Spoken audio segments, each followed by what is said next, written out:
And now, stay tuned for the program that is rated tops in popularity for a longer period of time than any other West Coast program in radio history.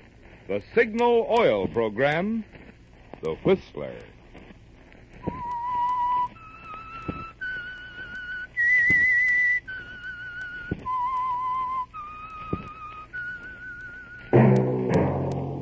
Signal, the famous Go Farther gasoline, invites you to sit back and enjoy another strange story by The Whistler.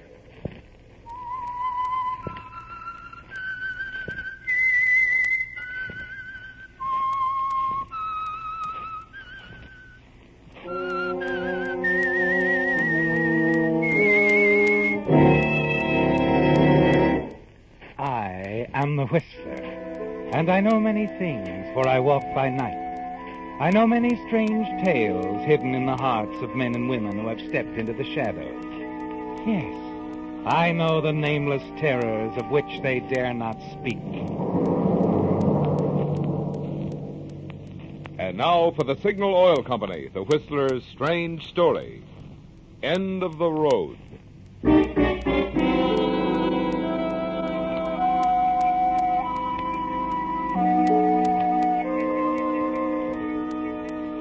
It was night on Fountain Avenue in Hollywood, but the darkness was pierced with shafts of light from police car spotlights, and there was a crowd pushing forward, babbling excitedly, turning the usually quiet residential section into a bedlam.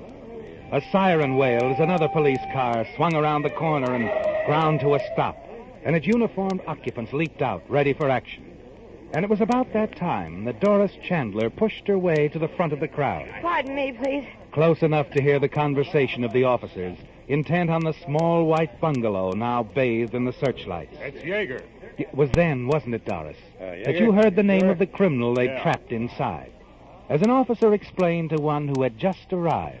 It's Yeager, Mac. Steve Yeager. The cop killer? Right. We got a telephone tip on him about half an hour ago. You're sure he's inside, huh? The boys in the first squad car got a look at him through the window. They put in the alarm when he started throwing slugs. Armed, huh?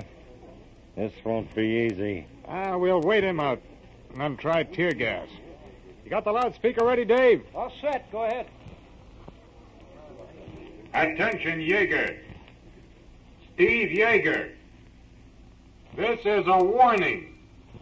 Come out on the front porch. Throw your gun away. You haven't a chance. The house and the entire block are surrounded.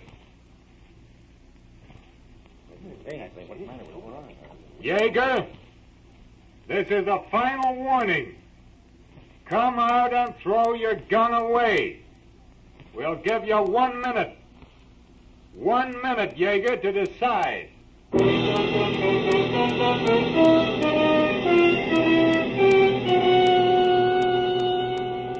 It's all you need to hear, isn't it, Doris? Then you ease back through the crowd, hurry from the scene to your own apartment only a few blocks away. It's all over for Steve Yeager, you're certain.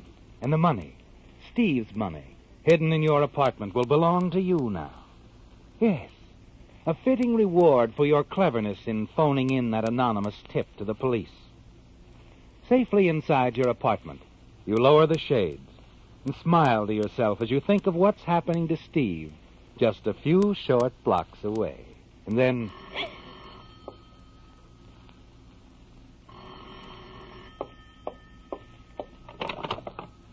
Yes? Hi, sis. It's me, Charlie. Oh, Charlie. Glad you called. Just wanted to make sure my little sister's okay. Why wouldn't I be? Haven't you heard? It's on the radio, Steve Yeager. Steve? What about him? Oh, it's all right. Nothing to worry about. Only I didn't even know the guy was in town. They got him trapped in a house someplace, the cops. Steve Yeager? Trapped? Uh-huh. Good thing he didn't get in touch with you in any way, Doris. You'd have been implicated. He, didn't contact you when he hit town? Of course not.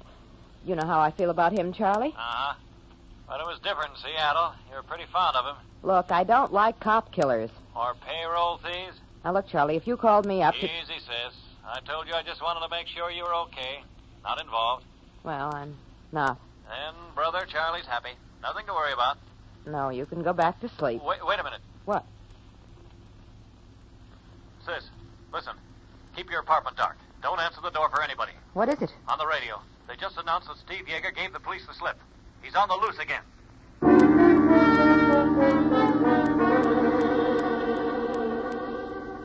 Your hand trembles as you hang up the phone, Doris. Your brother Charlie's warning seems unreal, doesn't it? Like something from a terrible nightmare. Steve Yeager, the man you double-crossed, told the police about, has escaped. And you know that he'll head straight to you. Yes, Doris. You lied when you told your brother you hadn't seen or heard from Steve Yeager, didn't you? Because every bit of the more than $50,000 he got from that payroll job he pulled in Seattle is in your apartment at this very moment. Because Steve thought it would be safe with you. You look out past the drawn window shades. The street outside appears quiet and empty. Then your heart seems to stop dead still. The kitchen. Someone there. And you recall that you left the back door unlocked. Doris? Miss Chandler, are you home, dear? Oh, Mrs. Fabian. Yes, dear. I just had to come over, see if you'd heard. Goodness, there's been some shooting by the police, right in our neighborhood. Shooting? They killed someone? Oh, I don't think so, dear. It's a criminal. They said on the radio he gave the police the slip. A killer. He shot an officer in Seattle a few months ago. I see. It's on the radio. Don't you want to turn it on, dear? No. I've got to go out. My brother called. He isn't well. I've got to go over there. Oh, you're not going out, dear, alone. I'm not afraid. I'll take the car. I just won't sleep until I see that Charles is all right. Oh, of course, but do be careful, child. Goodness, a killer walking the streets. You get on home, Mrs. Fabian. Keep the house locked. Oh, don't worry, I will. Good night, dear. Good night.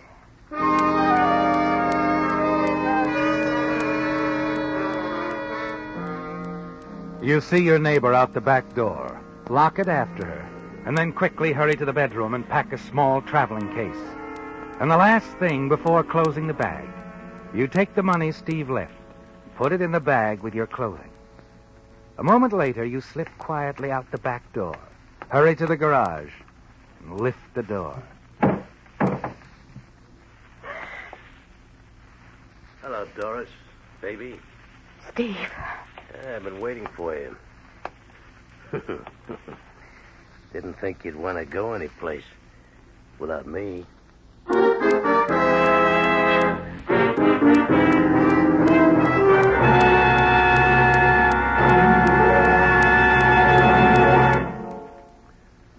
One evening recently, while doubling in the role of babysitter, I was telling our neighbor's little son about Santa Claus, how Santa comes all the way down from the North Pole non-stop. Gosh, Marvin, the little fellow exclaimed, Santa Claus must use that famous Go Farther gasoline like Daddy does. Well, reluctantly, I had to admit that Santa uses a sleigh powered by reindeer, but if Santa did use an automobile, you can bet he'd be interested in Signal's good mileage. And since Santa knows quality, he'd certainly appreciate Signal's quick cold weather starting, Signal's lively pickup, Signal's smooth as skating power.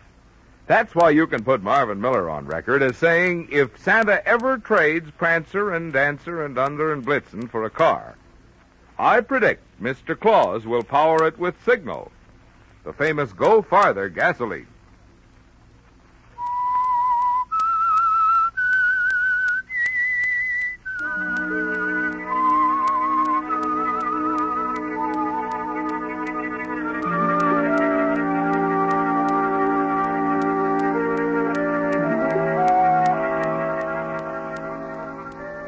It was a terrible moment, wasn't it, Doris? When you opened the garage door and saw Steve Yeager, the killer who'd stolen $50,000 in Seattle. The criminal who turned the money he took over to you for safekeeping. The man you double-crossed by tipping the police off to his presence in the area. And now he stands there smiling coldly. And you're certain that it's all over, that he's going to kill you. And you're certain, too, that he's guessed it was you who called the police. Your mind struggles for an excuse, doesn't it, Doris? Something to say to Steve by way of explanation. But nothing comes from your lips. And then you realize that he's speaking and nodding toward the car. Come on, I said, in the car. We're getting out of here. Steve, you don't think that Save it. Get in the car.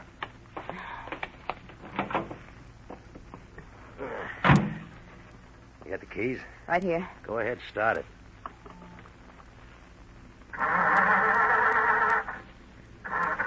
Hey, the dame next door, she came over. What'd you tell her? I said I was going to visit my brother.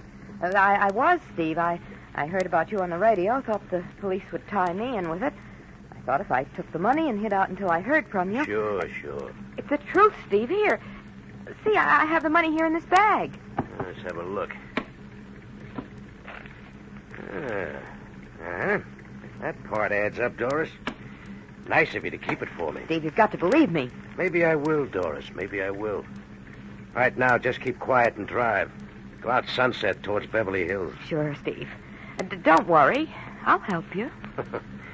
I know you will, baby. I know you will.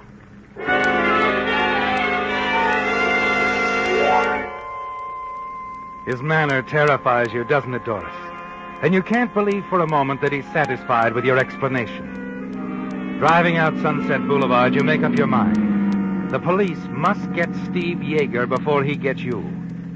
At a stoplight at the corner of Sunset and Doheny, there's a slight grade. Just enough to make your car roll back when you stop for the red light. You notice, too, that parked on the opposite corner is a police car.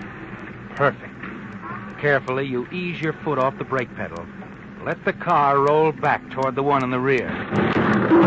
Hey, take it easy. We've lost bumpers. Oh, you little fool. I'll see what I can do.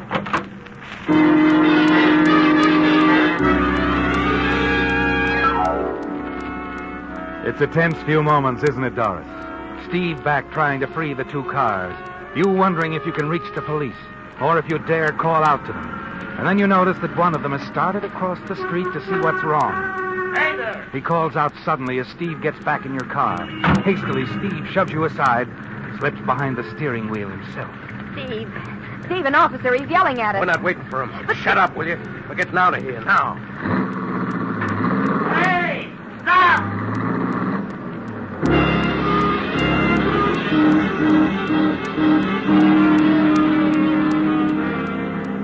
Through the rearview mirror, you can see the police officer running for his car across the street.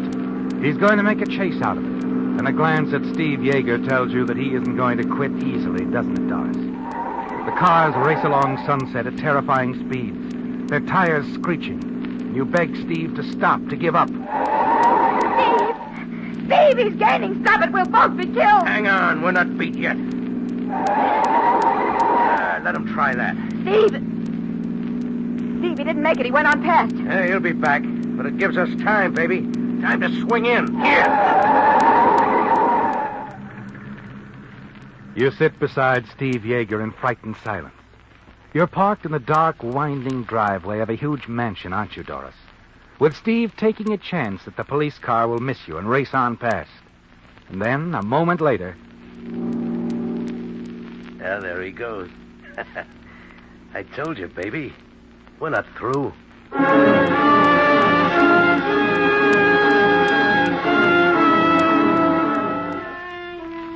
You ride in silence for several miles and realize that Steve has pointed the car out toward the valley. And then you look over at him and notice the blood on his hand. Steve, your hand. Huh? Oh, it's from my shoulder. Those cops nicked me as I was going over a fence. It ought to be attended to, Steve. A bullet wound. Okay, so we have it taken care of. Lonely enough section out here.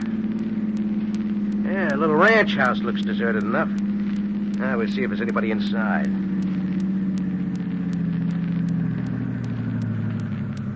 Oh, yeah. There's a light. Yeah. Come on, up on the porch.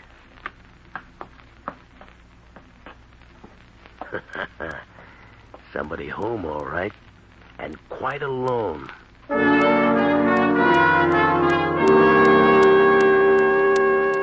Steve is pleased, isn't he, Doris? You move up beside him until you can see through the window. There's a young man sitting at a desk inside. He's puffing slowly on a pipe, staring at the typewriter before him. All right, baby. You know what to say. He's coming. Oh, good evening. Hello. Our car is stalled out front. May we use your telephone? Oh, why, of course. Come in.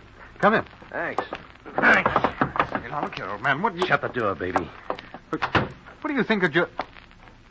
Oh, a gun. Yeah, one that says you're going to be a good boy. Definitely a good boy. Look, if it's money you want... It isn't. Oh, thank heavens for that. You alone? Alone? Yes, quite alone. That's fine. Do as I say and you won't get hurt. Doris, draw the blinds. Go on. All right. Where's the phone? It's right behind you on the table. Got an extension? In a little place like this? That's absurd. Yeah, I guess it is at that.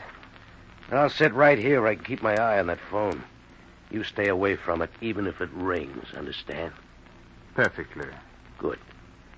I suppose you get some hot water and something that'll do for bandages. Bandages?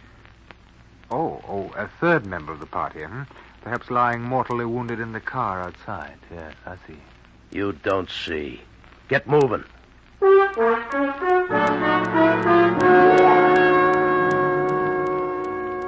Later, Doris, as you dress the wound in Steve's shoulder, you glance from time to time at the tall young man standing by quietly, watching you.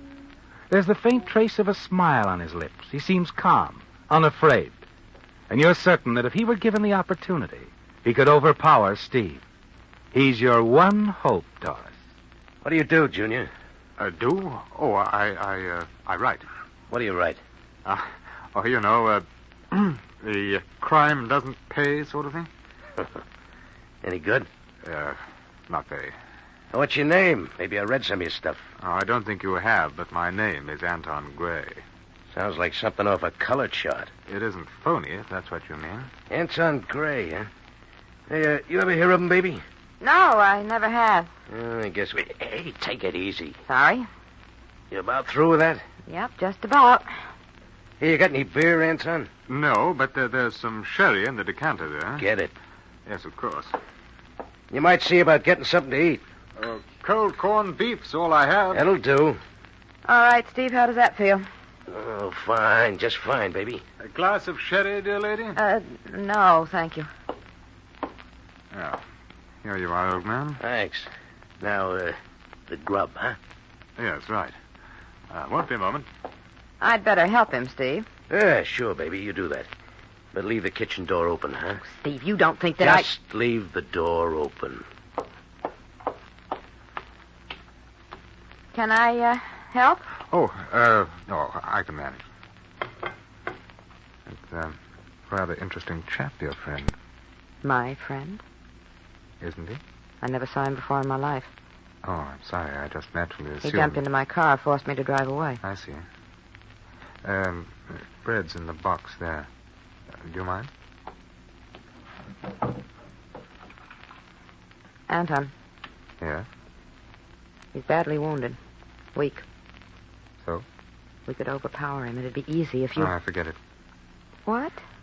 Don't let this cool, calm exterior fool you. I'm not a very brave man, really.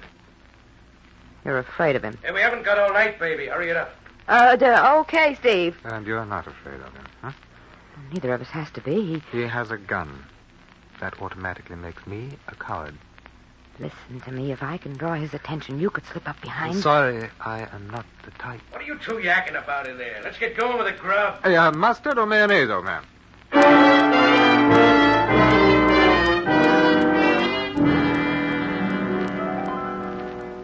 Anton's not going to help you, is he, Doris? And your one last chance of getting away from Steve has vanished.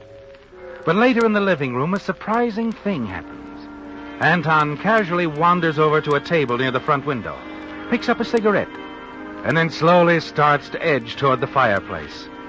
And suddenly you realize what he's going for, the poker lying on the hearth. Quickly, you dig into your purse for a pack of cigarettes and offer one to Steve. Thanks, baby. As you extend your cigarette lighter, you see Anton pick up the poker, start to raise it over his head. In 3 short steps, he can reach Steve, can't he, Doris? You hold your breath, but Anton doesn't move. And then Steve leans back in his chair. blows a cloud of smoke toward the ceiling. Anton, Yes? got any coffee? Coffee. Yes. Hop to it. Yes, of course.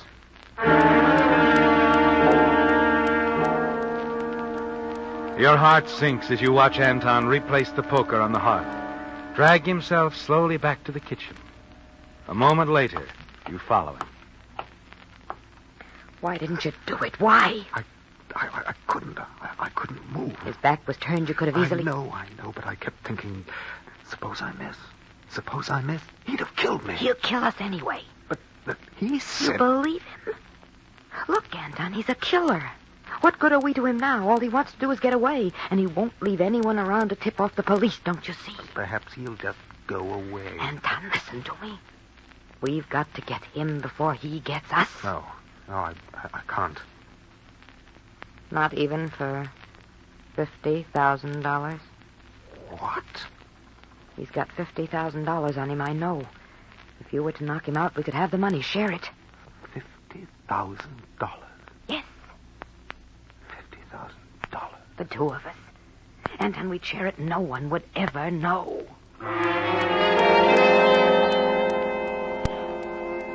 He stares at you for a moment, then throws a quick glance towards Steve sitting in the living room. And you're almost certain he'll do as you say now. Yes, that he'll be willing to take a chance for a share of the $50,000. Back in the other room with Steve, you watch Anton closely. Know he's struggling to make up his mind. Finally, you see him edge toward the fireplace again. You know you've won. To draw Steve's attention away from Anton, you reach over and accidentally upset the sugar bowl. Oh, Anton sorry. leaps across the room and brings the poker down hard. You've done it, Anton. You've done it. He's not... Dead? No, you'd better hit him again. What? Hit him again. No. I'm going to call the police. The police? No, you've got to kill him. He'd tell them about the money. Money? I don't want any part of it. I'm sorry if you thought I... So that's it. An honest man.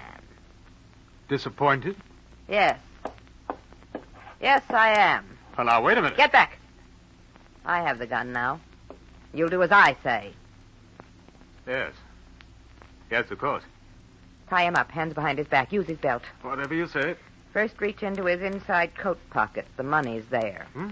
Oh, yes, so it is. Give it to me. $50,000. That's a lot of money, isn't it? Give it to me, I said. Here you are. Now tie him up. His feet, too. That lamp cord will do fine. Yes, of course. And then I'll trouble you for your car keys. Oh, I'm afraid you'll have to trouble the finance company. What? Well, you see, my financial status being what it is... You're lying. Look, the carport's right alongside the house. Look out of the window. You can see for yourself. Quite empty. All right. You drove up here in a car, though, didn't you? So we did. But unfortunately, we had an accident, and the police have a description of my car. However, now that I think of it, I don't imagine it'll make much difference. It's night, foggy. And if I do get stopped, I can always tell them that Steve kidnapped me, forced me to help him make his getaway. Well, they're sure to believe it. I did. At first. Hurry up with that, will you? Well, his hands are tied securely. How are his feet? Oh, never mind. Where does that door lead to? Closet. Good. Drag him in there. Hurry up! All right. Now inside, both of you. Yes, as you say, dear lady. Oh, there we are. I hope you'll be quite comfortable. It'll be the first time I've ever spent an evening in a dark closet, but I imagine I'll manage. You see. Yes, I have enough cigarettes. Good. I should kill you both, but this way I won't face a murder rap. Besides, all I need is a half-hour start. Nobody'll ever think of looking for me where I'm going. Yes, I'm sure you're very clever. By the way, is there a reward for this chap? There is. You might claim it. I shall. Is there a reward for you, too? No, not me. So long, sucker.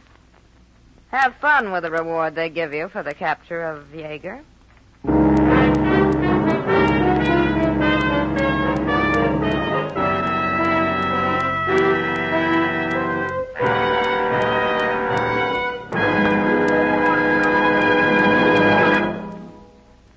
Want to make a bet?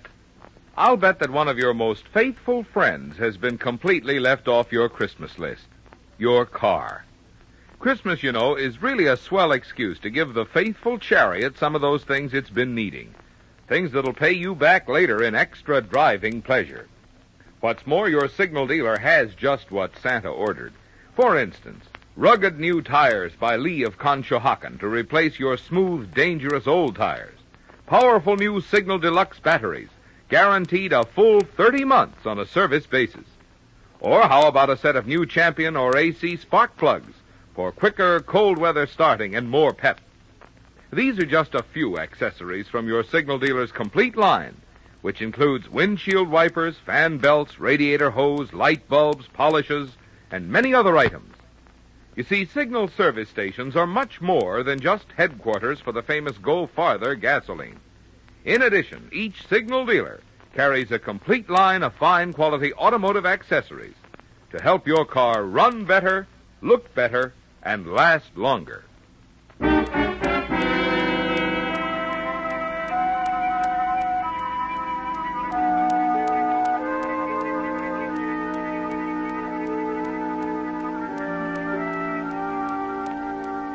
The fog that had settled over the Los Angeles area during the night had lifted now, and the morning sun was shining as Lieutenant Avery of the Los Angeles Police stepped out of the hospital room and walked down the quiet corridor.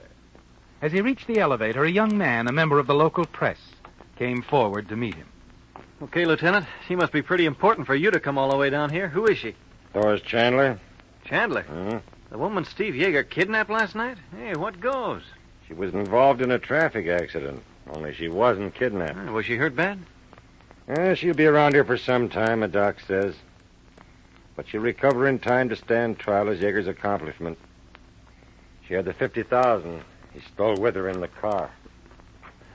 Well, how did you stop her? We didn't. A truck smashed into the rear end of her car on Rosita Boulevard. The bad fog. Truck driver said he didn't see her in time to avoid the crash. No taillight on her car. No taillight, huh? That's his story. That checks all right. According to a report turned in by squad car officers, the Chandler woman's car was involved in a minor accident earlier last night. Witnesses said she deliberately backed into another car at Doheny and Sunset. That's when her taillight was smashed.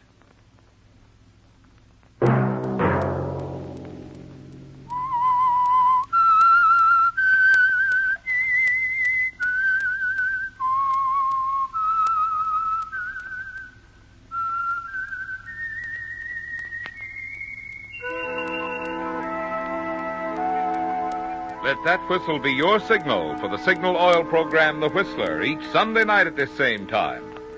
Signal Oil Company has asked me to remind you, during this busy pre-holiday season, it's especially important to drive at sensible speeds, be courteous, and obey traffic regulations, so that some avoidable accident doesn't mar your Merry Christmas.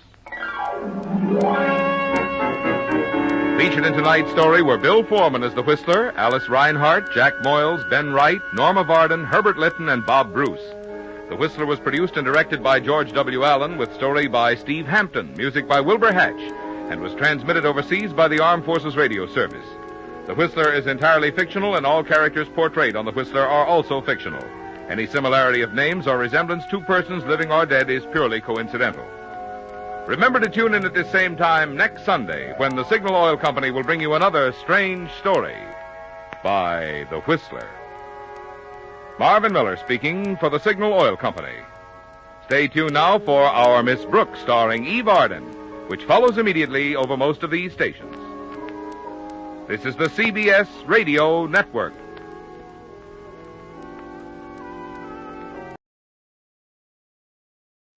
And now, stay tuned for the program that is rated tops in popularity for a longer period of time than any other West Coast program in radio history.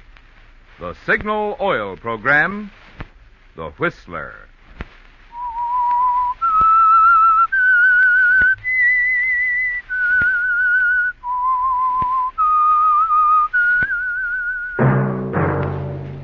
Signal, the famous Go Farther gasoline, invite you to sit back and enjoy another strange story by The Whistler.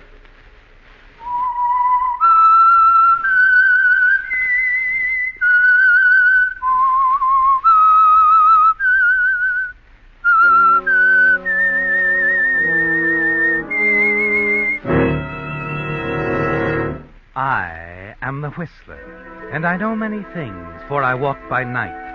I know many strange tales hidden in the hearts of men and women who have stepped into the shadows.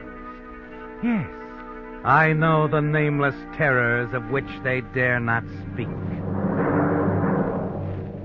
And now for the Signal Oil Company, The Whistler's strange story. Little Red Book.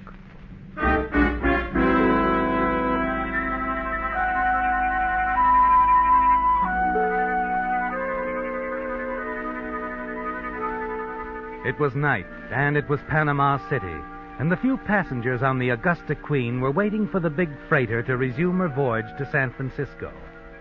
Larry Layton was even more restless than some of the other passengers. Also, he was bored. He'd had little success in trying to strike up an acquaintanceship with an attractive young woman on board. And now, from the aft rail, he could see her going ashore with a portly little gentleman, clad in ill-fitting white linens. It's annoying, isn't it, Larry? What such an attractive girl can see in a man like that.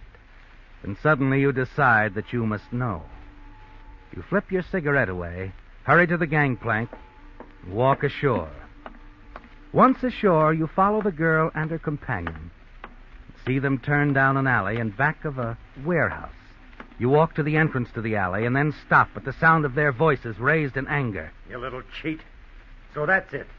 That's why you've been playing up to me. Stop it, Roy. You're all mixed up. Not so mixed up that I don't know I talk too much after a few drinks and to the wrong dame. Keep your voice down. I'll teach you how to talk to Roy Tate, Julie.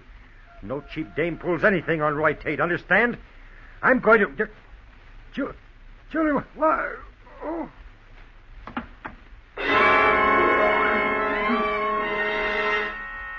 You freeze back into the shadows, don't you, Larry? A moment later, the girl runs past you.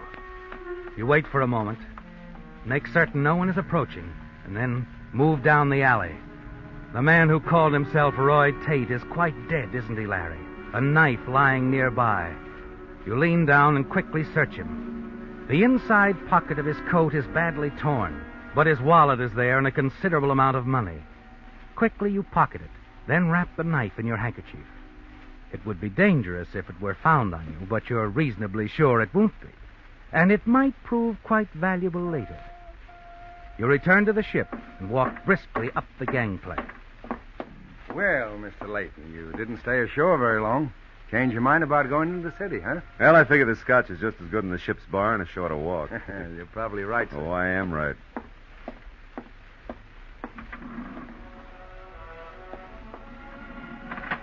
Well, hello, Curly. Want to dance? Sorry, baby, not in the mood. Oh, nobody wants to do anything. A fine sailor. Scotch and soda, Sam. Sure thing, Mr. Layton. Go easy on the lady. She's feeling low. You mean high? I don't remember her, Sam. She came aboard here in Panama. Been talking to me a mile a minute. First voyage, she said. Nobody see her off. Lonely, no husband. Yeah, well, I'm sorry. I like mine younger, Sam, and prettier. Oh, there you are. Thanks.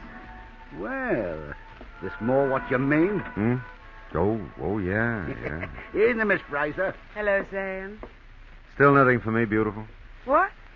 Well, all this mileage together and not even a smile. Drink? Thank you. The same as yours. Oh, that's much better.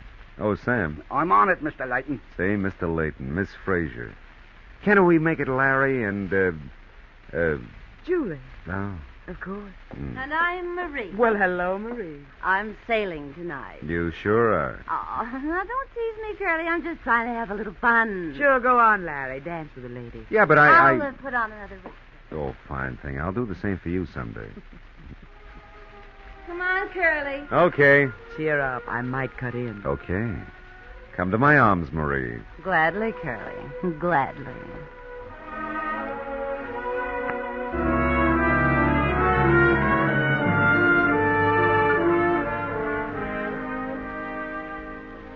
It's all quite different than before, isn't it, Larry? Julie's a different girl, and you're amazed at her calmness after what you saw her do to Roy Tate only a short while before. The moments in the ship's bar stretch into hours, as along with other passengers, the two of you wait for the ship to get underway. You and Julie are dancing together now, and you make several attempts to learn what it was all about. You also wonder what Julie took from the murdered man, as you recall that his coat pocket was torn badly. Perhaps it happened when she lunged at him, but you'd like to know for sure. One thing you do know, the girl in your arms can be as lethal and deadly as she is beautiful. You dance very well, Larry. Better than, Roy Tate? What do you know about Roy? Very little. I spoke to him a couple of times on the voyage down. By the way, where is he? Didn't he go ashore with you? Yes, he did. Oh. But he didn't come back with you? No. Roy isn't going to come back, Larry. Oh? No, he's meeting another ship. Going back where he came from, you mean, huh? Something like that. Let's not talk about him anymore. Okay. Just wondered. I didn't see him taking any luggage ashore. Won't the purser think it's odd? His luggage is ashore. Roy sent a message back with me. Mm-hmm. He wanted his luggage sent to the International Hotel, held for arrival. It's there now. I see. Well, glad he thought of everything. He did. Funny. What's funny? You two seem so, well, chummy on the voyage down, and now you don't even seem to miss Roy. You want me to miss him? No. And why are you so concerned about him? Okay. What's okay? Like you said. Let's not talk about him anymore. That's better, Larry. Hey, wait a minute. Sam, is that sailing time? Sure, we're sailing. That's right, Mr. Layton. Almost 12. Come on, Julie. You want to go out on deck, watch you get underway? No, thanks. I'm going to turn in. That's a good idea. I'll go with you, Curly, and then we'll come back and dance till morning. Oh, now, wait a minute, Marie. You two fight it out. I'll see you in the morning. Check. Good night, Sam. Night, Miss Fraser.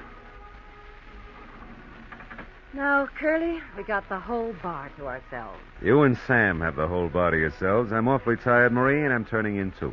Oh, nobody wants to have any fun. A fine sailor. This is where I came in. Good night, Marie. Good night, Sam. Good night, Mr. Layton.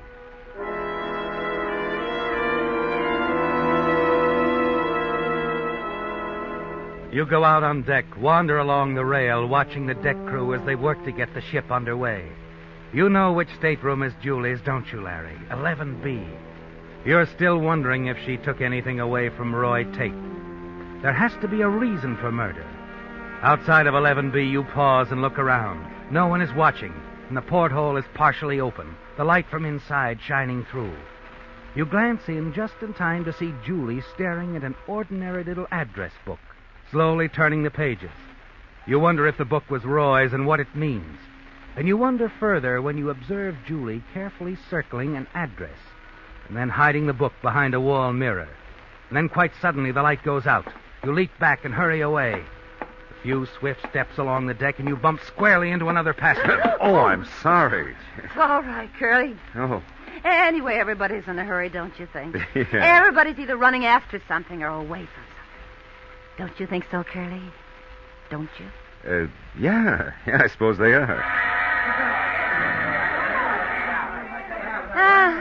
Now we all start running, Curly. We're getting underway. And it's too bad nobody wants to have any fun. This could be a very interesting voyage. That's right, Marie. It could be a very interesting voyage.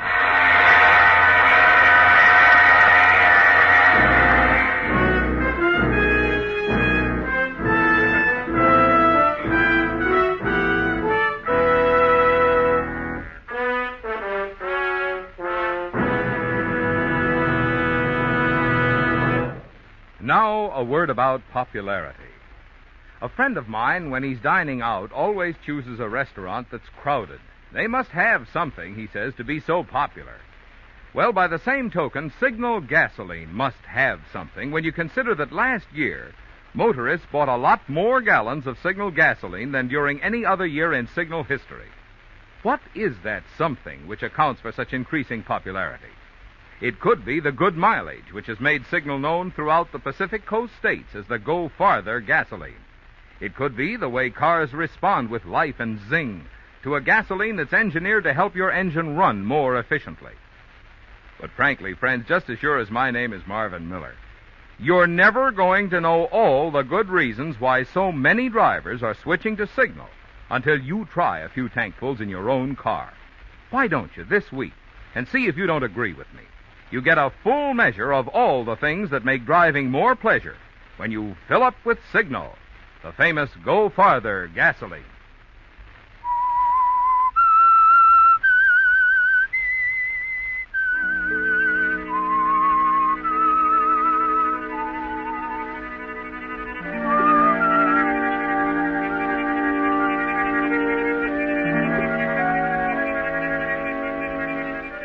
It's tantalizing, isn't it, Larry? The question mark that surrounds Julie Frazier. You know that she killed a man in a back alley of Panama, a man named Roy Tate, but you don't know why. You wonder if it hasn't something to do with a little red address book which Julie keeps hidden in her stateroom, and you're determined to somehow examine that book. But your opportunity doesn't come until the morning the ship approaches San Francisco's Golden Gate. You enter the dining room quite late to learn that Julie hasn't appeared for breakfast.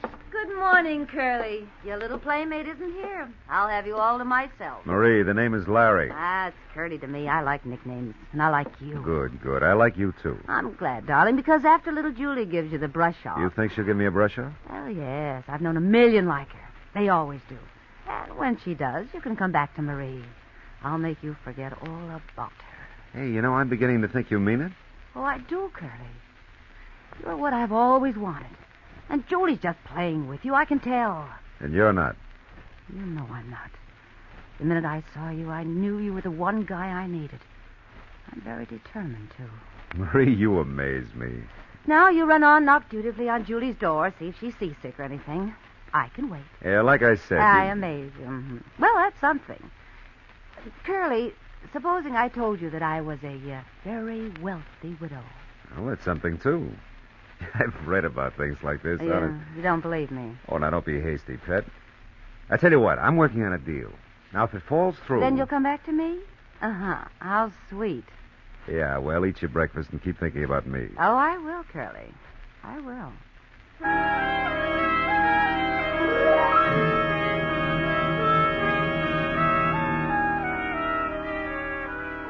You shake your head as you leave the dining room.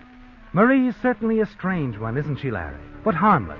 And you've other more important things on your mind. On the way to stateroom 11B, you see Julie approaching and hide behind a lifeboat until she passes. A moment later, you're trying the door of her stateroom. Find it open. Inside, you cross to the wall mirror. Take down the little red address book from where you watched Julie hide it. Quickly examine the addresses inside. You find one carefully circled, and you copy it down and place the book back in its hiding place. And then you freeze in your tracks, almost afraid to breathe. Miss Frazier, it's the steward. Miss Frazier.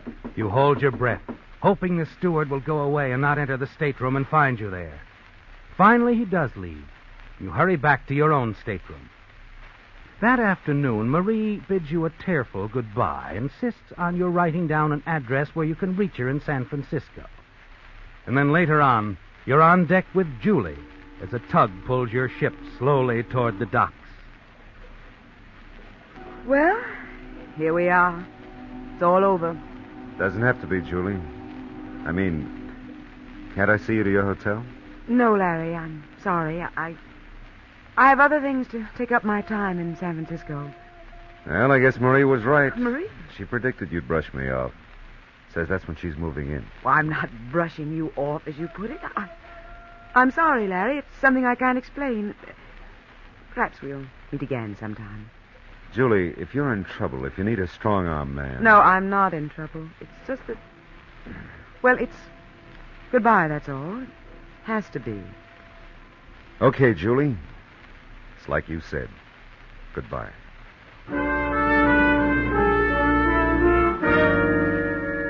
But you've no intention of letting Julie get away from you, have you, Larry? No. It's simply that you'll have to play things her way at the moment.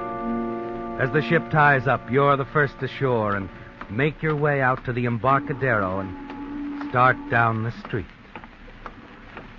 Cab, mister? Yeah. Here, I'll take your bag. Thanks. Where to, sir? I don't know yet. Don't know, huh? No. Oh. You just sit a while, huh? You don't mind? Why should I mind? So we sit, so you pay. I got to turn on a meter, you know. Oh, sure. It looks like quite a town, Frisco, huh? Please. What? San Francisco. Oh, sorry. I was out here on the coast once before, about 5 years ago. Never got up here, though. Had business in Los Angeles. L.A., huh? Los Angeles. Oh. Nice town.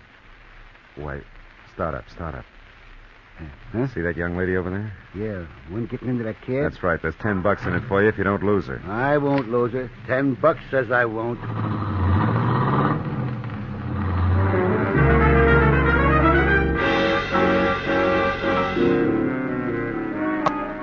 You follow Julie's cab to a large downtown hotel.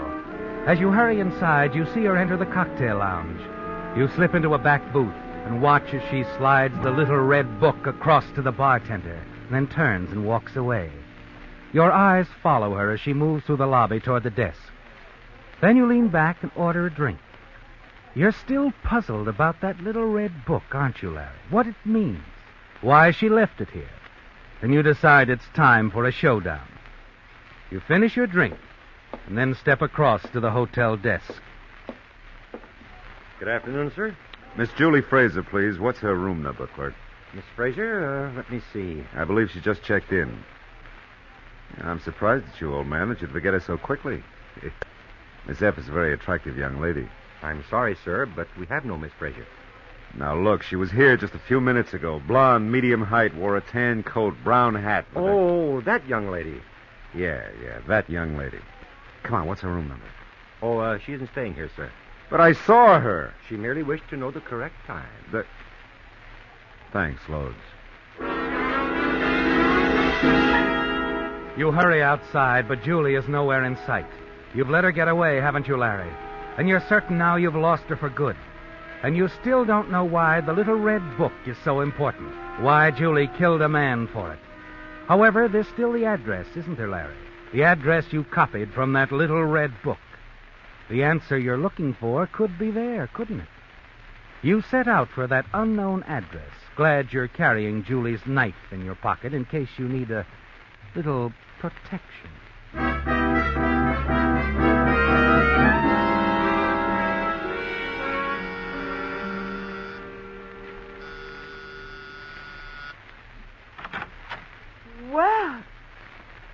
Well, hello, Larry.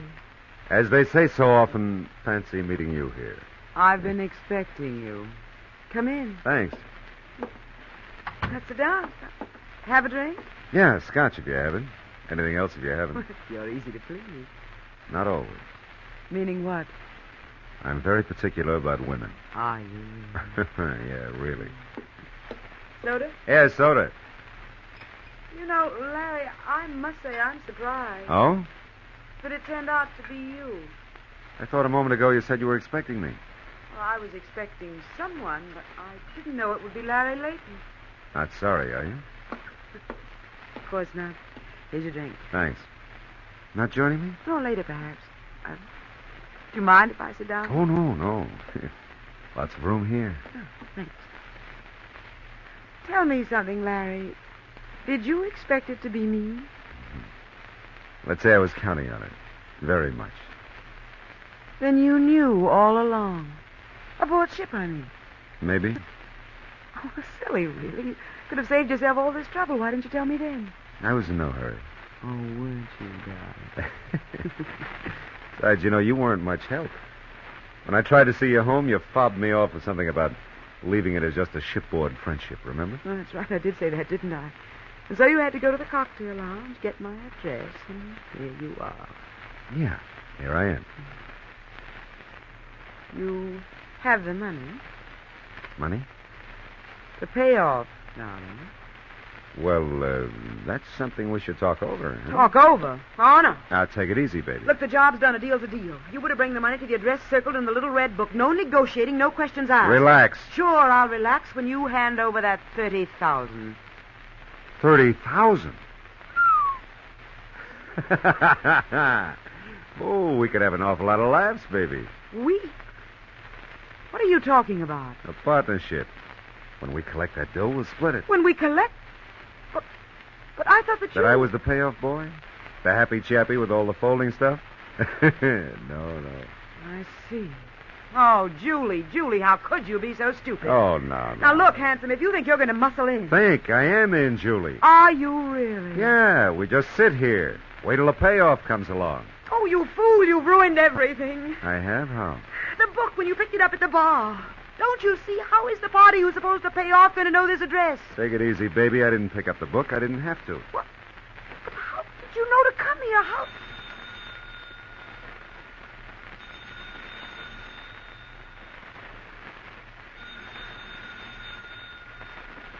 Hadn't we better answer that? Hello? Yes, that's right. Yes. No, don't send it over here. I'll come and pick it up. Just Better change your mind, sweetheart. This knife might slip. Wait a minute. Do as I say. Hello? On second thought, I think you'd better bring it here. Yes. I'll be waiting. So the payoff is on its way over, huh? Yes, but it won't do you any good. I'm not splitting that money. 15,000 apiece isn't bad. I'll keep the whole 30,000, you'll see. I don't think you will, Julie. Now, Larry, please, that knife. Bother you? Being so close to your lily-white throat, or you're just remembering what happened in Panama? Panama? What do you know about That guy, Panama? Roy Tate, was a sucker to trust you, baby. He's the guy who did the job, huh? Whatever it was, told you how he was going to be paid for it. You killed him for that little red book, circled your own address, knowing you'd get the payoff. No, I didn't. Sure you did, Julie. With this knife. Where did you get... Oh, no. Oh, yes. I saw you. It's your knife, baby. I want you to have it. Always. I'll just take the whole $30,000.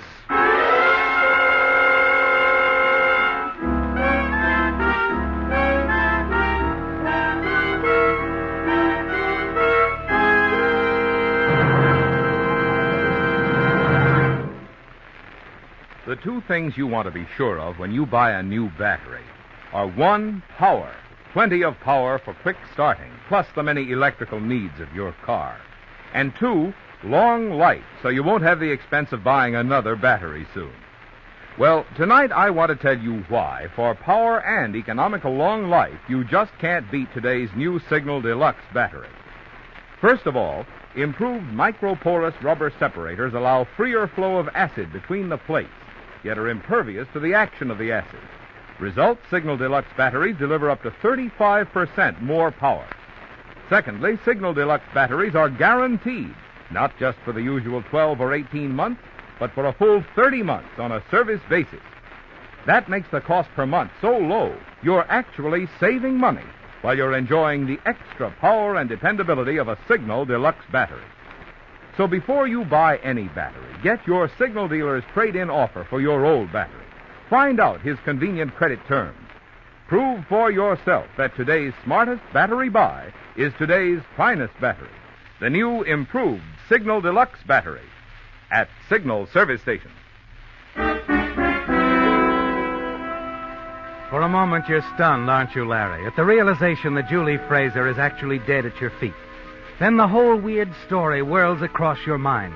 The way Julie killed Roy Tate in a back alley of Panama. Your own confused wondering as to the reason. The little red book she took from him. The way she circled her own address instead of his. And now, finally, what it all added up to from the beginning.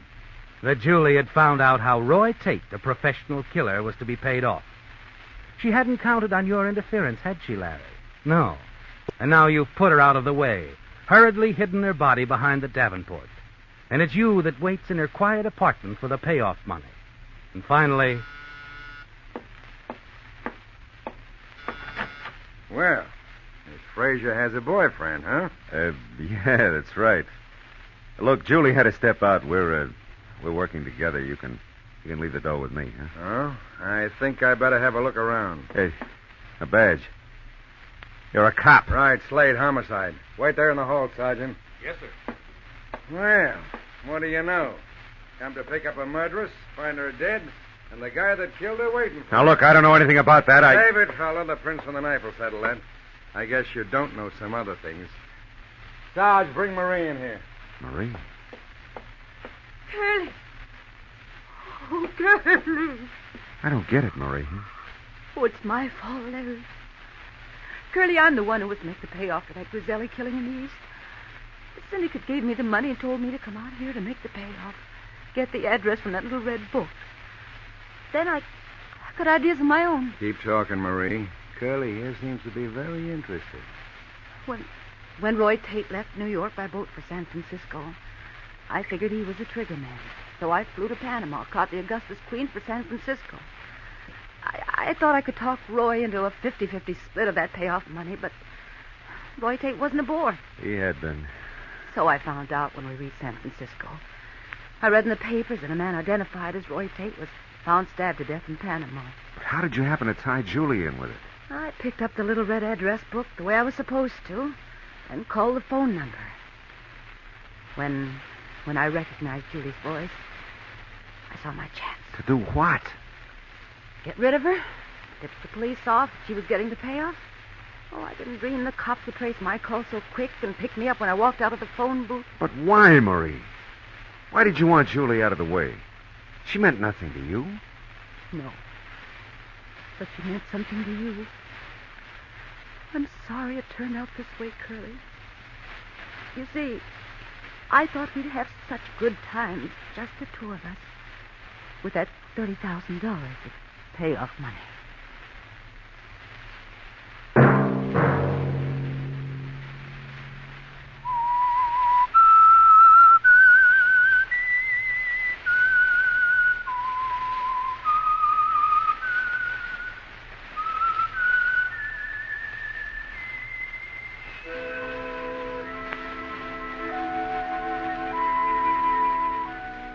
Let that whistle be your signal for the Signal Oil program, The Whistler, each Sunday night at this same time.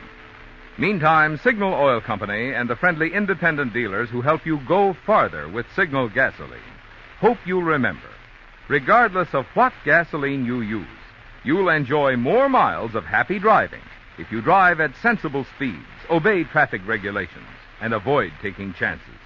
You may even save a life, possibly your own.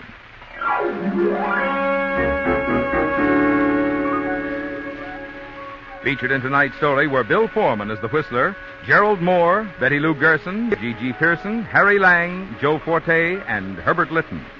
The Whistler was produced by George W. Allen and directed by Robert Hafter, with story by Joel Malone, music by Wilbur Hatch, and was transmitted overseas by the Armed Forces Radio Service. The Whistler is entirely fictional, and all characters portrayed on The Whistler are also fictional.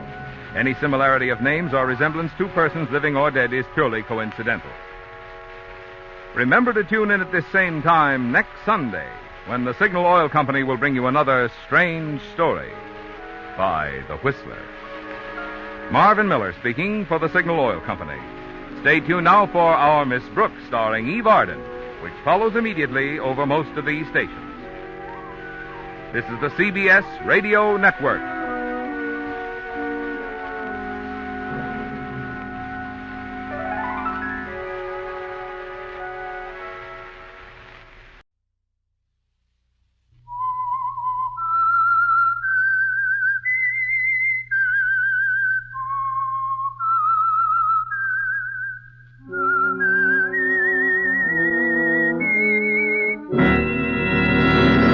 I am the Whistler, and I know many things, for I walk by night. I know many strange tales hidden in the hearts of men and women who have stepped into the shadows. Yes, I know the nameless terrors of which they dare not speak. And now for the Whistler's strange story, Dark Island.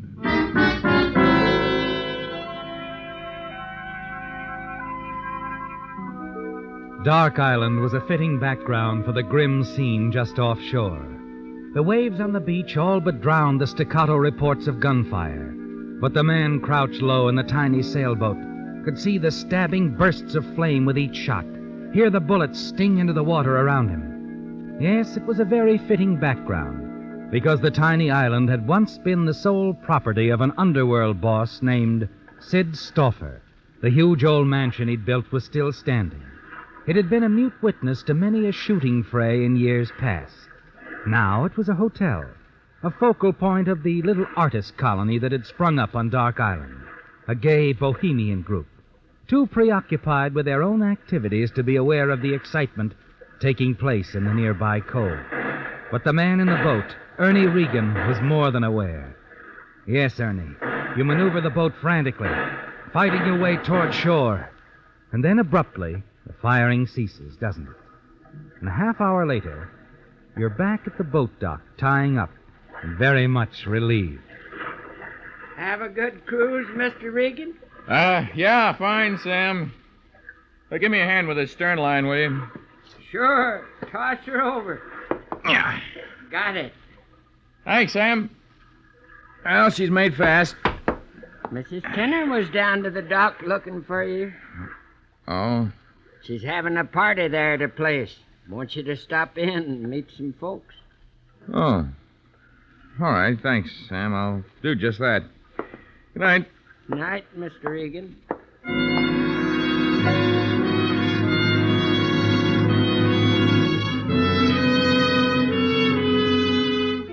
Strange, isn't it, Ernie? The contrast from those terrifying moments in the boat, with someone firing down at you, trying to kill you. Someone who might even be among the guests at the gay patio party. It's still in your mind, isn't it?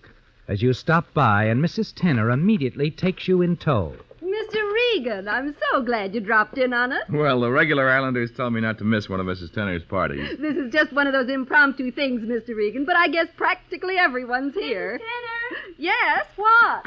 Oh, Julie, my dear. Mr. Dark thinks we're running low on firewood. Oh, excuse me. Quite all right, my dear. I was just trying to talk Mr. Regan into joining us. Mr. Regan, Miss Vincent. Ernie. Hello, Ernie. Not bashful, are you? Oh, it's not that. Then come along. You were asking me something, Julie? Firewood. Oh, yes, I'll see to it. You take Ernie on up to the party. All right. You one of the old-timers on the island, Ernie? Hardly. I got here day before yesterday. Vacation? Oh, sort of. You? Sort of.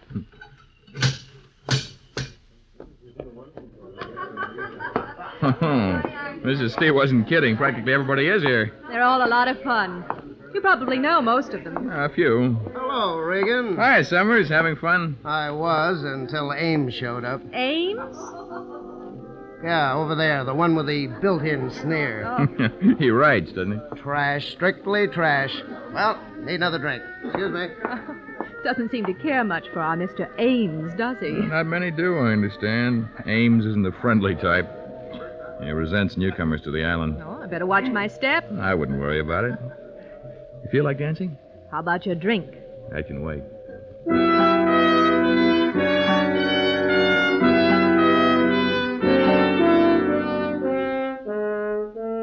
The incident at the cliffs isn't forgotten, is it, Ernie? But Julie helps to take your mind off it occasionally. And as the party progresses, you manage to meet some of the islanders. And you wonder if one of them was responsible for the attempt on your life. Later, you find yourself in a small group seated near the fire. Julie, Mrs. Tenner, Summers, and Winston Ames. The conversation suddenly veers to a subject of great interest to you. Yes, I knew Sid Stauffer. I saw the house up there being built back in 27, I think it was. What was he like, Mrs. Tenner? Not what you'd expect. quiet, soft-spoken, cultured, interested in the arts. A pose, perhaps? A cover-up? No, I don't think so. Do you, Mr. Summers? No, he was genuinely interested, that's for sure. You knew Stoffer? Yes, I was a newspaper man in the old days. Stoffer took a liking to me for some reason or other. I got to know him pretty well. That what your novel is about, Summers? No, Ames, it isn't about Stoffer. Oh, well, then what is it about? You wouldn't understand. And if you could, you wouldn't like it. Philosophical, huh? Perhaps deep. Not very commercial. Yes. So let's just let it go at that, huh? Mr. Summers, I've heard a story about Stoffer. Well, there've been a lot of them, Julie. Do you think it's true that he actually buried over $250,000 somewhere on this island? Malarkey. Ridiculous, I'd say. Why should he do that? What are banks for? Well, after all, a man in his position... Yeah, he'd be a little afraid of bank accounts. Checkup, income tax rap. Our friend Mr. Regan has a point there, Summers. No, the story that there's $250,000 buried on this island is bunk. Just bunk.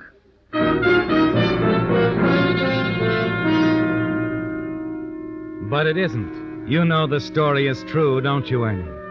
And you know where the money is buried. Yes, that's what brought you to the island. And someone else, apparently. That's someone who tried to kill you. It's almost 2 a.m. when you leave the party at Mrs. Tenner's, start up the path toward your cottage. And then you hear footsteps behind you. Ernie. Ernie. Yeah?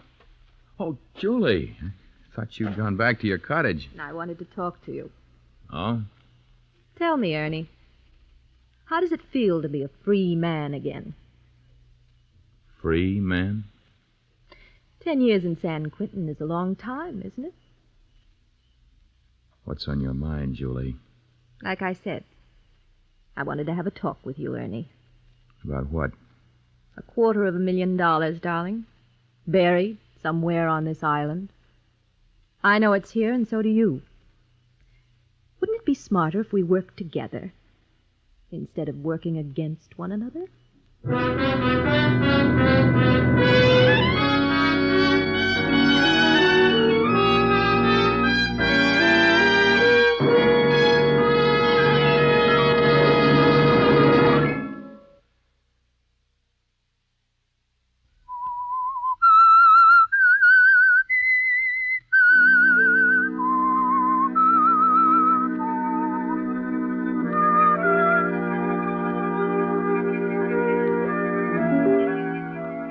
$250,000, Ernie. Yes, that's what brought you to Stoffer's Island, because you knew it was buried here. And now you learn that the attractive Julie Vinson is well aware of that fact, too. And you wonder if she's responsible for the attempt on your life earlier in the evening, as you cruised off the island in a small boat, searching out the cave where you're certain the money is hidden.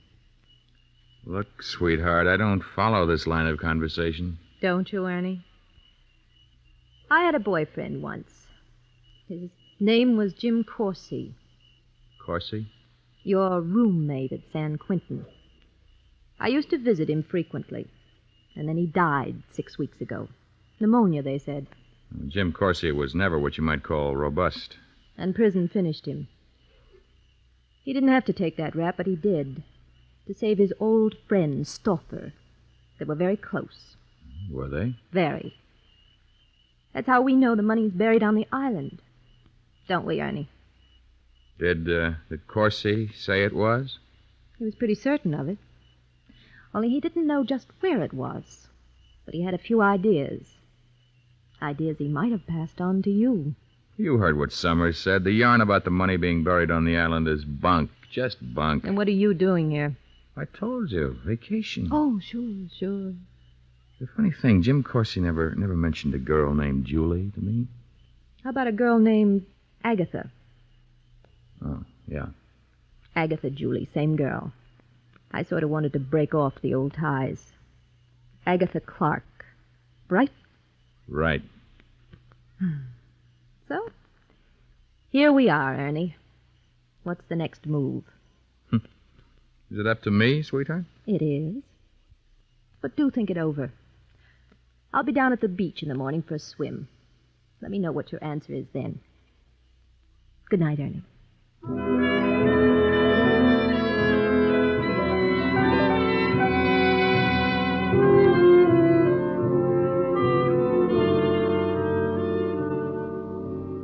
There it is, Ernie, the cards on the table. Julie Vinson suggesting a partnership, a 50-50 split of the money. An attractive, exciting girl, isn't she? But you're not ready to accept her offer because you feel you can't trust her. You're certain she's in league with someone, perhaps the someone who tried to kill you. Yes, it could be a double cross, couldn't it? Julie working with someone else, trying to find out what you know, what your plans are. You think it over very carefully that night and decide what you must do. The following morning, down at the beach. Well, hello, Ernie. Morning, Julie. Have a good night's rest? Fine. Slept like a log. Nothing on your mind? No problem? No. Well, maybe one. Oh? Someone tried to kill me last night, about half an hour before I got to Mrs. Tenner's. Where did it happen? Near the caves. Huh. So there's someone else on the island who knows about the money. Well, that rather complicates things, doesn't it? Yeah, sort of. You see, the cave can only be entered at low tide and only by an experienced swimmer. Our competition isn't an experienced swimmer. Neither am I, darling. That's why I need a partner. I don't. Is that your answer? No. I've thought it over very carefully, Julie. I have decided we should team up. I'm glad to hear that, Ernie. Very glad to hear that. What are your plans? I'm going to get into that cave tonight. The tide will be at its lowest ebb around 8 o'clock. And Summers is giving a party. What's the party got to do with it? I've got a hunch our competition is going to be there. And that's where you come in. What am I supposed to do? Create a little diversion. You pull a feint. Feint? Me? Oh, really? It all happens a few minutes before 8 o'clock. It'll give me a chance to slip away unnoticed.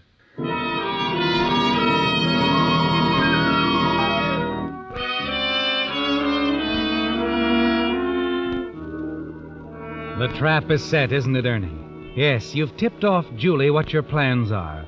And you're certain she'll reveal those plans to whomever she's working with. That night at Summer's party, Julie plays her part to perfection.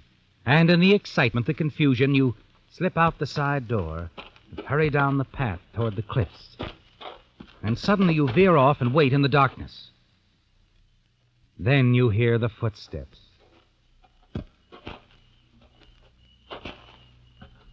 Hello, Ames.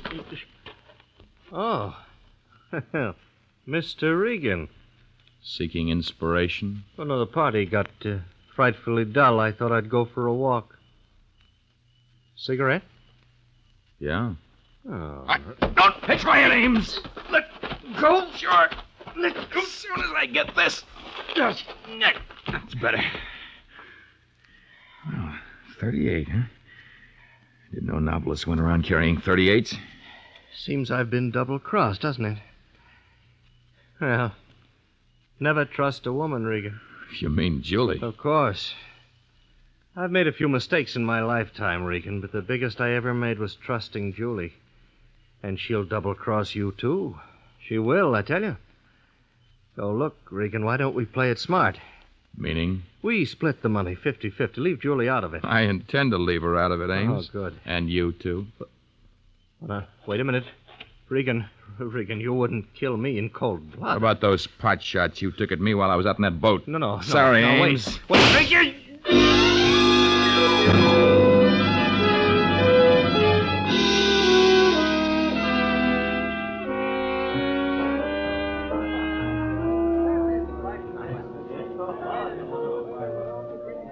Sure, I've thought about it, Julie, but, well, everybody these days is writing a historical novel. It's a very good one. Well, true, but I don't... Oh, hello, Regan. Summers, Julie. Hello, Ernie. Where you been? Outside. Jellicoe collared me. He can really beat an eardrum off that boy. You're telling me. Well, here, you can't stand around with a half-empty glass in your hand. Let me give you a refill. Oh. How about you, Julie? Oh, no, this is fine. Okay, I'll be right back. Well, you were gone a long time, darling. Did you... No. What happened? I was followed. Followed? Did you see who it was? Nope. Didn't see anyone, as a matter of fact. Just had a feeling someone was tailing me. I decided to shelve my little plan. That was smart, Ernie. Can't take any chances. I'll try again tomorrow night. As soon as I get the money, we'll take off. We'll leave the island. I've always wanted to go to South America. Rio's a nice place, so they tell me. $250,000, darling. And just the two of us. You're not sorry we teamed up, are you? I'm not sorry at all, sweetheart. What time are you going to the cave tomorrow night? And what can I do to help? Around 8. You can rent a boat. Wait offshore. All right. We'll talk more about it in the morning. Right now, feel like dancing. If you don't mind, Ernie, I think I'd better go back to my cottage. I've quite a headache. Excitement. Nervousness, I guess. Sure, Julie, sure.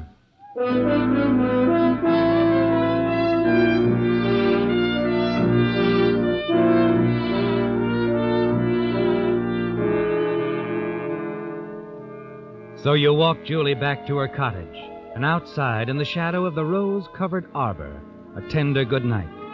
Yes, and as you hold Julie close in your arms, you wish things could be different, don't you, Ernie? As she kisses you, you want to believe she means it, but you can't, because you're certain she's just playing a part, that she's been working with Ames, that it was she who tipped off Ames to follow you from the party, that she's only interested in the money and will do anything to get it. You want to tell her Ames is dead, his body now washed out to sea. You wish she'd confess she'd been working with Ames. Julie. Yes, darling. You know, when you call me darling, I almost believe you mean it. But you're not sure? $250,000 is a lot of money. It's enough to... Cause a gal to stage a big romantic pitch, to get her hands on some of it. You took the words right out of my mouth, baby. You know something, Ernie? Yeah. A few hours ago, you'd have had something. But that was a few hours ago. Meaning? The money doesn't mean so much anymore, darling. But I do. Don't you know?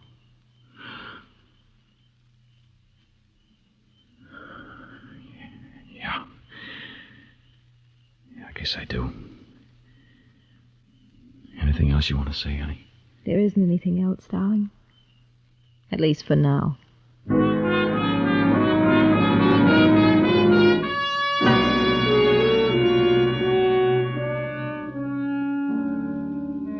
Back at your cottage a few minutes later, you pack your bag, glance at your watch. You still have several hours to wait before the dawn tide when you can get the money. You feel bad about Julie. Wish she'd told you about her working with Ames. Then you could believe in her, but she didn't. Not even when you gave her a perfect opportunity. And you're almost certain she intends to double-cross you when it serves her purpose. Then you realize you can find out, make certain whether Julie is really with you or merely playing a part. Julie doesn't know Ames is dead, his body washed out to sea. Quickly, you hurry outside and walk down the path toward Ames' cottage. Inside the cottage, you type a note to Julie on Ames stationery and sign it with Ames' initials, W.A. In it, you say Ames is getting the hidden Stauffer money at dawn tide. Ask her to meet him at a secluded spot near the pier at 3:30 next morning. Be ready to leave the island with him. Then you hurry to Julie's cottage and slip the note under Julie's door. If she shows up, you'll know that all she wants is the Stauffer money. You'll decide then what to do about Julie. As you start back toward your cottage, you hear them close by. Recognize Mrs. Tenner's voice. Summers, his party guests. You look around for a place to hide, but you're too late. Regan! Regan, hello there! Why, it's Ernie. How nice. We're going out on Jellicoe's boat for a couple of hours. Why don't you come on along? Well, thanks. I was just on my way back to the cottage. I've got to catch a little sleep. Who wants to sleep? No, really. Thanks. Some other time. I've got to get up early tomorrow. Well, okay. Okay, too bad you won't come along, Ernie. Must have a big day planned for tomorrow, huh? Yeah, a big day, Summers. A real big day.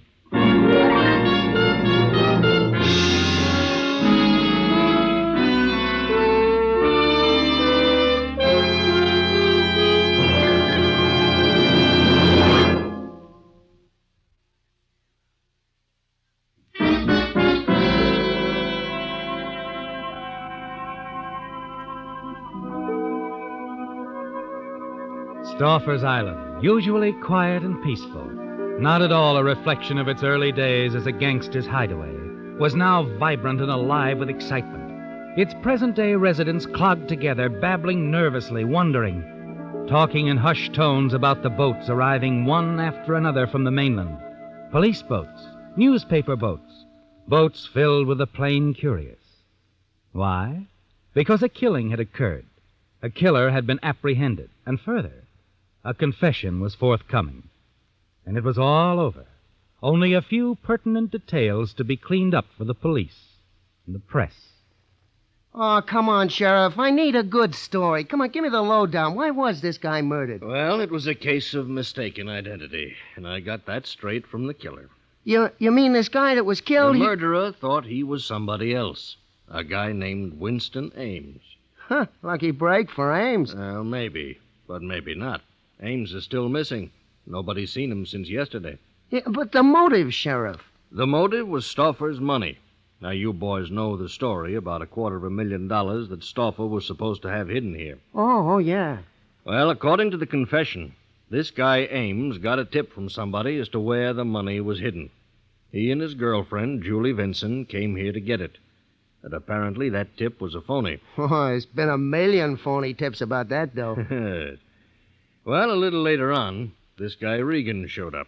Now I'm beginning to get the picture. And Julie Vinson made a play for Regan to see if she could learn anything. But then she fell for Regan in a big way and decided to double-cross Ames. And rub him out besides, huh? Oh, no. Her original idea was just to skip with Regan. Then last night she got a note, apparently written by Ames, telling her Ames was picking up the money early this morning and asking her to meet him and skip with him.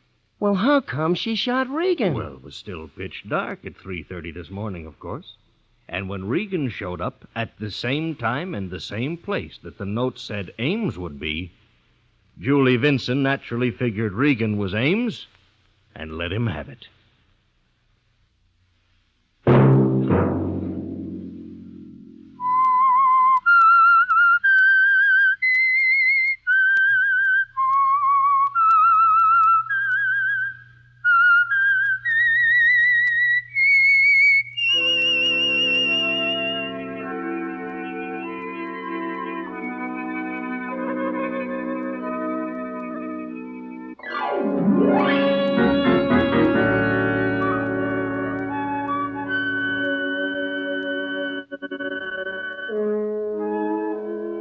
Featured in tonight's story were Bill Foreman as the Whistler, Lamont Johnson, Gene Bates, Tom Brown, Gloria Ann Simpson, Britt Wood, and Larry Dobkin. The Whistler was produced by George W. Allen, directed by Robert Hafter, with story by Adrian John Doe, music by Wilbur Hatch, and was transmitted overseas by the Armed Forces Radio Service.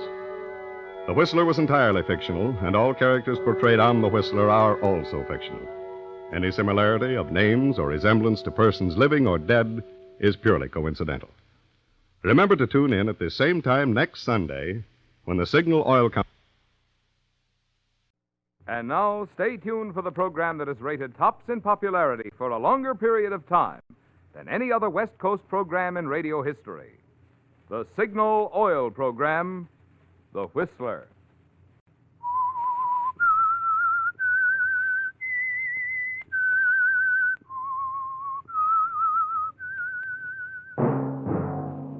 Signal, the famous Go Farther gasoline, invites you to sit back and enjoy another strange story by The Whistler.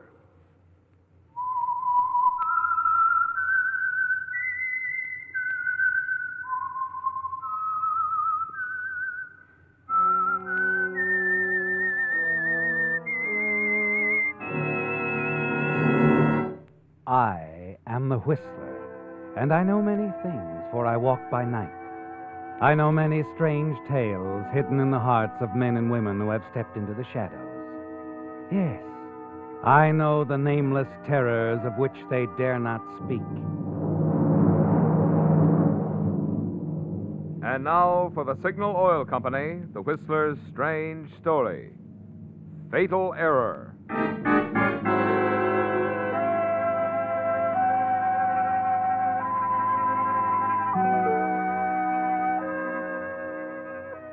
It was a unique arrangement between Lloyd McCrae and his partner, Matt Banyan. On the surface, they appeared to be realizing only a modest average income, quite in keeping with their operations of a few air cargo planes. But beneath the surface, that was something else again. Just as certain secret side trips across the border into Mexico produced something else again in the way of big profits for McRae and Banyan. Yes, these were the deals the partners never discussed with anyone other than themselves. Not even Fran Engel, Matt's girlfriend, was told about the highly profitable sideline. Of course, there was always the danger of being exposed, and the partners were gradually reaching the danger point. Both were well aware of this as they discussed it one afternoon in their airport office. Well, that's how I see it, Matt. We've put 25 grand away in 6 months, and I say it's time to lay off for a while. Anybody been snooping around? No. Maybe I'm just jumpy, that's all. Maybe. Yeah, I see your point. Well, so what's our next move? Well, nothing special. Just start giving a little more attention to customers that want to do legitimate business, that's all. You mean Kramer, Lee, and the rest of our customers, Yeah. eh? Oh, look, Lee wants to talk about a frozen meat shipment tonight. See him, will you? His place, 8 o'clock. Oh, no, wait a minute. Can't you handle it? I've got a date with Fran. Fran, but she's working Oh, tonight her throat's anyway. bothering her. She's not singing at the club tonight. Well, look, you know I never do as well with customers as you do, Matt. You've got away with them. I haven't. Yeah, sir. thanks, Lloyd. Maybe so. Matt, but, look, we're still running a business. We're trying to make it look that way. I should think you'd want to do something about it. Okay, save the lecture. Lee's place, 8 o'clock. I'll be there. All right, that's better.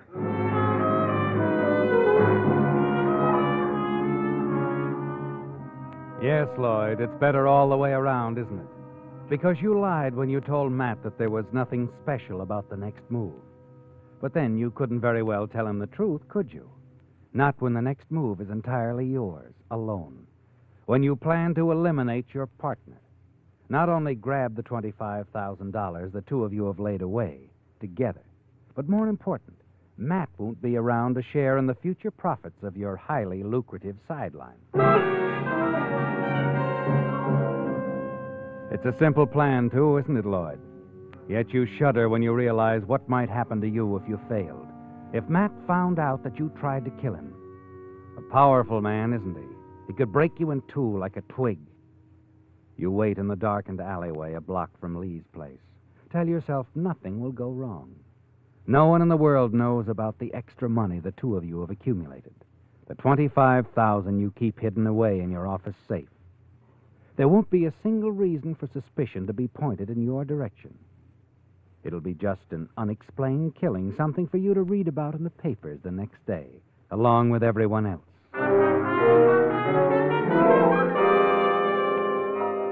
It's almost 8, and now you hear them. Footsteps. Closer. Closer. He's right on time, isn't he, Lloyd? Right on time. You whirl, run from the alley. On the sidewalk, you almost knock someone over. Look out, let me by. You turn your face away from the woman, shove roughly past, and then break into a run, certain that she didn't get a clear look at you.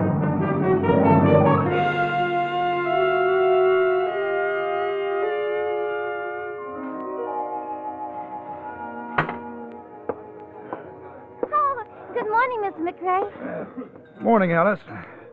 Cup of coffee, huh? Yeah, sure, right away. Oh, here's the paper. You can read about the shooting last night over by the Lee Frozen Meat Company. Shooting? Yeah, a fella named Joe Ramos got himself blasted by... What? Let me see that. Well, there it is, right in the front page. Let's see. Joe Ramos, shot. Killed by unknown assailant. Witness described killer as a... slight of build. Wearing trench coat. Hey, what's the matter, Mr. McRae? You don't look so good. Did you know this Ramos guy? No, I didn't know the guy.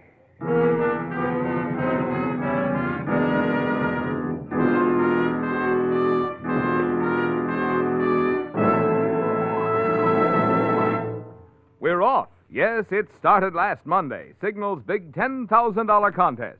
And all week, Whistler fans have been besieging Signal dealers for free entry blanks. No wonder, too, when the 200 valuable awards include such exciting prizes as a Buick Super in the dashing new Riviera model, an Apex 3-piece automatic laundry, washer, dryer, and ironer, 6 Packard Bell television sets with latest type black picture tube, including Packard Bell's famous Telecaster consoles that turn at fingertip touch to most convenient viewing angle.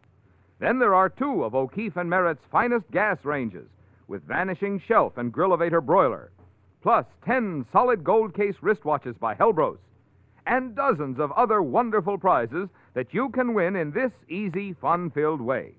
Now, you know those Signal cartoon billboards that picture an angry bride waiting at the church door for the groom who is just arriving late because he ran out of gas? Well, all you need do is write in 25 words or less what you think the bride is shouting at the groom. That's all there is to it. No purchases required, no box tops to send in, no tickets to save. Say, this is really a contest you can't afford to miss. So listen later for more details about Signal's big $10,000 contest.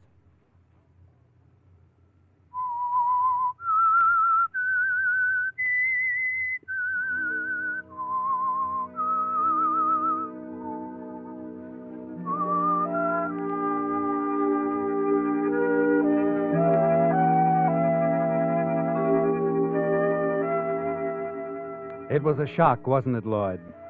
To learn the papers have identified the man you shot down last night as Joe Ramus, not your partner, Matt Banyan. You can hardly believe it. You were so certain it was your partner. The same build, even the same walk. But you've made a mistake, haven't you? A bad mistake. And now, driving out to your office at the airport, there's a sick feeling in the pit of your stomach. The newspaper story, Lloyd, carries a partial description of you, the killer.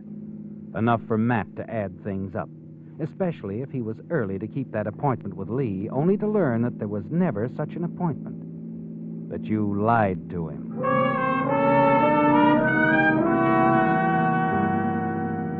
As you approach the airport, you wonder if you shouldn't make your move now, salvage what you can, take the money out of the safe, leave town. But that would point suspicion directly, wouldn't it, Lloyd?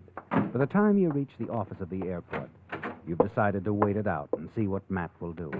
There's no sign of Matt having been here, is there, Lloyd?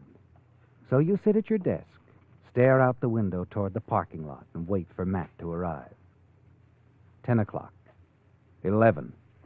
There's no sign of him.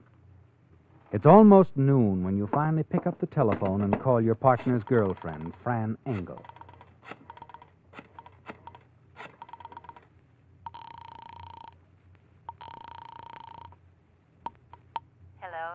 Oh, Fran? Yes, this Lloyd? How's my favorite songbird? You still knocking him dead? Well, I'm big time now, one show a night. Oh, fine. Fran, I've been trying to locate Matt. You see him this morning? Matt? Yeah. Why, just a minute, Lloyd. I'll be right with you. Clutching the phone tightly in your hand as Fran excuses herself, you strain to listen. She talks to someone softly. Someone there in their apartment. It could be Matt, couldn't it? Finally, she comes back on the phone. Oh, I'm sorry, Lloyd. The cleaning man just came by to pick up some things. You were asking about Matt. Yeah, it isn't anything special. Just thought if you'd seen him, you know. Oh, yeah. Yes, I saw him. He was by here a couple of hours ago. Dropped in to say goodbye. Goodbye? Yes, he had to drive up to Bakersfield on business. But didn't you know? Oh, sure, yeah. Today is Tuesday, isn't it? Yeah, that's right. Yeah, he did say something about it a few days ago. Anything else on your mind, Lloyd? I mean, in case you should call me later. No. No, forget it, Fran. Thanks. Bye. Bye.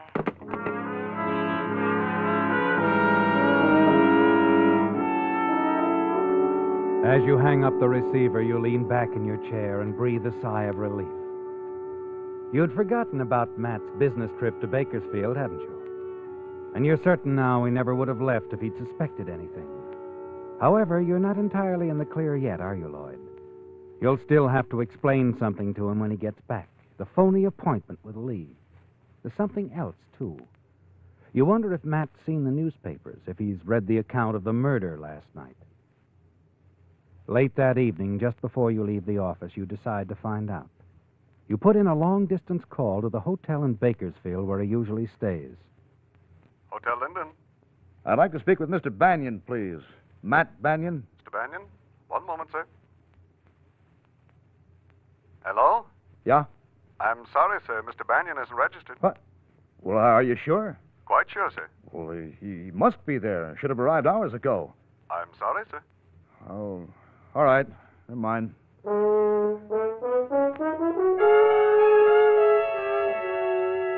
Something's wrong, Lloyd. You can sense it, can't you? As you close up the office and walk to the parking lot, a feeling of uneasiness builds within you. You try to fight it off. Find some reason why Matt hasn't checked into the hotel. An accident, perhaps, on the road. Yes, or motor trouble. Or he might have finished his business early and started back to town. There's nothing to be gained by staying at the office, is there? So you decide to drive on to your apartment. As you approach the all-night garage where Matt usually parks his car, an idea suddenly occurs to you. You swing into the driveway, pull up inside. Okay, coming. Hello, Frank. Oh, hiya, Mr. McRae. How's everything? Oh, can't complain. Hey, this baby of mine needs a tune-up. It's okay if I bring it in tomorrow? Oh, sure. We'll take care of it, Mr. McRae. Do a good job for you. Yeah, Matt said you would. He's your best booster, you know. Nice guy, that Mr. Banyan. Yeah. Don't get to see him much now that I'm on the late shift. How's he doing? Oh, fine. He's on a trip upstate right now. He drove up this morning. Drove up? Funny. Why? Hey. What do you mean?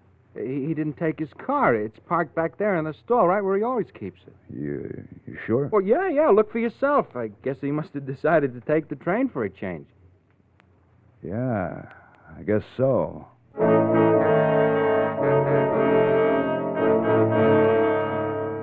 Fran lied to you, didn't she, Lloyd? And you remember your phone conversation with her, overhearing her talking to someone in the apartment. Someone she said was the man from the dry cleaners. You're certain now it was Matt. And you know now why he told her to lie. He doesn't want you to know that he's here in town. And he's suspicious of you. You drive out of the garage and find yourself headed back toward the airport. You're afraid to go to your apartment, aren't you, Lloyd? Afraid that Matt will be there waiting for you. You decide to drive back to the office instead. As you enter and lock the door behind you, without turning on the lights, you step over to answer the telephone. Hello? Hello? Hello? Who is it? Hello? Your hand is shaking badly, isn't it, Lloyd, as you replace the receiver? You move slowly to your chair, sink down into it, and sit there in the darkness of your office. The phone call. It could have been a wrong number, couldn't it? Yes. You've got to get hold of yourself, Lloyd. Your nerves are on edge. You've got to be very careful. You can't afford to make a mistake now and give yourself away. You're sure you know why Matt is keeping out of sight. He's waiting for you to make a move, isn't he? The wrong move. But you're not going to, are you, Lloyd? You sit there for some time, thinking things out, gradually becoming more and more confident. And then suddenly, you wheel around in your chair, stiffen as you hear the key in the lock of the office door. You're unable to move, to call out. Unable to take your eyes off the doorknob as it turns slowly. Oh, Mr. McRae, I didn't know you were here. What do you want, Pop? Why, I just come in to do the cleaning up, Mr. McRae. I didn't know you were here. The lights was Yeah, out. all right. If you want, I can come back later. Yeah. Come back later, will you? Okay, I'm sorry, Mr. McRae. I didn't mean to... Sure.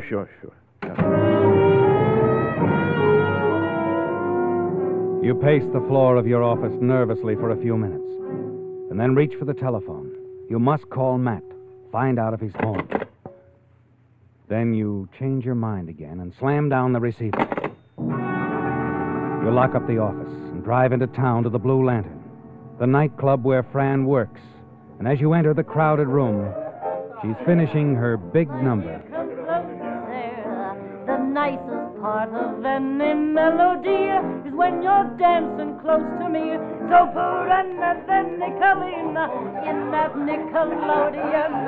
All I want is loving you and music, music, music. Doodle-dee-doodle-la-dee-doodle-la-la-la-dee-oh. All I want is music.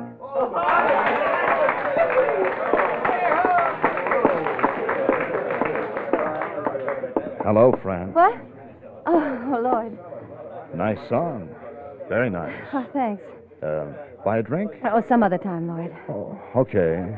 What brings you around? We don't see you here very often. Oh, just bored, I guess. You know, I really don't get out as often as I should. All work and no play. That's bad. Yeah, I spend entirely too much time at the office, I guess. Take Matt now. At least he gets a chance to take a few out-of-town trips once in a while. Too often to suit me. Maybe I ought to make those trips instead. Fine. That way I'd have Matt where I could keep my eye on him. You know, I often wonder about those business trips. Oh, well, you haven't a thing to worry about, Fran. There's only $1 in his life. It's you. Yeah, sure. That's what he tells me. You know, you've got a great guy there, Fran. Great guy. I know. I guess you know, too, how I feel about him. He's the best friend I ever had. There's nothing I wouldn't do for Matt. He's a real guy. By the way, did he call you tonight? Huh? Oh, yeah. Yeah, he called. From his hotel. Huh? The Linden? Yeah. Why, something on your mind? Well, I wanted him to check on something while I was up there. I happened to think about it this afternoon. Oh, I see. I could call him in the morning, I guess. It Yeah. really isn't too important. Sure you won't have that drink, Fran? No, thanks, Lloyd. Well, if you don't mind, I think I'll go back to my dressing room. I have a horrible headache. Oh, it's too bad. Well, I'll see you, huh? Well, you ought to come around more often. Sure. I'll do that, Fran. I'll do that.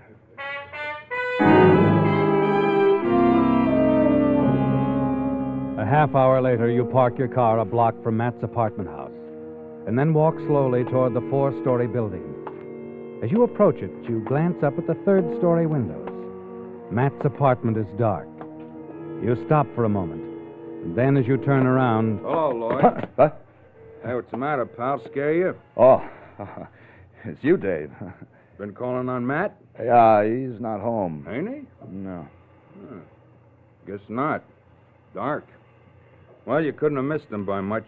You, see him go out? No, but I heard him moving around up there just before I went down to the corner about 10 minutes ago. Oh, you sure? Well, sure, I'm sure. My apartment's right under his, ain't it? I heard him. Oh, I see. Okay. Well, thanks, Dave. Hey, wait. If you're going down to the airport, I'll give you a lift. Going down there in a few minutes. Thanks. No, I have my car.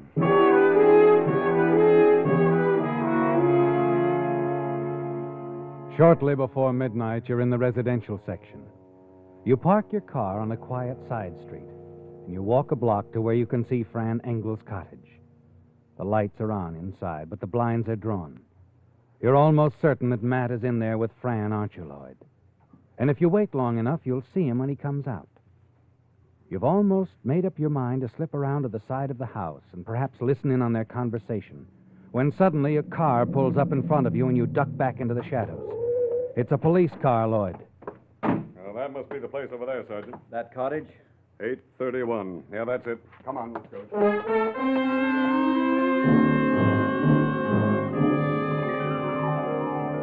A wave of panic sweeps over you as you watch the police officers ring Fran's bell.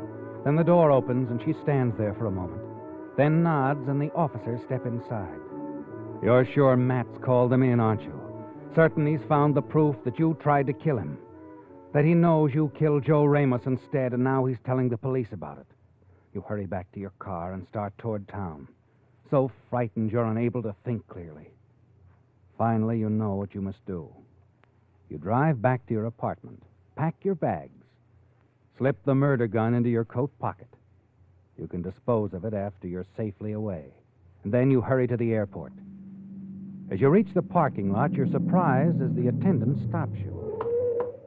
Say, Mr. McRae. What is it, kid? Thought maybe you ought to know. The cops were here asking for you. What? Yeah. Probably at your office now. They say what they wanted? No. Okay. Here. Hey, thanks. Park this crate for me, will you? I better go over to the office and see what they want. Sure, Mr. McRae. Sure. You decide to leave the car in the lot, and then you hurry over to the terminal building. Go to the cocktail lounge, and from the window you can see the police car parked in front of your office. 2 policemen inside talking to Pop. You've got to get them out of there, Lloyd, if you're going to get the money out of the safe. $25,000. You'll have to be satisfied with that, won't you?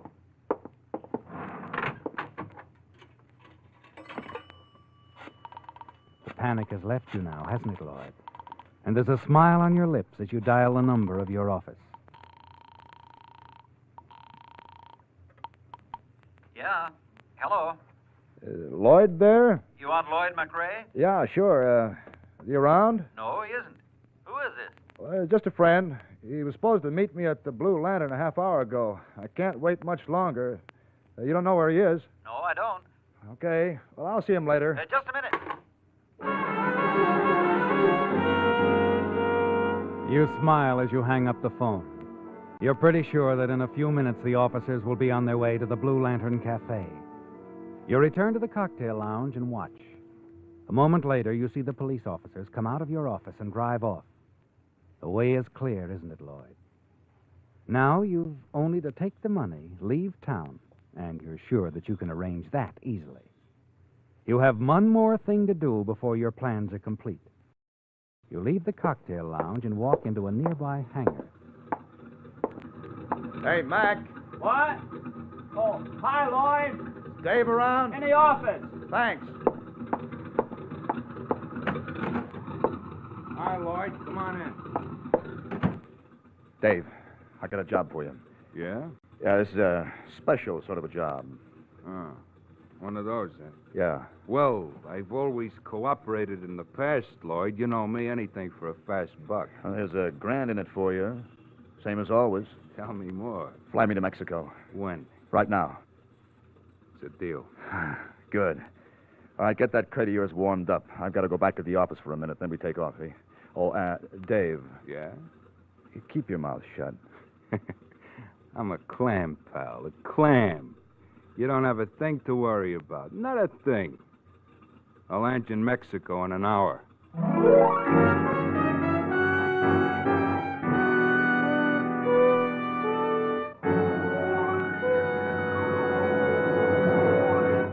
$200 lucky Westerners will win some wonderful prizes in Signal's big $10,000 contest. Prizes such as Frigidaire's deluxe refrigerator with new cold wall cooling, a Frigidaire electric range or Frigidaire home freezer, 5 Halliburton makeup cases filled with exquisite cosmetics by Anatole Robbins of Hollywood, 10 Packard Bell radios, 10 Westinghouse vacuum cleaners, plus 50 Westinghouse pop-up toasters.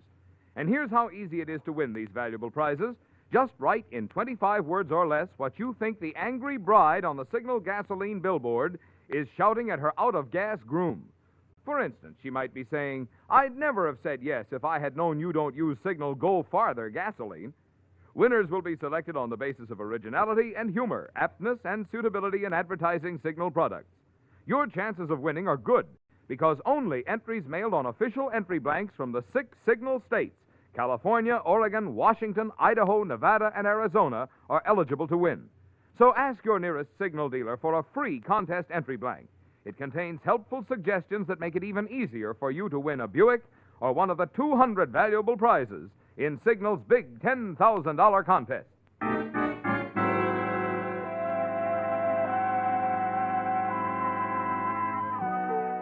A curious crowd had gathered in front of the McRae-Banyan office at the airport, milling around and talking in excited whispers. Inside the office, Lieutenant Robbins of Homicide faced the members of the press and was trying to explain what had happened. Look, boys, look. I can only tell you what I know. Wait a minute. Wait, now look. I can only tell you what I know. There's a lot about this I don't know. A lot I don't understand. Yeah, well, okay, Lieutenant. Now, so McRae was opening the safe here when the Prowl Car boys walked in on him, huh? He turned around, started shooting. That's right. The boys had to give it right back to him in self-defense. So McRae is dead. Now, what did the law want with him in the first place? Well, a man named Joe Ramos was killed last night. He was murdered. Yeah, I know, Lieutenant. I wrote that yarn myself. Now, what about it? Well, we made a couple of interesting discoveries about this Joe Ramos tonight. Now, first, the boys down at the morgue found $25,000 hidden in the lining of his overcoat. 25. This is big. I'm going to phone my paper. Now, wait a minute. You better wait until I finish. Second, the identification papers on him were phony. He wasn't Joe Ramos. We found this out after we checked up on a dame. We found a picture of her in his wallet. A case of find the woman, huh? Right. Well, we picked her up, brought her down to the morgue. When she recognized the body, she went all to pieces.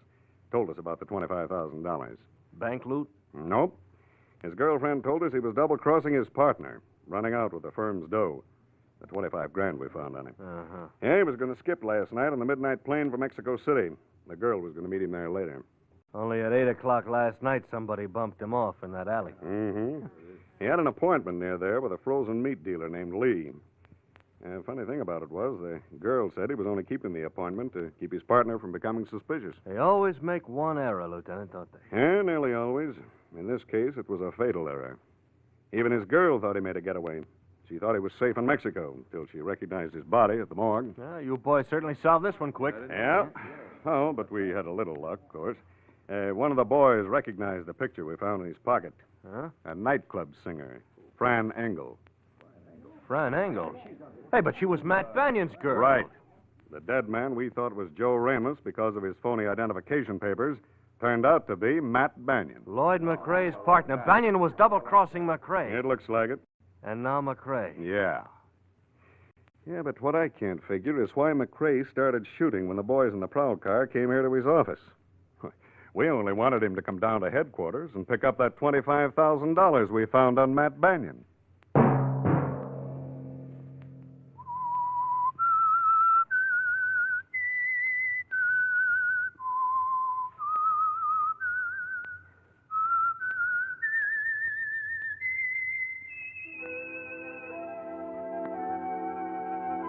Let that whistle be your signal each Sunday for the Signal Oil program, The Whistler. And this week, be sure to enter Signal's big $10,000 contest. 200 valuable prizes include a new Buick, Apex automatic laundry, Frigidaire refrigerator, electric range, or home freezer, Packard Bell television set, O'Keefe and Merritt gas range, and many others. Just ask at your nearest Signal service station for an official entry blank. It's free, no purchase required.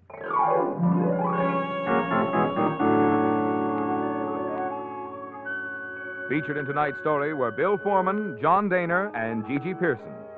The Whistler was produced and directed by George W. Allen, with story by Steve Hampton, music by Wilbur Hatch, and was transmitted to our troops overseas by the Armed Forces Radio Service. The Whistler is entirely fictional, and all characters portrayed on The Whistler are also fictional. Any similarity of names or resemblance to persons living or dead is purely coincidental. Remember, at the same time next Sunday, another strange tale by The Whistler. Marvin Miller speaking for the Signal Oil Company. This is CBS, the Columbia Broadcasting System.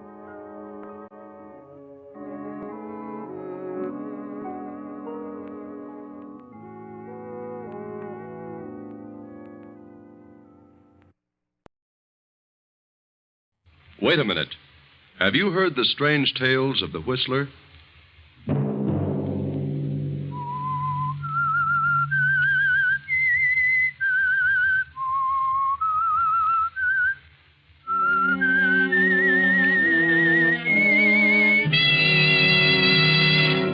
I'm the Whistler.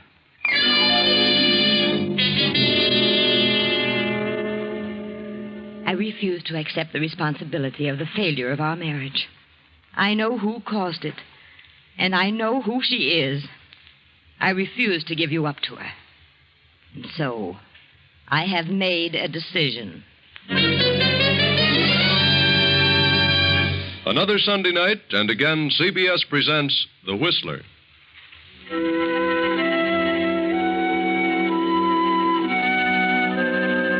I, the Whistler, know many things, for I walk by night. I know many strange tales, many secrets hidden in the hearts of men and women who have stepped into the shadows. And so I tell you tonight the unusual story of the other woman. Olivia Martin paces the floor of her bedroom. She's been pacing for hours, and it is now long past midnight. Her husband, Fred Martin, did not come home to dinner. He was detained at his office on business. So he said.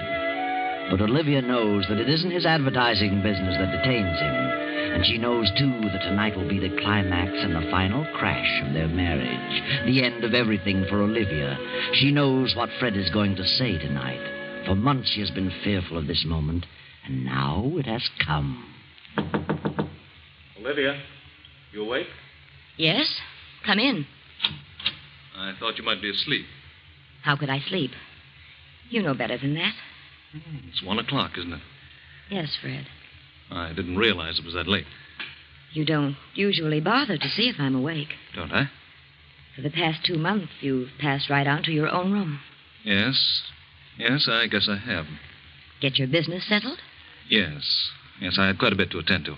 Have dinner at the club? Oh, yes, at the club.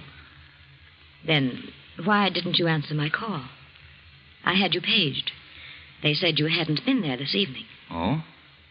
Perhaps I hadn't arrived yet. Really? What did you want?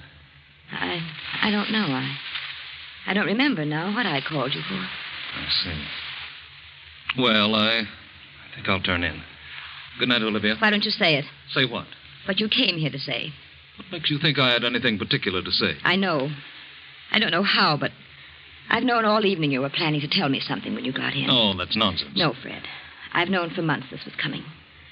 I know what sort of business detained you. Another woman. What? At first, I believed you. As the weeks passed and I realized you were going colder, the whole thing became clear to me. Then I knew you were evading me, that you were lying about those business appointments at night. Go on. We've been married 10 years, Fred. I've done everything humanly possible to make our marriage a success. Have you? I think I have. At least I've tried. That's your opinion, Olivia. Why didn't you come right out and tell me about this woman at the very beginning? Why should I? Oh, Fred. I'm sick all over. I've tried not to believe it. Now, let's not have a scene, Olivia. What do you expect me to do, laugh it off? No, not you, Olivia. Certainly not you. I suppose you'll say it's all my fault. I'm to blame for everything. Well, isn't that what you're trying to say? I haven't said anything. Then why don't you? Say something. Why do you beat about the bush? You came here to say something. Say it. Very well, since you put it that way, I will. I'm going out of town tomorrow on business. I'm sending my things to the club. When I return, I intend to live there. Fred. Wait a minute, Olivia. I haven't finished yet. I want you to get a divorce on any grounds you please. Desertion or whatever you wish. Divorce? Do you mean that? I do. Very well. If that's the way you want it, there's nothing else I can do. No, Olivia, nothing. Good night.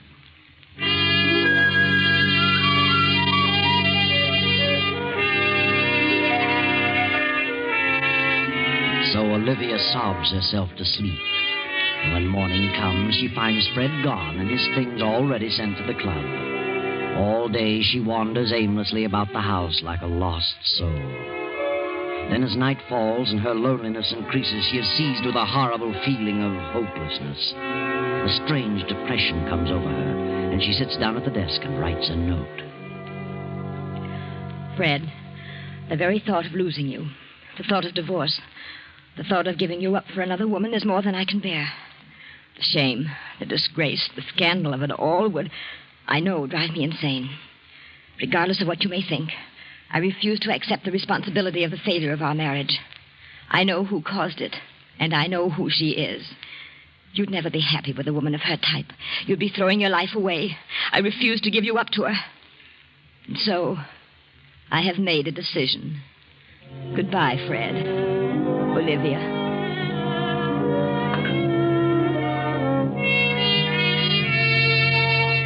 Olivia addresses the note to Fred at his club, steps out and drops it in the nearest mailbox. She wanders about for a while, then returns to the empty house, takes some sleeping tablets, and goes to bed. Then, the next morning at Fred's office, Doris, Fred's private secretary, is going over some papers.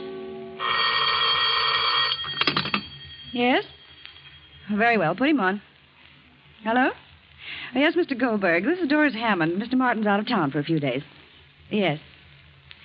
Well, Miss Bartow is head of the art department. I'll have her check on it right away. Yes. Yes, goodbye. Yes? Tell Rita Bartow to come in here, please. Miss Bartow isn't coming in today. She's staying home. Has a bad cold. Oh, I see. Well, we'll send Jack Mallory in then. Yes, Miss Hammond. Do you want to see me, Miss Hammond? Oh, yes, Jack. I understand Rita's ill, isn't coming in today. No, I guess not. Well, Mr. Goldberg over at Lake Laboratories wants to know which ad she intended to run next week.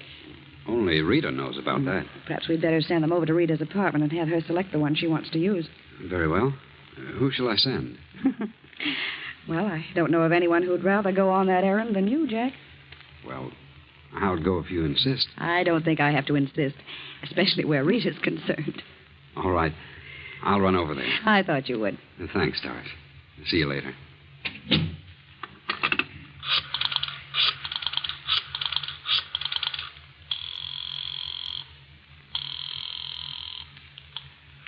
Hello? Rita, this is Doris Hammond. Yes, Doris. How do you feel? Oh, fair. Good. Mr. Goldberg wants to know which ad you selected for next week. I'm sending Jack Mallory over with the layouts. He should be there in a short while. Very well. Now I've forgotten which it was. And send Jack back as soon as possible. He'll hang around all day if you don't. I will, don't worry. Goodbye. Bye.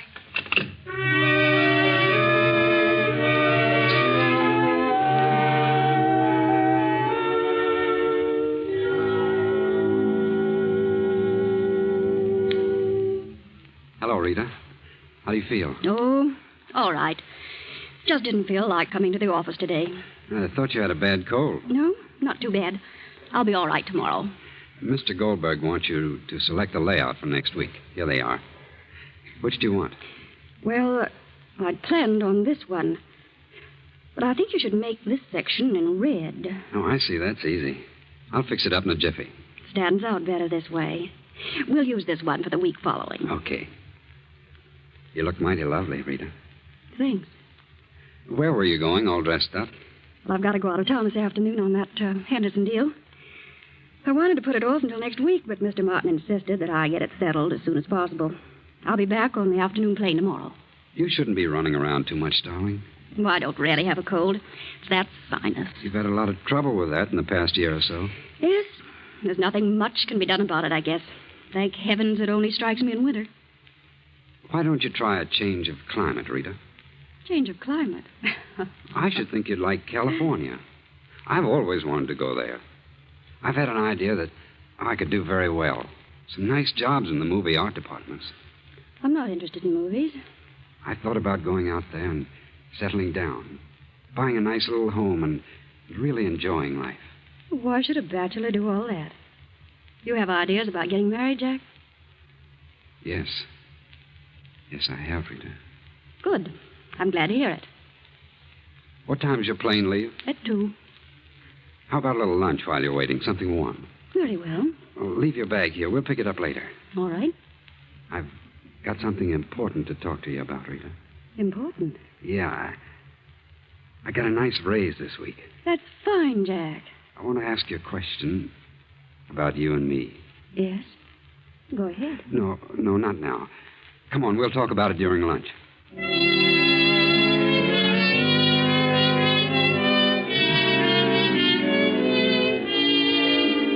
Meanwhile, Olivia Martin, having made a decision and formulated a plan, visits her husband's office and calls on Doris, the secretary. Good afternoon, Miss Hammond. Oh, how do you do, Mrs. Martin? I was just going out to lunch. Would you join me? I'm sorry, Miss Hammond. I'm afraid I haven't time. I'm in rather a hurry. I've a number of things to do this afternoon. Oh, can I help you? I suppose you're quite busy yourself. Oh, yes, my work is always doubled when Fred leaves town. Fred? Yes, Mr. Martin. Oh, my husband. I suppose it does seem strange for an employee to call him Fred.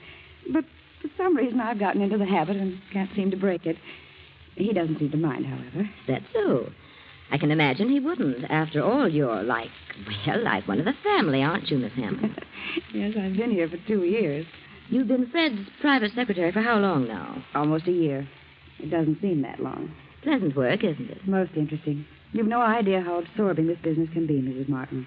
But I realize it must have a certain amount of extremely interesting moments. You should come around more often, Mrs. Martin. How right you are. Things might have been different. Different? Yes. I mean, if I had taken an active interest in the business, well, at times it gets rather dull waiting at home, especially on long evenings when your husband has to stay in town on business. Oh, I suppose it is rather dull under those conditions. Yes. But I mustn't take up your time with personal problems. I want you to have a check drawn for me for $500. Very well, I'll attend to it at once. Have you heard from Fred since he left? No, I haven't. He phoned me this morning. He did? Yes. He left an important paper at home, and he knew I was flying to Detroit tonight to visit my relatives, so he wants me to drop it off for him at Buffalo. Buffalo? I thought he was in Boston. Well, yes, he was, but he had to rush over to Buffalo. Some unexpected business came up, and he says he needs you very badly. He wants me to come to Buffalo? Yes, I told him I'd notify you and bring you with me. I'll be leaving the airport about 5:30. Can you meet me there, or shall I pick you up here? Well, I'll meet you at the airport. I'll have to run home for a few minutes. Is there anything in particular he wants me to bring? No, nothing but the paper he left at home. Very well, I'll be at the airport around 5. Do you mind flying, Miss Hammond? No, not at all. That's good. My plane is a small cabin job. Might be a little bumpy, but I'm rather a good pilot. I'll see you at 5.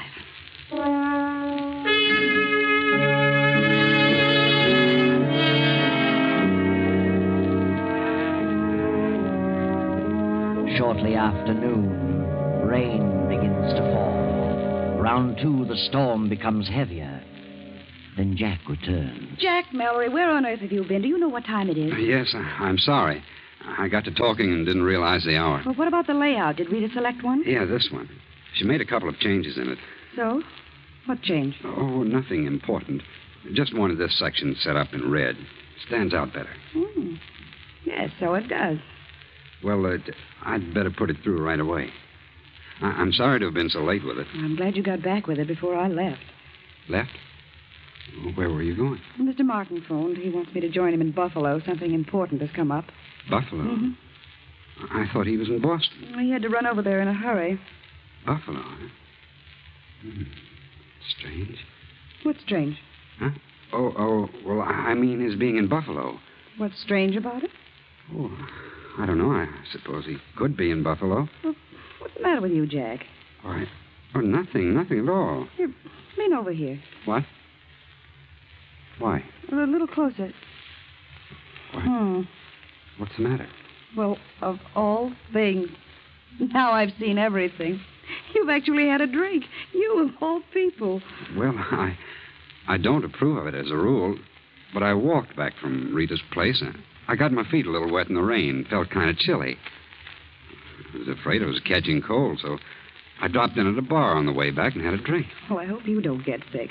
Can't afford to have you and Rita both out. No, that's right. A lot of work to be done this week. Here, take off that top coat. It's damp. Let me have it. Now hang it over the radiator. Well. What's wrong? How on earth did you do this? You've spilled ink on the front of your coat. Yeah.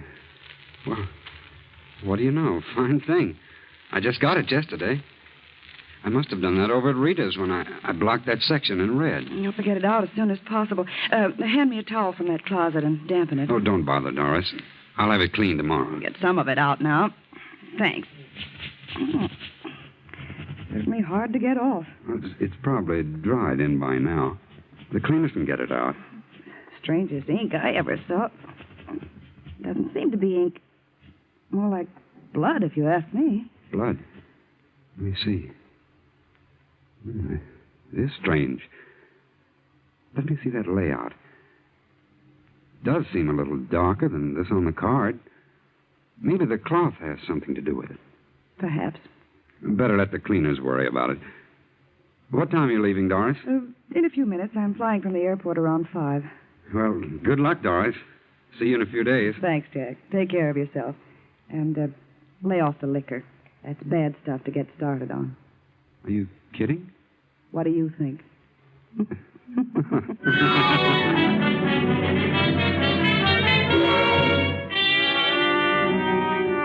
For a few brief moments, Doris stands staring after Jack as he passes through the door to the outer office. Then she picks up the towel, studies it for a moment. Suddenly she tosses it into the desk drawer, leaves the office, and goes home. Then around 5, Doris meets Olivia at the airport. Oh, Mrs. Martin, do you think we should try it tonight? You mean you'd rather not go? Are you frightened? Oh, no. No, I'm not exactly frightened, but... Well, the storm's passed. What's wrong? What? I don't really know.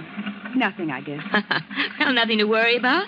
I've flown this plane in all kinds of weather. Yes, of course. Well, we're all set. Let's climb in.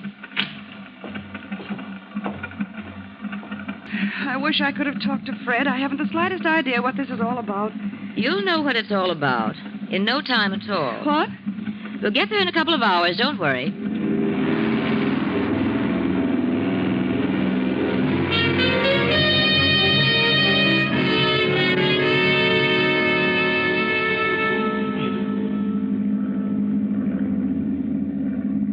How far have we come now? Oh, I don't know. About 75 miles, I should say. Where are we? I can't see a thing. We're not far from Monticello. How can you tell? Can you see that down there? No, not too well. I'm flying by instruments. I hope we don't run into a storm. Frankly, I don't like to be in a plane during a storm. Well, I don't know of anyone who really does. We could have taken a train. We could have, but on this particular trip, I was in somewhat of a hurry to get to my destination. Tell me, Doris. May I call you Doris? Well, of course. Aren't you just a bit upset over this trip? What do you mean? Just that. Do I seem upset? Yes, you do. Something preying on your mind? Yes. Yes, there is something bothering me. So? What is it? I'd rather not say. A guilty conscience? Guilty conscience? Isn't that what it is? What are you talking about? Are you looking forward to a nice visit in Buffalo? Why, I don't know. I don't consider it a visit. It's part of my job. And a very pleasant job, too. I'm sure you'll miss the job and its attendant interests. Working late at night, several nights a week with Fred. What do you mean by that? Why should I lose my job? Your job isn't all you're going to lose. Do you know what you're saying? Yes, and you know what I'm talking about. You're crazy. Fred isn't in Buffalo. Where is he? I don't know. But wherever he is, you'll never see him again, you little cheat. Put this plane down and let me out. You're mad. I'm going to put it down, straight down on its nose. What? Fred won't think you're so attractive next time he sees you. No. No, you're out of your mind. You can't do this. You can't. You can't. Put that key back in the switch. I won't. You hear me? I won't. You must listen. Give me that key. Pull up. Those trees! Pull up! Ah!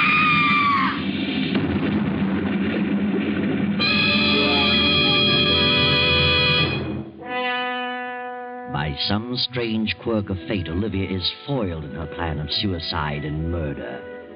A farmer rushes to the crash, finds Olivia thrown clear and still alive. Now, an hour later, in the farmhouse...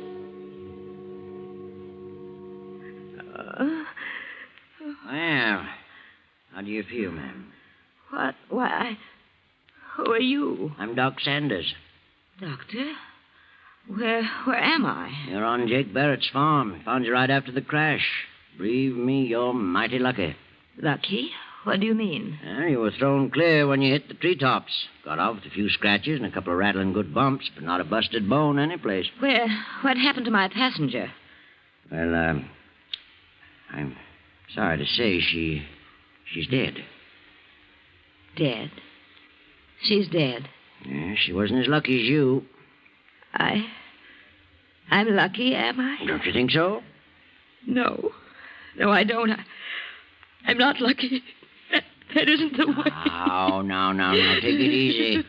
I know how you feel, but you couldn't help it, ma'am. These things just happen sometimes. No, they don't just... What were you going to say, ma'am? Nothing.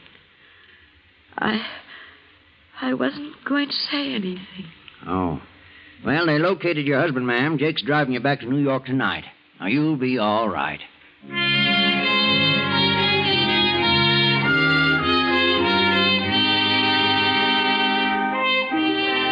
Well, Olivia, now you are on the spot. Your vicious plan was only partly successful. Now you've got to face Fred. And how are you going to explain the situation? How are you going to explain Doris's presence in your plane? Fred arrives in town, spends a few hours at his club. Then in the morning he visits Olivia. Hello, Olivia. Oh, Fred, it was terrible. Yes, I know. I'm very sorry, Olivia.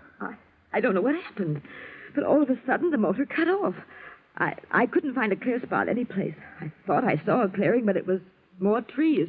And with no motor, I couldn't pull up. You were very fortunate. Yes, I suppose so. Where were you going? Why, well, after you left, I got to thinking things over, and I just couldn't remain another night in this house alone. So I decided to go to my sister's in Detroit for a while. Mm-hmm. Why did you fly? I don't know. I just wanted to get away as fast as possible. Wasn't it a rather bad night for flying? No, I've flown in worse weather. Storm had cleared. I see. I was never so shocked in my life. Oh, Fred, I'm so sorry. So terribly sorry. No. Get hold of yourself. You couldn't help it. It was just one of those things. I know how you feel. Doris was she was a lovely girl. A shame. Yes. She was young. Had everything to live for. I know how you must feel, Fred. Yes, I'll certainly miss her.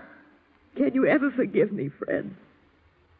Of course, Olivia. I never want to fly a plane again. Never. Tell me, how did Doris happen to be with you? Where was she going? Well, she said she wanted to visit some friend in Buffalo. Asked me if I'd drop her off there. How did she know you were flying that way? Well, you see, I went to your office and told her I was going to Detroit and asked her to draw some money for me. Told her I'd be glad to put her down in Buffalo. That's all. I can't imagine why she'd leave the office in the middle of the week to visit friends out of town. That wasn't like Doris. Maybe she had some business to attend to on the side. Maybe. Well, I can't imagine what it might be. Maybe it was personal business. Possibly. Olivia, are you telling me the truth? Why? What do you mean? Have you told me the real reason you wanted to leave town? Well, certainly. Weren't you, running from something? What would I be running from? You were carrying out a plan, weren't you? Plan? What plan? Didn't you have a definite idea in mind when you wrote that note to me? Note? It seems you've forgotten the note. Why don't you tell me the truth, Olivia? Yes, I did make up my mind to do something terrible. I was going to kill her and myself. I couldn't stand it any longer. But after I mailed it to you, I seemed to come to my senses. I saw things clearly and realized how awful such a thing would be. I just couldn't go through with it. So you decided to forget the idea and go on to Detroit? Yes. I swear I changed my mind about killing her. I couldn't be a murderer. You really expect me to believe that? Fred, you must believe me. You must, please. I know what you think, the note and everything that's happened. That note is certainly definite evidence against you. Note? Yes.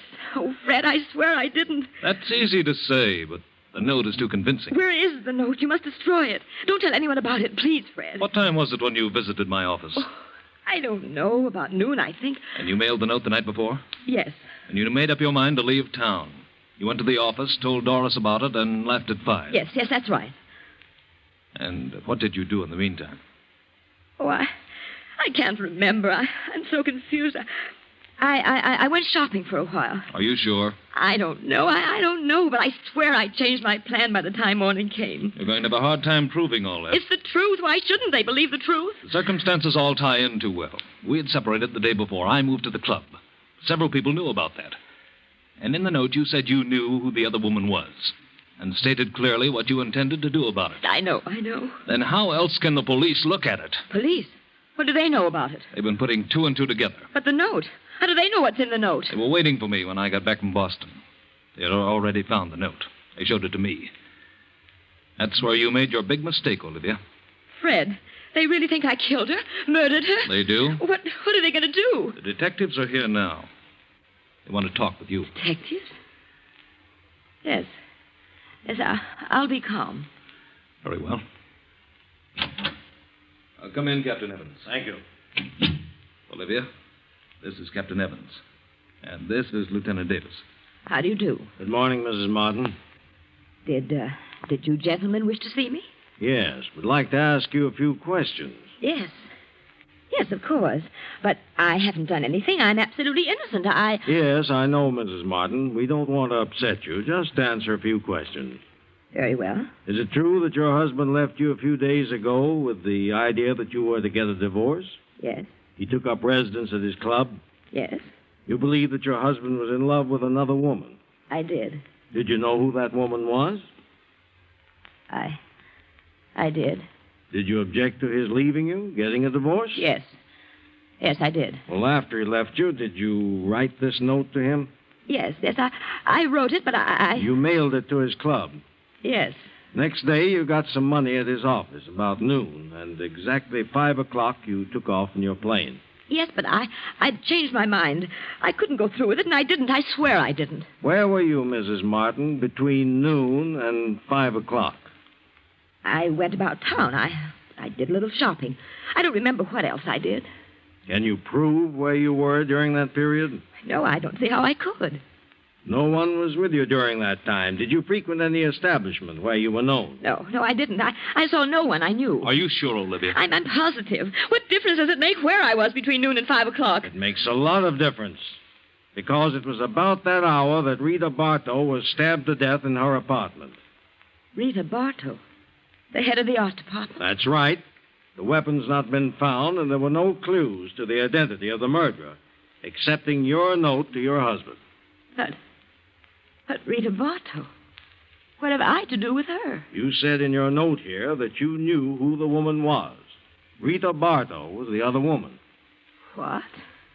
Then what about... What about who? What were you going to say? Nothing. I wasn't going to say anything. Not one thing.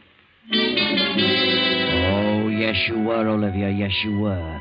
You were going to say that you killed the wrong woman. Poor, innocent Doris Hammond. Of course, we know you didn't kill Rita Bartow, because Jack Mallory killed her when she turned him down and said she was going to marry Fred Martin. And Doris was the only one who knew about the bloodstains on Jack's coat. She was the only one who could have pinned it on Jack and cleared you, Olivia.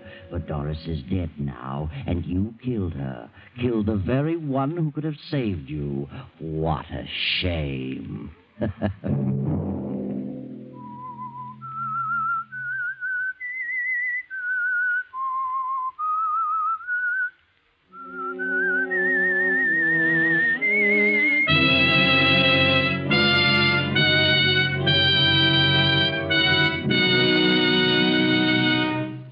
CBS has presented The Whistler.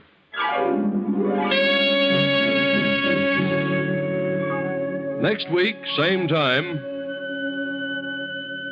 I, the Whistler, will return to tell you another unusual tale. Good night. This is the Columbia Broadcasting System.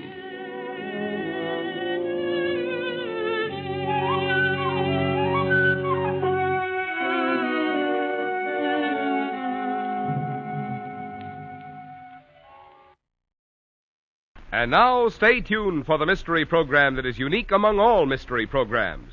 Because even when you know who's guilty, you always receive a startling surprise at the final curtain. In the Signal Oil program, The Whistler.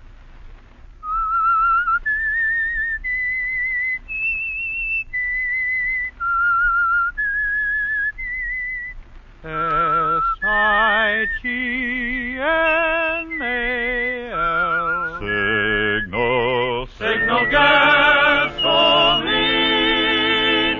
Signal, the famous Go Farther gasoline, invites you to sit back and enjoy another strange story by The Whistler. For extra driving pleasure, the signal to look for is the yellow and black circle sign that identifies Signal service stations from Canada to Mexico. And for Sunday evening listening pleasure, the signal to listen for is this whistle that identifies the Signal Oil program, The Whistler.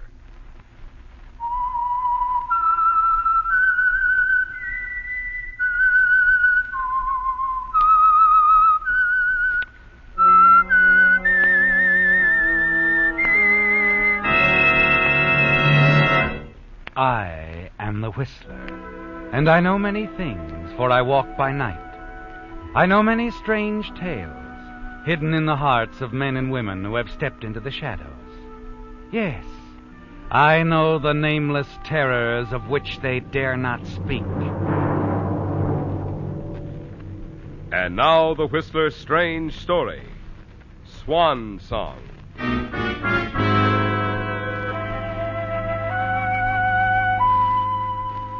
The setting for murder can be anywhere. Perhaps it seems more at home in a dark alley or on an isolated side road, or yet in the dingy back room of a cheap honky-tonk. But once murder is in the mind of someone and the dark plan evolved, the setting can be anywhere. It can even take place in a well-lighted, well-appointed apartment in the expensive part of the city, where laughter is mixed with the pleasant talk of 4 people. 4 of the 5 people in the situation. 2 men, 2 women. The brother of one woman was absent. The other woman, the hostess, rises, moves across the room with a tray of 4 empty glasses, and hums a popular tune. People will say we're in love. A happy hostess with murder on her mind. And one glass requires special attention. Into it she drops a single white pellet, watches it bubble, cloud the contents briefly, and then clear. As she watches, a smile of triumph lights her face, and her thoughts go back to that night a few weeks ago when the idea of murder first crept into her mind, as she was performing at the Swan Club. Don't start collecting things. Give me my rose and my glove. Mona Barrett wasn't a good singer, but she had a style the customers liked. With Mona, it was a living. It bought a few of the things she wanted. And she could meet people who might help her on her way. She usually did the commercial thing, sang straight to her audience. But tonight she looked beyond her audience, to Jeff Williams seated at the bar, and from him across the crowded club to his partner, Charlie Flaveau. It was like looking first at night, then day. Jeff, solid and sullen, with eyes only for Mona. Charlie, handsome and ingratiating, with eyes only for the guests of the Swan Club. It wouldn't be hard for Mona to choose between them. It would be very simple. But the choice wasn't hers to make. Not entirely. People will say we're in love.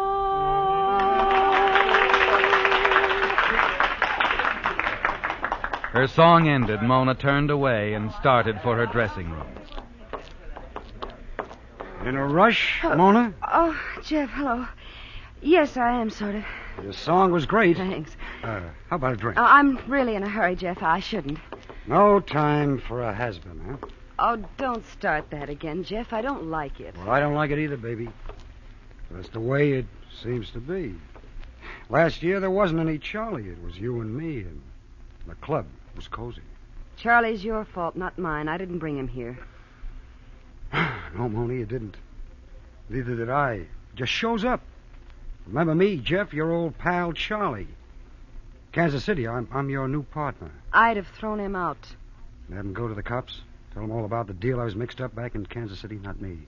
So you're stuck with him. Well, it's better than Leavenworth, baby. Oh, it's a great partnership. Charlie takes 60% of the take, and you practically kiss his hand for your 40. Sure, but... Oh, let's skip it, Jeff. Okay, we'll skip it. Well, how about putting on last year's mink, having supper with me? Sorry, Jeff, not tonight. I have other plans.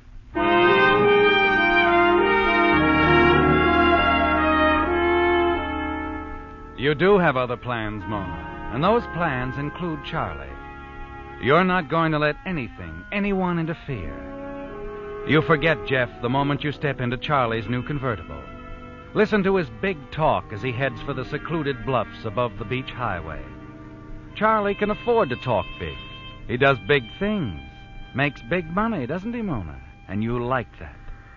Once you arrive at the bluffs, he stops talking, and like you, seems to drink in the quiet beauty of the spot.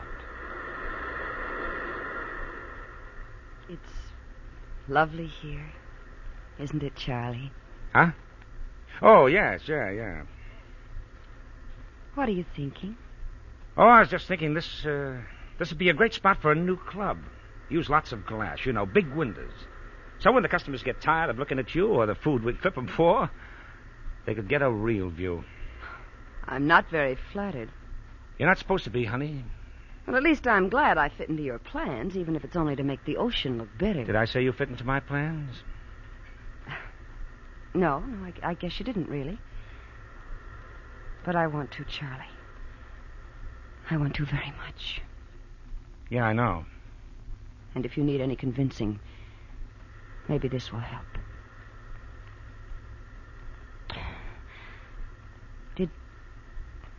Did that help, Charlie? That? What's so funny? Oh, you are, honey. You are. You never really thought I'd go for that, did you? Stop it. Stop laughing at me. Don't ever try that again, You Mona. can't humiliate me like that and get away with it. Take it easy. You've been humiliated before. Why, you... Take me home. With pleasure, honey. Just in time, too. In time for what? Oh, didn't I tell you? I have another date.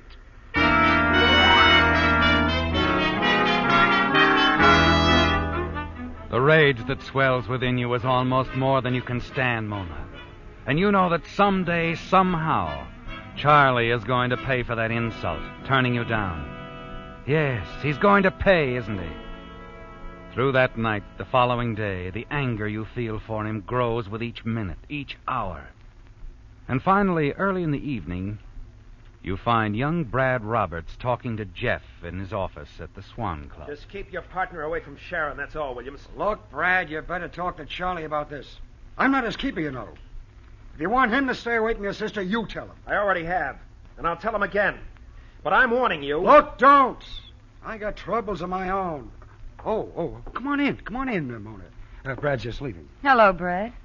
Charlie giving you a bad time? Not for long, Mona. I don't know what he expects me to do about his sister and Charlie. Look, baby, you know Sharon pretty well. She thinks a lot of you. No, thanks. Let Brad handle his sister. Maybe it'd wise her up. Tell her to stay away. No. But, there is something you can do about Charlie. Such as? Get rid of him. Kick him out. Oh, sure. And I wind up in Leavenworth. Relax, man. How can I relax the way he's treating you? I just can't take it anymore, Jeff. Sitting back helpless while he makes a fool of the greatest guy I know. Oh, Mona, honey, Oh, baby, I'm look. sorry, Jeff. But really, we've got to get rid of Charlie. We've just got to. Oh, sure. That's simple. Just tie him up, dump him in the river, huh? Is that it? If I thought we could get away with it, Hold it, baby. I won't have any of that rough stuff. Oh, come on now. I'll buy you a drink. You'll feel better. I guess I better pull myself together. I go on in another 20 minutes. You can skip the first show if you don't feel up No. to it. I'll be all right. Now listen to me. Mm-hmm. Yeah, it sounds like they're at it again. In Charlie's office. Brad and Charlie. Wait, Jeff, listen. Listen, relax. It's just Sharon's money you're after, Flavo. She thinks it's smart to hang around your club, be seen with you. Now look, Junior, look. She's nuts about me and you know it or you wouldn't get so hot about it. I'm through arguing with you, Flavo. Just stay away from Sharon, that's all I've got to say. Nuts. Come on, Mona. Let him fight it out. Yes, that's a very good idea, Jeff. Let them fight it out. You know something? Brad has a terrible temper. So, Charlie just might mess around and get himself killed.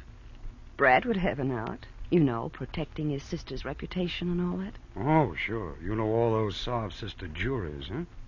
If Charlie were dead, that would solve everything. Wouldn't it, Jeff?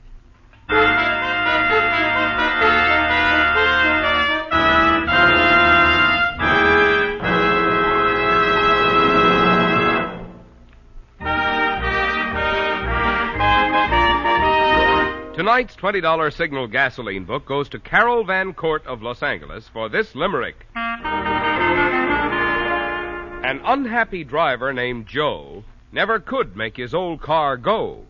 It used to be comic, but now it's atomic. The Signal gas treatment, you know. Signal, Signal, Signal gasoline. Your car will go far with Go Brother Gasoline. Tonight's limerick writer may have been a bit over-enthusiastic in suggesting that Signal gasoline will make old cars atomic. But we can promise that along with Signal's good mileage, you'll enjoy eager, purring power for proud pickup in traffic, or smooth, silent sailing down the straightaway, plus wide-awake energy for quick cold weather starting. That's because mileage and performance are like birds of a feather. They go together. To get both, next time get Signal, the famous Go Farther gasoline.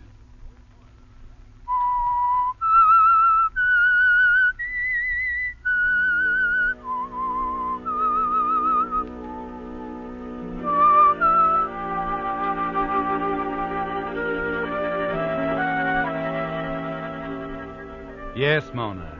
Charlie's death would solve everything, wouldn't it? He stands in everybody's way. It's Charlie against Jeff for the Swan Club. It's Charlie against Brad over his sister Sharon. And you, Mona, Charlie threw you over, laughed in your face. And now he stands between you and the security, the luxuries that Jeff could give you.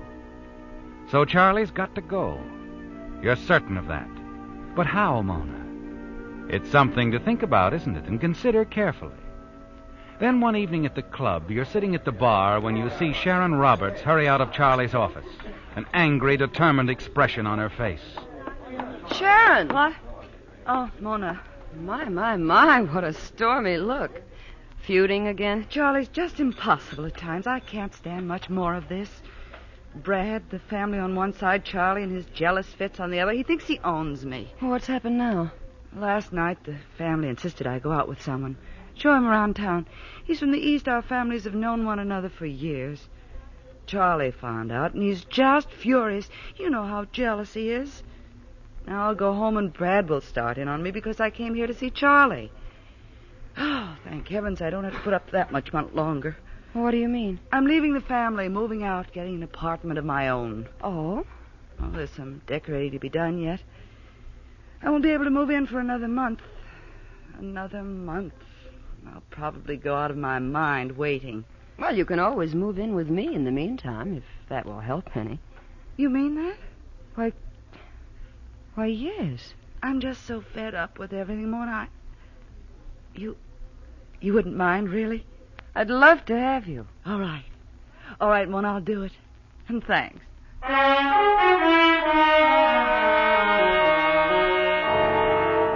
An unexpected development, isn't it, Mona? Then you sense that somehow it'll be to your advantage having Sharon close by. That some way you'll be able to use her as you plan to use her brother Brad and Jeff when the time comes to settle the score with Charlie. At the moment, you're not quite certain just how they're going to fit into the scheme of things. That will require a lot of thought, won't it? And in the days that follow, the pattern begins to emerge slowly. The plan, each step falls into place. But before you make your first move, you've got to patch up things with Charlie. Let him think the incident of a few weeks ago is forgotten. And so outwardly, there's a noticeable change in your attitude toward Charlie. And then one night as you finish your song... Wow, nice going, honey. Oh, Charlie, thanks. You still a little sore at me, maybe? Oh, no, Charlie, no, I'm all over that. Kind of silly of me acting the way I did the other night. Well, I guess I was a little heavy-handed. No. I was. All is forgiven? Well, sure.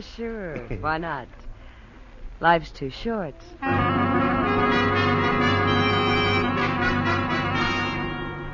It's done, isn't it, Mona? You've set your plan into motion. Sharon has moved into your apartment with you, and you waste little time in making your next move. You inform Jeff that you're planning a dinner party to take place Sunday night at your apartment when the nightclub is dark. At first he's reluctant, but finally agrees to be there. And you wonder if he would have accepted your invitation had he known what was really on your mind.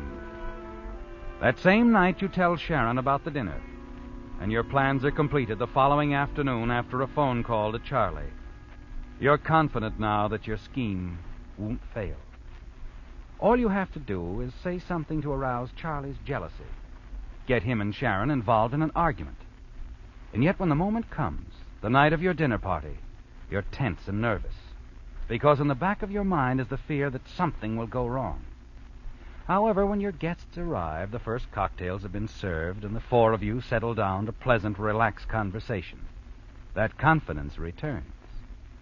Several drinks later, you step into the bedroom, pick up the telephone, and call Sharon's brother. Yes, what is it, Mona? I have a message for you, Brad, from Sharon. Oh? Yeah, she wants you to meet her at Seymour's restaurant around 8. She seemed quite anxious to talk with you. All right, Mona. Seymour's at 8. Thanks for calling. You smile as you hang up the receiver, Mona. Seymour's on the other side of town, a good hour's drive from your apartment. And you've taken care to prevent a chance visit by Sharon's brother, Brad, having him drop in and upset your plans. Back in your living room with your guest, you watch Sharon closely. Notice the first effects of the sleeping powder you dropped into her glass. And then finally, at just the right moment, you have something very important to inject into the conversation. By the way, Sharon, someone called for you while you were out this afternoon. Oh? It sounded a lot like that young man who's called a few times before. You know, the one from the East? Oh, it couldn't be. Could it, Sharon? He left last night, or so you said. Well, now, I could have been mistaken, Charlie. I asked if there was any message, and he said no. He was just wondering if you were going to show up. Well, that's strange. I wasn't meeting anyone. Visiting a sick friend, huh? That's where you all were all afternoon, eh, Sharon? Oh, now listen, Charlie. You broke a date with me because you had to go visit a sick friend. If you really must know I didn't, I changed my mind. Maybe some guy changed it for you. All right, have it your way. Perhaps someone did change my mind. That was all you needed to say, Mona. That little remark about the young man from the East to touch off a quarrel. Quietly, you take Jeff's arm, steer him into the kitchen, and close the door. There you wait nervously, listening to the angry voices in the living room. Finally, the voices die out. There's a long moment of silence as you and Jeff exchange glances. Then the kitchen door opens. Mona, will you come in here? Something's wrong. Sharon's passed out. What? Passed out? Yes. On 3 cocktails? I don't know Jeff, what's the matter run with into the bathroom, get a cold cloth. Sure. Come on. Here, Charlie, give me a hand, will you? Yes, sure. I'll get a pillow. Okay. You hurry to the couch. Come on now, Sharon. Pick up the small pillow. Then the small revolver from the desk drawer. Come on, honey, snap out. The revolver Brad had given to Sharon for her protection when she left home. Charlie. Huh? What do you... What's the idea, Mona? This, Charlie, is the idea. Mona, what's happened? What? Charlie. I told you, Jeff. I couldn't stand to see you pushed around. He's dead. Yes. Mona, why'd you do it? I told you, darling. What? How do you expect to get away with a thing like this? I have it all planned, every step. Including her, Sharon? That's right. She killed Charlie. You're going to pin this on the kid? Oh, well, not officially. She won't get in any trouble. I don't follow this. All right, I'll make it all nice and clear to you, Jeff. But in the meantime, let's see what we can do to wake up Sleeping Beauty there.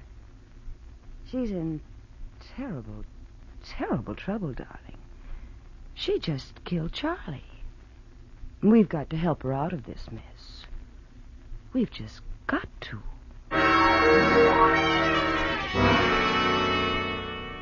It doesn't take much to convince Jeff that he's got to string along with your plan, does it, Mona?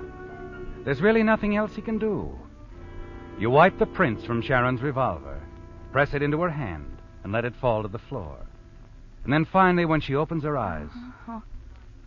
What happened? Oh, take it easy, honey. You'll be all right. But what? My gun?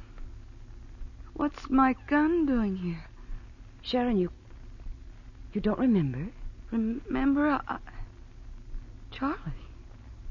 Mona, what's wrong with Charlie? Why is he lying there like that? He was shot, Sharon. Huh? Oh, honey, try to remember. Tell us exactly what happened. You mean you think I... Oh, no, Mona, I didn't. I couldn't have. I'd remember if I'd done it. Wouldn't I? I'm sure you didn't mean to do it, Sharon. But you were here, you and Jeff. We were in the kitchen fixing some drinks, then all of a sudden we heard a shot. Isn't that right, Jeff? Yeah, that's right. Oh, no. We rushed in here. Charlie was on the floor. You standing here with a gun in your hand. Then you You fainted. Oh, Mona, what am I going to do? Now, just be quiet, Sharon. We'll think of something. I think the best thing to do is call the police. And have it on the front page of every newspaper in the town for 6 weeks. Sharon, what about your family, your mother? Do you realize what it would mean? No. Oh, take it easy, honey. Look, no one need ever know about this, Sharon. What do you mean? Don't you worry about it anymore, honey. Jeff and I will take care of it. We'll take care of everything.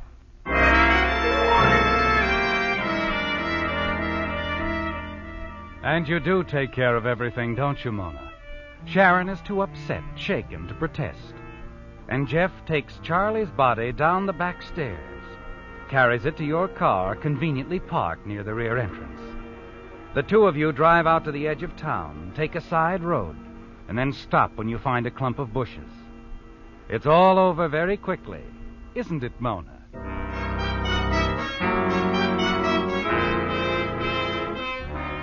Back in town, Jeff feels the need of a drink.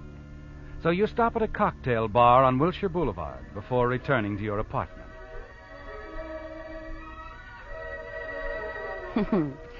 Hear what the jukebox is playing, Jeff? People will say we're in love. Oh, come on. Don't look so glum, Jeff. It's all over, darling. We're in the clear. Sure. What do you want me to do? Turn handsprings? Jeff, how long do you think we ought to wait? For what? Before we start asking Sharon to pay up, or the murder gun with her fingerprints on it goes to the police. Oh, so you figured on that too, huh? Mm-hmm. Ah, suit yourself.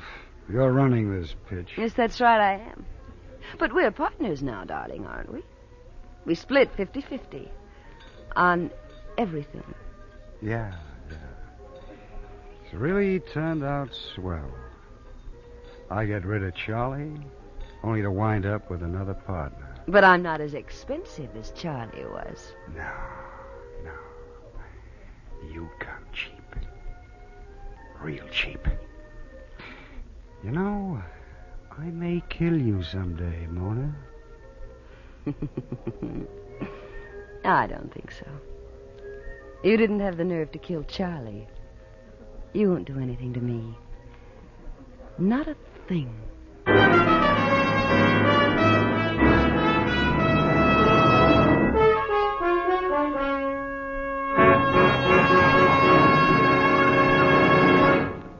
Did you know that in cooler weather, such as we'll be having during the next several months, your car needs a motor oil that does more than just lubricate? The reason? On short trips around town, your motor seldom develops enough heat to drive off the moisture that condenses in the crankcase. As a result, harmful corrosives often form, which can damage costly motor parts. That's one important reason why Signal brought out Signal Premium Compounded Motor Oil, because it combines scientific compounds with 100% pure paraffin base. This improved type Signal lubricant does things for your motor that oil alone cannot do. For instance, one compound in Signal Premium prevents destructive corrosion. Another compound actually washes out harmful carbon. And still other compounds help in other ways to keep your motor young. So if you want to keep wear down and performance up during the coming winter months, now is the time to change for the better. Change to Signal Premium Compounded Motor Oil at a Signal service station.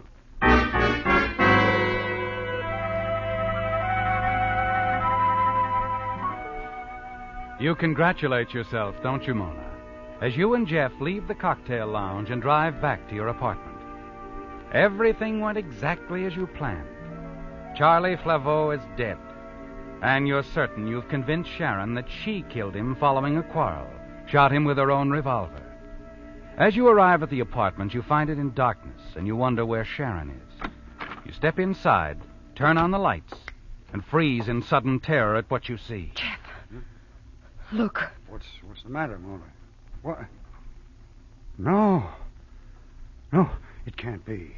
There in the center of the living room is Charlie Flaveau's body, in almost the same position he was before Jeff picked him up and carried him downstairs. I don't like this, Mona. But I'm not sticking around to find out what it's all about. Jeff, wait a minute. Not on your life, sweetheart. I'm getting out. You can't leave me. Look! This was all your idea. You're in this just as much as I am. What you pulled the trigger, don't forget that. I'm getting out. Just a minute, Jeff. What? I don't think the lieutenant wants you to leave. That's right, Jeff. I wouldn't like it at all. The police? Mr. Roberts here and his sister invited us over. Hello, Mona. Brad. Mr. Roberts arrived here this evening just in time to see Jeff here, carrying Charlie's body out the back way. He followed the two of you, called us. It was the lieutenant's idea to bring Charlie's body back here, Mona. They figured when you saw it, you'd start talking. And you did. You mean you heard? That's right, Miss Barrett. A nice joint confession. It's going to save us a lot of trouble. But how? How did you... You made a bad mistake, Mona, phoning me to go to Seymour's restaurant to meet Sharon. You see, I spent the entire afternoon with her. That's why I knew there was something wrong with that call.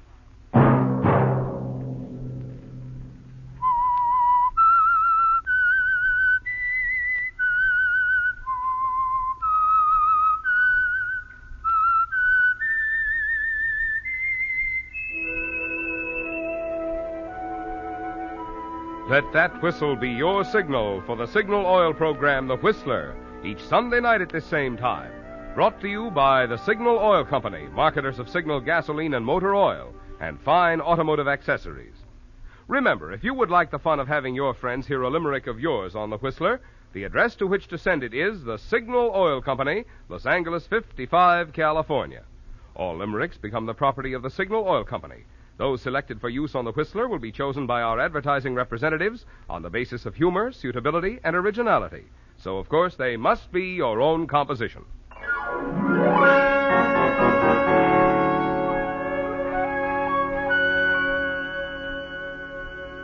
Featured in tonight's story were Joan Banks, Mark Lawrence, Gloria Hunter, and Wally Mayer. The Whistler was produced and directed by George W. Allen, with story by Nancy Cleveland, music by Wilbur Hatch, and was transmitted to our troops overseas by the Armed Forces Radio Service. The Whistler is entirely fictional, and all characters portrayed on The Whistler are also fictional. Any similarity of names or resemblance to persons living or dead is purely coincidental. Remember, at this same time next Sunday, another strange tale by The Whistler.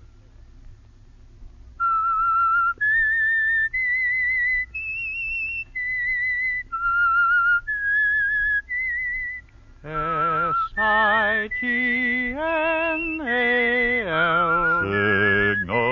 Signal gasoline.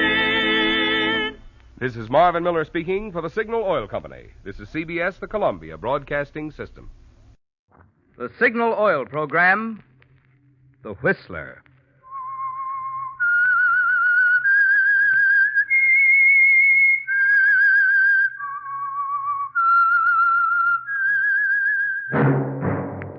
That whistle is your signal for the Signal Oil program, The Whistler.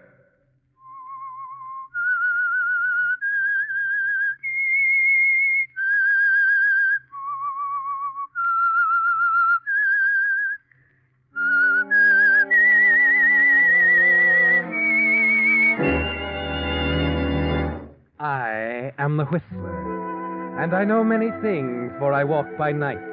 I know many strange tales hidden in the hearts of men and women who have stepped into the shadows. Yes, I know the nameless terrors of which they dare not speak.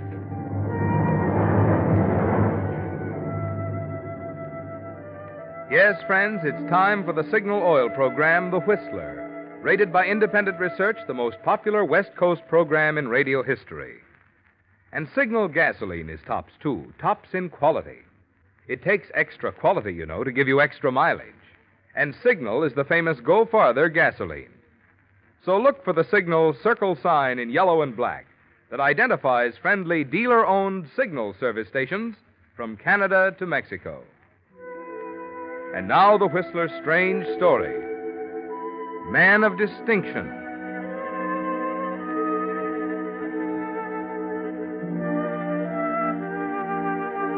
Before he was halfway through the discussion, Tony Gardner knew he held the woman in the palm of his hand, that the red sold tag was as good as on the $20,000 antique dining room set she'd come to inquire about. But he didn't press. He didn't appear eager. He carefully kept it on a plane far above that. Of course, antiques were his first and only love, and Mrs. Fletcher's one extravagance was antique furniture. That was enough. They were soulmates. And I hope you realize, Mrs. Fletcher, what a delight this is to me. Really, Tony? Why? Oh, to talk to someone at long last who really appreciates a genuine antique. There's so many of the other kinds, you know. I talk to them all day. People who don't care whether it's original Duncan Fife or Grand Rapids, so long as they can tell their friends how much it cost them. Well, I'm flattered. As a matter of fact, Mrs. Fletcher, I really shouldn't be in the business of selling things like this set here. I love it so much, I can hardly bear to part with it. Well, it'll be in good hands, Tony. Believe me, there aren't many people I'd give it up to. I guess I am rather lucky. Indeed you are. Well, suppose you come into my office. I have to work out the delivery arrangements and so forth. You're quite sure now you've made up your mind to take this? Why, of course, Tony. You don't think for a moment I'd pass up an opportunity like this, do you?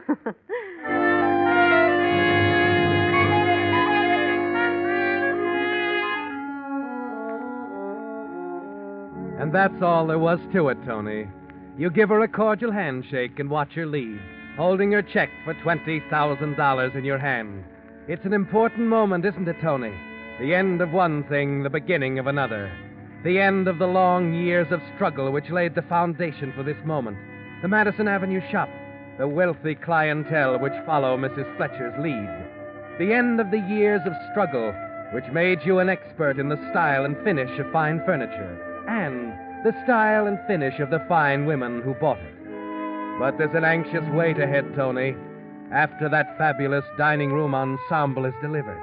Yes, if it passes the inspection of the people you know will examine it, if it stands up under inspections as rigid as those you put it through, the way will be clear, the possibilities limitless. But only time, days of anxious waiting can tell you that. Meanwhile, there are other customers, like the fresh-looking young woman who drops in a few days later. Well, good morning, miss. How do you do? Are you Mr. Tony Gardner? That's right. What can I do for you? Oh, Mr. Gardner, I wonder if you can help me. It's the entry hall in my country house. You see, it's so large and kind of awkward that I'm having trouble with it. I see. Well, as it happens, I couldn't do much today, but I'm perhaps a friend if of you come Mrs. back... Fletcher's, if that makes any difference. Did you say Mrs. Fletcher? Yes. Oh, well, let's see. An entry hall, you say. Big, huh? It's immense, with 4 doors. Well, it's hard to tell without seeing it, of course. How about something large, dramatic? This Charles II chair, perhaps? Maybe.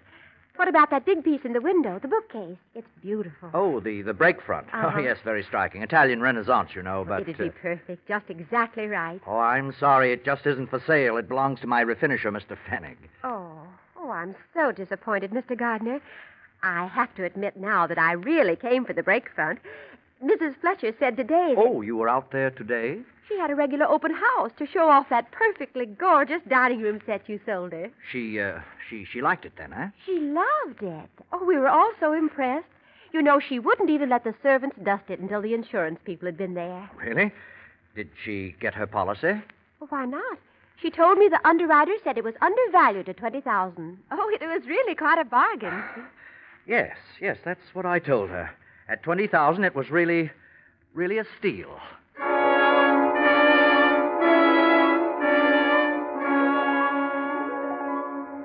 With a wonderful feeling of relief, you slump down on the love seat.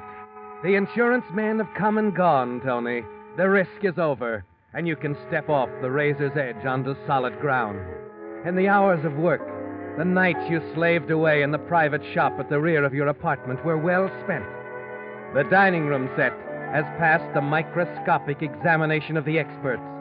The first set of faked antiques you ever attempted to pass as genuine in the big money class has come through with flying colors. Don't you think you might be able to, Mr. Gardner? Oh, I'm sorry. I wasn't listening. Well, I said I wondered if you could persuade your refinisher to sell the break front. Oh. Well, Miss... Stafford, Claire Stafford. Miss Stafford, I've been thinking. I have a better idea. Yes? Fennig won't sell. I know that. But I think I can obtain the matching piece to this one. You mean there's another one just like it? Oh, yes, yes. You see, the Renaissance craftsmen sometimes made their best pieces in pairs. Oh. I think I might get my agent to locate the other one.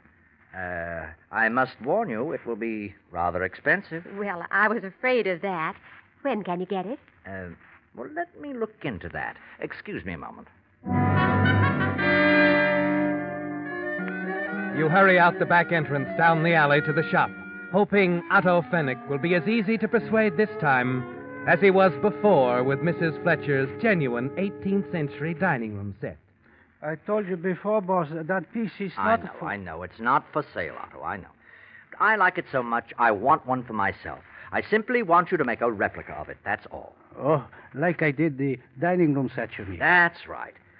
When could you have it? Oh, 10 days. Oh, no. Make it a week. No finish or anything. Okay, boss. 1 week. 2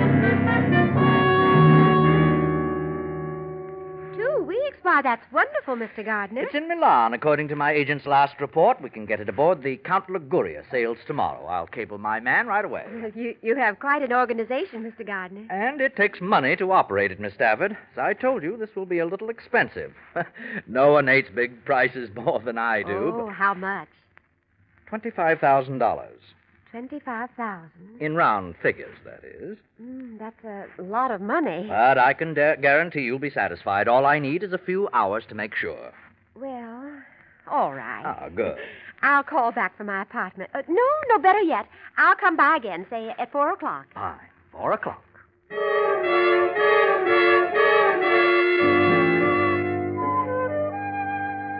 You're back in stride again now, Tony. The salesman again and loving it. There's nothing to fear now.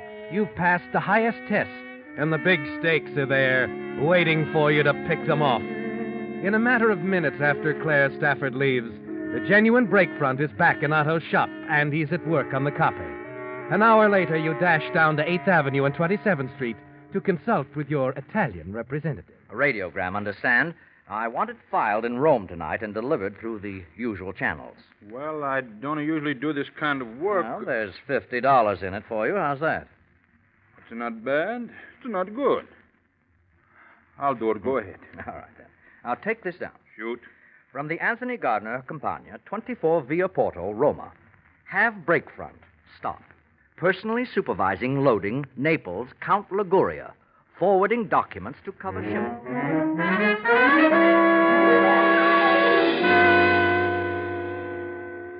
Well, you really work fast, Mr. Gardner. As you see, there's no question about delivery. None at all. Here, take a look at this radiogram.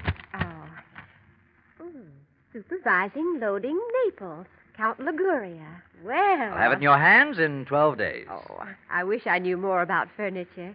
You're sure it'll be as nice as the one you had in the window? Oh, the exact companion. My agent always checks those things matter of routine. Of course, Miss Stafford, if you don't want the piece, I wouldn't dream of pressing you. Oh, no, I'll take it. Well, then. What about the deposit? Will 1,000 be all right? Oh, yes, good. With the balance due on arrival. Now, let's see. I have some blank checks around somewhere.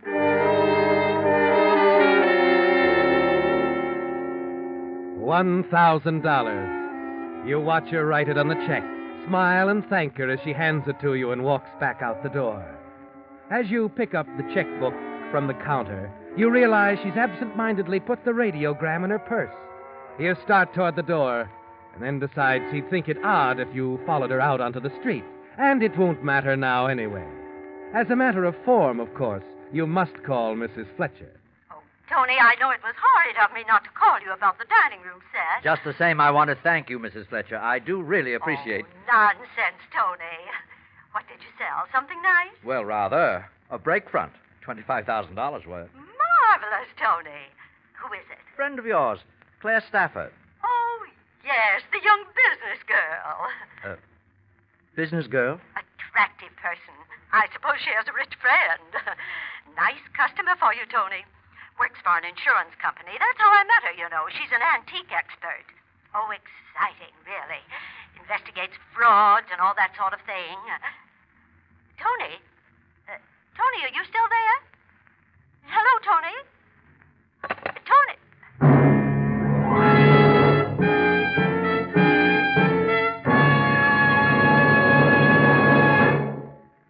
prologue of Man of Distinction, the Signal Oil Company is bringing you another strange story by The Whistler. But now, in place of the message about Signal gasoline usually heard at this point, Signal Oil Company has asked me to use this time to deliver some important information to men between the ages of 17 and 35. If you can spare one evening per week, you can now turn it into welcome extra cash and extra pleasure by training with your local National Guard unit. The cash is the excellent pay you receive based on the new Army pay scale, plus the training you receive in subjects that will help you advance in your present civilian job.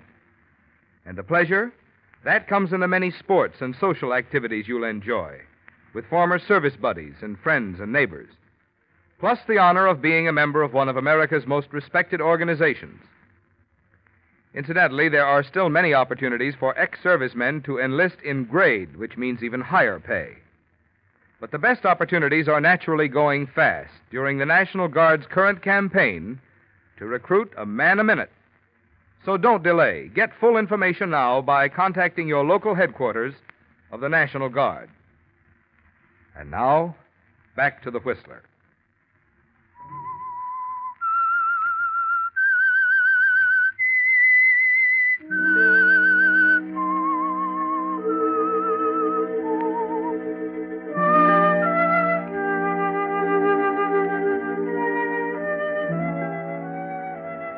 Well, Tony, you've been so sure of yourself, so certain you were completely safe.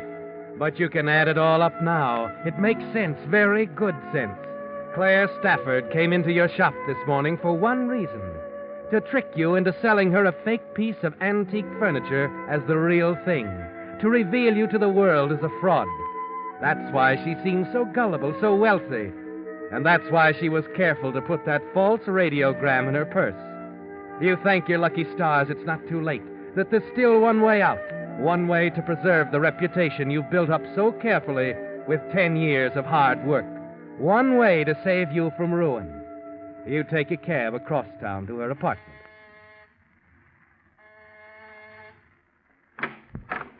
Well, Mr. Gardner, I was just leaving. Miss Stafford, I must speak to you. It's most important. Oh, I'm sorry. I'm awfully rushed. Please, it's about the break front. Well, wait a minute. I have an idea. Why don't we have dinner together? I'm due at the Lido at 8, but there's... Good. Well, let's go. Oh,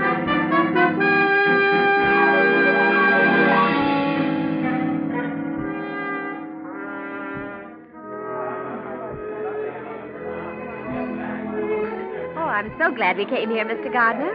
Wonderful atmosphere. Yes. Nice music. Now, about the break front, Miss Stafford, I'm terribly upset. So I noticed. Now, what is it? I'm afraid I can't get it here in time for you. But it's on the ship. The radiogram. I know. It seems the ship isn't sailing. There's been a delay of some kind. Oh, that's where you're wrong.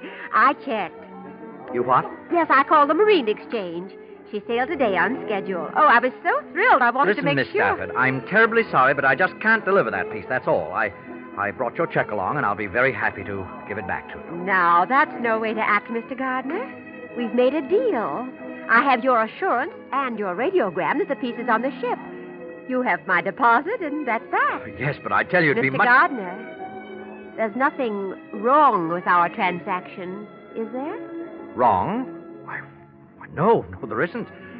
You have such a fine reputation, you know. I'd hate to think that, well... Yes, of course. Very well, Miss Stafford. You'll get your Renaissance break front.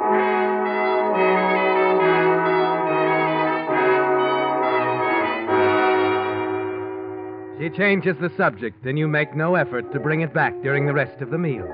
You know now that you can't back out without making some damaging explanations, that the only way is straight ahead. The next morning early, you walk into Otto's workroom. Hey, morning, boss. Otto, how's it coming? What? What? Why, the break front, of course.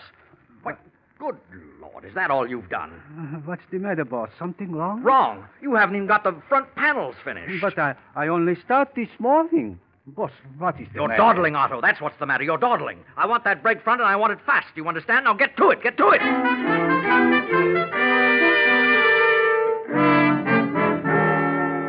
There's no other way, is there, Tony? With the Count de Liguria having sailed from Italy yesterday, you have just 12 days, less than 2 weeks, to create an imitation so perfect it will fool an expert. It doesn't seem possible, does it, Tony? But you've got to try. And while Otto is working on the replica, there's something else to take care of. The shipping papers? That's right. Why, on something coming from abroad, they'd consist of a shipper's receipt in duplicate, clearance papers, the captain's receipts, bill of lading, duty certificate. I see. Well, look, I want to know that things are being done right in my company. Could you give me a complete set of sample blanks, please? Oh, sure, mister. Glad to. Thank you. Yellow boxes, you say? Yes, you know, one of your old packing cases with the labels and all still on it. See, I'm going to build a little bar in my home. Something different. Oh, see. I think I'll find us something, senor. Well, there she is, boss. All finished. Not bad, eh? Yes, it's fine, Otto. It's fine. I'll call the moving man to deliver it to your apartment, yeah? No. I'll attend to that, Otto. Now, you run along home and get some rest.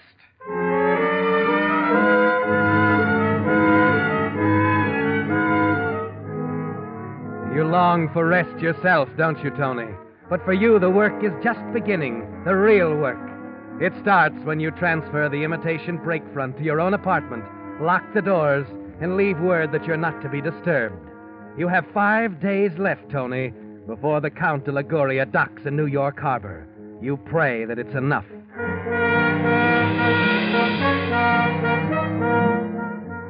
You spend the first few hours steaming out the dowels that hold the piece together.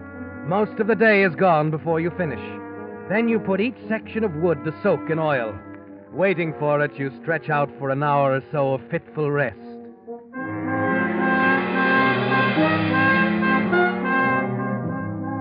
It's early morning as you start the painstaking process of warping the lintels. Evening of the second day as you treat the dowels with caustic, prepare to crack the panels. You're on your nerve now. No sleep, no rest. Just waiting, working, black coffee and cigarettes.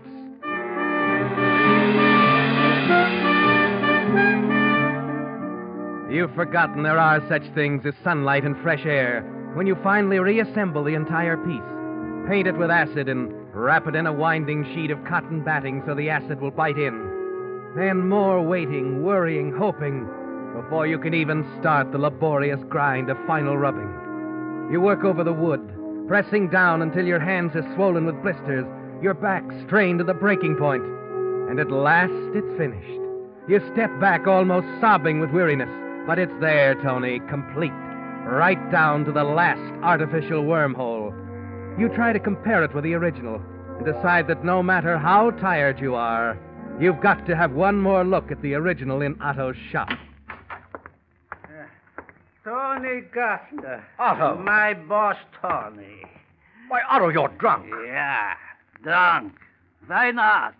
My boss, such a good man. So good. Everybody trust my Tony. What are you doing here at this hour, anyway? No. We have Italian representative now, yeah? Radiograms he sends about break front in Milan. Otto, what are you raving about? Yeah.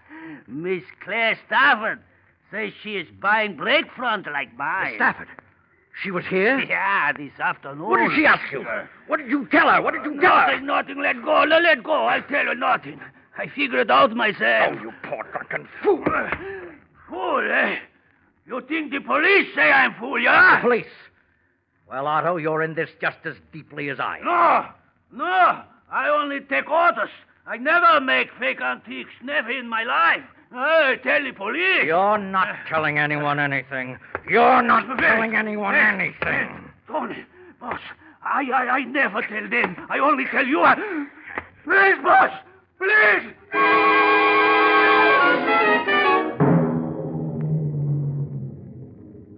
It's over very quickly, isn't it, Tony?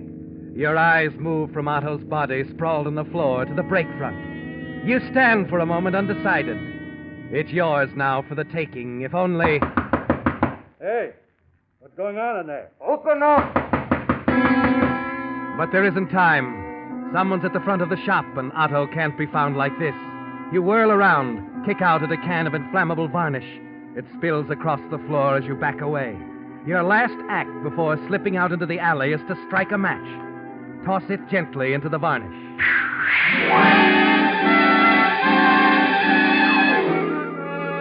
The workshop bursts into flame as you hurry away from it, running down the alley. You're thankful for a heavy fog that has settled down over the city, hiding your flight back to the apartment.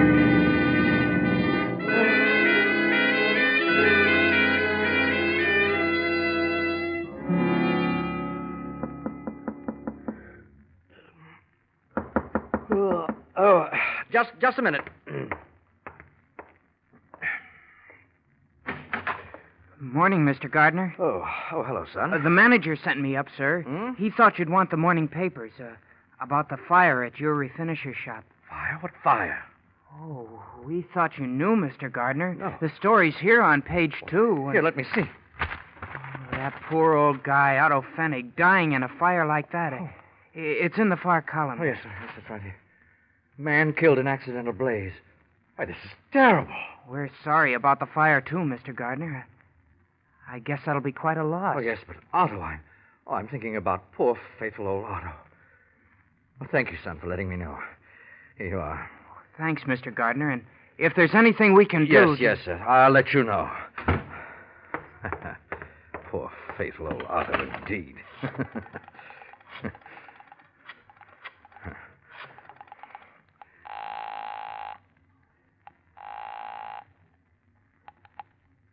City transfer. Good morning. This is Tony Gardner. Yes, Mr. Gardner. I want you to send a truck over to my apartment right away to pick up a piece of furniture. Delivery to Miss Claire Stafford, Gotham Arms.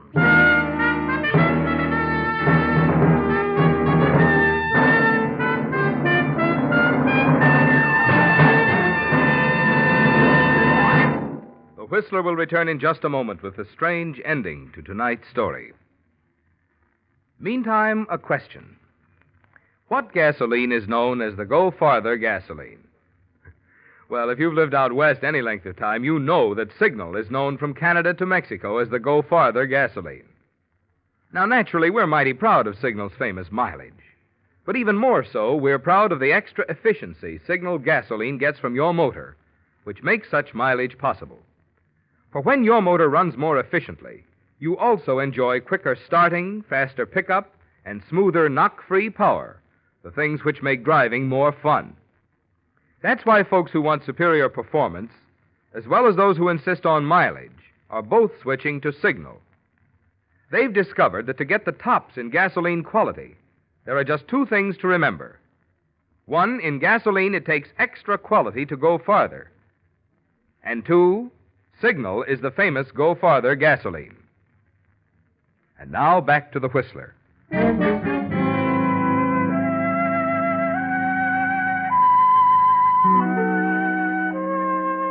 Well, Tony, you can relax now, for the first time since you learned the truth about Claire Stafford. It doesn't matter that it was necessary to destroy the finishing shop after killing Otto.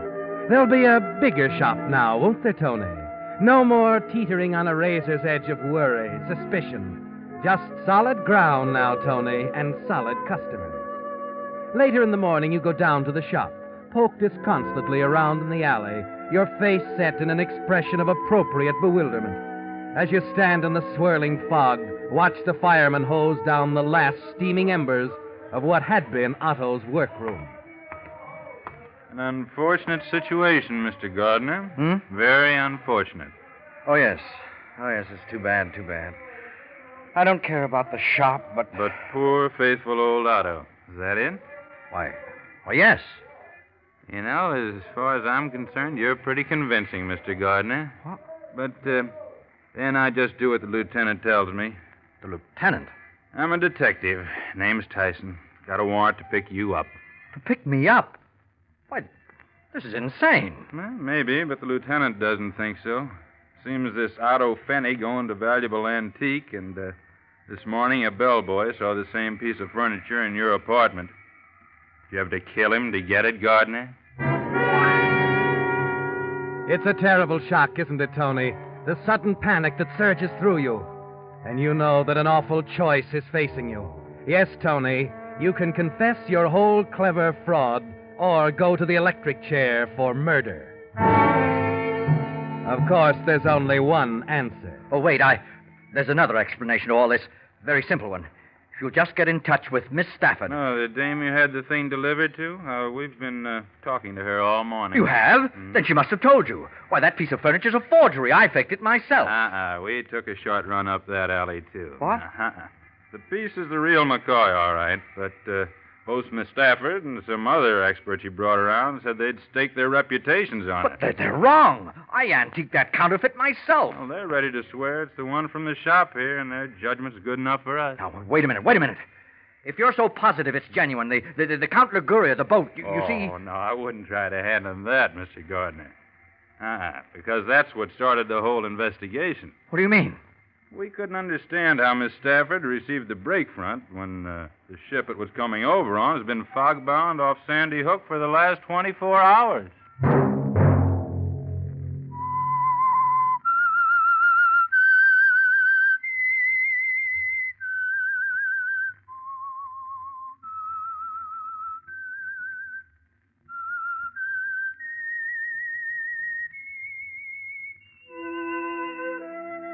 Let that whistle be your signal for the Signal Oil program, The Whistler, each Wednesday at this same time.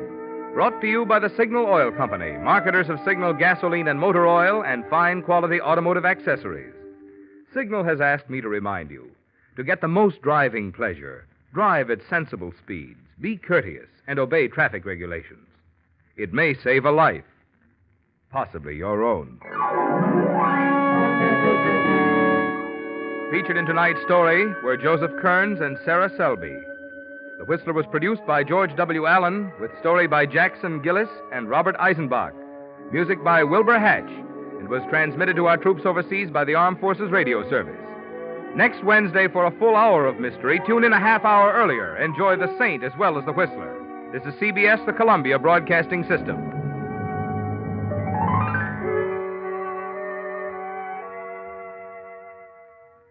And now, stay tuned for the program that is rated tops in popularity for a longer period of time than any other West Coast program in radio history. The Signal Oil program, The Whistler.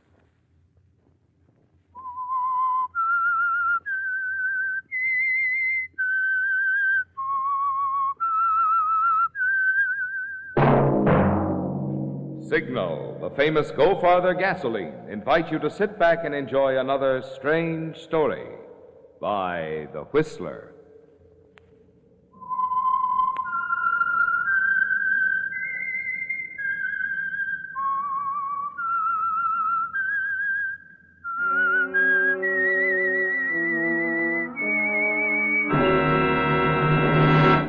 I am the Whistler, and I know many things, for I walk by night.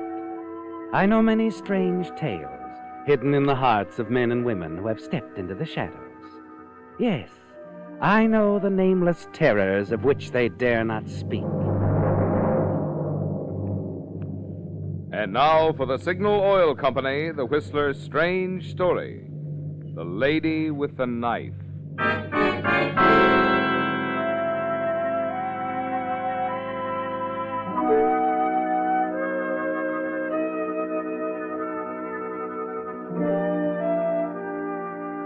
It was only 3 in the afternoon, but the hotel cocktail lounge near the railroad depot in Omaha was buzzing with customers caught there between trains. In the darkness of the corner booth, Morley Carr sat with a portly gentleman in the salt and pepper suit. His name was Sam Wilson, and he loved to talk. Morley, on the other hand, loved to listen. Yes, in his kind of business, he often found it profitable to strike up an acquaintanceship with an overindulgent stranger in a bar. And the minute he saw the man in the salt and pepper suit, Morley smelled money. China? Do I know China? Listen, mister, I know China like the palm of my hand. From Beiping to Hong Kong. You spend a lot of time there, Sam? 6 years. That's so. Been fired off every English-speaking newspaper in the Orient. Here you are, gentlemen, a pair of tall ones. Ah, it's great. Tell him to get working on 2 more. That'll be $1.20. Oh, here, let me get No. This is Sam? my party. Here, waiter. Keep your change. Thank you, Oh, sir. now, Sam, you shouldn't have done that. It was my round. Oh, forget it. I like you, pal. I like the way you talk. Like the way you wear clothes. You know, if I had the crust, I'd offer to buy that checkered overcoat you got on. Oh? Hey, where'd you get it? I got it in London. I thought so. Mm-hmm. I could pick that check out of Times Square in the rush hour. Very distinctive. What do you plan to do now, Sam? Retire. Oh, that takes money. I got it. Right here in my pocket. Yeah, it's funny, isn't it? I beat my brains out for 20 years in the newspaper business. Never make a dime. Then, bingo, my card comes up. And old Sam has the key to $250,000 right in his pocket. $250,000? Sure. Just like the song. Let me see, how does it go? I'm always chasing rainbows, watching clouds drifting by. My schemes are just like... I don't feel so hot, pal. Oh, my head. Well, that's that. Waiter. Yes, sir? Say, will you help me get Mr. Wilson upstairs to his room? Looks like the party's over.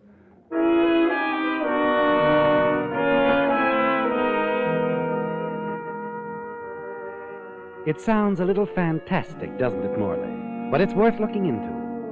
$250,000, he said, and something about the key to it in his pocket. The waiter helps you get him to his room, lay him on the bed, and you walk down the hall a few doors to your own room, already thinking of the approach you're going to use on your new friend Sam when he comes around tomorrow. 10 minutes later, you hear voices and movement down the hall that brings you to your door. You open it quietly. That noise. Wonder what's going on. Uh-oh. Came from Sam's room.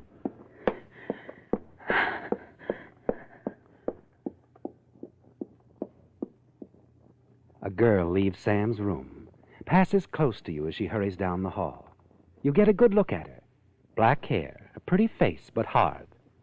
As soon as she turns the corner, you run down the hall. Sam's door is still unlocked. He's still on the bed, Morley, right where you left him. But now there's a knife in his back.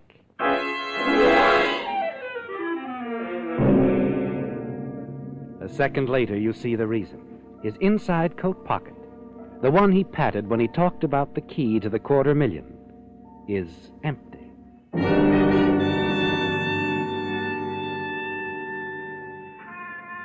Oh, Dorman. Yes, sir? Yeah, I'm looking for a young lady, black hair and a fur jacket. Did you see her leave? Why, yes, sir. She got into a taxi only a minute ago.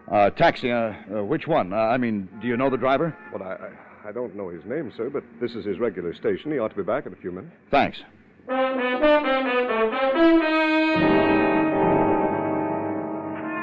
How about it, driver? Did you see her? Black-haired dame in a fur jacket. You know, it's awful hard to remember sometimes. All right, here. Maybe this'll help.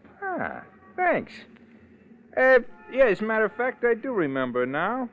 Took her to a hotel on the other side of town, picked up her baggage, and brought her back to the station. She got on the 706 for San Francisco. Pulled out a half hour ago. You got a good memory. Look, I'll be back in 5 minutes. Wait here for me. Right.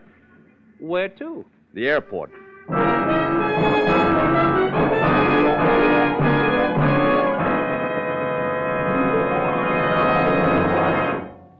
Some Whistler fans with whom I was talking before the program started said to me, "Marvin, we're not doubting your word, but you say such wonderful things about Signal Ethyl. It's hard to believe any gasoline could be quite that good." Well, frankly, friends, I'm hoping you won't just take my word for it. I'm hoping you'll be so intrigued you'll want to find out for yourself. For instance, if you're skeptical when I tell you about Signal Ethyl's trigger-quick starting, there's an easy way you can prove it. If it sounds too good to be true when I enthuse about Signal Ethyl's peppy pickup, there's an easy way you can prove it. And if it seems too much to expect that Signal Ethel will let you purr up hills in high while other cars shift and clatter, there's an easy way you can prove it. How? Why, by driving into any Signal service station and treating your car to a tank full of Signal Ethel. When you bear down on the accelerator pedal and feel that sweet, sweet performance, my bet is you'll say that Marvin Miller was sure right about Signal Ethel.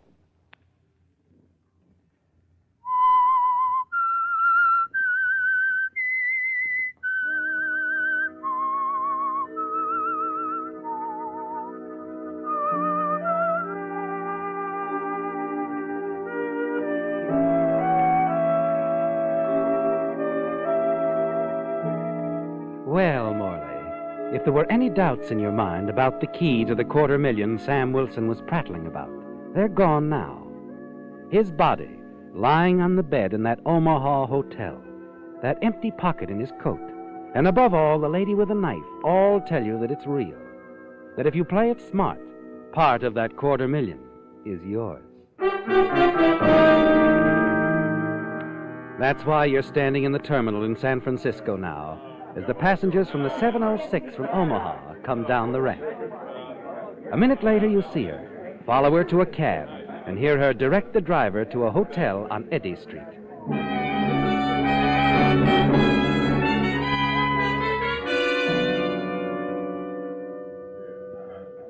Yes, sir. Say, I heard a friend of mine was registered here. The name's Bradley. Bradley? Yeah. Here, I'll check the guest list. If you will, thanks. Take a look. We don't seem to have a Bradley registered. No. Not here, huh? Well, thanks. Not at all.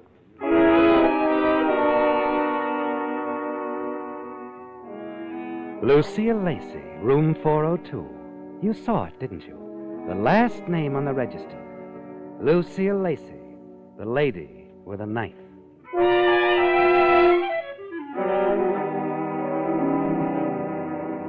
Directly across the street, there's another hotel, a small one, a little ragged at the edges. You take a room, then station yourself in the lobby where you can keep an eye on the entrance of the Brighton across the street. And during the next few days, you follow Lucille Lacey everywhere. But it's not until the fourth day that she makes a move that means something. A pawn shop on 3rd Street, run by a man you know, a man named Cardoza. You wait in the store entrance until you see her leave, then walk across for a word with him. A furtive, cautious man with a nervous habit of doodling on a scratch pad as he talks to you across the counter. A little bit like old times, Molly. Having you back in town? Just passing through, Cardoza. How's business been? I'm getting by. Oh? Just getting by, huh? That's all. Mm-hmm.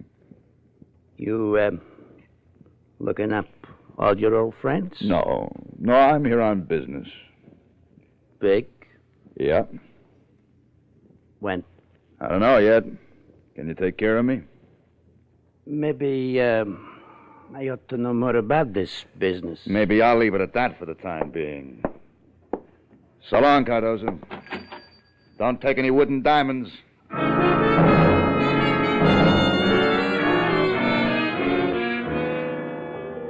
Well, Morley, you know a good deal more than you did before.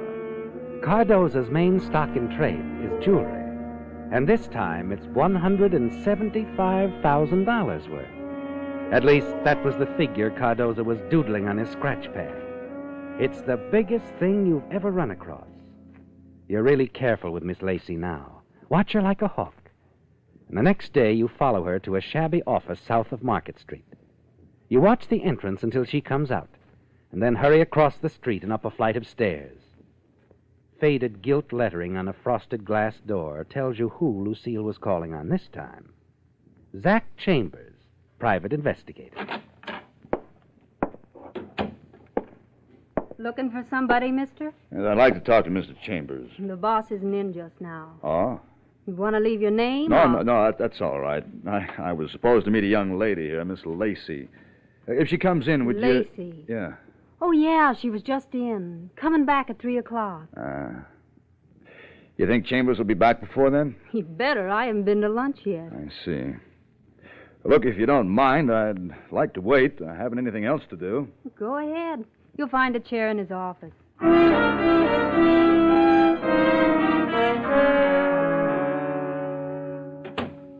Chambers? Yeah, that's right. My secretary tells me you've been waiting a couple hours. Uh-huh. Look, we got about 20 minutes, Chambers. I'll get right to the point. I want you to do me a favor. Oh, I'm not exactly in the habit of There'll be a fee in it for you, of course, a good one. Yeah? You got an appointment with a girl at 3 o'clock. I have? Yeah, your secretary told me. She talks too much. It's all right. I've been following this girl for some time. Well? No. It's nothing like that. I'm a friend of her husband's. She ran out on him. Happens every day. Why don't you stay out of it? And this is different. She really loves the guy. She's just mixed up. Aren't they all? I promised him I'd talk to her, and so far I haven't found the opportunity. Doesn't she know you? No, that's what gave me the idea. You're way ahead of me, pal. I'd like to take your place, Chambers. Huh? When she comes here to talk to you. Oh, now, wait a minute. There's really nothing wrong. You know how people pour their hearts out to strangers, and I figured it'd give me a perfect chance to talk her into going back to her husband. Well, what do you say? Oh, I can see your point. It seems like a neat way to get to her. What was it you said about money? What's your usual fee? 30 a day in expenses. Only, this is a rather unusual case. Can we make it 50? Yeah, let's. What'd I do? Where's your secretary? Out to lunch? All right, keep her out and stay away yourself for a couple of hours. Oh, where can I hang my coat? That closet in the corner. $50 for doing nothing. That's not bad. Of course, there isn't a chance I won't get... Come back at 5, I'll give you the money then. That is, if she keeps the appointment. Okay, pal. One more thing. Yeah? You're a very interesting liar.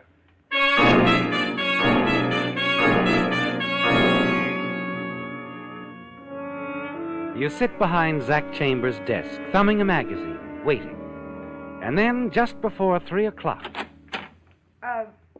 I'm Miss Lacey. Your secretary... Oh, I know, Miss Lacey. I've been expecting you. Have a chair. Thank you. A cigarette? No, thank you.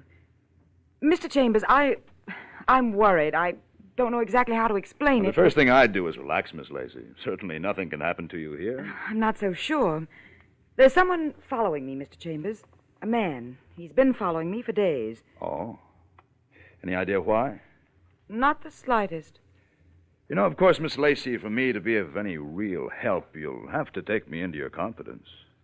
I'm telling you all I know. Did you, get a close look at him? No, he's been too careful. Mm-hmm. But he's tall. About your build. Wears a checked overcoat. A check? Well, that should help. Just what do you want me to do? Well, if you could find out his name, where he's staying. And that's all you want? That's all. Okay. I'll see what I can find out, Miss Lacey. Oh, where can I reach you? I'm staying at the Brighton. The Brighton, check. Do you suppose you could have something on this by tonight? Possibly. Will you be in? Oh, yes, all evening. Oh, and how much will you want? Oh, yes, the fee. Well, I usually get 30 a day in expenses, but you're asking me to work pretty fast. I'm aware of that. Okay, Miss Lacey, let's say $50, huh? That ought to cover everything.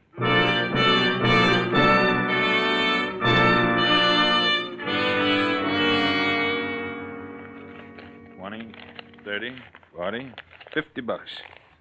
Okay, pal, all here. How'd you make out? Oh, we had a nice talk. It's like I told you. She's a confused girl. Oh, sure. Mm-hmm. Yeah, and I'll be running along. Thanks for the cooperation. Thanks for the fee. Hey, wait a minute. You forgot your overcoat. Oh, yeah.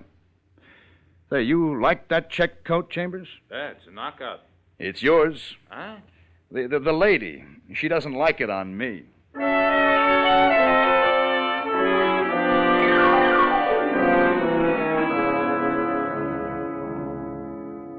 That's why I came here to tell you. But, Mr. Chambers, you're sure it was the right man? Well, how could I miss with that checked overcoat? Anyway, I didn't have to look very far. He came up to my office right after you left.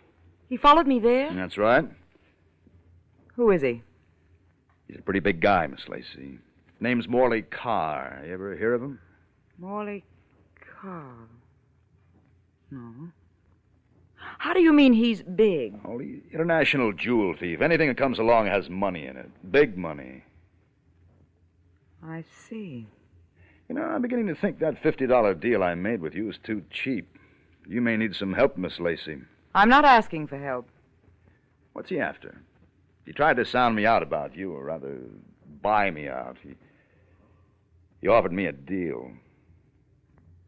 Where does that leave us? Oh, well, I figured I'd talk to you first. Of course, he's coming back, and I have to tell him something. You can tell him you're not for sale. Oh, but I am. You don't have to tell me how big this is. With car in it, I know it's big. It's too big for anyone to handle alone. You might as well admit that right now. Well, maybe you're right.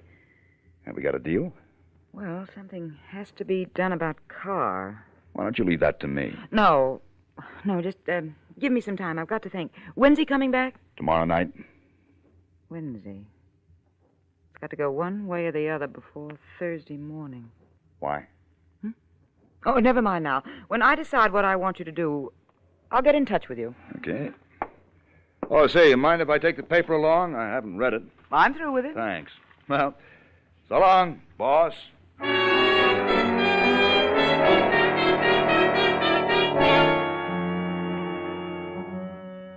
You're playing it close, Morley, but you're in the home stretch now.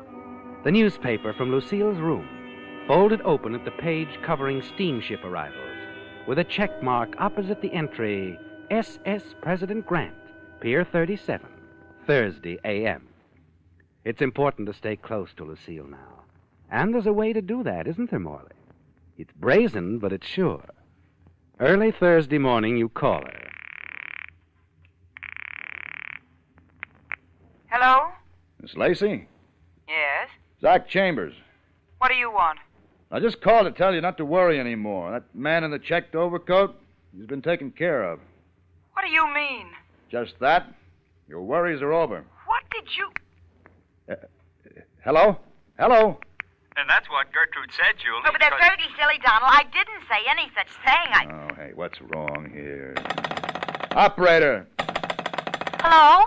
Operator, I was talking to... I'm sorry, sir. I'll reconnect you. Hello? Hello, Mr. Chambers? Yeah, somebody cut in on us. Did you hear what I was saying Skip about... it, will you? Not on the telephone. Come over here right away. Sure thing, boss.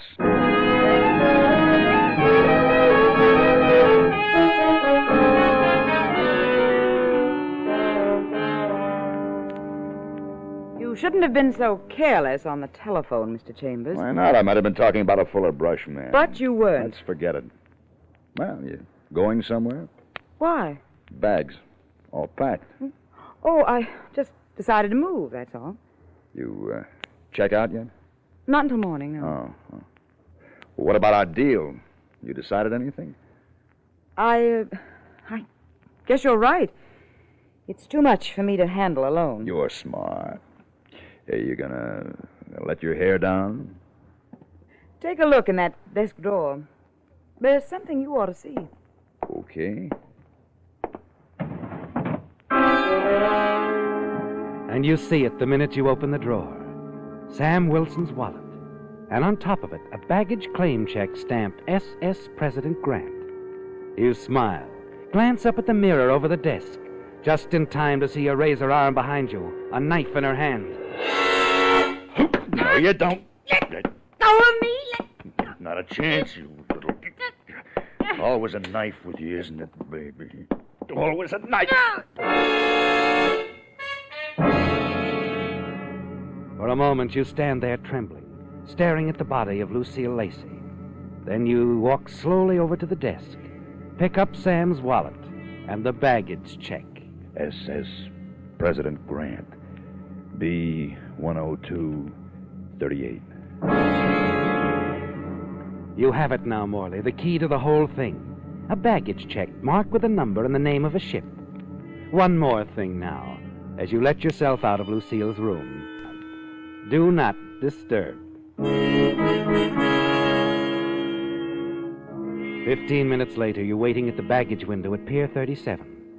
The clerk looks at the baggage claim check, walks slowly past the rows of bins, and finally settles on a small black box. There you are, sir. Just came in on the grant. One portable typewriter. A typewriter? It's yours, isn't it? Let me look at that check again.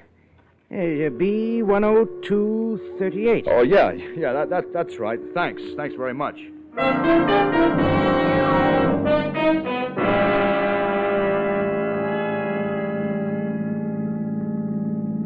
Seabrook Hotel, that's on Eddy Street, ain't it? That's right. You can't wait any longer, can you, Morley? As the taxicab weaves through traffic, you open the portable typewriter case on the floor where the driver can't see it. Nothing here. Wait a minute. You turn the typewriter over and get out your pocket knife. Poke at the bottom of the case. The point of the knife suddenly finds a soft place. Here we are. The lining comes off, revealing a cotton pad underneath. You pluck it out, and the bottom of the box seems to burst into flame. Diamonds. Holy cow. What a payoff.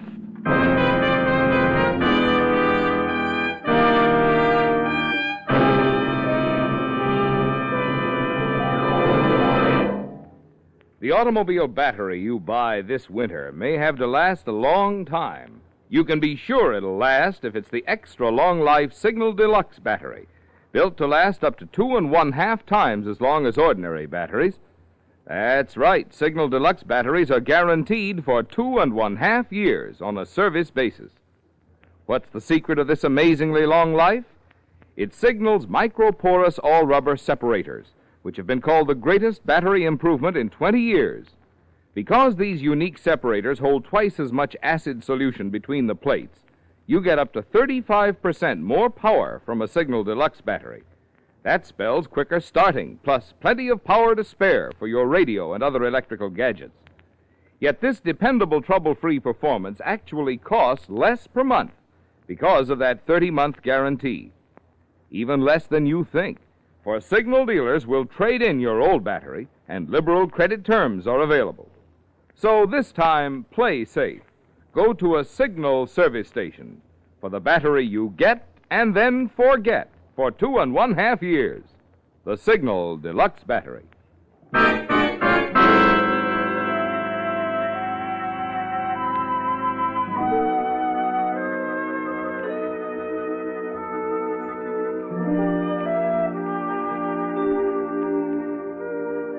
Well, it began with a hunch, didn't it, Morley? With a solid, sure feeling that the man in the salt and pepper suit back in that bar in Omaha had money. And it paid off on a dock in San Francisco when a baggage clerk put a fortune in smuggled diamonds into your hands. As the cab pulls up in front of your hotel, you know the important thing now is the time, that you have to be out of town before Lucille Lacey's body is discovered in her hotel room across the street. The lobby is almost deserted when you enter. A tired-looking gentleman is reading the paper in a chair near the window. And the clerk, as usual, is wrapped up in his magazine. 308, please. Oh, yeah. And get my bill ready. I'm checking out in 10 minutes. Just a minute. Brady, Yeah? this is the man, 308. Huh? What are you... All right. Keep your hands on the counter.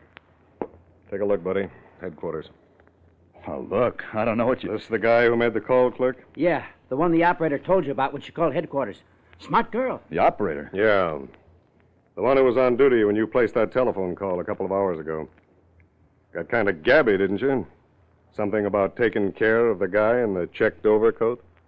Oh, well, that was only a gag, officer. I was kidding. You see... You got a queer sense of humor. A guy named Zake Chambers was found dead in an alley this morning. With a knife in his back. Know anything about it? Knife? What are you trying And he was wearing a checked overcoat. The papers hit the streets an hour ago. Oh, listen, officer. I don't know anything about it. When I called her, I was kidding. Don't you see? Who were you kidding? The lady at the Brighton across the street, room 402. Made a note of it right here on the register. Listen, you gotta let me explain.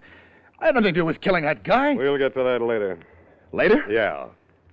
At the moment, I want to see how your girlfriend across the street took the joke about the guy in the checked overcoat. No, wait a minute. You can't... Come on, mister.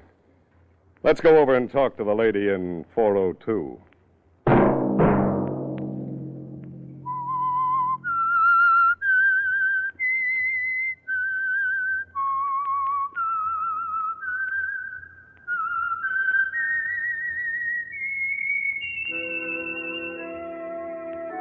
Let that whistle be your signal for the Signal Oil program, The Whistler, each Sunday night at the same time.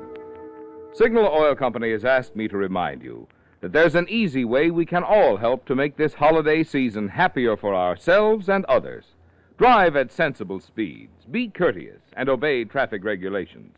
It may save a life, possibly your own.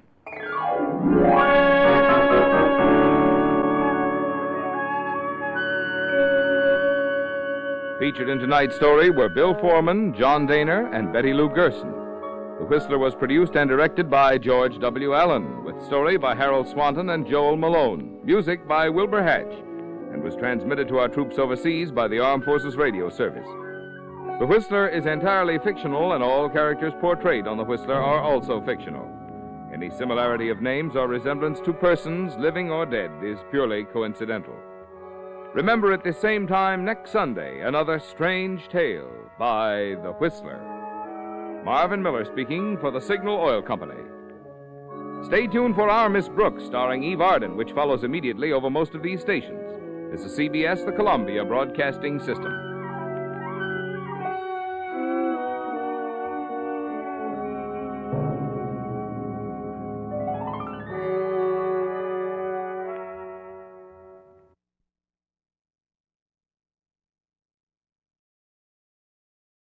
The Signal Oil program, The Whistler.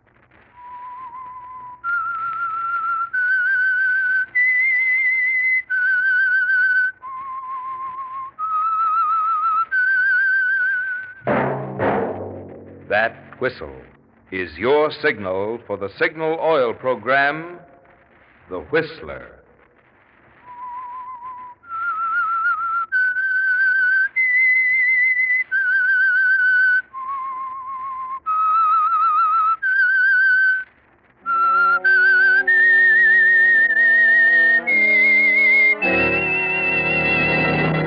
I am the Whistler, and I know many things, for I walk by night.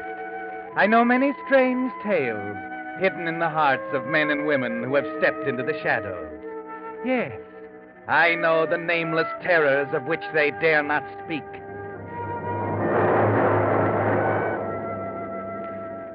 Yes, friends, it's time for the Signal Oil program, The Whistler. Rated by independent research, the most popular West Coast program in radio history. And Signal gasoline is tops, too. Tops in quality. It takes extra quality, you know, to give you extra mileage. And Signal is the famous Go Farther gasoline. So look for the Signal circle sign in yellow and black that identifies friendly dealer-owned Signal service stations from Canada to Mexico. And now the Whistler's strange story. The 11th Hour.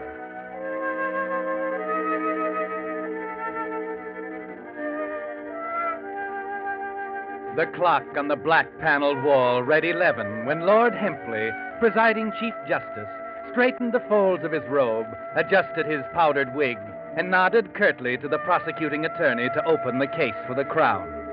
To the accused in the prisoner's dock, the time was significant. It was the 11th hour in more ways than one.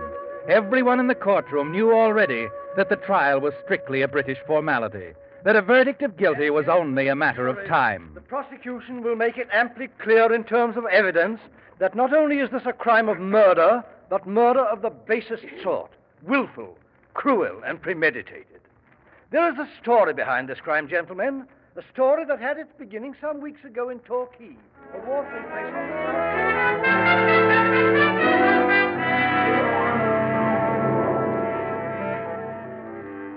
Yes, it began in Torquay, at one of the lovely resort hotels there, looking down on the white beach and blue water. In a way, it was the 11th hour even then for the man who stepped up to register at the desk. Leslie Garthwaite, Alberta, Canada. Right. Yes, sir. Now, about a room. I want the best there is, Clark. I've been told that this place has the finest accommodation on the South Coast. Please don't disappoint me. Oh, of course, Mr. Garthwaite. Boy? Yes, sir. Show Mr. Garthwaite to the ambassador suite. Yes.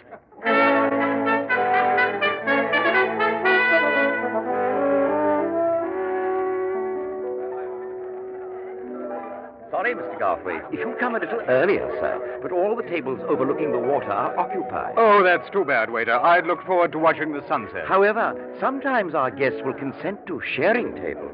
Perhaps that young lady dining alone in the far corner. The young lady? Oh, that would be most agreeable. If the lady doesn't mind, I should be delighted. Excellent. If you'll excuse me, sir, I will consult her wishes.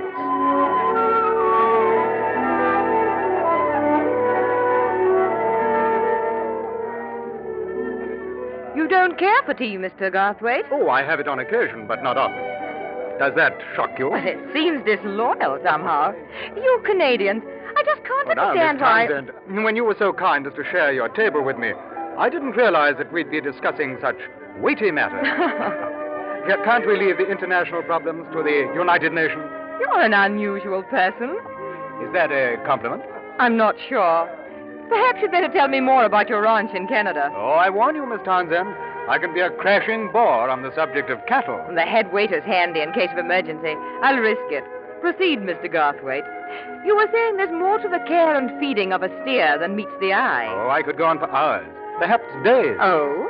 Please do, Mr. Garthwaite. Very well, Miss Townsend.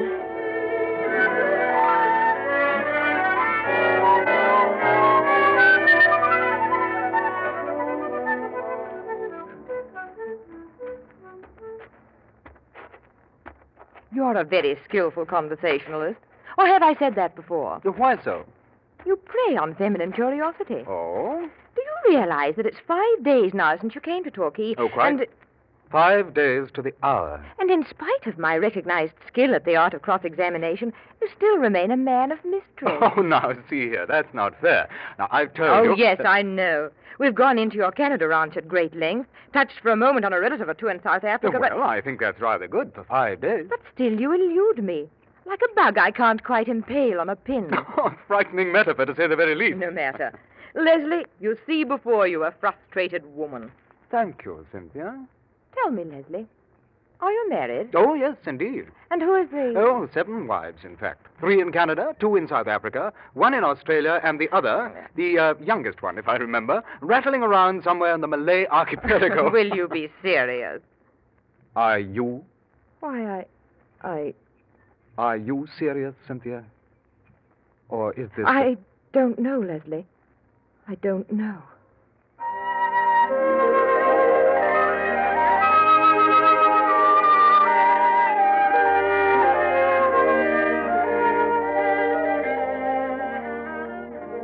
Two weeks can pass quickly in a place like Torquay with a girl like Cynthia Townsend.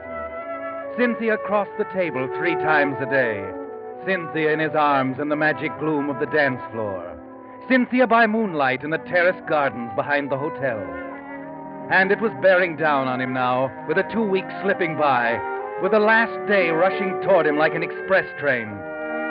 When it came, as he knew it must, Cynthia was there too, in the compartment of the train that was to take him away. As he looked down at her, the final quality of the moment hit home. It was almost gone now. The 11th hour was ticking itself out. Well, here we are, Leslie. Yes, We cut it rather close. 25 past. We have a couple of minutes. It seems only a moment ago that we had 2 weeks. Yes, it did sort of slip by, didn't it? How long are you going to stay in London?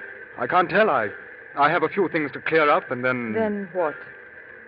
Canada, I suppose. It must be lovely in Canada this time of year. Oh, it is. Very lovely. I'll be going back to London in another week, Leslie. You have our address. If by any chance you can manage it. Yes, Cynthia, yes, I'll look you up. Perhaps you'd better run along now. Yes. Well, what do I say? It's been nice knowing you, Leslie. It was a delightful holiday. I hope we'll meet again somewhere and... Leslie. Oh, Cynthia, darling. I can't bring it up, dear. I can't be clever anymore. Now, please, dear, I've told you that I can't see you again. I can't let you go off like this, Leslie. You've got to understand. tickets, please. Oh, I'm sorry. That's quite all right, conductor. Cynthia, you've got to go now. The train's about to leave.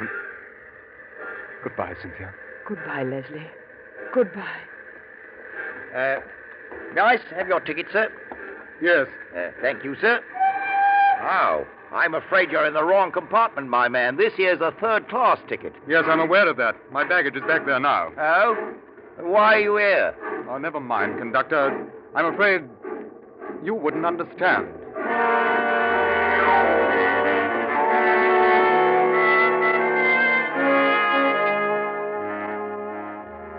Yes, it's over now. Back to the third-class compartment. And more than that, back to a third-class life in an upstairs flat in Dover. Leslie Garthwaite is gone, along with those 2 stolen weeks in Torquay. And you're back to what you were before, Alfred G. Treadle, traveler in men's shoes, married to a dumpy middle-class woman named Flora.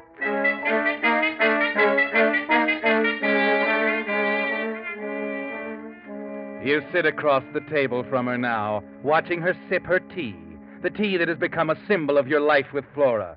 You wait for the questions you know are bound to come. Your tea's getting cold, Alfred. I said I've had enough, Flora. Why do you keep insisting? Why, Alfred, I just think it's nice to sit down at the table once in a while with my husband.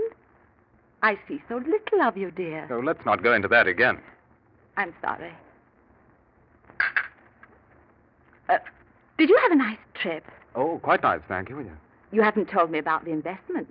I was waiting for you to ask. Well, it's only natural that I'm concerned, Alfred. After all, It's your money, and there isn't very much of it. Yes, I know, Flora. Well, now, please rest assured that it's soundly invested. But I don't understand why you've nothing to show for it. Shouldn't there be stock certificates or receipts or something? Yes, I told you there will be eventually. Now, please, let's leave it at that, will you? But £200 is... £200 is nothing to the syndicate. Well, it's a lot of money to me. Well, you'll have your pretty green certificates when the time comes. Very well, Alfred. What's the matter, Alfred? Why? You're looking at me so queerly. I'm trying to estimate the number of cups of tea you consume in a year. Oh, that's not very kind. No, I suppose not. I have very little else to do. Home alone, weeks on end, while you're away on trips. Sometimes I wonder what you're doing while you're away. It's very simple. I sell shoes, and it's all very exciting. Oh, you needn't be sarcastic. It seems on the few days you are home, you could at least be civil. That £200 is a good part of my life savings. Must you keep hammering away at £200? Well, I think it's very odd that... I've explained it a dozen times if I did it once, Flora. I'm not going through it again. You don't have to raise your voice, Alfred. You know Mrs. Stone downstairs. She's probably listening to every word. Well, that's a landlady's prerogative, and I hope she enjoys it. Good night, Flora. I'm going to bed.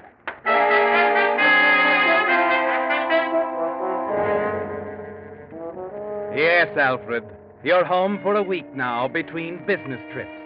But as the days pass, you find that only part of you is here in the house with Flora.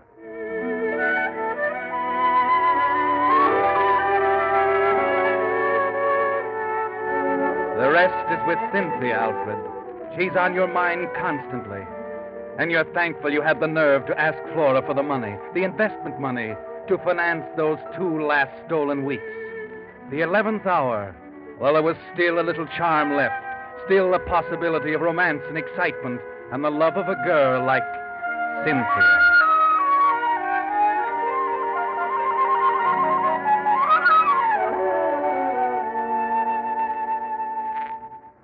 But you were wrong when you thought you could put it all behind you. Cynthia's there in your mind to stay, Alfred. And by the end of the week, you know you have to go back to her somehow. Have you got the money, Flora? Yes, Alfred. £200. Now, let's see. Oh, good. Well, I'm all packed now. I'd better be This up. will be the last of the money, won't it, Alfred? Well, I hope so. The representative wasn't entirely clear over the phone. I wish you'd let me talk to him. And please try to understand, Flora. There's no talking to anyone until the land is ours. Is that clear? All right, Alfred. I suppose it will have to be this way for the present.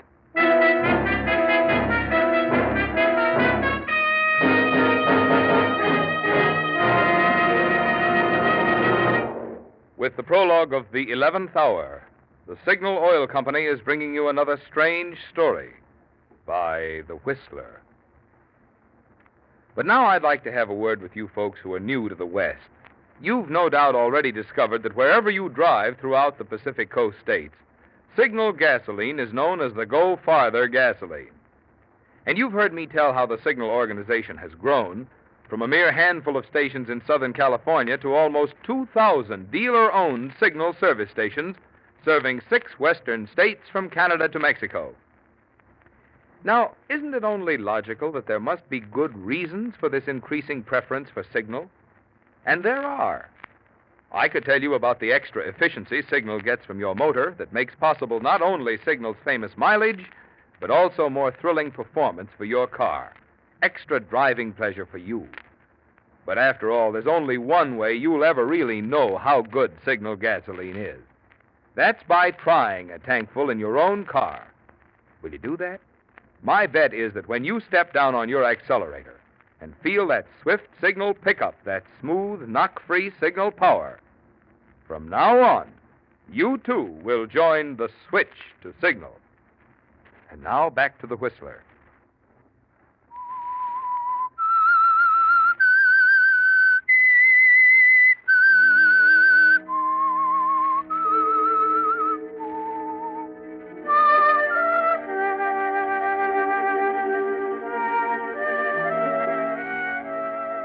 Yes, Alfred.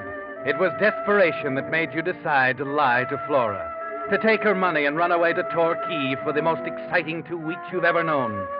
But there were things you hadn't counted on, things you find you can't forget now as the train takes you to London.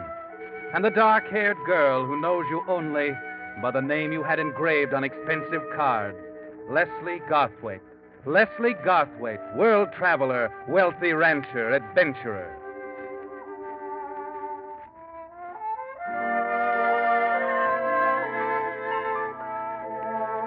Somehow you don't care about the consequences now as you dial Cynthia's number from the phone booth in Victoria Station. There'll be a way, some way, to take care of Alfred Treadle and the other life in Dover. The life you forget at the sound of Cynthia's voice. Hello? Cynthia? Yes, who is... Leslie! Leslie, it's you! Yes, Cynthia, it's me. Leslie, you've got to come over. Some friends are here. We're having cocktails. Oh, I really wanted to see you alone. Nonsense. They'll love you. And you can meet Father. Please, Leslie, stay. You'll be here right away. All right, Cynthia. I'll be there right away.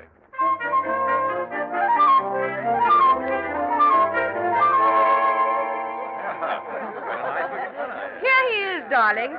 Gather round now. I'll make it quick, dear. They all practically know you anyway. Oh, I should say so. She's talking nothing else. Clyde Winters, Leslie Garthwaite. How do you do? Mr. and Mrs. Weddington. How do you do? Sir Everett and Lady Knowles. How do you do? How do you do? Mr. Whitley. How are you? And... How do you do? Oh, there he is. Come in here, Father. I want you to meet Leslie. Oh, how do you do, Garthwaite? Oh, how do you do, sir?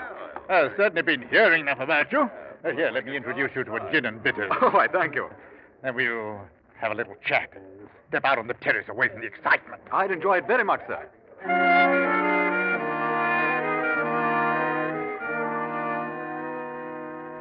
Yes, Alfred, you'll enjoy it. Because you're enjoying everything about this party of Cynthia's. You fit in. Because everything you say to them is just right.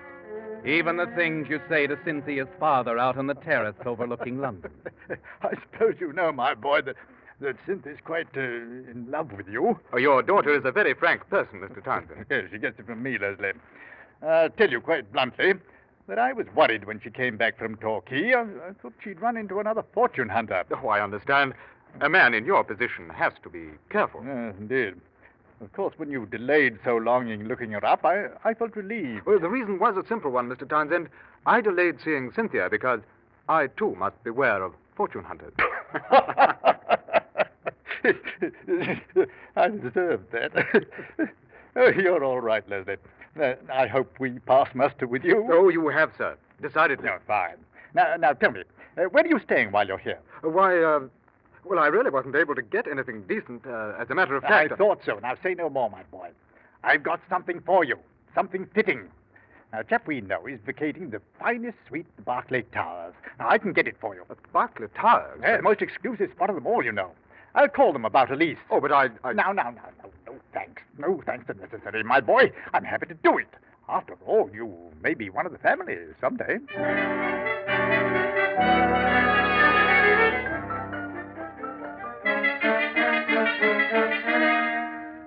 But, Flora, you've got to send the money. I tell you, we'll lose every penny if we back out now. No, Alfred. No more money. I'll not do it. It's all our savings. You're being very foolish, Flora. Very. But I won't argue with you on the telephone. I'm coming back to Dover directly. It won't do any good. Oh, never mind. We'll talk about it when I get there.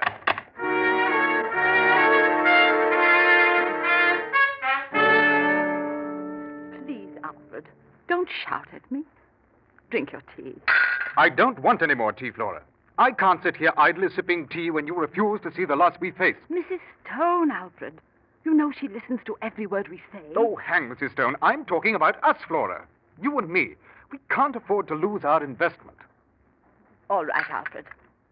But this is the last time. The very last. You'll give me the money? It's in that envelope on the mantel. You intended to give it to me all the time. Yes, I suppose I did. But only because I'm going to London with you this time. What? I said I'm going with you, Alfred. We'll talk to this man together. What man? The one who's making the investments for you. Oh, yes, of course. This Leslie Garthwaite. I want to meet him. Leslie Garthwaite? Flora, what are you saying? What do you know about him? Oh, only that he's the one you're dealing with, Alfred. Oh, there's no use denying it. The last time you were here, you left a card of his in the pocket of your tweed. A card? A very fancy card indeed. Engraved with nothing but that name, Leslie Garthwaite. Except, of course, for the penciled notations. Well, notations? Why? Yes. You'd written the name of a hotel in Torquay. Oh, yes. Yes, well, Garthwaite was going there. I thought I might have to look him up. Torquay, indeed. Is he that rich, Alfred, that he can go there? Well, I don't know Mr. Garthwaite's habits, Flora. Yet you'd give my money to a man you know so little about? Oh, you needn't worry about him, Flora. I know that much. How do you know? Who is he? What's his background? Where's he from, Alfred? Well, Leslie Garthwaite is a very fine man, Flora. You must take my word for it. I'll have to, until I get to London and meet him myself. Where are you going, Alfred? Don't walk off when I'm talking to... You're getting so you don't even care how you treat me. Alfred!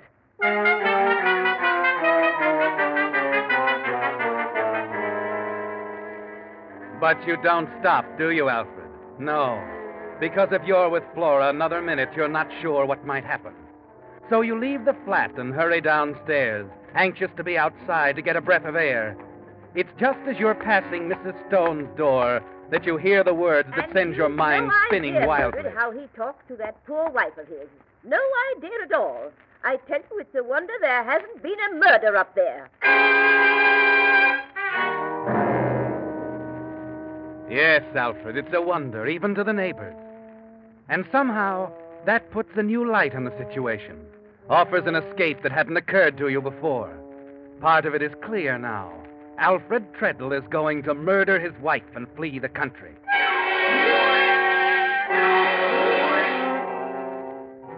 You walk on, the rest of the plan forming slowly with each step. By the time you reach the Pied Piper Tavern, you know exactly what you plan to do. There will be no covering up. On the contrary, you draw attention to your plan. That's the way I feel, Ollie. I can't help it. I'm sick of it. Tired of the whole thing. Here now, Elf. That's no way to be talking about your missus. You don't know who'll hear you, or what they'll think. Well, it's the truth, Ollie. I don't care who hears me. I'm going away. I'm going to leave her and go to the continent. I've got my ticket already. The best thing you can do, Elf, is get on home. You've had too much. You don't know what you're saying. All right, Ollie. All right, I'll go home. But just to pack my things. That's all.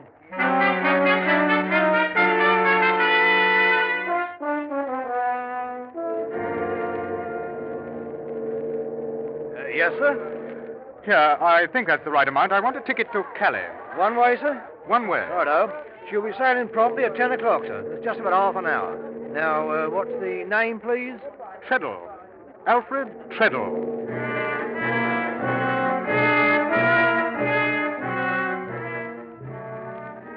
You move away from the ticket window, but not to board the boat. No, Alfred. You haven't any intention of getting on that boat, have you? All you want is to have that clerk remember you, so that what he has to say later will match your friend Ollie's testimony. You are going to the continent. You said so in a careless moment, and that's where they'll search for you, somewhere on the continent.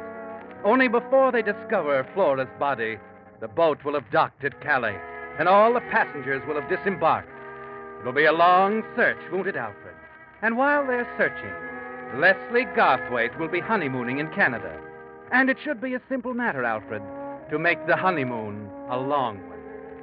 Yes, the way is clear now, in knowing that you're not your usual self as you return to Flora. Somehow, you find yourself calm, actually polite.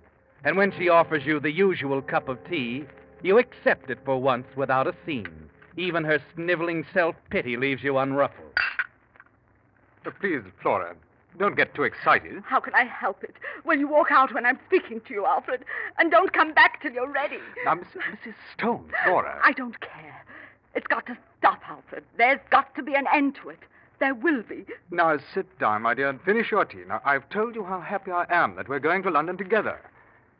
You haven't been kind to me, Alfred. Things are going to be different, Flora. I promise you that. Here, now, you finish your tea and we'll be on our way. I don't want any more, Alfred. If you've finished, we'll leave now. Just as you say, Flora. You turn out the lights and I'll carry the bags downstairs. All right, Alfred.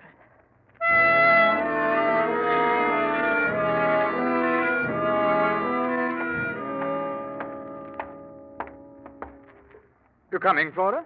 Be right there, Alfred. I didn't want to forget anything. Being so nervous and all, now we must forget that, Flora. You're going to have a pleasant trip. Yes, Mrs. Stone? Well, it's you. Is there anything wrong in a man and his wife going on a little holiday? Going out together for a change, eh? Please, Mrs. Stone, Oh, I think it's nice, Mrs. Treadle. Nice to see you being civil to each other for a change. Oh, now, Mrs. Stone, we realize that some of our domestic difficulties might have caused a strain on you and some of the others, but it isn't going to be that way anymore. Alfred's right. There's to be no more quarreling. Not ever. That's right, Mrs. Stone. No more quarreling. Ever.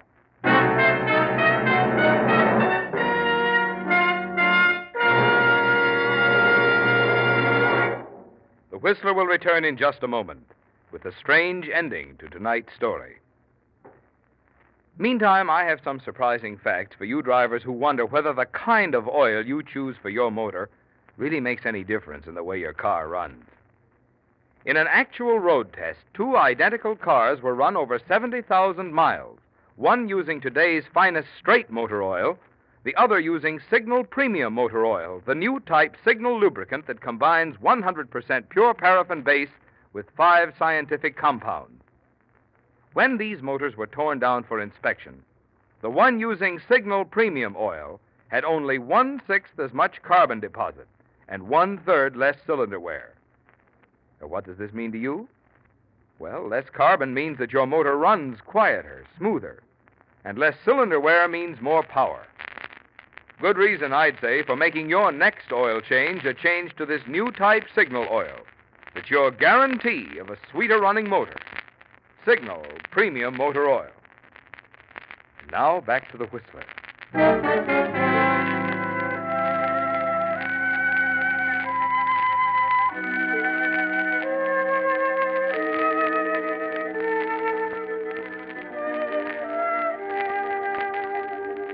Yes, the verdict in the murder trial taking place in the courtroom of the Old Bailey was a foregone conclusion. The judge, the jury, the spectators, and most important of all, the prisoner, shifting restlessly in the dock, knew it from the moment the trial began. But there was a moment of real excitement when the accused finally took the stand, when the counsel for the Crown finally asked the one all-important question. Will you answer that question? Yes or no? Yes! Yes! He took all my money, and he was going to run off to Calais and leave me. So I did it. I put the poison in Alfred's tea.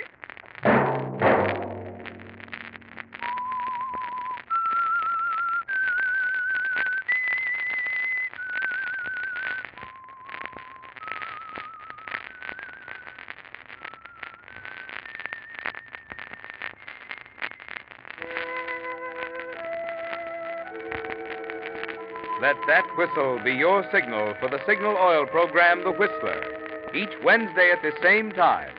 Brought to you by the Signal Oil Company, marketers of Signal gasoline and motor oil, and fine quality automotive accessories. Signal has asked me to remind you to get the most driving pleasure, drive at sensible speed, be courteous, and obey traffic regulations. It may save a life, possibly your own.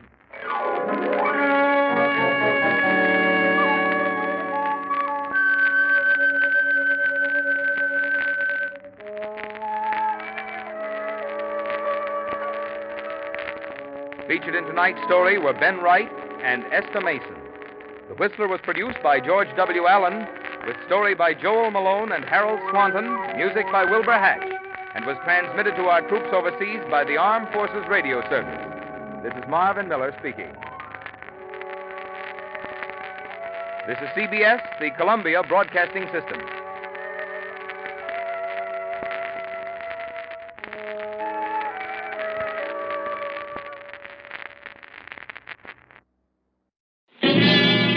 You're one of the country's greatest magicians, Cartier, so I'll give you a good trick to do. I'll give you till Saturday to get that money. I don't like your attitude, Grolberg. I'll pay you that money when I get good and ready. Sunday night, and again, CBS presents The Whistler. I, the Whistler, know many things, for I walk by night. I know many strange tales, many secrets hidden in the hearts of men and women who have stepped into the shadows. And so I tell you tonight the strange story, The Nemesis.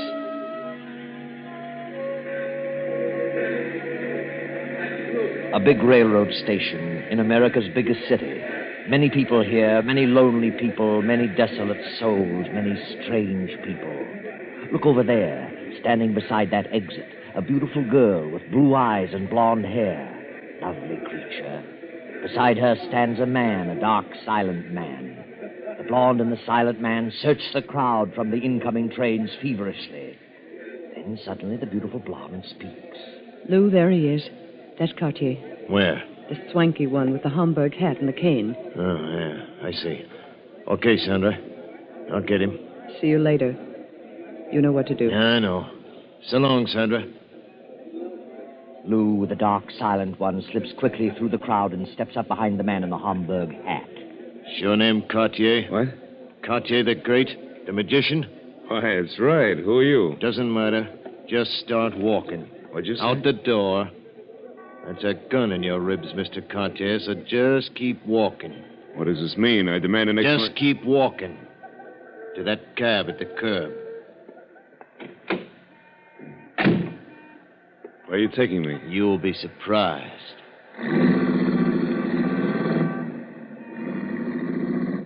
Yes, Cartier, you will be surprised. You're going to the very place you planned not to go. But here you are, Cartier, right in front of it. A tall office building on 42nd Street. All right. Get out, Cartier. You know where you are now. Grolberg. It's Grolberg. Get out. And no funny moves. I'll go along with you. Careful, Cartier. Very careful across the walk into the elevator and up to the 7th floor. Well, here we are, the 7th floor. All right, I'll leave you here, Cartier. Go on in. What does he want? What does Grolberg want? I don't know, buddy. But go on in, you'll find out. See you later. Oh, there you are, Grolberg. Well, what a surprise. I really didn't expect to find you here this time of night. And why did you come? Oh, I wanted to see you. Did you? I sent someone to see that you did come. Well, now, wait a minute. I resent this. I'm getting a new manager tomorrow. No, you're not. Not tomorrow or any other day. Wait a minute. Are you threatening me, Grolberg? That depends. Where is it? What? The $2,000 you owe me. Oh, well, I had a little trouble. You used that the last trip. Well, I'm sorry to say I haven't a cent, but I'll get it now. Give me a little time. I've given you 2 years. You'll get it. You act as though I was trying to beat you out of it. You would if you got half a chance. Now, get this. I need that money, and I need it right away. I'm giving you exactly 5 days to dig it up. But I haven't got it. Then get it. I'll be waiting here at 6 o'clock next Saturday night. And believe me, Cartier, you'd better have it. And if I don't? And I'll blackball you in every agency in the country. I'll see that you never work in vaudeville again. You wouldn't dare. Wouldn't I? Goldberg, I'll pay you that $2,000. When I get ready. Saturday night. No bushy-haired, fat-face like you's going to threaten me. I don't need you. I can get a booking any day in the week. Try it. I don't like your nasty attitude. Good night, Goldberg. Wait a minute, Cartier. How would you like to dig up 3,000 instead of 2? What do you mean? Take a look at this. Ever see this check before? George Welton, $1,000. Notice your signature. And see what it says? No account in this bank. You know, you shouldn't pay gambling debts with rubber checks. Where'd you get that? Georgie Welton needed some money, so I took it off his hands. Georgie's my partner now. What are you going to do with it? Keep it till 6 on Saturday night. If you don't hand over the money, this goes to the DA. 6 o'clock, Cartier. You're a swine, Grover. You'll get the money? No. No, not by Saturday, not 10 years from Saturday. That final? Yes, that's final. Okay, too bad. This is the end of a great career. You can go to the devil.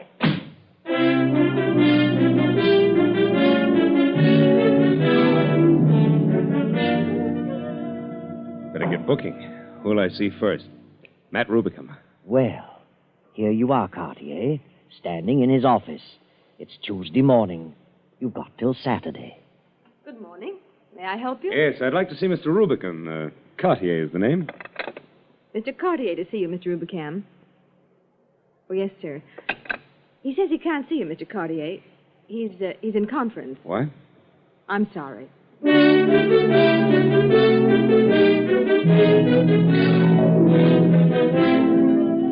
Nat Bromley, there's a swell guy. Tried to sign me up for years. It's Wednesday now. Not much time left. Hurry, Cartier. Nat, how are you? I'm busy. Look, I want to talk to you about a booking. Leave your number with the boy. Bromley, I wouldn't let you handle me if you begged me on your knees.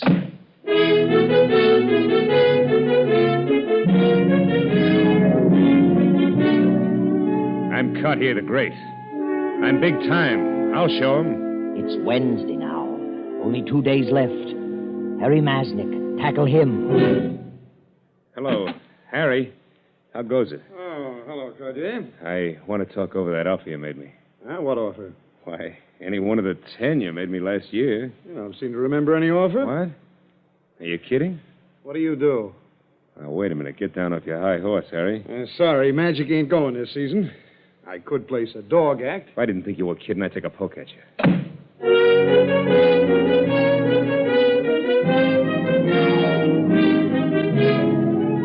It's Grolberg, that dirty rat. I didn't think he'd do it. Cut me out as clean as a whistle. This is Thursday. Tomorrow's Friday, and the next day is... What was it Grolberg said? The end of a great career. This is Saturday. Not much time now. Time. That's what you want, Cartier. Time, remember? Hurry. It's 5 till 6. Grolberg's waiting. Hello, Grolberg. Oh, hello. Now, look, Grolberg, have a heart, will What you? do you want? I didn't think you'd go through with it. I can't get booking any place. Now, how do you expect me to pay you back? You said you didn't intend to. I know, but I've got a proposition to make about that check. Nothing doing. You made your choice. Now, you're not really going to turn it over to the DA? With pleasure. I see. Hey, what's that gun on your desk for? Gun? Oh. I figured you'd be coming back, but I wasn't sure just what frame of mind you'd be in. You expect me to believe that? I don't care whether you do or not. You know what I think? I'm listening. I think your back's against the wall. I think you're broke and you're facing something unpleasant. Well, if I am, you aren't helping much. I might. How? I've got a ring here that's worth at least $2,000. Oh, I don't want any ring. Now, wait a minute. Take a look at it. It's a cat's eye. Yeah? Yeah, it looks 4 miles deep. Notice the cut, the coloring, the depth of it? Yeah. This ring is worth money, Grolberg. A lot more than that check. I can't pay you all I owe, and maybe you can't pay all you owe, but a little would help us both. Yeah? You notice the fire in it? You see? You notice how it flares? Yeah. You're broke, Grolberg. You're broke. That's it. You're a failure. You haven't a chance. You're through. Look at this ring. This ring for the check. Okay. Give me the ring. There's only one way out for you, Grolberg. Better take that gun on your desk and use it for a one-way ticket. That's the best way out for you. You're a failure. You're washed up.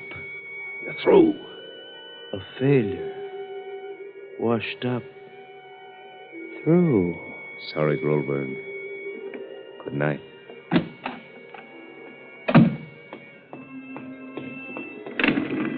Tom? Oh, Mr. Cartier. What time is it? 5 after 6. Thanks. Good night. See you in the morning. Yes, sir. Hello there, Billy. Give me a hand with these buckets, will you? Sure. Well, what floor are you starting on tonight? 7. Mamie's taking them up to 6. There we are. That's got it. Work, work, work. At 65, I should have a place of my own with a garden. And here I am, slaving away at $12 a week. Ain't much. But I only make 17, and I got a wife who likes clothes. I heard that before. Here you are. Thanks. I'll ring when I'm ready for the next floor. Oh, what's that? A shot. Come from right across the hall. Goldberg's office. Come on. Gee whiz. It's Goldberg. Shot himself. Holy Mother, get the police.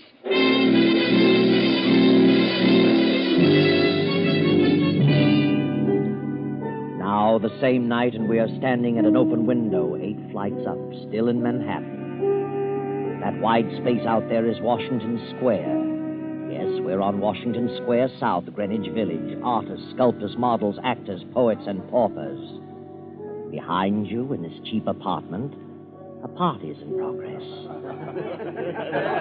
Oh, come on, folks. How about another drink? Okay, make mine a Tom Collins. Cuba Libre. Help yourself in the kitchen. That's the best way.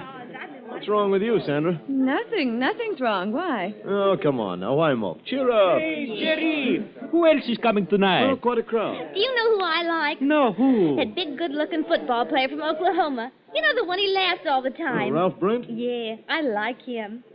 He's wealthy, isn't he? Oh, that is why you like him. Who else is coming? Well, remember Cartier, the magician? Oh, He said he'd try to come. Oh, maybe he'll do some of his tricks again. Oh, golly, it's hot in here. Well, Ricardo, open that window in the kitchen. Get a breeze in there, huh? Oh, somebody's at the door. Hello, Cartier. Glad you could make it. You know everybody. Make yourself at home. Refreshments in the kitchen. Help yourself. Thanks. Hello, everybody. Oh, hello, Cartier. I think you know everybody. Sandra Hale. Cartier the Great. Oh, yes, the magician. Yes, I should say I do know him. Hello, Sandra. How are you? Will you help me in the kitchen? Why, can't you pull your drinks out of your hat? yeah, but it's awful stuff. Come along, then. Now, let's see. What have we? Oh, yes. This is for me. How have you been, Sandra? I hear you've been on the road a year. That's right. Didn't you miss me? What have you been doing? Modeling. Modeling? Here, watch. There. Drink right out of your sleeve. Ever see that one? Yes, too often. Better save your tricks for the crowd. They'll be jealous. Come on, let's join them. All right. Come on, Cartier. We're waiting to be hoodwinked. What have you got in your bag this time? Oh, a few oldies, a couple of new ones. We don't care. I love them all. Okay. Now, wait a minute. You see the scarf? Now, wait a minute. All right, here's the scarf. Now, nothing in it. I wave it twice in the air, pass it around the room, and then I place it gently on Bella's head. Now, I remove the scarf, and there you are. What is it? What happened? Well, feel the top of your head, Bella. Ain't it there? Oh, feel. Okay. That's a dirty trick. Oh, you did it. Oh, she'll get over it. It was a white mouse. Come on in here, Sandra. I want to talk to you. Tell me, who do you model for, Sandra? I did do some fashion photographs. Did? Yes, but lately it's been slow. How lately? Well, as a matter of fact, I worked only 4 times this year. Only 4 times? Mm-hmm. My books show $100 in the past year. Really? Well, why don't you try something else? Why waste time modeling? What, for instance? Oh, why don't you marry me, Sandra? You know I love you. I've always loved you. Why don't you give me a job? As what? An assistant. Say, I believe you've got something there. I'd like that.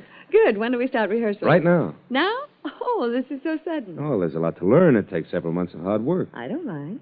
You know, I've got several new ideas for next season, but I haven't decided on anything definite. We could do a hypnotist act. I could be a stooge. Hey, Cartier, come out of the kitchen. The big championship fight's on tonight. You want to listen? The preliminaries are on now. Okay, just a minute. We're busy. We can sure see that. Sandra, have you ever been hypnotized? Never. Why? Well, it would make a terrific act. Well, how do you know you can hypnotize me? I could try. Okay, try it. All right. Here's a ring. Now, you gaze into it. Don't look away. Just keep gazing. You're going to sleep. The ring. You're getting drowsy. You can hear no sound but my voice. Repeat what I say. I am going to sleep. I am getting drowsy. I can hear no sound but your voice. No sound but my voice. Take this pad and pencil. Write. Jerry is a simpleton. Now, wake up. Sandra. Huh? What? Oh, how do you know you can? Can what? Hypnotize me. I've just done it. Isn't this your writing? Well, yes, but I didn't write Oh, it. but you did. You did. I saw you, and very good. Say. But I wouldn't write anything like Wait, let's try it again. Here, look in the light. Sleep. Sleep. My voice. My voice. You can only hear my voice. You're now asleep. Do you see Madison Square Garden? There's a fight going on.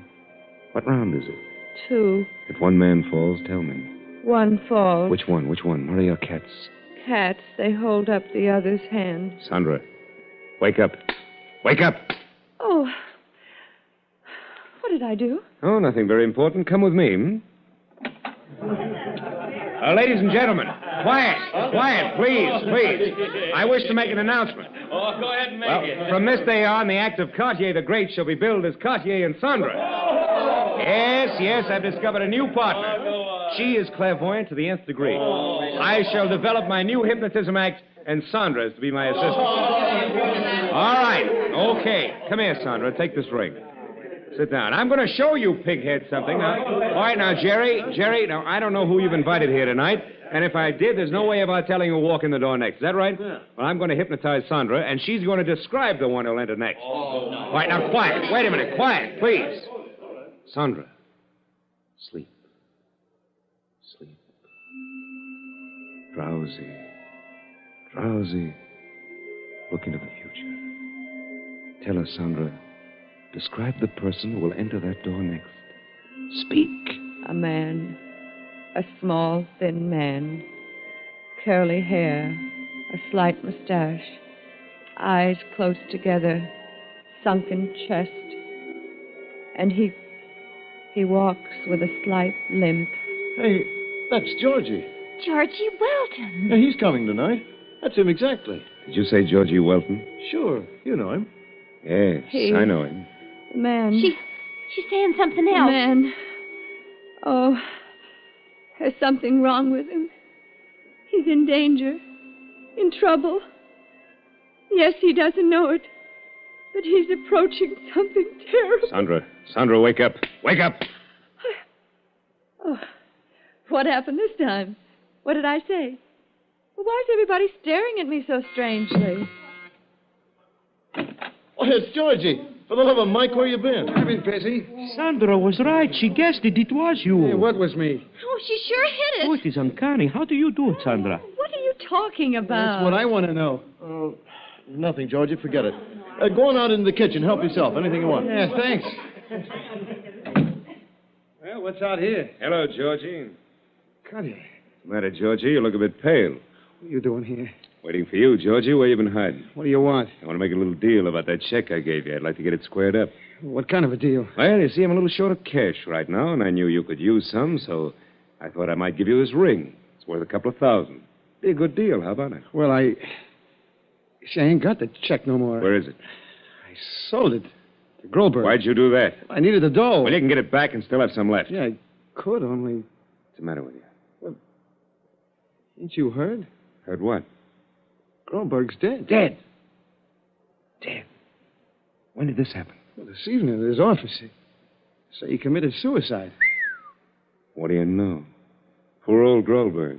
I guess he got up against the wall. Huh? Yeah. Hey, gee, What's wrong? I feel kind of sick and kind of dizzy. It's pretty hot tonight. Come on over to the window. The air will help you. Here, drink this. Yeah, thanks. Thanks. Now, about this check. I'd like to have it. Take a look at this ring. This ring would make it more than worth your efforts in getting that check into my hands. You understand? I don't want anything like that hanging over me when I can possibly avoid it.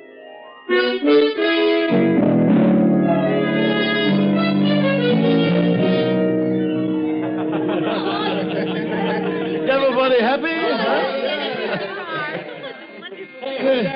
That's him. That's Ralph. Oh, my football hero. Ralph, where have you been? Well, I got delayed over in Jersey. Hi, gang. You know everybody. Yeah, sure. Say, has the fight started yet? I got to hear that. Oh, it's on now. Radio's in the bedroom. First round's just over. Yeah, well, I'm betting kind of heavy on cats. Say, anybody want to bet? I'm offering 10 to 1. How much you say you were offering? 10 to 1. I'll take some of that. Okay. How much? Oh, I've got 200 to put on Murray. Well, now, that's a bet. Are you sure you can spare it? I'm worrying about you. Don't worry about me. No, sir. Well, turn it up. I want to hear it. They come into the ring dancing. There goes Katz. He's a little groggy after that last one, but you're working hard now. There. Katz lands a left to the jaw, a right, a left, onto the... Oh, a hard left to Murray's stomach. And Murray looks a little tired, but he's in there punching. Yes, he's in there. Yes, oh, he landed a left to Katz's button. And he's following it right through. A left to the jaw, another one, and there he goes. Katz is down. He's down. 3, 4, 5, 6, 7, 8, 9. He's out. Murray is the winner. Turn it off. Well, you win, fella. Here you are. Thank Truth you. out. Thank you. Say, where'd you get that hunch, Katya? I don't know, Jerry. I'm sure I don't know.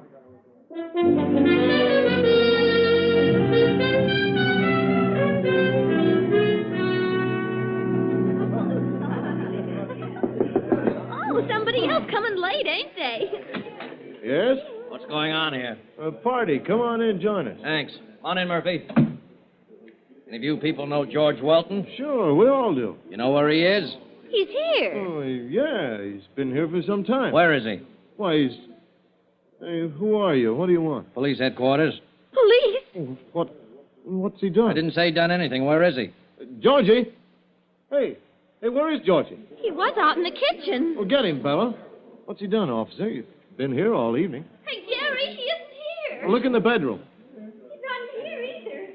But how on earth did he get out? You want to know? Why keep us in the dark? He went out through the window. Why, that's ridiculous. There's no fire escape. That's right. We just found him 8 stories below on the sidewalk. We found this note on him. He said he was sick and he was going to end it all. That makes it a clear case of suicide. Oh, I Suicide, huh? I thought he was acting funny. Poor George. What a shame. I can't imagine what came over him. Well, gee, she told us it was going to happen. I thought she was kidding. Yeah, who told you? Why, Sandra over there. She told us before George came in the room that he was approaching something terrible, that he was in trouble. How'd she know that? I don't know. We were kidding, and Katya hypnotized her, and she described Georgie as the next one to enter, and then she told about something going to happen to him. Oh, is that so? Well, who is she? Sandra Hale. Sandra Hale. Are you Cartier? That's right. What do you know about this Sandra Hale? Well, I found that she was a very easy subject to hypnotize. Hey, I'll bet that's how he knew who was going to win that fight tonight. Yes, that's right. Under hypnosis, she has an uncanny power to see into the future. What's the matter with her now? Why is she sitting over there in the corner? Yeah, what's she staring at? I just better ask her a few questions. I'd rather you didn't just now. Oh, yes? Why not? I hypnotized her and... Yeah, why? I wanted to see if she could tell me the winner in the derby tomorrow, and you came in, and that sort of broke my control. I found it very difficult to snap her out of it quickly. I'll let her alone for a few minutes, and I'll get her out. What's she staring at? What's she got in her hand? She's mumbling something. Wait a minute. Whose ring is this she's holding? It's mine. In order to put the subject under, he must stare into a shining object. Miss Hale. Miss Hale. I asked you not to bother her. Yeah? Miss Hale. Why, she's in a trance. Miss Hale, did you see George Welton in trouble? Falling through space. Dying. He's dead. Did he jump? Yes. No. He's being forced. Forced to do something. Against his will? Yes. He's writing. Writing something. Hey, Joe, give me that suicide note, quick. Miss Hale, take this. Is he writing this note? Yes. But he doesn't know it. Someone is dictating to him. I'm dictating to him. You? What else do you see? A shining object. It's blinding. Go on. Now he's sitting behind a desk. The thin man? George? No. He is bushy-haired and fat. He's high up. He is bushy-haired and fat, with a large nose, a mustache. Sandra, wake up. Leave wake her up. alone, will you? Leave her alone. She's in bad shape. I tell you, something might happen to her. A bushy-haired fat man at a desk. What's he doing? There's a gun on the desk. He's staring at something. Something bright. He's saying something. No. Someone else is saying something. I am saying something to him. Does this fat man have a gold front tooth? Gold front tooth. Yes. Hey, that's a perfect description of Goldberg, Georgie's partner. Certainly is. He shot himself tonight. Is someone dictating to him? Yes. I am. You? Are you in the same room? No. I am standing on the curb below. I am looking up and mumbling. What are you mumbling? Pick up gun. Only way out. Against your temple. Fire. Let her alone. You're killing her. Sandra! Sandra! What was the bright object he was staring at? I don't know. Yes, I see it. I see it now. Is it a ring? Yes, a ring. A shining cat's eye. I must escape. The same ring the thin man saw before he fell? The same. I must escape. The same you're staring at now? The same. Cat's eye! Cat's eye! Got ye!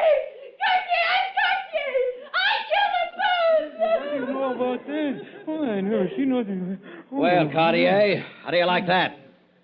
Hey, where is he? Why, Cartier's gone. You dope, why didn't you stay at the door? Well, I tried to. Hey, anybody leave this room, Murphy? Well, yeah, a fellow went upstairs, but nobody went down. Upstairs, that's him. Murphy, downstairs and cover the elevator. Come on, Joe. He's probably making for the roof. We'll go after him.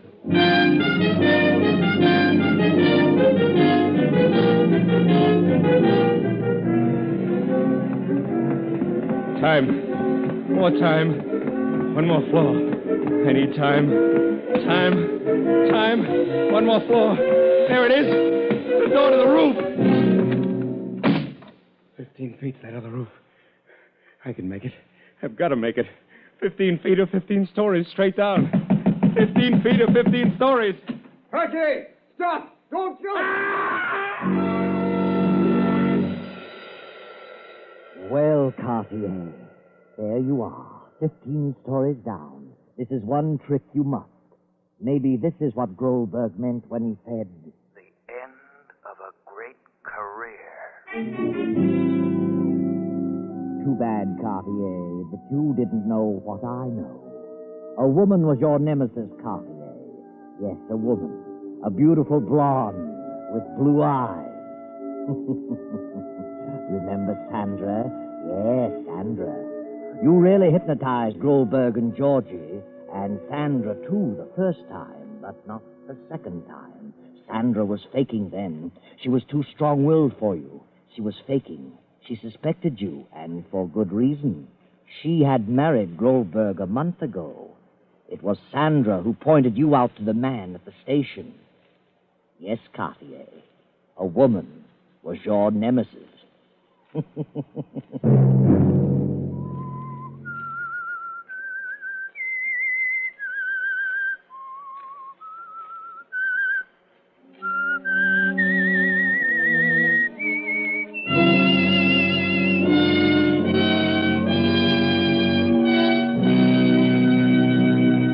CBS has presented The Whistler.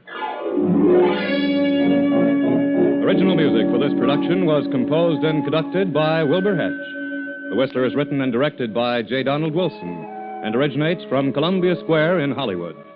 Next week, Same time. I, the Whistler, will return to tell you another unusual tale. Good night. This is the Columbia Broadcasting System.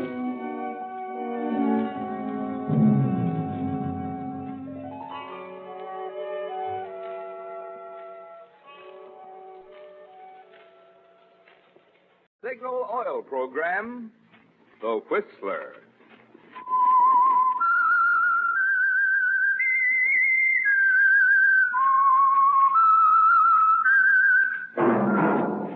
That whistle is your signal for the Signal Oil Program, The Whistler.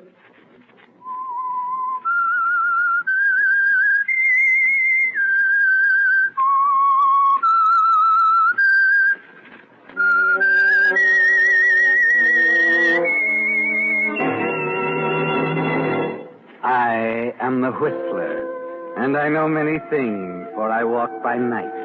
I know many strange tales hidden in the hearts of men and women who have stepped into the shadows. Yes, I know the nameless terrors of which they dare not speak. Yes, friends, it's time for The Whistler, rated by independent research the most popular West Coast radio program. And remember, let every traffic signal remind you, with new Signal gasoline, you do go farther than ever. Look for the familiar big yellow and black circle sign that identifies those popular Signal service stations throughout the West from Canada to Mexico. And now, The Whistler's strange story, Stolen Murder.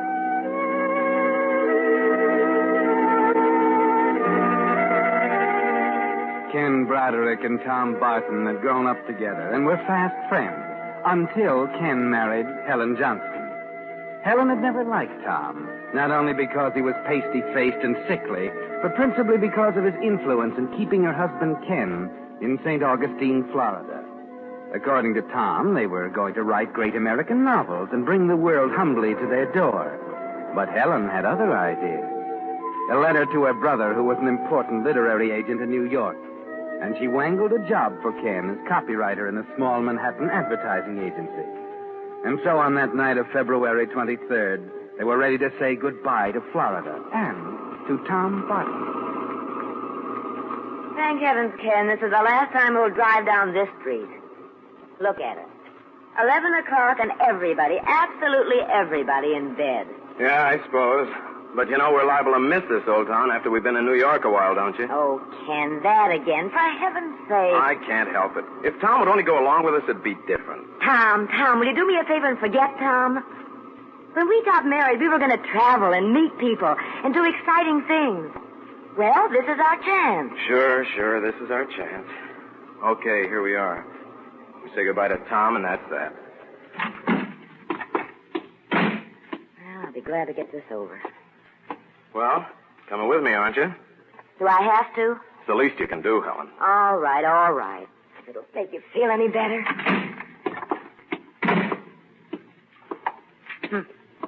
Looks to me as if he's already in bed, like the rest of the dear citizens. He's probably in back working on his book. Look, Helen, try to be halfway decent to him, will you? Of course. Funny, I don't hear him. Helen. What? Suppose he had one of his attacks? He's probably only sleeping. I don't know. Door's unlocked. Tom? Hey, Tommy! Tom! Helen, I don't like this. Wait a minute before you wake up the neighbors. Look, coming up the walk. Huh? Oh, Tommy. Hey, we were beginning to worry about you. Ken. Helen. What are you doing here? Oh, how do you like that? We leave tomorrow, and you ask me. Tomorrow? Oh, I forgot. Tom. Hey, what's the matter with you? Oh, it's... Helen, going to get some water, quick. Hey. Here, you better sit down on the step. I'm sorry, Ken. I'm all right now. Oh, the devil, you're all right. Tom, this is crazy. What you need is a good specialist. You can't go on like this. Now, if you'd only use your head and come to New York with us. New York? Well, sure, there's plenty of room in the car. We could get a good doctor for you and find out what this is all about. Yeah. How is he? I guess you're right, Ken. You are right. I will go with you tomorrow. You will? Oh, that a boy. Helen, did you hear that? Tom's going with us. Yes, I heard. Here, drink your water.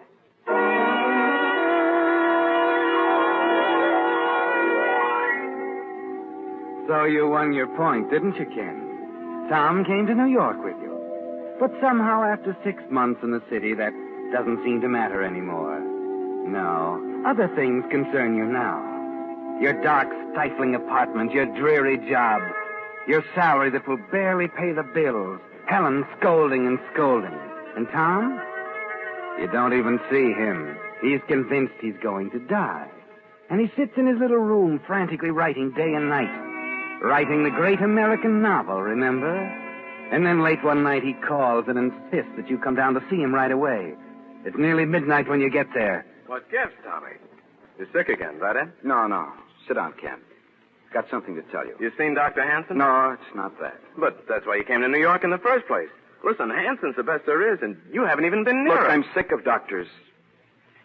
Anyway, it's too late now. Oh, don't say that. It's true. And I want to talk about it. Ken. Yeah? I finished it. Finished it? My book. No. Yes, but you're going to be surprised. It's not the kind of thing we always talked about writing. It's a mystery story. Oh, great. I decided since I didn't have much time, I decided I'd write a book that would sell fast, and mysteries sell fast. So that's it, Ken. And, well, would you take it down to Helen's brother? Helen's brother? Yes. You said he was one of the biggest literary agents in New York. Oh, yeah. Well, if he likes it, he can get it read fast and published fast. If I just send it in cold, it'll take weeks, maybe months. I haven't got time to fool around, Ken. Oh, stop. I'm lucky if I last a month. Listen, will you cut out that kind of talk? If it'll make you feel any better, I'll take it to Bill tomorrow. Well, not tomorrow. It's in longhand. It'll have to be typed first. Oh, that's all right. Listen, I know where I can get a rush job done. Oh, swell. Now, listen, kid. You take care of yourself and just leave it to me. Oh, thanks, Ken. Thanks a million. And so you take poor, sick Tom's book and you get on the bus to go home. You decide to glance through it. But after the first page, you can't put it down. You ride past your stop, excited and amazed. Tom has done what all good writers do, written about the places and people he knows. He calls the town in his book Centerville, California. But it's St. Augustine, Florida, down to the last duffer sitting in the square. Somehow you manage to get home, and toward dawn as you turn the last page, it hits you. This is a bestseller. This book means money, fame. But Tom's going to die. And he hasn't any relatives. Such a pity, isn't it? All that money and fame and nobody to enjoy it.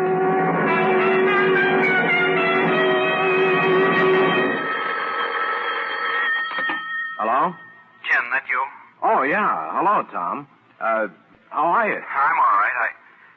Haven't you heard from Bill yet about the book? It's been 3 weeks. Well, yeah, I was going to call you. Bill liked the book quite well, but he thinks you should do a little rewrite. Rewrite? I haven't time. I feel terrible. I thought the book was good just as it stands. Oh, it is, except for a few minor points. Look, Tom, I've been thinking. You know that little cabin Helen and I rented in June up in Connecticut? Yeah, what about it? Well, I can get it for you cheap. It's kind of a dump, but it's way off by itself. If you get up there and spend a couple of weeks rewriting some spots and... Yeah, I gotta get out of New York anyway. That's an idea. Swell. Suppose I call the real estate agent right away, and then Saturday I'll drive you up. Oh, thanks. Thanks, Ken. I don't know why you do all these things for me. Oh, forget it. After all, what are friends for?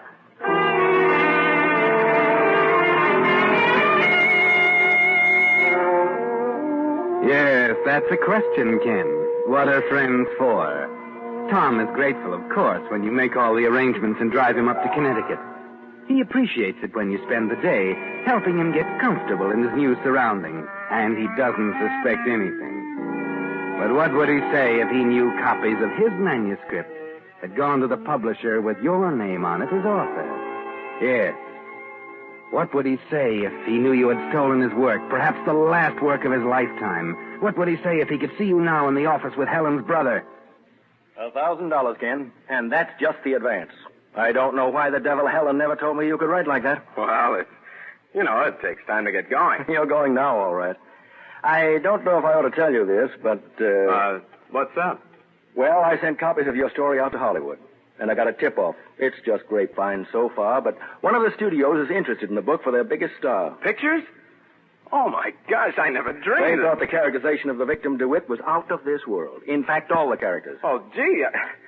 When will you know definitely? Probably tomorrow. Better stay by your phone because we want to close the deal quick. And if we get the answer I think we'll get, you're practically a rich man.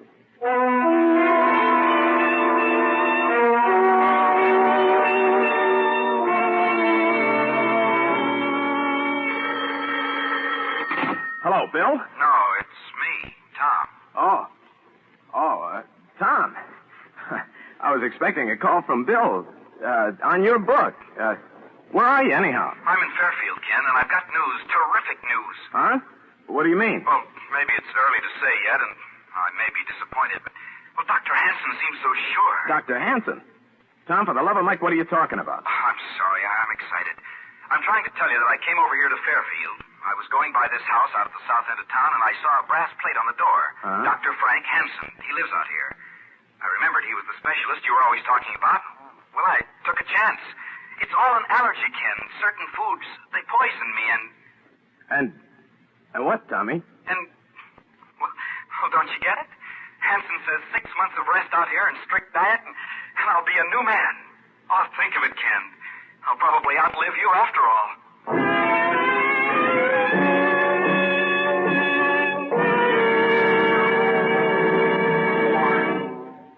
With the prologue of Stolen Murder, the Signal Oil Company brings you another strange story by The Whistler.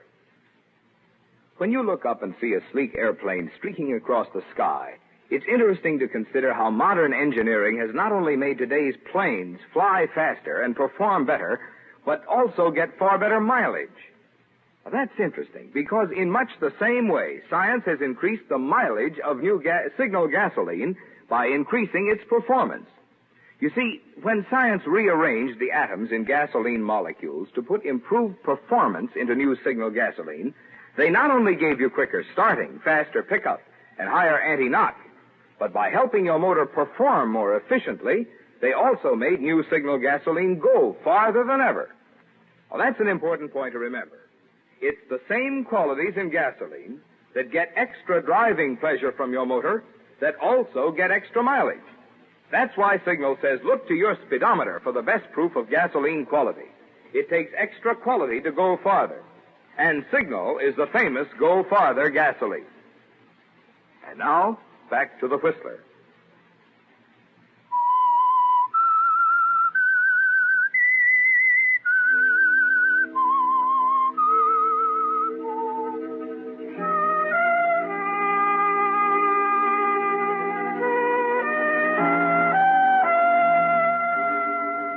Well, there it is, Ken. There's your terrific news. Tom is going to live. And now what happens to you? You've signed contracts. You've accepted money on the stolen book. Hollywood beckons. Or is it the penitentiary? Well, perhaps you can squeeze out of the hole with the law, but not with Helen's brother or with Helen. The disgrace, Ken, the scandal, the humiliation. You can almost hear Helen nagging you now as you hang on to the receiver half-dazed. Nagging. Ken, are you still there? Huh? Oh, sure, Tom, yeah. Oh, I thought you'd hung up. Well, no. It's just the news. I'm so happy for you, I don't know what to say. Listen, there's something else important. Another favor. Would you get my book back from Bill for me? Get your book back, Tom? Yes, I've changed my mind. I mean, after thinking it over, I know it's not ready for publication. I've written a lot of new material. No. I'm not sure I can get it. But it's important to me. I'm coming down tomorrow. I'll get it myself. No, you can't do... didn't the doctor tell you to stay there and rest? Well, yes. Well, then you can't start running all over the place right away. The noise of New York and all, Tommy. Listen, I'll bring the manuscript up to you myself on Saturday. Meanwhile, you stay right there. You're sure you can get the book back right away? Yes, I'll get it. Don't worry. Listen, I'll see you Saturday. Okay. And, Tom? Yes? We'll take the day and celebrate the good news, huh? Maybe a little hunting?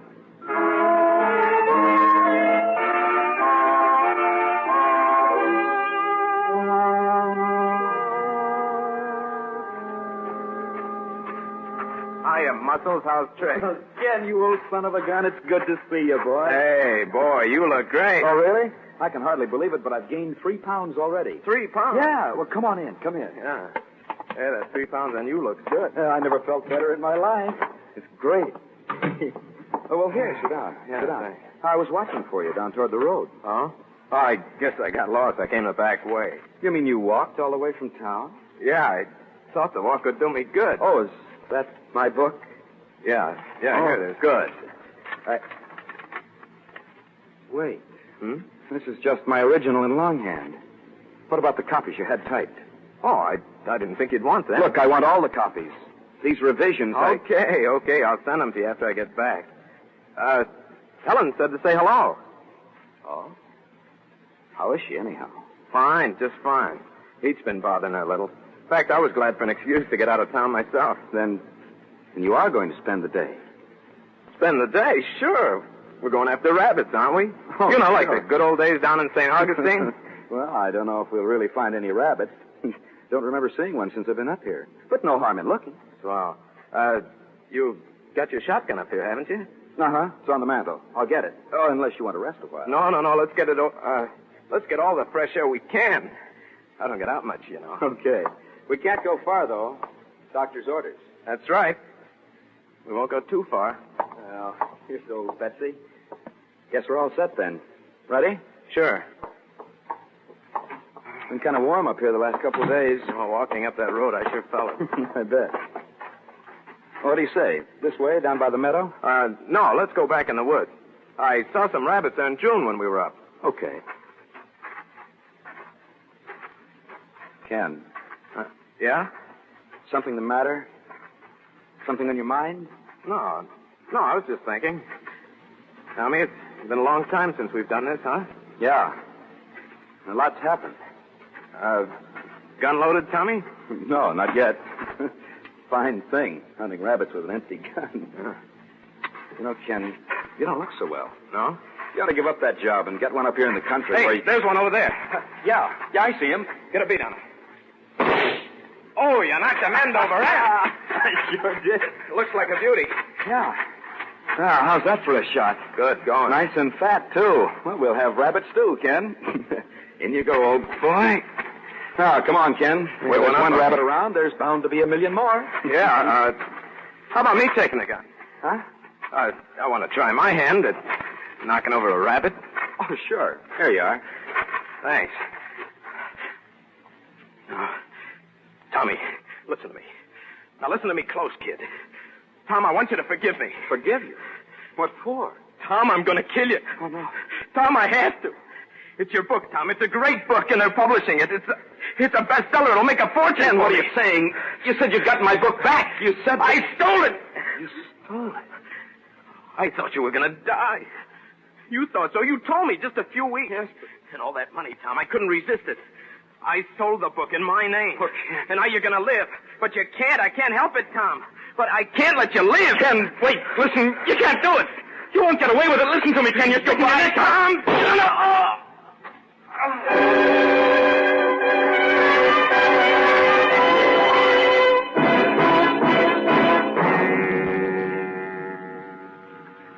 So it's done, Ken. All over. And you put the gun under the body just as you'd planned.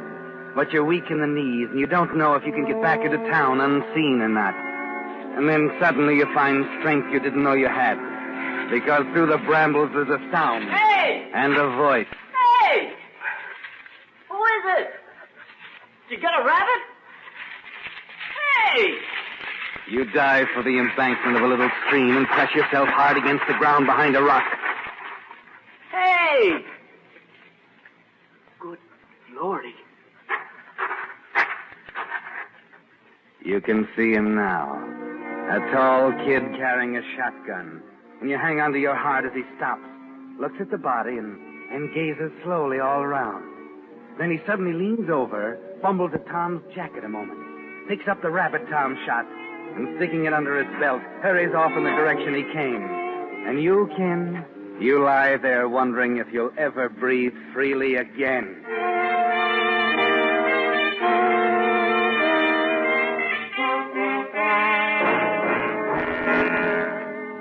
And so it's my pleasure to announce that not only will the book hit the stands tomorrow, but... Oh, come on, Bill, will you stop teasing? but the contracts were finally signed in Hollywood yesterday. Ken, you're a rich man. Oh, Ken! $50,000. $50,000. $50,000 and not a care in the world. Yeah. Yeah, not a care in the world. And did you see the publicity in this morning's paper? What breaks we're getting. The lead column in the Times book section. No. Hey, that's wonderful. Haven't seen the papers yet, but... Oh, well, I'd rather hoped you had. Well, Bill, what's the matter? I'd hoped that this wouldn't have to spoil the good news, but your friend Tom Barton... Tom? I might as well give it to you straight. He was killed by a shotgun out near Fairfield. Oh, no. They only found the body last night. Oh, Ken. Suicide? No, they thought that at first. Ill health. But a doctor out there says he was in good spirits. He had every chance of recovery. The doctor? Then an accident? Worse than that. From the position of the gun and the body, they suspect murder. No. But look, Ken, it's nothing for you to worry about. You don't want to let it spoil the success of your book.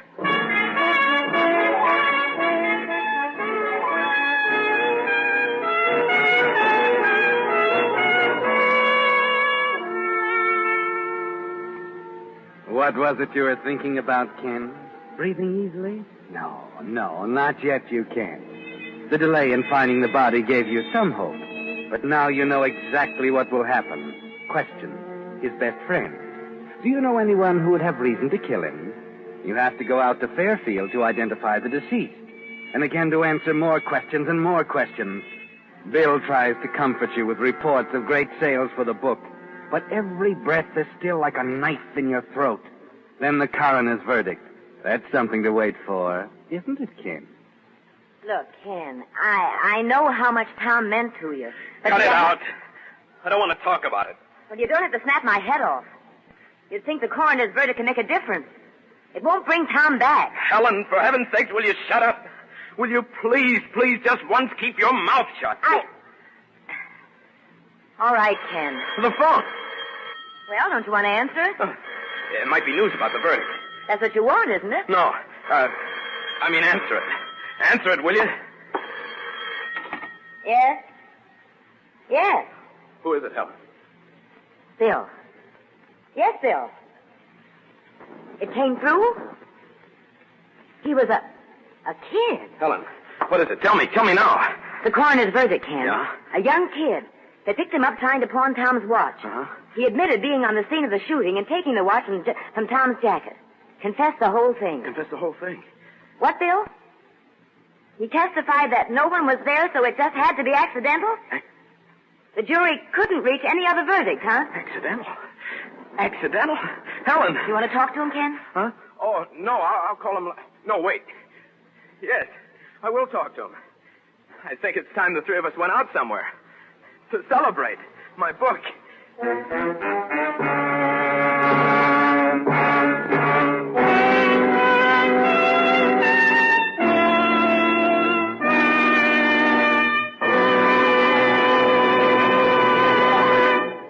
The Whistler will return in just a moment with the strange ending of tonight's story. Meantime, a word about that extra something you get when you have your car serviced at independently operated Signal gasoline stations.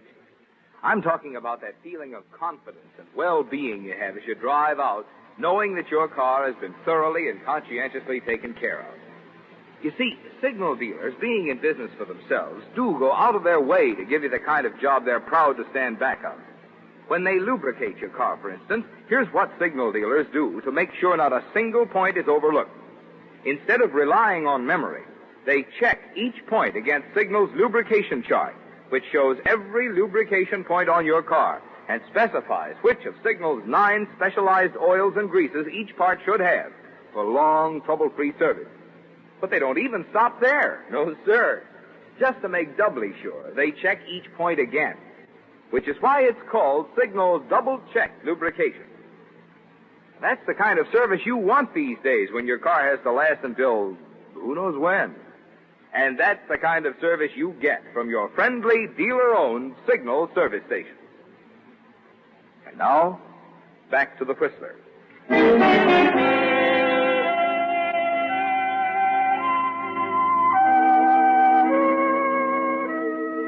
Well, Ken, it's all over. The whole chain of events that began on that night you left St. Augustine with Helen and Tom has come to an end.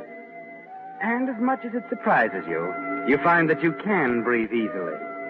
You can breathe deeply the refreshing air of success and security.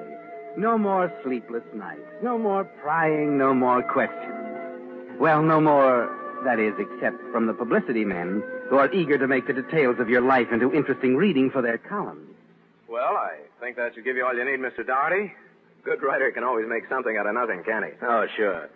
Sure, of course, Mr. Broderick. But there are just a couple of details about your life in St. Augustine.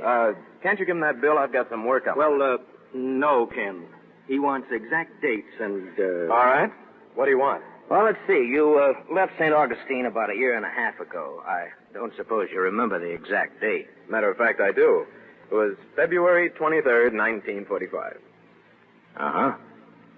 Well, that's all I needed. That's the exact date that Donald Dewey, or Donald DeWitt, disappeared. Dewey? DeWitt? Say, what is all this? Ken, I might as well tell you now that Mr. Doherty isn't a publicity man. He's from the St. Augustine police. Police? Look, if this is somebody's idea of a joke. Joke? Not quite, Mr. Broderick. The minute someone called your book to our attention, we recognized the locale as St. Augustine, Florida, not Centerville, California. Well, what about it? We recognized the murder victim as Donald Dewey, not Donald DeWitt. We followed the directions in the book down to the last detail, and it led us straight to Dewey's missing body. Only the actual murderer, the author of that book, could have known where it was hidden. Murderer? Oh, no. So that's why he changed his mind about leaving Florida. That's why he didn't want the book. Look, Ken, you'd better not say any more until we get you an attorney. But for the life of me, I'll never know why you did this. To sit down and write about an actual murder. Like the confession of a dying man. Like the confession of a dying man? Oh, that's funny, Bill. What you just said is very funny.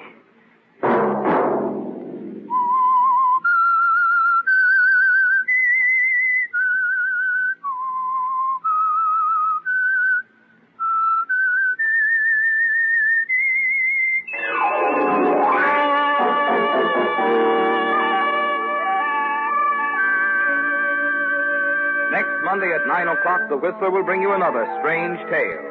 The Whistler is broadcast for your entertainment by the marketers of Signal gasoline and motor oil and fine quality automotive accessories, and by your neighborhood Signal dealer. Featured in tonight's program were Paul Frees and Howard Culver. This program, directed by George W. Allen, with tonight's story by Eleanor Beeson, music by Wilbur Hatch, is transmitted to our troops overseas by the Armed Forces Radio Service.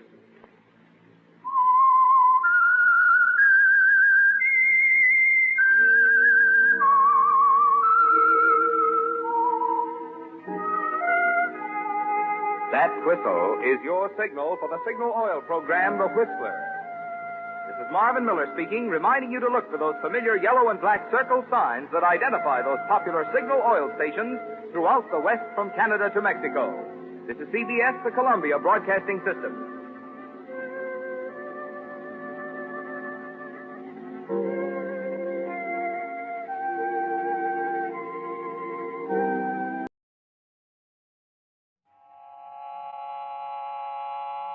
Have you heard the strange tales of the Whistler?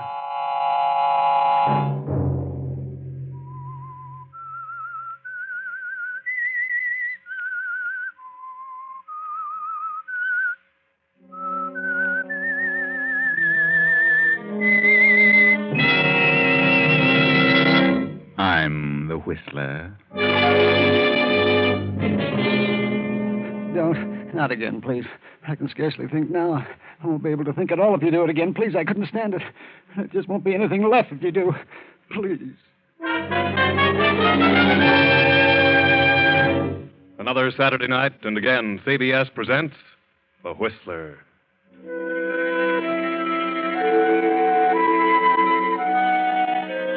I, the Whistler, know many things, for I walk by night. I know many strange tales, many secrets hidden in the hearts of men and women who have stepped into the shadows. And so I tell you tonight the weird story of Shadow of a Mind. See that man working there in his laboratory?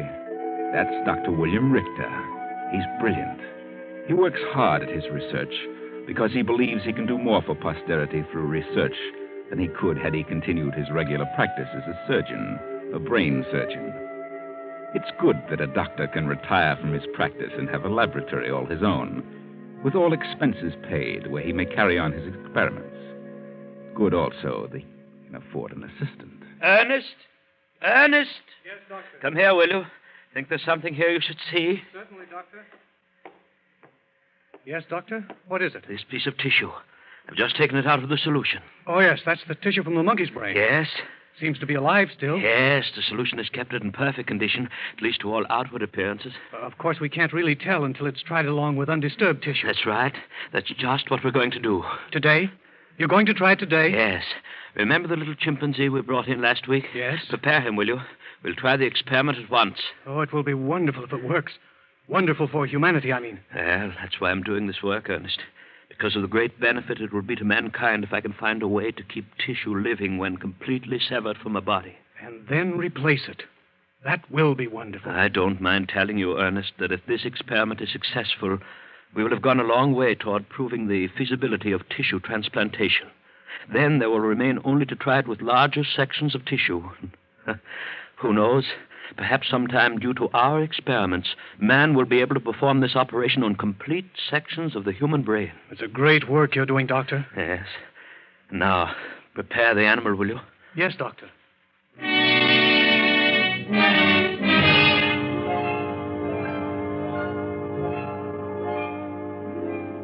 Yes, a great work, Doctor. Such a benefit to mankind. And such a benefit to you if it's a success, and to those whom you love. Come in. Oh, Elaine. Hello, I'm glad to see you. Oh, I didn't want to disturb you, Father, but I've wonderful news. Terribly important news. Wait a minute. Don't you think you should give me an opportunity to at least say good afternoon to your young man? Oh, I'm sorry, Father. How do you do, sir? Hello, John. And now, Elaine, what is this news that is so vital? Well, it's about John and me. That's why I brought John along. We're going to be married. We came to ask your permission, sir. You are in love? Oh, yes, Father. Very much, sir. Oh, at least that's what you think now. But, Father... Oh, I know. Love hits you hard when you're young. I just want you to be sure, my dear. You see, this comes as rather a surprise to me. A surprise? Yes, a surprise, and I might say a slight disappointment. Disappointment? Yes, I'd hoped you'd finish your school and then come here to help me. Oh, I know how you feel about your work, Father. I know how important it is to you. It's important to me, too. I want you to continue it, but, well, I don't want to give up love simply to assist you. Don't you see, it's your work, not mine. Marriage is what I want. Yes. How soon do you wish to marry? As soon as possible, sir. Then I can only tell you that I advise strongly against it. As you know, Elaine, I cannot order you not to marry this man. No, Father, you've been wonderful to me. I want to repay your kindness. And I think I can do so better if I'm leading a happy, normal life. I hope you're right, Elaine. I can still only advise against this marriage. If you do it, you will do so against my will and judgment. The specimen is ready, Doctor. Huh? Oh, thank you, Ernest. And now, if you'll excuse me, I'm in the midst of a rather important experiment. Just a moment, Father. If there's something about John to which you object, I think it's only fair that you should tell us now. Oh, my objection has nothing to do with John. I admire him. I've always considered him a brilliant young man. Oh, thank you, sir. If I wished you to marry anyone at this time, I should as soon it were John as anyone else. Then why? What is it, Father? It is simply my wish that you do not marry at this time. You see, my dear, I'm not young, and the thought of losing you perhaps makes me slightly selfish about you. I only ask that you consider my request. I do not demand that you obey it. Oh, I'm talking too much. I must go. Think it over. Carefully. Oh, I'm sorry, Johnny. I had no idea he'd behave this way about it. I thought he'd be glad. He's always been so nice to me. I thought, of course, he'd be happy to see me married. Well, he didn't seem much concerned over your happiness. He seemed more interested in the effect your marriage was going to have on him or his works. But if I were happy, you'd think he would be. I don't see how marrying you could have any adverse effect on him. I wonder.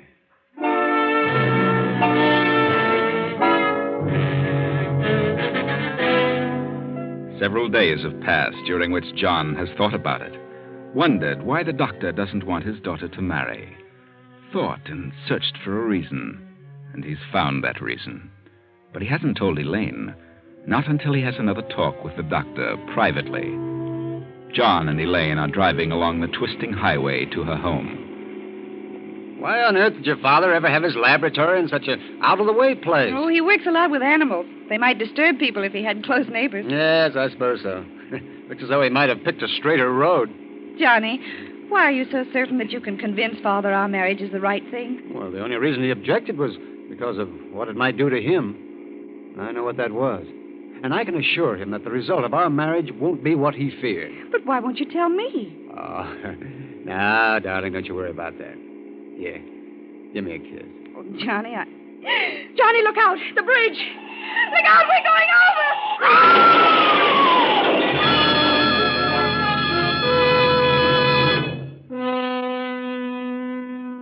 You were careless, John. You needn't have had that wreck if you'd been watching. Even in your haste to settle things with the doctor, you should have been more careful. More careful with the life of the woman you loved. Now her father works feverishly trying to bring her to.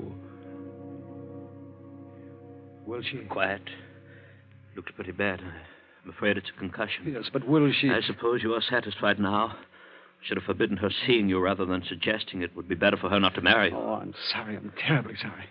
I wouldn't have had her hurt for the world. Then why did you insist on going out? I love her. Oh. I do love her. And I hope she loves me. If she's still willing, I'm going to marry her just as soon as she's able. Well, looks as though it would be some time before she's even able to discuss such a matter. But she will be all right, won't she? I mean later. You'll do all you can now, won't you? She is my daughter. I shall do anything in my power to help her. However, I shall undertake it because I want her to get well, not because you do. Oh, I know how you feel about me. I came here to tell you that our marriage would make no difference in your plans. But that's not important now. The only thing of importance is her recovery. I want you to know if there's anything I can do, you can count on me. What you can do probably will not be much. However, we shall see.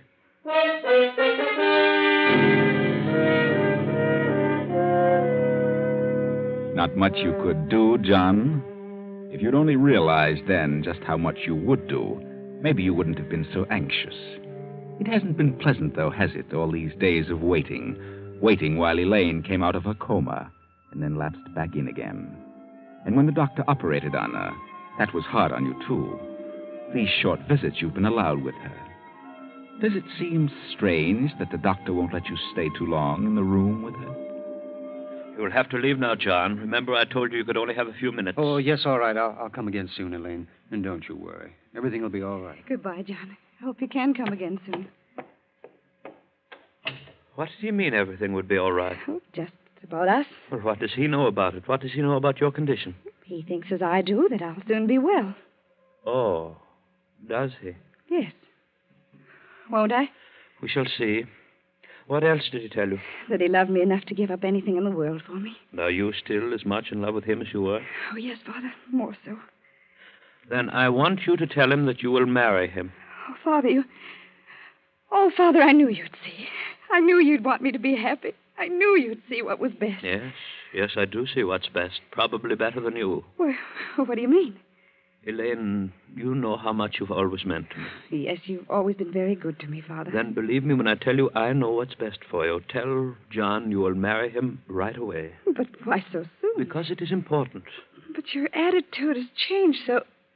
Have you grown to like him? Oh, I've scarcely seen him. But then what's the reason for this sudden reversal of your feelings? I was looking at it before from the standpoint of an ordinary marriage with the average benefits and drawbacks. But now, my dear, we must look at it differently. I don't understand. This will be no ordinary marriage, Elaine. It will be a marriage in which you alone will benefit. I don't understand. Oh, my dear, I would rather do anything in the world than to tell you what I have to, but your accident, well, it left, well, you're just not improving satisfactorily. What do you mean? A growth has started where I removed that clot.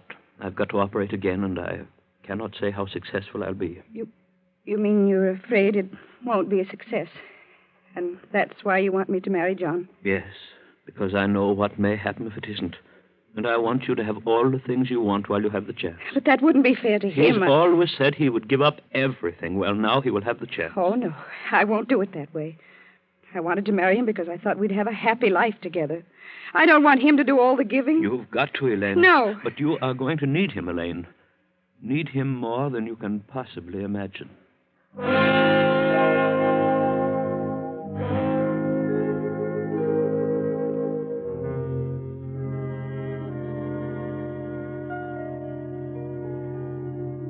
so that is the way things are, John. She told me how much you love her, and now's your chance to prove it.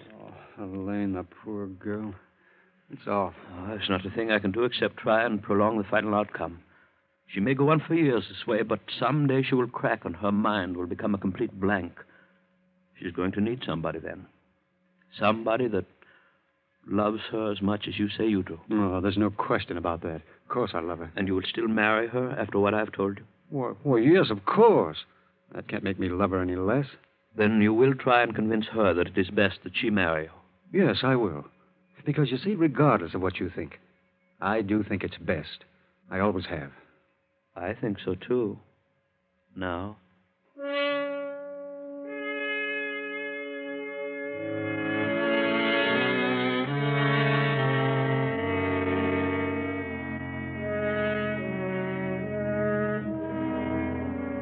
But don't you see, darling, this can't make any difference in my love for you. Simply that you've got to undergo another operation. Yes, but Father said he couldn't be certain how it would turn out. I think he's pretty certain. He told you then? Yes. And it doesn't really make any difference? Except that I've waited longer. And now I love you more. Oh, John. So please, darling, say you'll marry me. You still think it's wise? Yes, I know it is. All right, John. I'll marry you. When? How soon? Any time you say, John.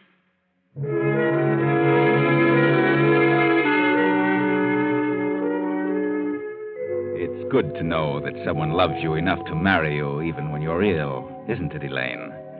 Only you don't know what John knows. You think you have a chance, but John knows better. The doctor told him. He loves you enough to give up anything, though. Yet he doesn't suspect what he's going to be called upon to do, and neither do you, Elaine. Neither do you. But the doctor knows. He knows what sacrifices both he and John must make for you. Oh, Doctor? Doctor, can I speak to you for a moment? Oh, of course. What do you want? It's about Elaine. She seems to be getting worse. She's been in a coma every time I've seen her in the last several days. Yes? Is she really worse? Do you know what's causing the comas? I do. Well, isn't there something you can do, some way to stop them? I have something in mind. I shall have the opportunity to try it soon. And you think you can? We can only hope. Oh, by the way, I may need your help in the morning. I suggest you get a good night's rest. Well, are you going in to see her now? Yes. Then may I go in with you? You're very nervous tonight. I don't think your presence would be good for her. Besides, I want you to rest. We have quite a task ahead of us in the morning. Oh, yes, but... I suggest you go to your room now. Over here. In this envelope are some sleeping powders. Be sure you take them. You'll need a good night's rest. Yes, but Elaine, If you will cooperate, I think I can assure you that Elaine will improve rather rapidly from now on. Now, please do as I say. Well, all right, then. And good night. And please let me know in the morning. I shall.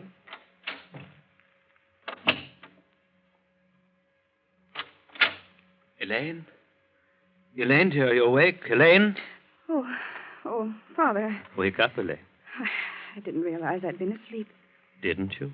No, I don't feel as though I'd been asleep exactly. Oh, don't worry about that. I want to talk to you. What about? Please, my dear, don't let this upset you too much, but I'm afraid we have to operate again. Oh. That is our only way out, otherwise you'll lose your mind. My mind? Oh, Father. Easy, Elaine. I told you there's a way out. Way out? Yes, you see, I have known for a long time this was going to be necessary. The growth has started again, and it's spreading. And wherever it's spread, that part of your brain is dead. So I must remove that part. But I must trust you, Father. I know if any surgeon can do it, you can. I can remove it, I'm certain of that. The question is in what condition it will leave you. What do you mean? Well, it's too large a part of your brain to leave you, well, entirely the same. It's the part that controls your will. We can't just remove it and leave you that way. But how? That is where John and his willingness to sacrifice for you comes in. I don't understand. I'm going to perform the same operation on John. But there's nothing wrong with John's brain. No? He has a brilliant mind. I know. That's why we chose him. Chose him? I don't understand. I told you once that you were going to need somebody that really loved you. Somebody willing to give up everything for you. Then that's why you wanted me to marry him. Yes. You see, it was the only way to save my little girl. He seemed like a very intelligent young man. That was important because, you see, I didn't want just anybody's brain taking the place of that part of yours which I shall remove. You mean you're going to... Yes. Oh, Father, listen to me. I love John. You can't do this thing to him. Oh, let me die. I don't want to live if it means this. Please, Father, listen to me. I'm probably the only brain surgeon in the world who can do it, and I've prepared well. Everything is ready, including John. Father, please. Oh, you mustn't become overwrought, Elaine. Here, I'll just give you this hypodermic. There, and it will quiet you. Oh, but Father... Don't you see, my dear, if I succeed in this, it will be just like handing back life to the little girl whom I love. But if you fail... If you fail, Father... There's no reason why you should fear any ill effects. But John... I'm perfectly confident that the operation will be a success from John's standpoint as well. But even if I do fail, it will be better than letting you live on without a mind. Father, you can't do this. You're mad. That's it. You're mad. Father, you're mad. You couldn't dream of such a thing if you weren't. I not only can dream of it, I'm going to do it. And when it is over, you'll be glad you had a father who was willing to do this for you. Father... Quiet, Elaine. Soon the medicine will take effect and you'll be unconscious. And when you waken, a part of John's brain will have taken the place of that part of yours that's diseased.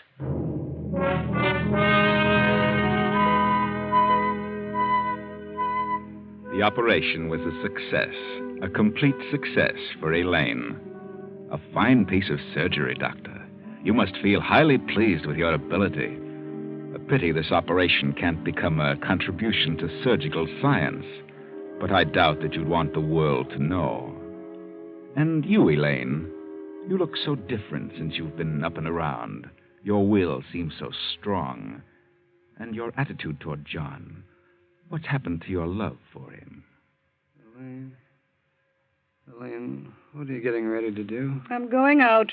You're going out again? Yes, do you mind? Well, I thought maybe you'd stay with me tonight.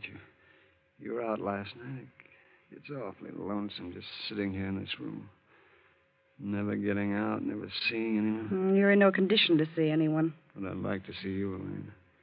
When you stay home, I like to see you. Well, I'm not staying home. I'm not sitting around here spending another dull evening with you. Suppose I am dull.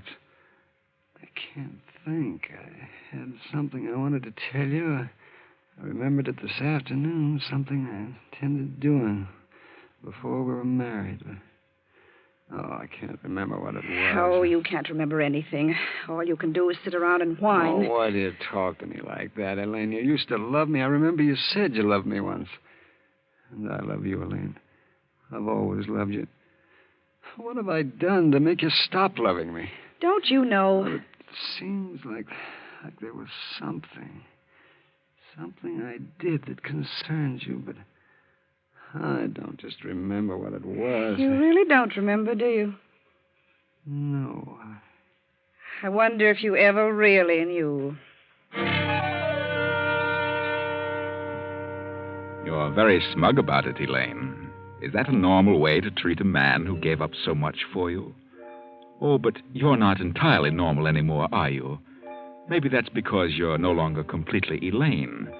You have parts of two minds, yours and John's, his will. You couldn't be expected to have completely normal reactions. No, not with two minds.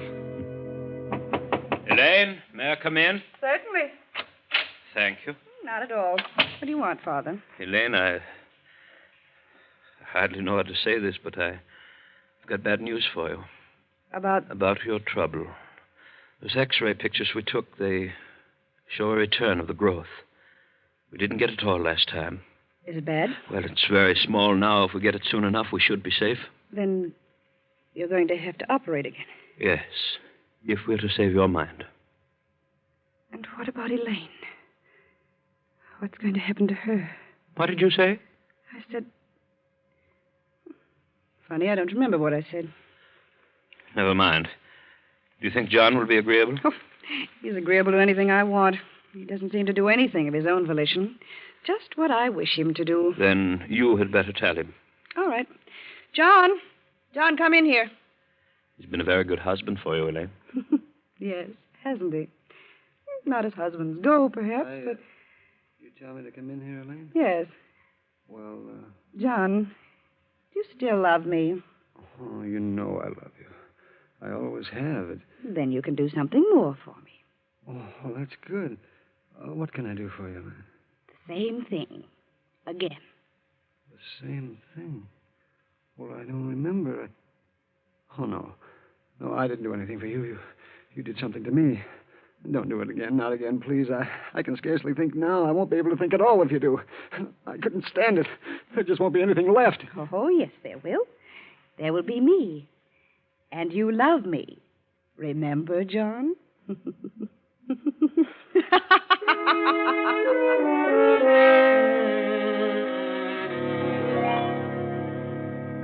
Another good job, Doctor. Another great piece of surgery. No one else could have done it. The first time, taking just the part of John's brain which controlled his will, giving that to Elaine and making her will so strong she cared nothing for anyone but herself, and leaving John so that he'd resist no more. That was well done. And this time, just a little bit more. Only this time you made a mistake, Doctor. This time you took too much of John's brain. This time you took the part that remembers.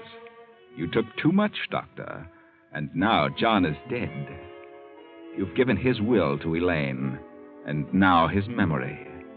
And the part of John's mind that remembers also hates Doctor. Come in. Oh, Elaine, my dear. Come in, my child. Well, I didn't expect you so late.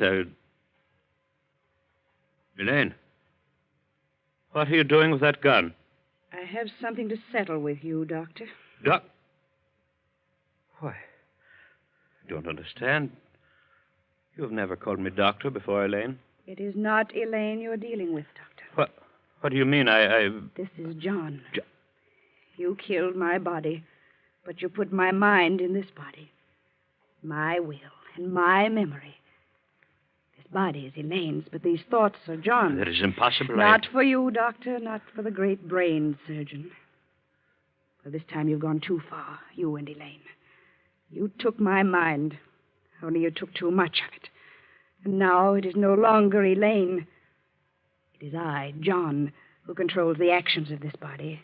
And the mind of John hates you for what you did. I only did it to save my little girl. But had you not objected to the marriage in the first place, nothing would ever have happened. What do you mean? I remember now.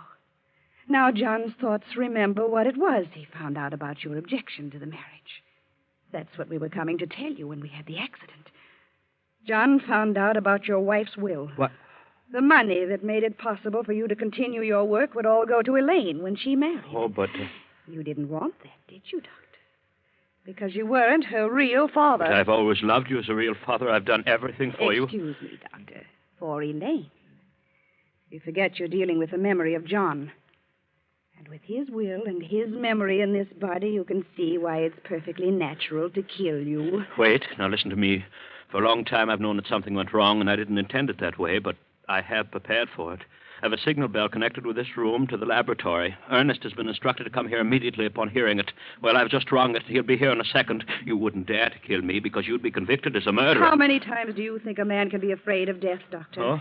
Remember, you've been through the process of killing my body for a long time now. I shall be easier on you. I shall kill you quickly now with this gun. What is it? That gun, stop her. Good heavens. Stand back, Ernest. I have no desire to harm you. He's the only one my memory hates. The only one my will says to kill. You killed your father. No, Ernest, I didn't. But I saw. I stood here and watched you kill him. Yes, but Elaine didn't pull that trigger, and he was not my father. I'll call the police. Stop. Stand over there in that corner. Now throw me the keys to the car. That's it. Now stay here. If you try to follow me, I'll kill you.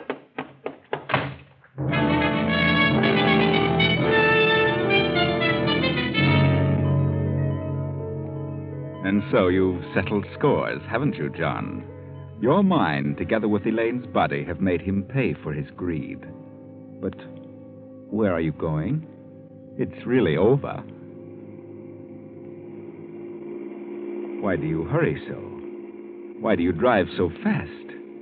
Do you know where you're going? Remember, this is a crooked road, and that bridge ahead, that's where it all started, remember? The wheel. Is something pulling on it? Pulling it off to the left? Pulling harder than you can pull? What could have a hold of it? You're alone. But something is pulling the wheel around, isn't it? Pulling it until...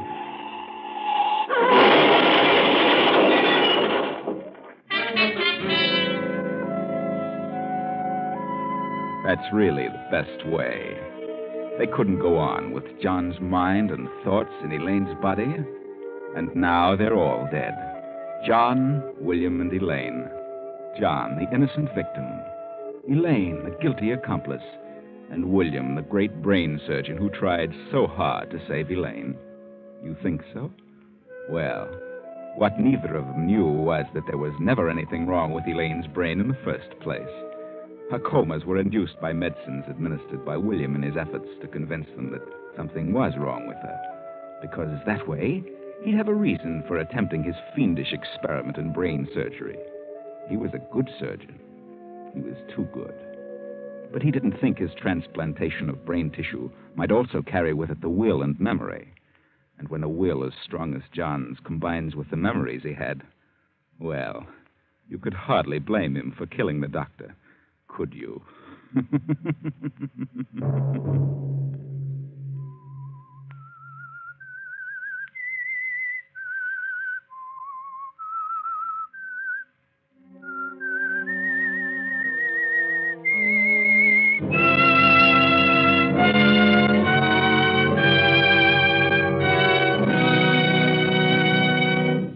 CBS has presented The Whistler.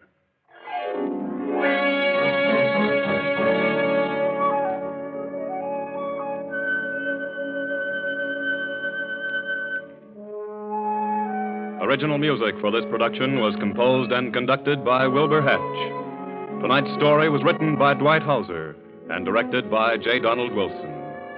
The Whistler originates from Columbia Square in Hollywood. Next week, same time. I, the Whistler, will return to tell you another unusual tale. Good night. This is CBS, the Columbia Broadcasting System.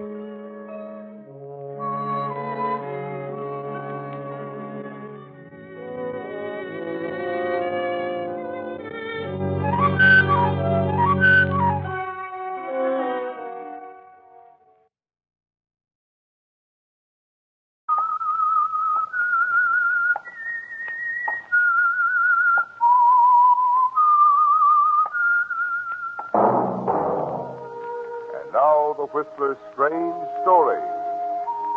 Grave Secret.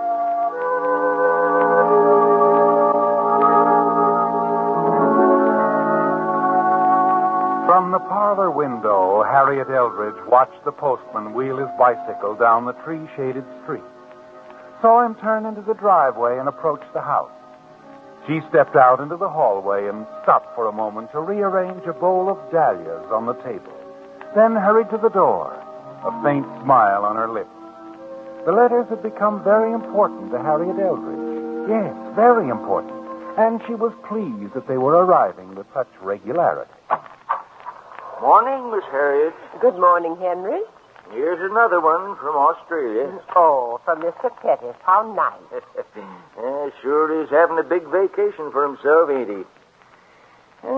wish I could retire, go gallivanting all over the world. Only I wouldn't go off visiting relatives. Mr. Pettis has no living relatives, Henry. He's just visiting friends. I got relatives back in Sioux City. If I never see them again, it's okay with me. Mm-hmm. But, I'm sorry, Henry. What did you say? I was reading Mr. Pettis' letter. No, nothing. Are those photographs? Oh, yes. You know Mr. Pettis and his camera. Here, let's see. Something written on the back of this one. View of Queen Street, main thoroughfare of Brisbane. Isn't that nice, Henry? Oh, the old boy sure is getting round, ain't he? Must be having a great time.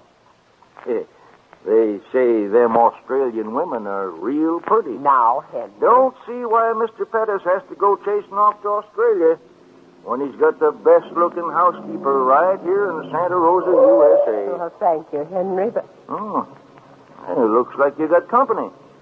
In a taxi, too. Say, that's your brother Melvin, ain't it? Yes. Yes, it is. Well, I'll be going along now, Miss Harriet. Bye. What? Oh, yes. Goodbye, Henry.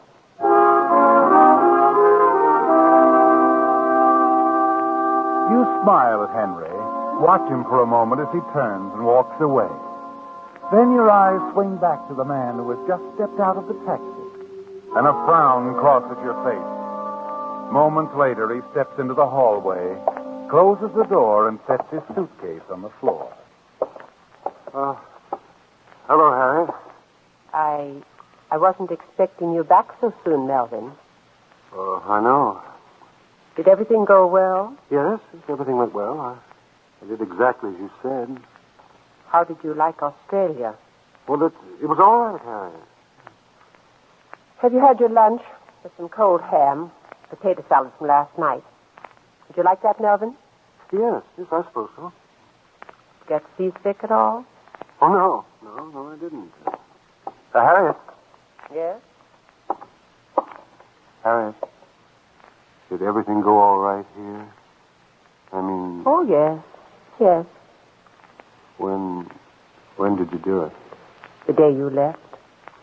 He was dead before you stepped on the boat in San Francisco. Harriet. Yes? What did you do with Mr. Pettis? I mean, where did you... Do you want tea or coffee, Melvin? The tea. For a moment, he stares at you, then turns and looks out the window. His eyes blink nervously. His fingers fumble at his tie. You know what he's thinking about, don't you, Harry? He wants to know what you've done with the body of Mr. Pettis. Exactly what happened on the night he left for San Francisco. Yes, he wants all the details. But you decided long ago, the less Melvin knows about the affair, the better it will be. He stays in his room the greater part of the day and evening. And then shortly after 8 o'clock that night, the front door bell rings. Good evening. You must be Miss Eldridge. Why, yes. Well, I'm Valerie Heston.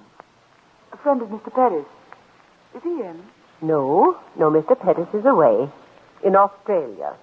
Oh, I see. He hasn't notified you. He's back. He's back? Why, yes, his boat docked in San Francisco a week ago. Well, I know. I was on it, too. Strange. He didn't let you know. Or is he usually that way about things? No, he isn't.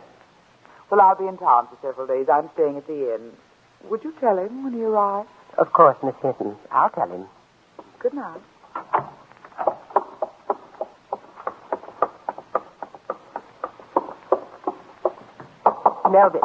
Melvin.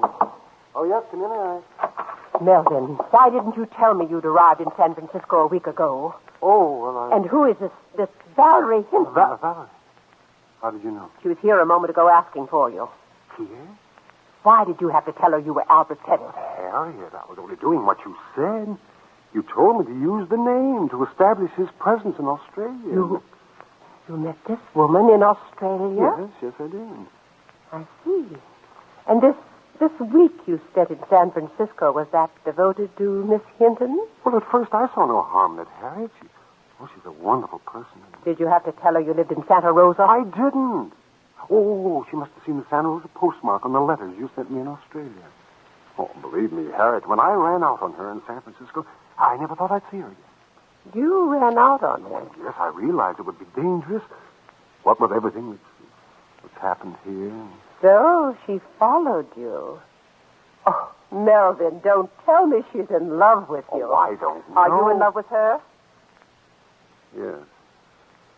I'm sorry, Melvin. We'll have to get rid of her. Get rid of her? First thing in the morning, you're going down to the inn to see her. Tell her this great love of yours is no more. Tell her you're already married, or tell her anything, but I want her to leave town. Do you understand? Oh, Harriet, there must be some way. Get rid of her. She's dangerous. She can upset our entire plan. Harriet, what was that? Did you hear that? Oh, yes, it's the shutters downstairs. The wind's come up. Well, are you sure? Well, what else could it be? Well, I don't know. Did you think it was Mr. Pettis back from the dead? Oh, really now, Melvin? Harriet? Yes? Where is Mr. Pettis? What did you do with his body? Why won't you tell me? You needn't concern yourself about that, Melvin. I've taken care of everything. Now, good night. And don't forget what I said. I don't want the Hinton woman hanging around town.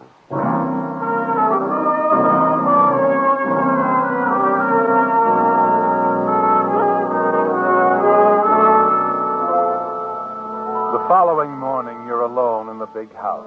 Melvin has gone down to the inn. He's promised to send Valerie Hinton away. But you wonder if he really has the courage to face her, to go through with it. The hours go by, and Melvin doesn't return. And finally... Good morning, Miss Eldridge. Oh, good morning. Has Mr. Pettis arrived yet? Why, yes. Yes, I gave him your message. He left hours ago on his way to see you. Well, that's strange. I just came from the inn. Well, I suppose he stopped somewhere on the way. May I come in? Oh, yes, of course. Kept the place so attractive, charming. I suppose you've grown to care for this house as though it were your own. Yes, Mr. Pettis has always made me feel at home here. Oh, won't you sit down, Miss Hinton? Thank you. You know, Miss Eldridge, I feel as though I'd known you for a long time. Mr. Pettis has spoken so much of you. Oh? Yes. I don't suppose he's told you about the way we met? No, he hasn't. It was in Melbourne. I happened to be glancing through the newspaper. I noticed a list in the shipping news, a list of new arrivals, and there it was. Mr. Albert Pettis. Oh? Well, of course, I dashed right over to his hotel. And imagine my surprise when I discovered that Mr. Albert Pettis wasn't Mr. Pettis at all. Well, what do you mean? Not my Mr. Pettis, that is. My Uncle Albert. It was quite a shock. I suppose I should have realized there'd probably be more than one Albert Pettis in the whole world. Oh, yes, of course. So you see, it was just an accident, my meeting your Mr. Pettis. A lucky accident. Wouldn't you say, Miss Eldridge?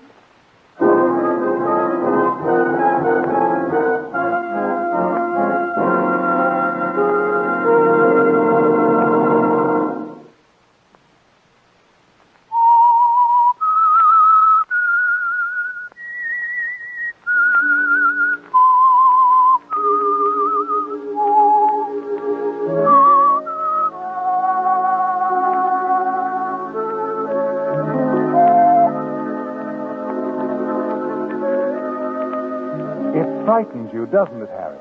The knowledge that Valerie Hinton, the woman your brother Melvin met in Australia while he was posing as Albert Pettis, is actually the niece of the man you murdered. You wonder if their meeting was really accidental. Wonder if she suspects the truth. 1,000 confused thoughts race through your mind. You were so sure Albert Pettis had no living relatives, that there would be no one to spoil your little plans. Yet here she is, sitting in the parlor of the big house, chatting gaily about her meeting with your Mr. Pettit. And then suddenly something she says stirs a flicker of hope within you. Oh, no, I haven't seen Uncle Albert in years. Lost track of him completely. Not his fault, of course. After all, I'm supposed to be dead. Dead? I don't understand. During the war, I was a writer living in Java. There were several bombing raids. In the confusion, I was reported missing and given up as dead. I suppose Uncle Albert was notified. I see. When I got out of the hospital a year ago, I tried to find some trace of Uncle Albert, but I wasn't successful. Well, I had to earn a living, you know, so I went on to Australia. Then one day I ran across his name in the shipping list, and, well, you know the rest. I met your Mr. Pettit instead. And you have no idea where your uncle is? None at all. Maybe dead, for all I know. I've about given up finding him.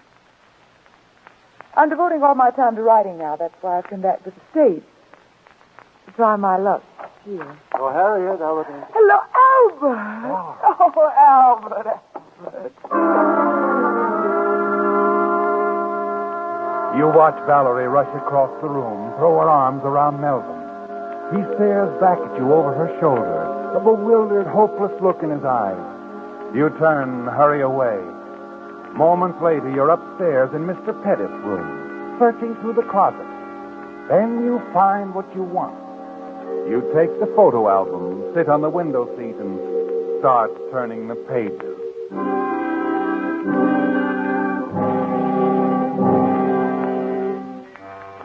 A half hour later, you hear the front door close, and then Melvin's footsteps approaching your door.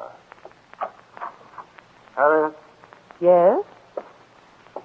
Is she gone? Yes. She won't be back. What'd you tell her? What difference does it make what I told her? She won't be back. What are you doing? Just looking through the old album. I found what I wanted. What? Never mind. Come along, Melvin. It's almost time for your lunch.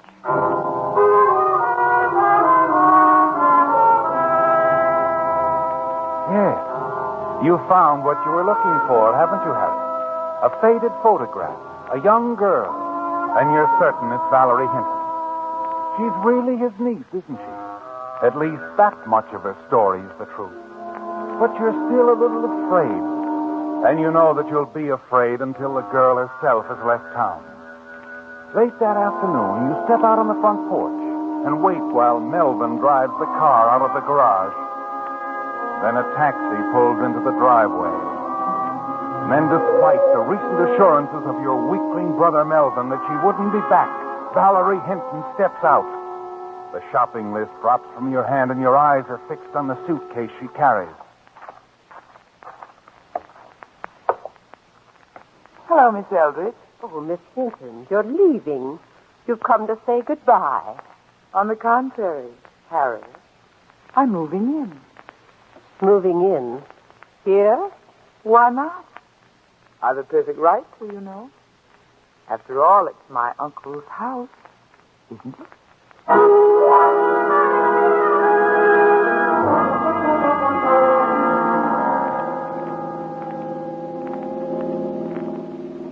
Harriet? Yes, Melvin? What are we going to do about Valerie? There's only one thing to do. We're not going to stand by and let her ruin everything. Are we? Send her away, she'll go to the police. We're not going to send her away. But, Harriet, we... Harriet, no. You can't do that again. Have you another solution? Well, I'll have to think about it, but you must forget what you're thinking, Harriet. I won't have it that way. You understand? I won't have it. Watch the road, Melvin. You hear me, Harriet? One murder is enough. Still in love with her, aren't you? Well, perhaps you're right, Melvin. Perhaps the whole matter can be solved some other way. Oh, yes. Yes, Harriet. We'll find a way. I'm sure we will.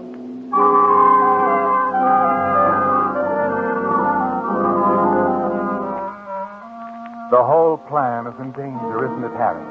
Melvin is still in love with her, and you know that he can be very weak. That you alone must provide the strength to carry things through. Late that evening, after Melvin has gone to bed, you and Valerie are left alone in the library. I was looking through some things, Valerie. Papers and newspaper clippings that belonged to Mr. Pettis. Oh, I found this. How interesting. A full account of your death in Java during the war. Your name was Valerie Pettis then. Yes, it was. I was wondering if you'd taken any steps to rectify this impression that you're no longer among the living. Of course not. You've read this article, haven't you? Yes. Before her death, Valerie Pettis was wanted by the police. That's right. So you see, we're in very much the same position, aren't we? Neither of us can go to the police. Or anyone. About the little secrets we've both discovered. You're quite confident? No. Just very observant, Harriet. I know exactly what's going on here. So? So?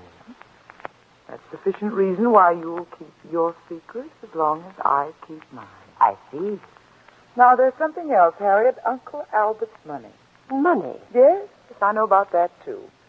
Uncle Albert received a lot of money in jewels several years ago, an inheritance. And if I know dear Uncle Albert, he's kept it right here in this house.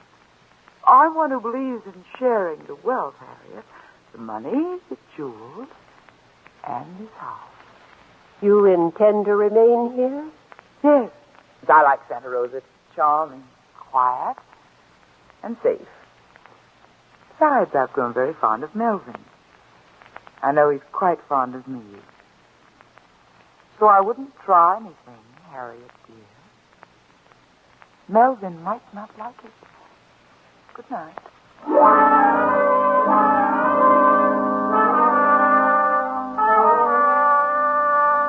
Well, Harriet, it's out in the open, isn't it? The contest between you and Valerie.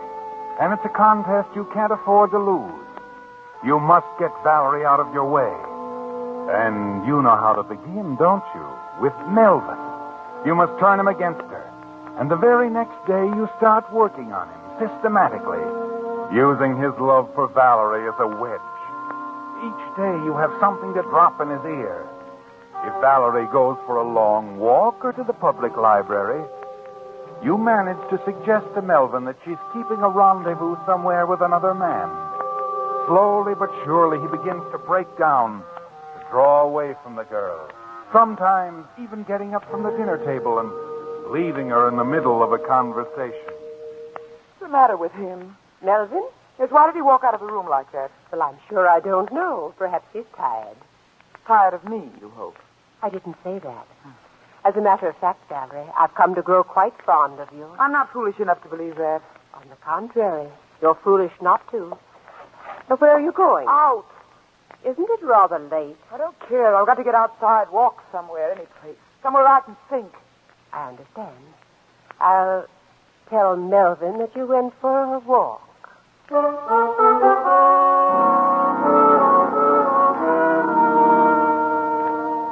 And you do tell Melvin, don't you, Harriet?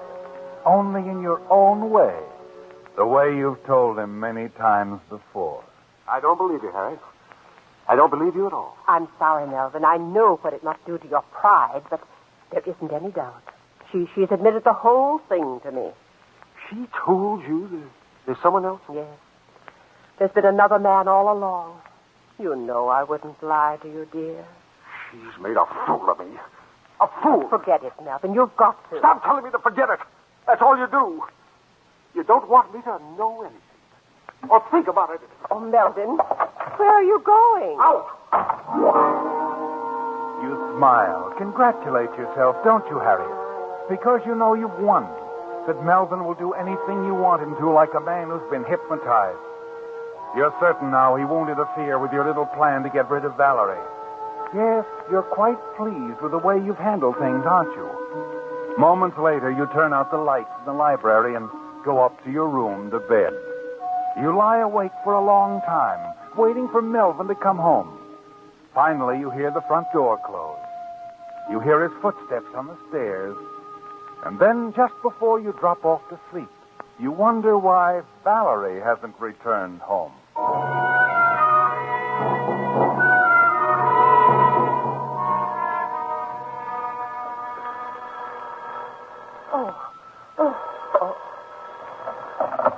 Yes? Good morning, Miss Eldridge. This is Sheriff McQuaid. Sorry to be calling at this early hour. Something wrong? There's been a young woman staying at your house. Miss Hinton, yes. Yes, what about her? We found her in the woods beyond your place half hour ago. You found her? She was dead, strangled to death, apparently with a rope. Oh, no, the poor child. She'd gone out for a walk last night, Sheriff. You haven't any idea who... No, sorry, we haven't. Could you come down to make the identification? Oh, yes. Yes, of course. There isn't any doubt, actually. It will only be routine, just routine. I understand. We'll be right down, Sheriff. Oh, let me... Now, where did I... Oh, Melvin. Hello. Who was it, Harry? The sheriff. They found her, Valerie. You won't be bothering us anymore. You're not angry with me, are you, Harry? Did anyone see you? No. Are you certain? There was a bright moon last night. No one saw me. What about the rope or whatever you used? No one will ever find it. I hid it. All right. Harriet, No. I'm not angry with you. Now, you better get dressed and go downtown with me. And don't worry, Melvin. Everything will be all right.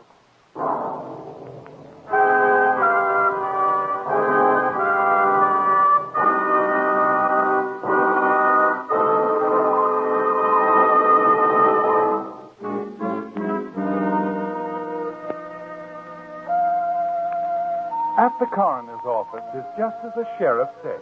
It's simply a matter of routine, isn't it, Harry? The two of you, Melvin's stony-eyed silence easily mistaken for the shocked grief that he appears to feel, and your own nervousness in answering a question. It's something the sheriff seems to have witnessed many times before. Finally, the identification is over, and they lead you out to another room. Sheriff, it's almost too much to believe. I know. Best thing is try to forget it, Miss Eldridge. Yeah. Just forget it. That's what we have to do, Harry. Forget it. Come along. I'll drive the two of you back to the house. Well, thank you, Sheriff. That won't be necessary. No. I insist. Bring my car around front. Yes. Tell me, Miss Eldridge, have you heard from Mr. Pettis lately? Still in Australia? Oh, yes. Yes, he is. I get an occasional letter. Mm-hmm. Fine man, that Mr. Pettis. We all miss him, you know. Sheriff, you needn't bother driving us home. It's not far. No trouble at all. I've got to go out there anyway. Something I have to check on. I've already sent some of my boys on ahead. What? We got a call from one of your neighbors. Might give us a lead. I don't understand. Your neighbor, Mrs. Enfield, tried to call you this morning, but it was while you were on your way down here. When she couldn't get any answers, she thought we'd better investigate. Investigate what? It seems late last night she saw someone doing some digging out in back of your house. Digging? Yeah. It might not be anything. But then again, it might have been the killer burying the rope on his way back to the highway. Valerie Hinton was strangled, you know. Burying the rope, but where, Sheriff? Your neighbor says he was digging in the dahlia beds. We thought we might do a little digging there ourselves, if you don't mind.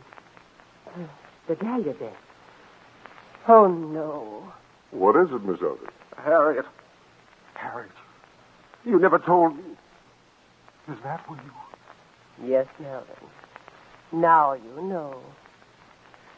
Mr. Pettis was always so fond of dahlias, I thought it would be appropriate.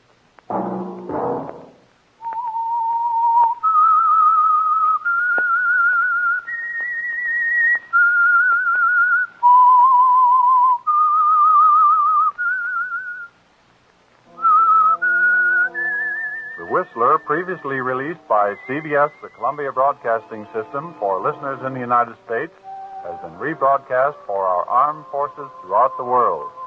This is the United States Armed Forces Radio Service, the voice of information and education.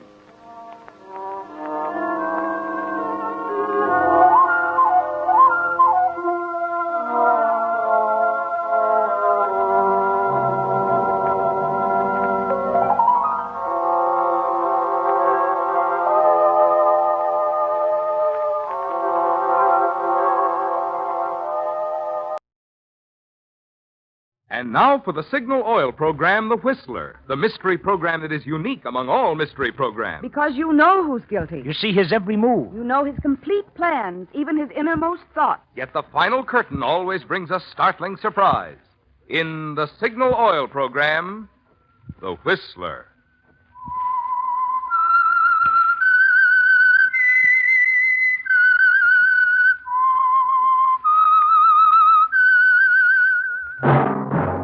That whistle is your signal for the Signal Oil program, The Whistler.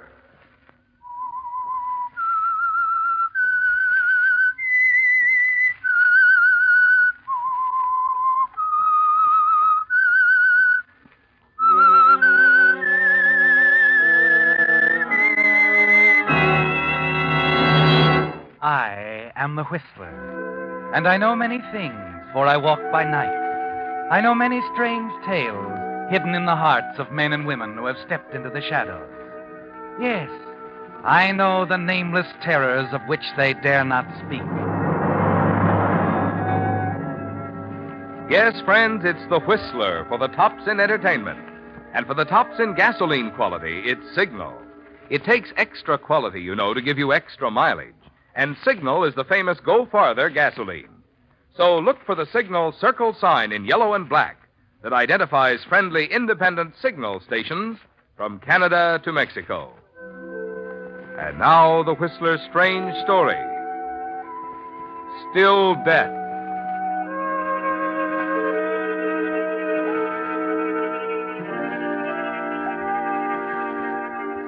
Even with the moonlight through the big window, the studio room seemed dark to him as he let himself in quickly and leaned back against the door. It was like moving in a nightmare somehow, everything vague, out of focus. He didn't know how long he'd been standing there when it came. That soft knock on the door. He didn't even hear it at first, didn't respond, until it was repeated urgently, demandingly.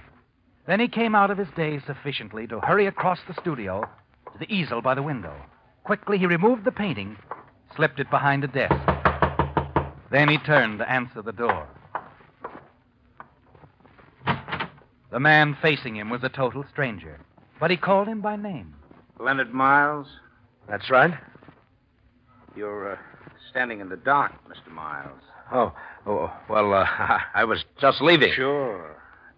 You mind if I come in? What do you want? Like to take a look around. Now, look, it's late. My studio's closed. You know Ann Hamilton, Mr. Miles? Ann Hamilton? No, I don't. Funny. That's about the only answer I get out of this neighborhood. Oh, I'm sorry, Mr. Miles. I'm Lieutenant Meehan. Homicide. Homicide? You mind putting on the lights? Oh, that's better.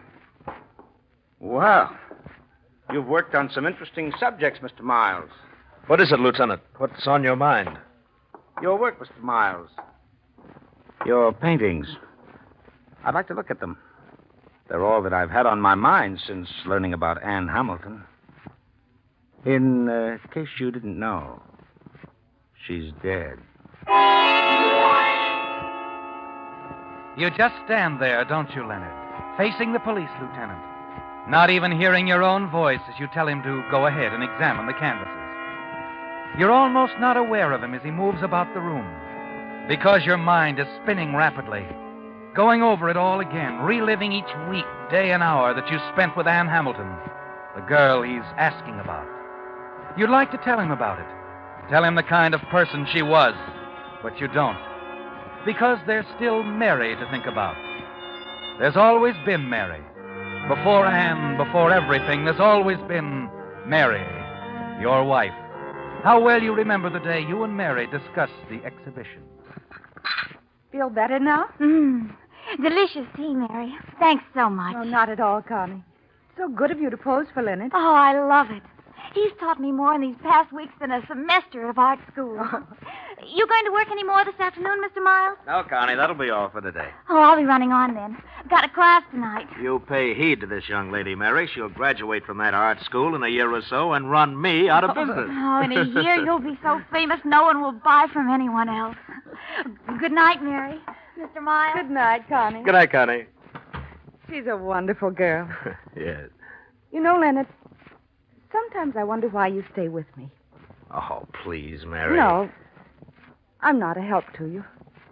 It's a struggle for an artist anyway, and with an invalid wife, Now, it makes stop it, Mary. You help me more than you'll ever know. It's just that, well, I wish I could do more for you. Take you away somewhere. Let you live in the kind of place that you should. I'm happy with you, Leonard. Mary, I was offered that job again. No, Leonard. There's really nothing wrong with doing magazine illustrations, and it means money. We could try to It save. isn't what you want to do. You know that. What about the exhibit? You haven't completed your work. The exhibit isn't going to mean anything. Never has. Perhaps it will this time. Let's wait and see. I have a feeling about it, Leonard. Promise me you'll wait until after the exhibit. Please, Leonard? All right, Mary, darling. I promise.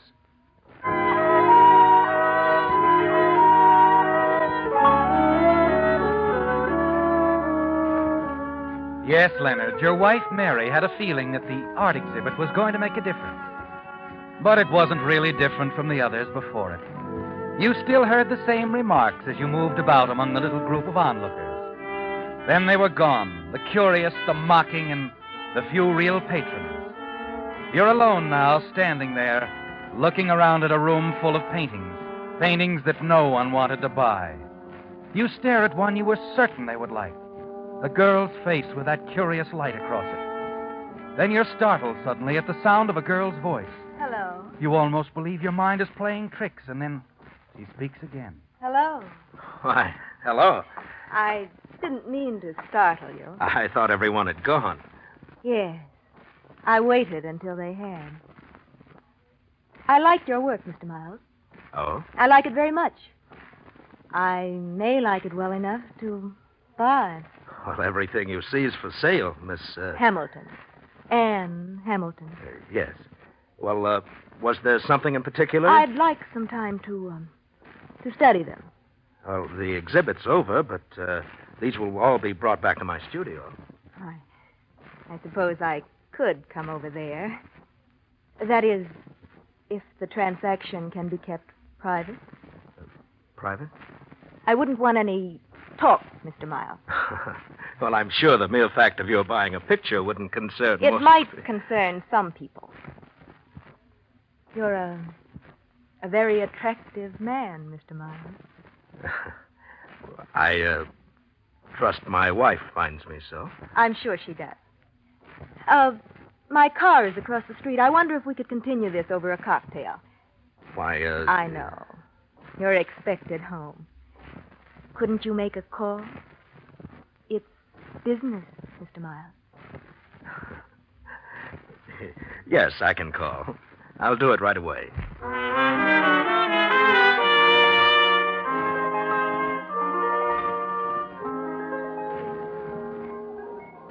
Look, Miss Hamilton, about the painting. You said you'd call me Anne. All right, Anne. What about The painting. Yes. Is it the girl, the one I was looking at The when girl? Oh, no, Leonard, I wouldn't want that. Someone else posed for you. No. Leonard, I want you to paint me. Oh? Will you do it? Well, naturally, portrait painting is my business. Good. But I should warn you. I'm going to want something unusual. I'd like a painting of myself just as I am, Leonard.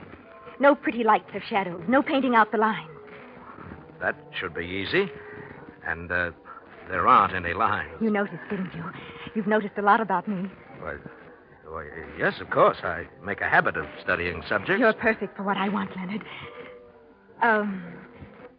You'll paint me exactly as I am. Well, I'll try, Anne. And it isn't such an unusual request. No? Leonard, someone once told me that I should be painted killing someone or something. You don't believe that, do you? well, I don't know. But you'll paint me. Well, yes. Just as I am. We'll work together until it's exactly like me. Yes, Anne. Until it's exactly like you.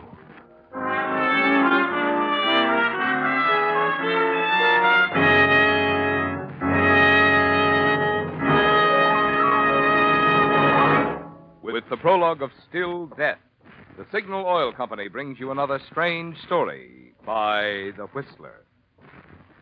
But now, two announcements of unusual importance to all contract bridge players. One, the first changes in the rules of contract bridge since 1941 were just made on the 1st of this month at the Culbertson Teachers Convention. And two, a copy of all these new bridge rules is already waiting for you at your nearest Signal service station. Yes, that's right. The only new developments in bridge in the last 7 years have now been boiled down into convenient, easy-to-understand form by Signal's own bridge expert, Robert Lee Johnson. These are completely separate from the 6 lessons in contract bridge now being distributed by Signal dealers. So whether you're collecting these Signal bridge lessons or not, if you play contract bridge at all, you'll want this handy summary of the new rules in contract bridge. Naturally, it's yours for the asking. And the place to ask for it is at your friendly neighborhood Signal dealer. Friends, before returning to the Whistler, here is an important announcement for Whistler fans in California only. Next Wednesday, the Whistler will be heard in California 1 hour later at 8:30 p.m. Remember, this is in California only. And now back to the Whistler.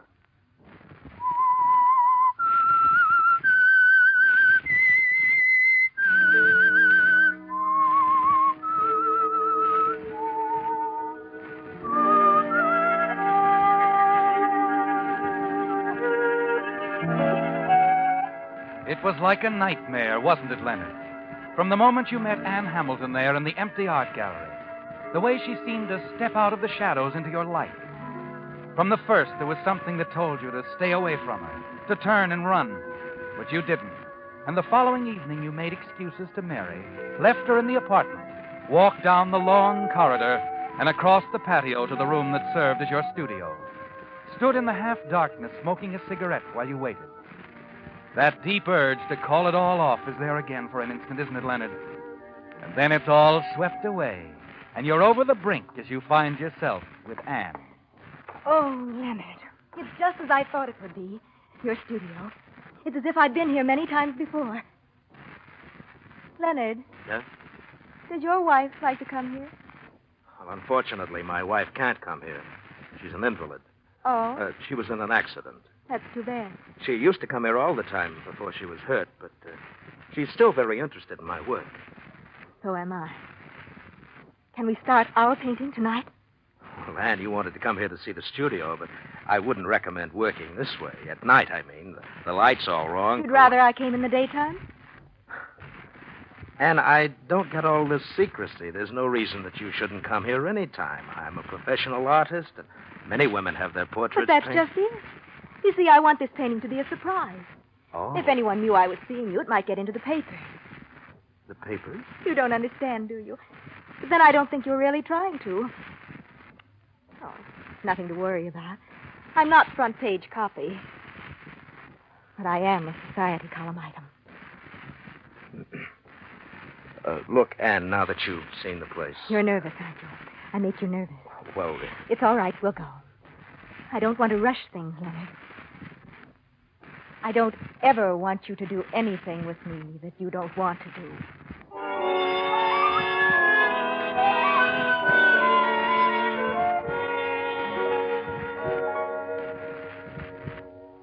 lower your left arm a little, will you? Like this? No, a little more. No, that's it. Why don't you let me talk? Not while you're posing. But, Leonard, I want to talk. Please, Anne, I can't concentrate on what I'm doing. Do I affect you that way? I want to. Please. It's been a week. When can I see what you've done? Well, when I'm finished, I want you to get the total effect. Oh. Well, I want to see you. Dinner tonight? I can't make it tonight. Oh, but you must. It's about someone I know. A woman who wants a portrait of her daughter. Oh?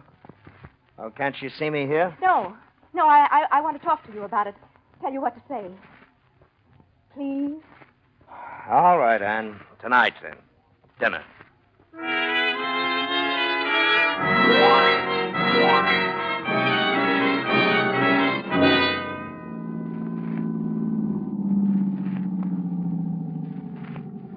Why are you stopping? Anne, this whole thing has to stop somewhere. I want to talk to you. I know. It's about Mary. Yes, it is. I was hoping you meant that everything is over between you two, and you've told her. That isn't what I mean. I've been giving it a lot of thought. You know, it isn't going to be easy, Leonard. The divorce. Being an invalid will put the sympathy of the court on Mary's side. And... But we'll work it out, won't we, darling? Well, I don't know. A man just You can't... want us to be together, don't you? Well, when I'm with you, I do, but... Anne, I've got to have time to think. Certainly, dear. I love you. You know that. But I don't want to wait forever. And I know you don't either. Anne, if there was no one else to consider, if Mary wasn't... Kiss me, darling. Well, I...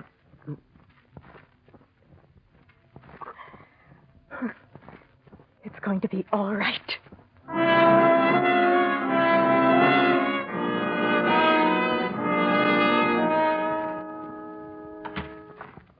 Connie, what are you doing in the studio? Oh, just wanted to say hello. I stopped in on Mary this morning.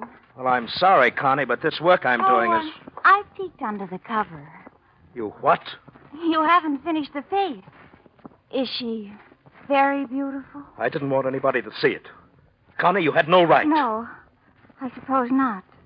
But it made me think of something.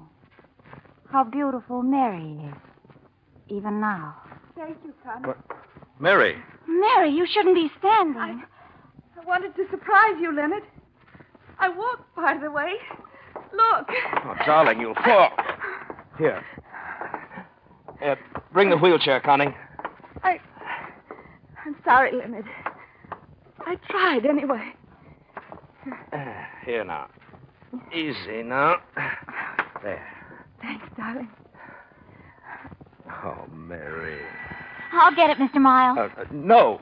Connie, I'll get it. Take Mary back to the apartment, will you, please? Whatever you say.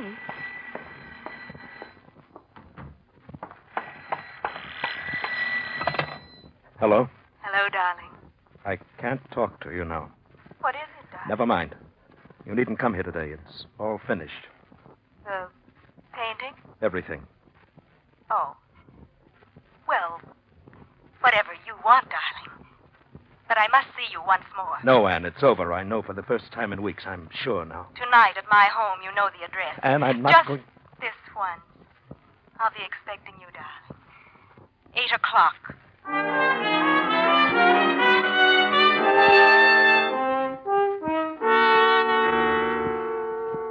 Now, what is it, Anne? I told you I didn't want to come here. Please, darling, don't be upset. Come along. I want you to meet someone. In here. What's that? I'll put on the light. There. And now let me introduce you to the man who has given me everything money can buy. My dear, devoted husband. Your husband? Now you know why I couldn't be seen with you. Anne, he's in pain. Yes, poor darling. He had a stroke just last month. But he won't suffer long. You talk like this in front of him? He can hear me. Yes. But he can't speak or move. I'm going to do something, Anne. I'm going to call Don't a doctor. bother. He has the best doctors and a fine nurse. She'll be back in a little while. Besides, darling, you wouldn't want Mary to know about us, would you? She's an invalid, too, and the shock... No, I never want Mary to know about us. All right, Anne. What do you want from me?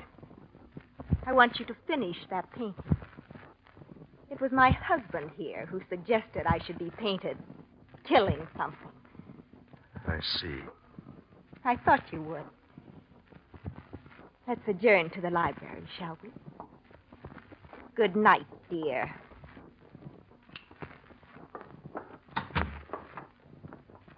You are going to paint me now, aren't you? Yes, Anne. I'm going to paint you now. My arm, let go. Sit down. Now, give me that purse. I'll paint you now. Now. My ear. Let go. Rouge, lots of it, smeared on both cheeks. Stop it. A little purple for the eyelids. Lots of purple. And red, deep blood red for the lips. A straight red gash. This is the painting for you. Go on. Look at yourself in the mirror. Take a good look.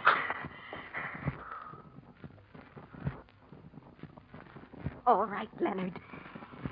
Do it this way. I'll still be at your studio tomorrow. You can finish it. And then I'll finish with you.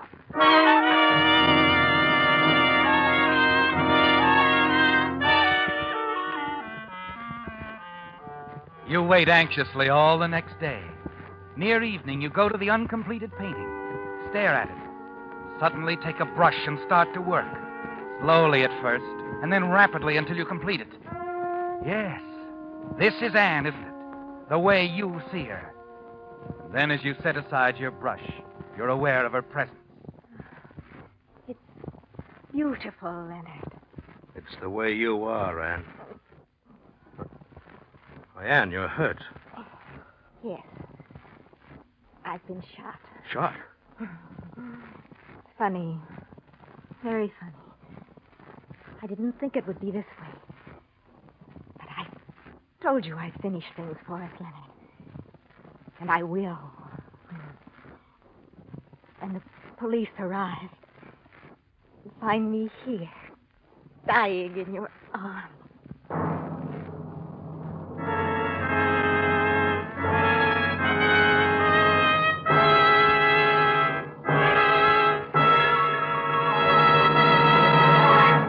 The Whistler will return in just a moment with a strange ending to tonight's story. Meantime, a special word to you folks who did some traveling throughout the Pacific Coast states this summer. In addition to interesting scenery, you no doubt noticed two other things. One, that wherever you drove, you found friendly Signal dealers. And two, that from Canada to Mexico, Signal gasoline is known as the Go Farther gasoline. Now, naturally, we're plenty proud of Signal's good mileage. But even more so, we're proud of what makes that mileage possible. I'm talking about the extra efficiency today's Signal gasoline coaxes from your motor, which naturally means more thrilling pickup, more silent, responsive power for your car. Extra performance, you see, goes hand in hand with mileage, the very thing Signal gasoline is famous for. That's why we say, to be sure of the tops in gasoline quality, there are just two things to remember. One, it takes extra quality to go farther. And two, Signal is the famous Go Farther gasoline.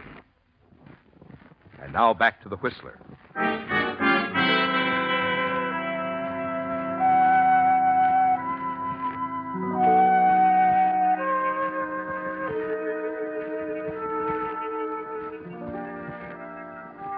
It's a terrible moment, isn't it, Leonard? The climax of a nightmare. As you hold the dying Anne Hamilton in your arms, 1,000 confused thoughts crowd into your mind. You can't understand what's happened. Anne, who did this? Who shot? Where did you get that gun? I guess my husband wasn't as much of an invalid as I thought. Your husband? Yes. I shot him. And then when I put the gun in his hand to make it look like suicide, he shot me. Oh, no, Anne. And I saw the suicide angle wouldn't work. I brought the gun up here to pin the whole thing on you, darling.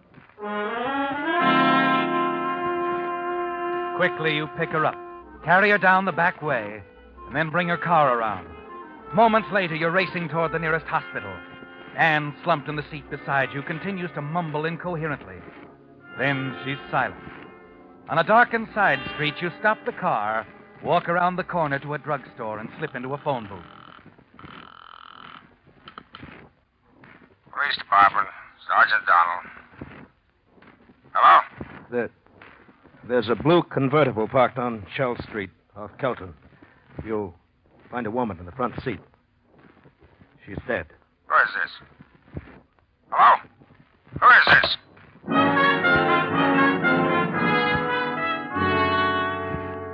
Ten minutes later, you're back at the studio, alone, exhausted, leaning weakly against the door.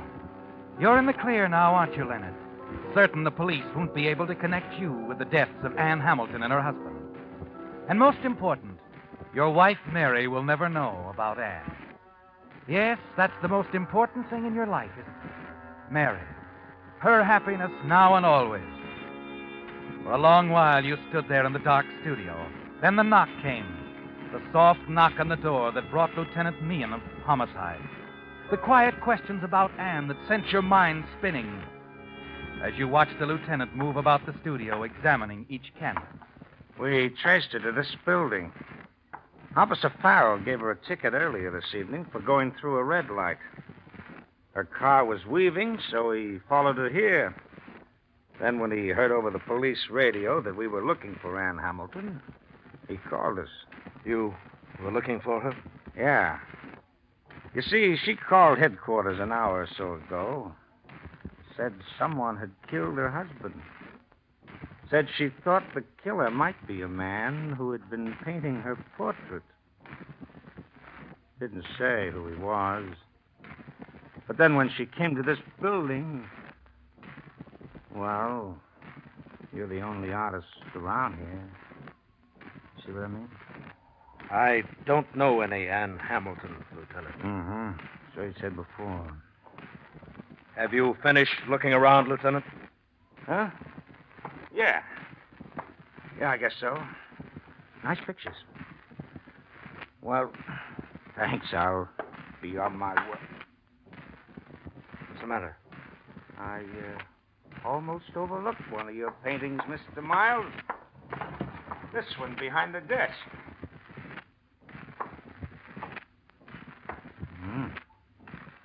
Interesting work, Mr. Miles.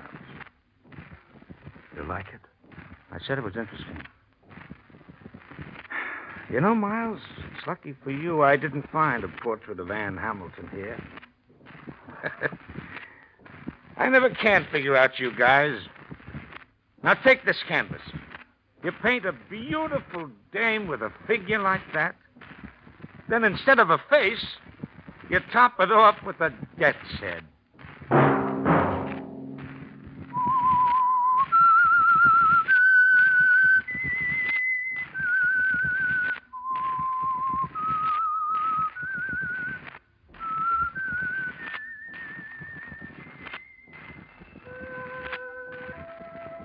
Let that whistle be your signal for the signal oil program, The Whistler.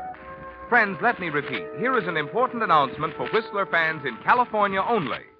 Next Wednesday, The Whistler will be heard in California 1 hour later at 8:30. Remember, this is California only. The Whistler is brought to you by the Signal Oil Company, marketers of Signal gasoline and motor oil and fine quality automotive accessories. Signal has asked me to remind you, to get the most driving pleasure, drive at sensible speeds, be courteous, and obey traffic regulations. It may save a life, possibly your own.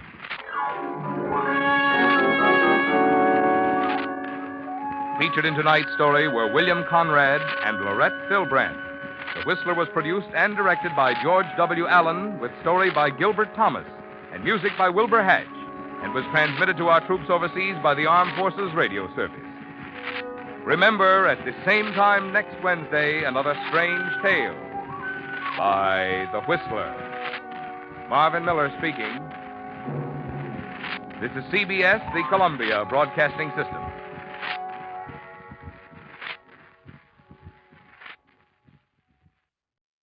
The Signal Oil Program, The Whistler.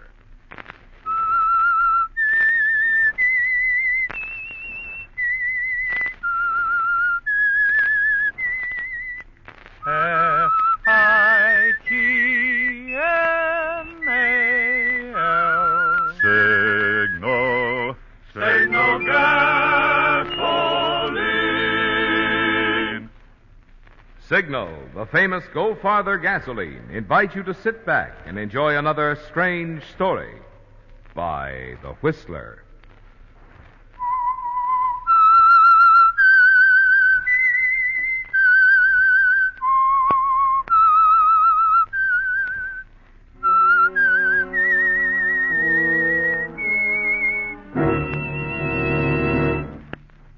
I am the Whistler, and I know many things, for I walk by night. I know many strange tales hidden in the hearts of men and women who have stepped into the shadows. Yes, I know the nameless terrors of which they dare not speak. And now for the Signal Oil Company, The Whistler's strange story. Determined Traveler.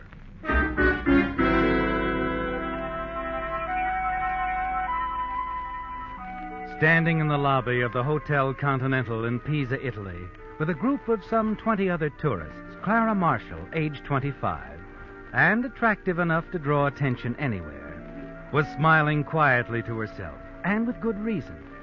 Yes, Clara, for the past 8 months you've handled things perfectly, haven't you?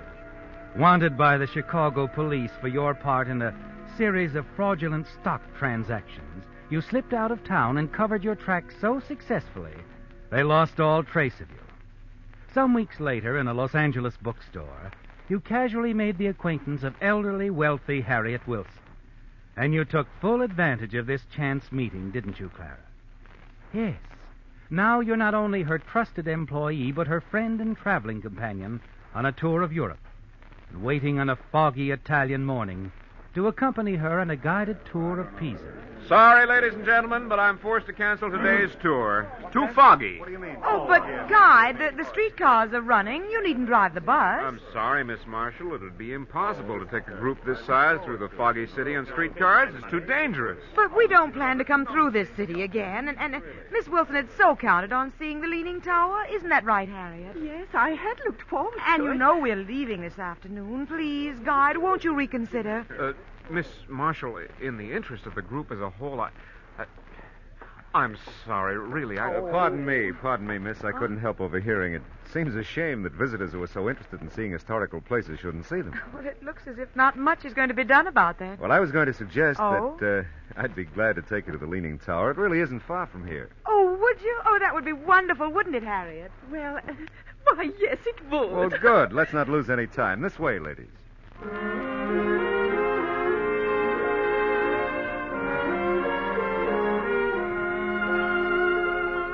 You smile, don't you, Clara? Leaving the hotel and boarding the crowded streetcar.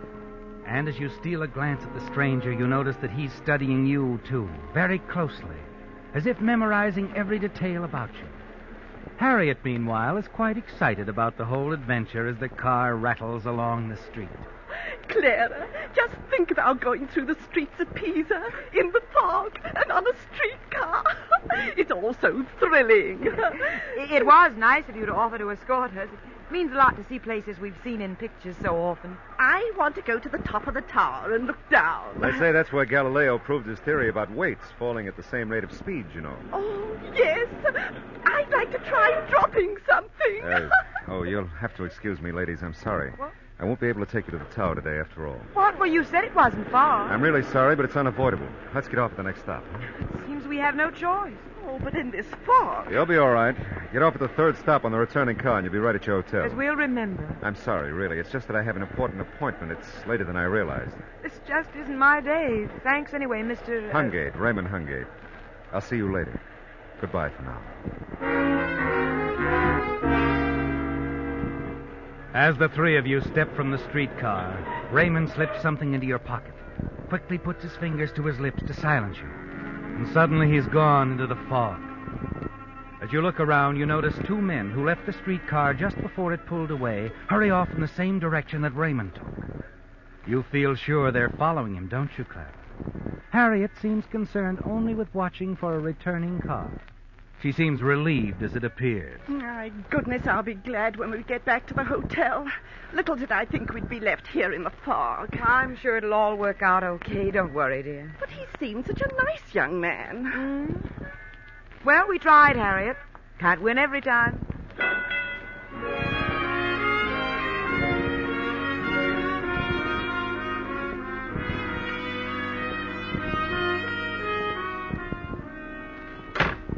Well, back at last.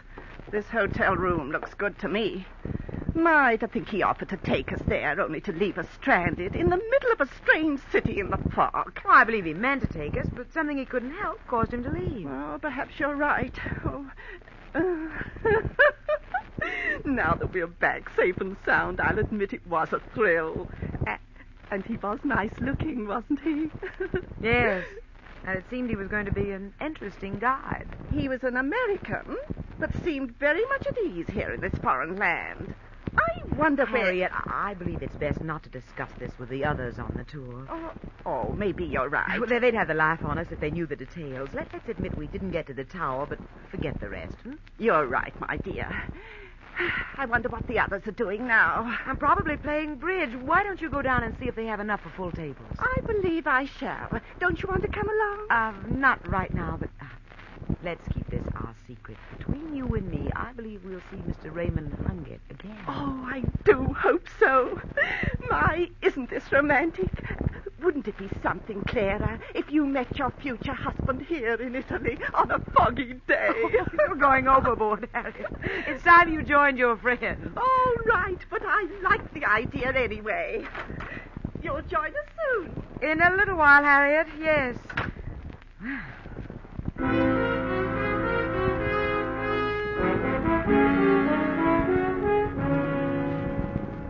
You feel relieved when the door finally closes, don't you, Clara? And you cross the room quickly. Get Raymond's package from the pocket of your coat. You unwrap it, open the box carefully, and gasp as you view its contents.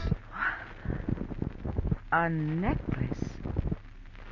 A beautiful diamond necklace. You're startled, aren't you, Clara? As you wonder if a fortune in jewels was actually thrust into your hands, if the diamonds of the necklace are real. It seems unlikely that a perfect stranger would entrust you with something so valuable. But as the tour moves on to the city of Rome, you manage to leave Harriet for a short time and seek out a reliable-looking jewelry store. I want to see if the clasp on a necklace is all right. I'll be very glad to help you, miss. Here it is. Que bella cosa. My, how that's beautiful. And so well designed. Worth many thousands of American dollars, eh? Well, I suppose. But it is, miss, I know. A very valuable piece. The clasp seems all right? Yes, it seems in perfect order. But it is well to be careful. Thank you so much. You see, my employer wanted to wear it tomorrow evening, but wanted to be sure that it would be safe. Oh, yes, I understand.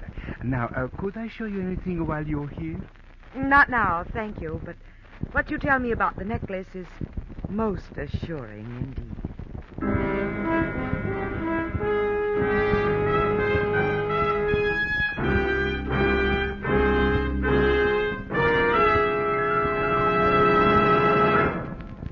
If you're like most drivers, this wonderful weather we've been having lately must make you want to head your car for the seashore, the mountains, or just the open highway. Naturally, these trips make you more concerned about gasoline mileage, the thing Signal gasoline is famous for. But mileage, mind you, is just one of the benefits you notice when you switch to Signal. After all, to give you such good mileage, Signal gasoline has to help your engine run more efficiently. So efficiently, you save gasoline 3 ways. 1, you save gasoline with Signal's prompt starting. 2, you save gasoline with Signal's smooth pickup. And 3, you save gasoline with Signal's full power. The kind of performance makes driving more fun. That's why motorists with a zest for driving pleasure, as well as those who appreciate economy, are both enthusiastic about Signal, the famous Go Farther gasoline. Signal, signal, signal gasoline. Your car will go far with Go Further gasoline.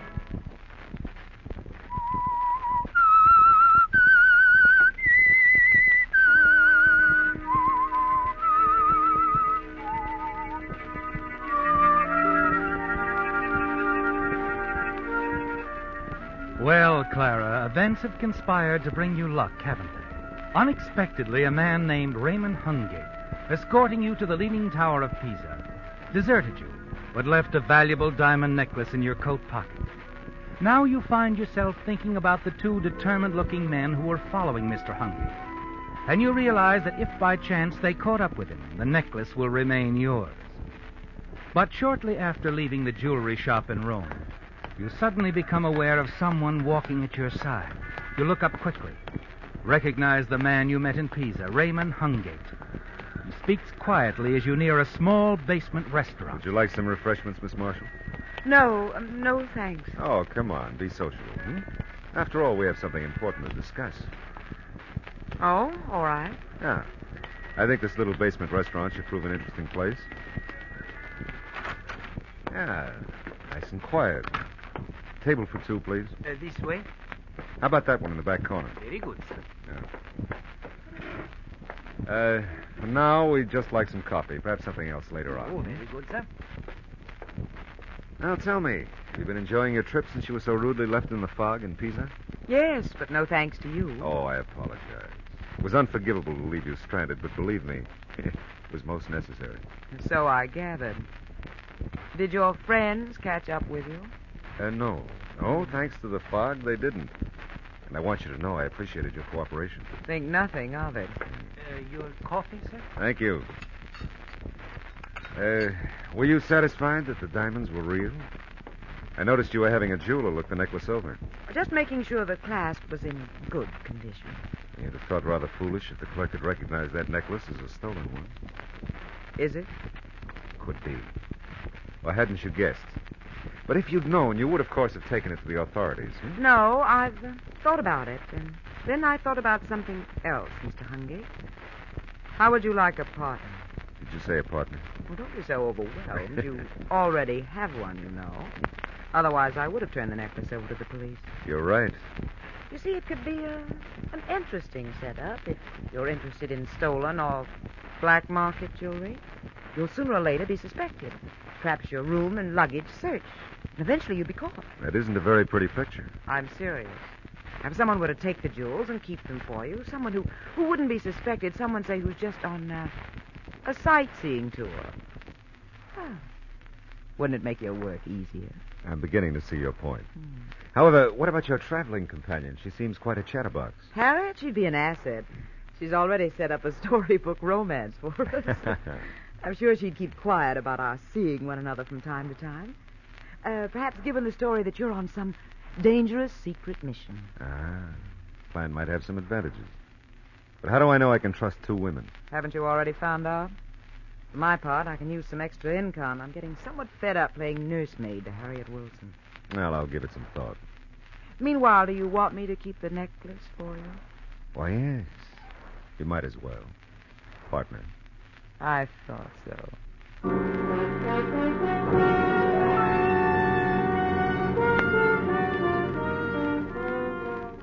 You feel quite proud of yourself, don't you, Clara? You've talked Raymond Hungate into a partnership in his jewel collecting. Of course, you haven't found the source of the jewelry he passed along to you, but you do know that it's very valuable. That's why you keep the gems well hidden. And since it's necessary to keep your meetings with Raymond secret from the other tourists, you encourage Harriet to continue with her romantic ideas. Clara, my dear, I can't tell you how happy it makes me to know that you found such an exciting and adventurous friend. He is nice. Nice. He's wonderful.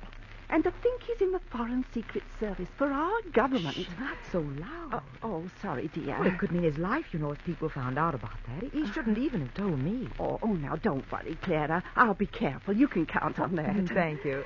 Oh, but imagine meeting such a thrilling man here in a foreign land. He falls in love with you, and eventually, wedding bell. Oh, please, Harriet, I'll admit Raymond is fascinating, and I'm pleased with his attention, but, well, he hasn't asked me yet. Oh, but he will. This young man's in love with you. And you're in love with him, too. I can tell. I'm afraid you have spring fever, Harry. Oh, you've been a changed person since you met him. You were always pleasant and nice to me. But now you seem to be, well, up in the clouds, you know. Maybe I am a little, but anyway, we keep this to ourselves. Oh, yes, of course. You can count on me.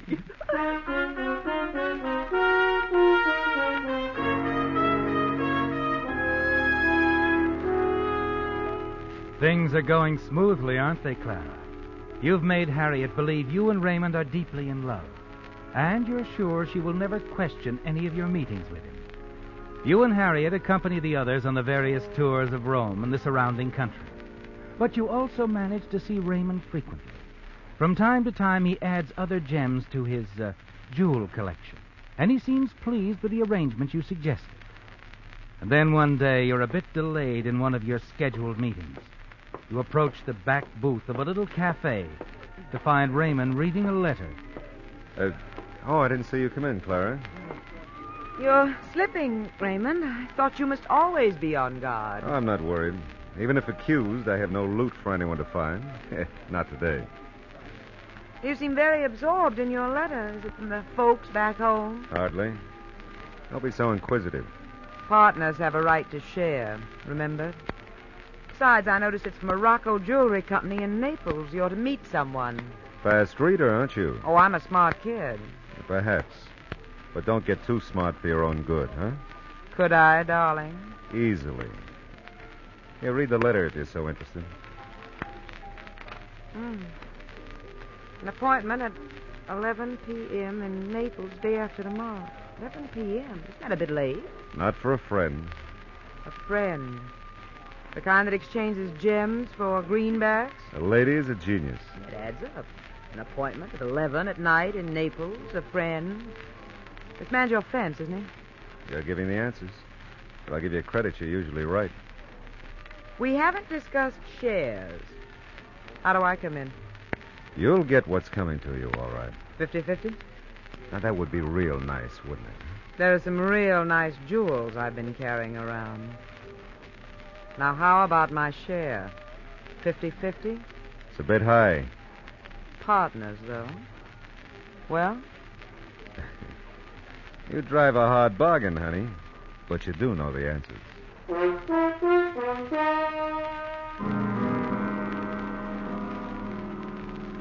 Interesting, isn't it, Clara? When you return to the United States, you'll be a rich woman.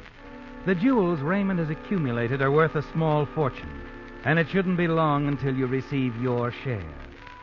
Raymond admits he has an appointment with a man named Rocco in Naples to make the exchange.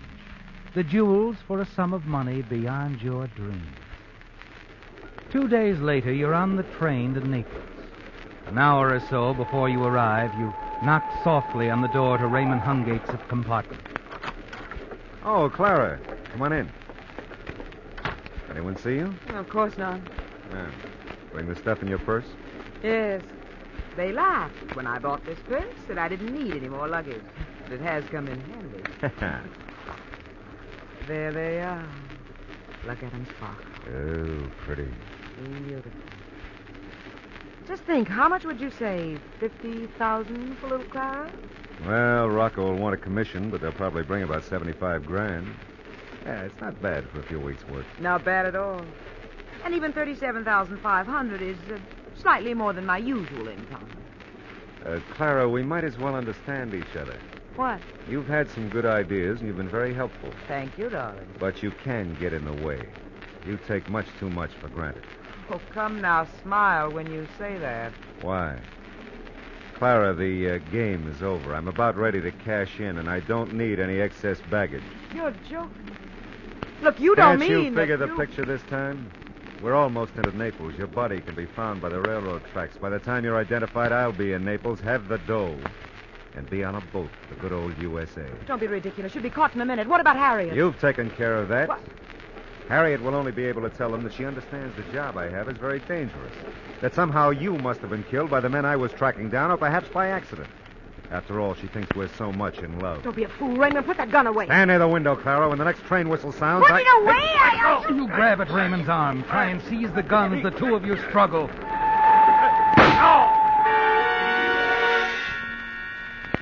You look at the body of Raymond Hungate, slumped on the seat. Try to realize that you've killed him. You listen, expecting to hear people come clamoring into the compartment, but no one does. You realize that your struggle and the gunshot occurred during the outside noise, and that even as Raymond planned it, no one heard a thing. You look around the room, open the window, and toss the gun out. Then you get Raymond's wallet, tear out the identification, put Rocco's letter into your purse, and of course, most important of all, you take all the gems. And now, certain there's not a trace to suggest your having been with Raymond, you quickly return to your own compartment. Oh, Clara, back so soon? I was just writing some postcards. That's nice. I'm surprised Mr. Hungate would let you leave so soon. You seem quiet, dear. Is something wrong? I'd rather not talk about it. Oh, come now. If you had a quarrel. Please, Harriet, let's not discuss it. But, Clara, I thought he was about to propose. There's not going to be any wedding. I can assure you I never want to see Raymond Hungate again. Oh, dear. Oh, well, you'll feel better tomorrow, Clara. No, I'm through.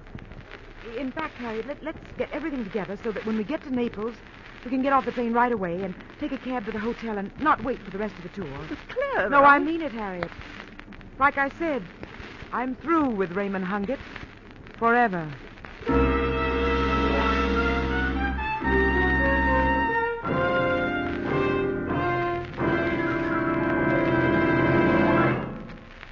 Spring or no spring, summer or no summer, you wouldn't feel nearly as peppy, would you, if you had to keep right on wearing heavy winter clothes? Well, that's just how your car feels about running on tired old motor oil. That's why you've been seeing these words. Time to change on that sign outside signal stations. Time to drain out old, sludgy, worn-out winter oil. Time to change to Signal Premium. Signal Premium, heavy-duty Signal Premium. Now, there's the oil that really protects your car. This proved and improved heavy-duty Signal oil does more, much more than just lubricate. In addition, Signal Premium motor oil cools, cleans, cushions, seals, and protects. Result? Tests under all types of driving conditions prove. New Signal Premium motor oil reduces engine wear 50%. Your engine keeps its like-new pep and power twice as long. So, since it's time to change, this time give your car a change for the better.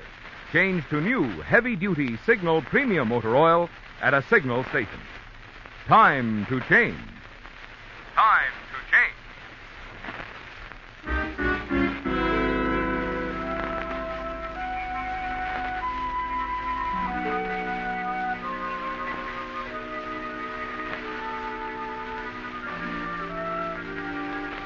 Well, Clara, it's over, isn't it? Complete.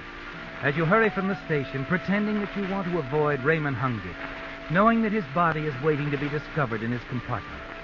You're certain, too, that you left no trace of your having been there at all. But you do have the jewels safely put away in your purse.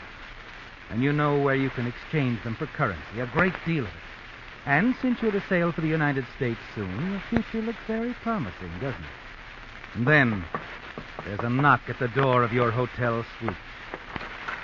Yes? Miss Marshall? Clara Marshall? Yes. I represent the American consulate, Miss Marshall. Well, surely our passports are in order. Quite. I'm here on another matter. This is Police Chief Antrini. Police? But why? May we come in? Of course we do. Please, sit down. Who's it, Clara? The gentleman from the consulate and the chief of police, Harriet. This is my employer, Miss Wilson, gentlemen. Oh, how do you do? Hello. Oh, this visit is quite flattering. You see, we're planning to leave the States in a few days. Oh, we've had such a wonderful tour of the continent. Nice of you two gentlemen to drop in this way. I am afraid that my business may prevent your departure, Miss Wilson. Oh? You see, there has been a murder. A murder? But who? A man named Raymond Hungate. Raymond Hungate? Oh, how terrible. Why, we saw him only today. Well, surely there's some mistake. The police still have some checking to do, Miss Marshall. that Chief Antrini would like you to come down to his office. Oh, but this is hard to believe. It's such a shock. We knew Raymond's job with the Secret Service was very dangerous. But Harriet, there may be some mistake. I do hope so. Anyway, I'll go along to identify him. If it is Raymond. Oh, Sarah, my poor dear. I'm sure you misunderstand, Miss Wilson. Chief Antrini is arresting Miss Marshall on suspicion of murder. That is true. Why, that's preposterous. You've no reason whatever to suspect me. I think we have.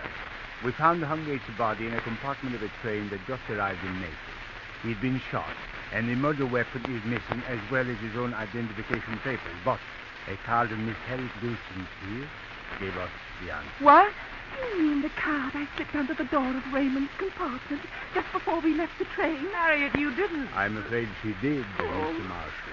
They were such a romantic couple. I couldn't let them break up. Miss Marshall, read the message on the card. Raymond Hungate, I'm sure you and Clara have just had a lover's quarrel and that all will work out all right. You'll be staying at the Imperial Hotel in Naples, signed Harriet Wilson. Well, Miss Marshall?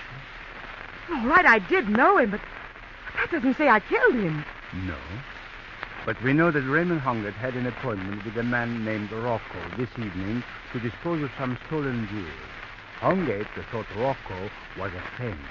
Actually, Rocco was working with the police. Very interesting. But what does all this have to do with me? Nothing. Unless you have the jewels.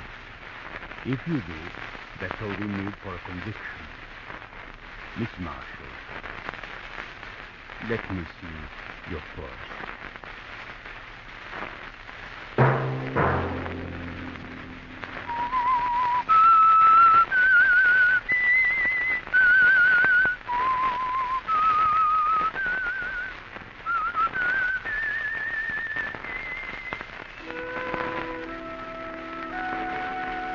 Let that whistle be your signal for the Signal Oil program, The Whistler, each Sunday night at this same time.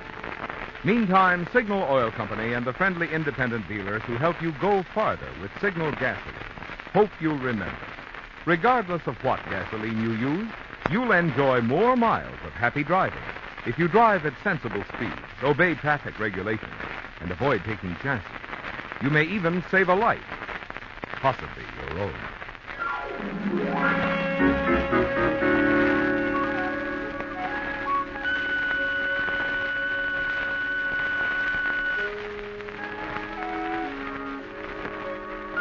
Featured in tonight's story were Bill Foreman as the Whistler, Betty Lou Gerson, Gerald Moore, Norma Varden, Jay Novello, and Byron Kane. The Whistler was produced and directed by George W. Allen, with story by Winifred Henson, music by Wilbur Hatch, and was transmitted overseas by the Armed Forces Radio Service. The Whistler was entirely fictional, and all characters portrayed on The Whistler are also fictional. Any similarity of names or resemblance to persons living or dead is purely coincidental. Remember to tune in at this same time next Sunday, when the Signal Oil Company will bring you another strange story by The Whistler. Marvin Miller speaking for the Signal Oil Company.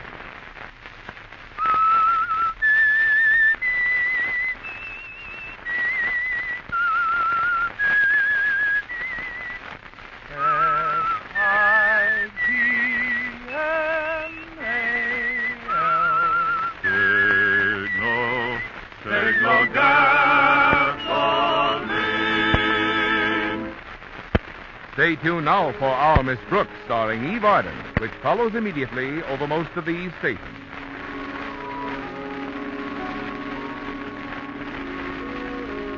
This is the CBS Radio Network.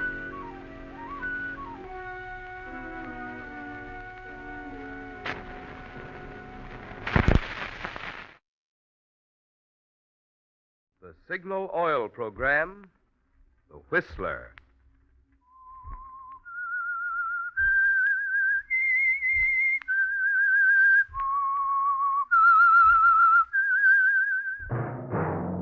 That whistle is your signal for the Signal Oil program, The Whistler.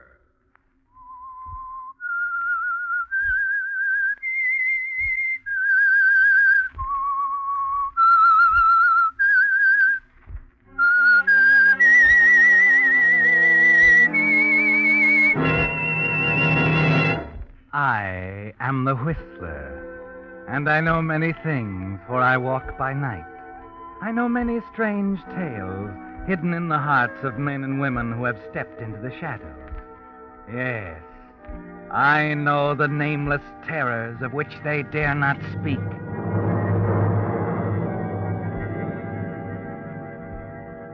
Yes, friends, it's time for the Signal Oil program, The Whistler, rated by independent research the most popular West Coast program. In gasoline, you know, it takes extra quality to go farther. And Signal is the famous Go Farther gasoline. So look for the Signal circle sign in yellow and black that identifies Signal service stations from Canada to Mexico. And now the Whistler's strange story, Night Melody.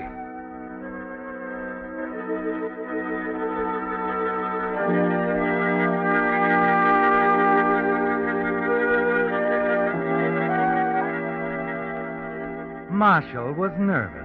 His hand shook as he dialed Helen's number on the phone in the drugstore a block away from the apartment. He realized he shouldn't be calling her now of all times. She knew he was coming back tonight, knew every step of the plan. They'd gone over it carefully a week ago, before he left for Phoenix. But even though it was dangerous, he had to call her. Had to still that terrible, unsure feeling in the pit of his stomach. And Helen reacted just as he expected. But I told you not to call me, Marshall. I had to, Helen. I had to make sure.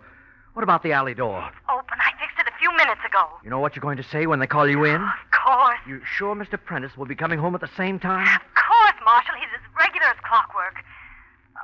Now, don't be silly, darling. You can trust me. Everything is just waiting for you to walk in. All right, Helen. I'll be there in 10 minutes.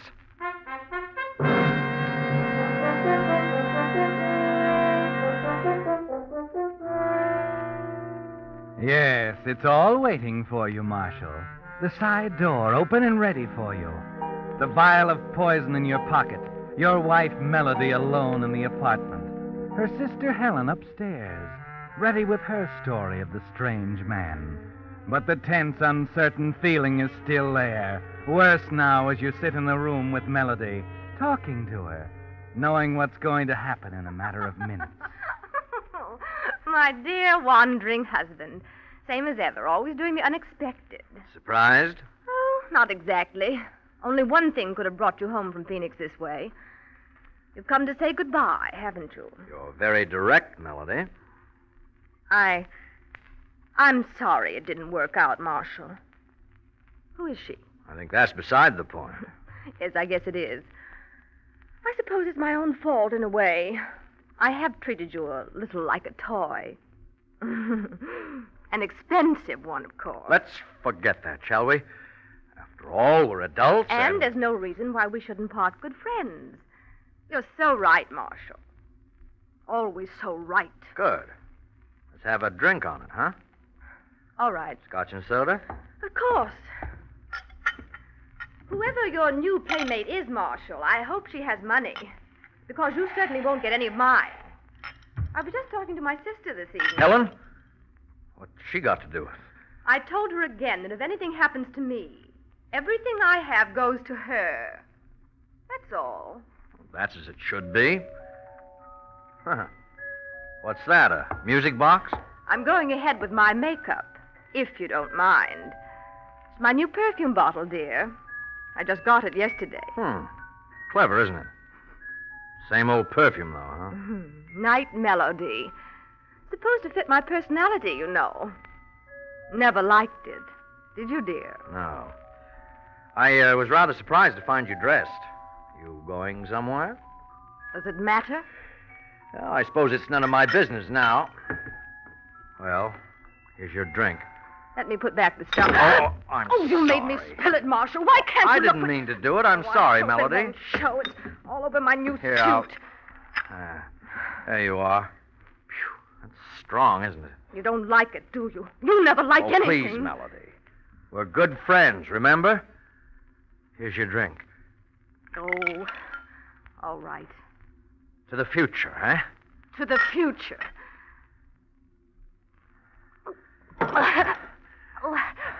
I've never tasted anything quite so strong. It's almost... What is it, Marshal? Marshal, what have you done to me?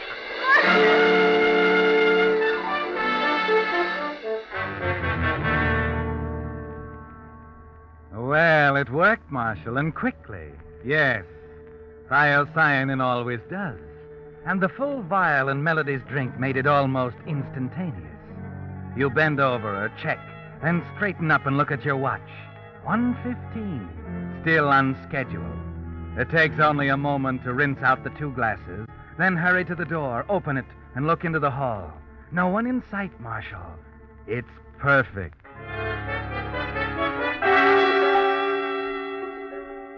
One minute later, you're carrying Melody to the automatic elevator, held on the 4th floor by the little block of wood you left to prop the door open.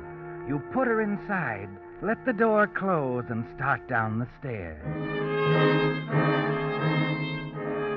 At 1:26, you're standing in the shadows of the shrubbery outside the building. At your feet, the suitcase you hid there.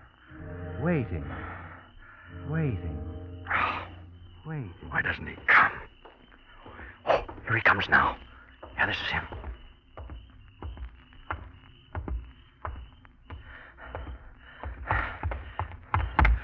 Well, hello, Mr. Prentice. Oh, Blake, you startled me. Sorry. Didn't know you were coming along the sidewalk. I'm trying to catch up with you for a block. Well, a suitcase, huh? Back from another business trip? Yes, and glad of it. There you are. Oh, thanks. Rather nice to meet someone for a change. I'm usually a lone wolf, you know. I suppose it's the lot of every nightclub manager. Did you ring for the elevator? Yep, already started down. Your wife expecting you, Blake? Why, no, I didn't get a chance to wire her. Probably be quite a surprise.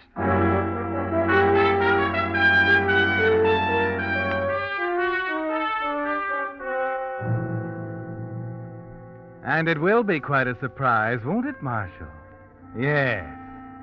You'll probably have to pick Prentice off the floor when that elevator door opens and he sees what's inside. But most important of all, Prentice will produce an alibi no one could possibly break down. Yes, it's so natural. You're walking up to him outside, the suitcase in your hand, just back from Phoenix.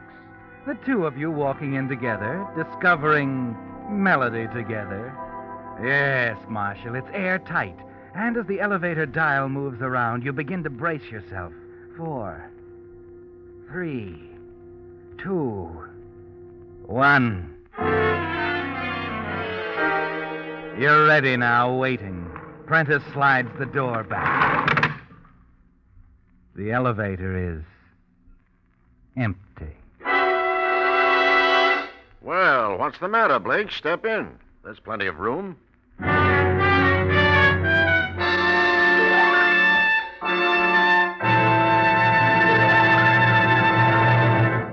With the prologue of Night Melody, the Signal Oil Company is bringing you another strange tale by The Whistler.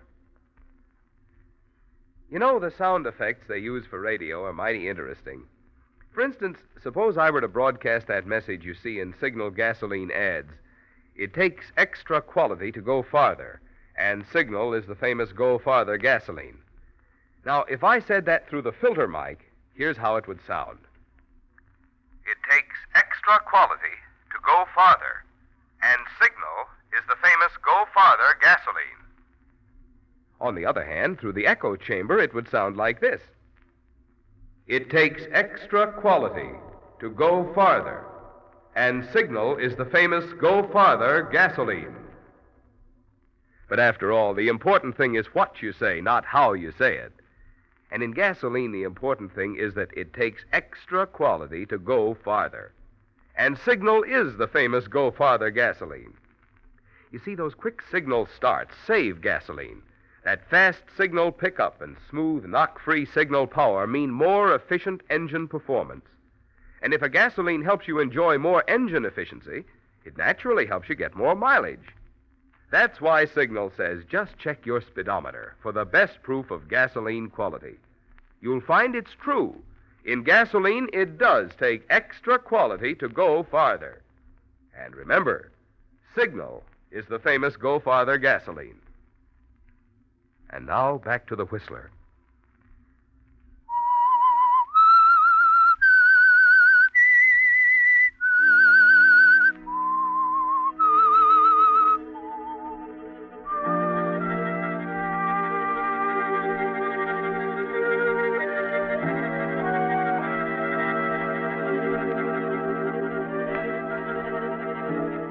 You stand at the door of the elevator like an idiot, too stunned to speak.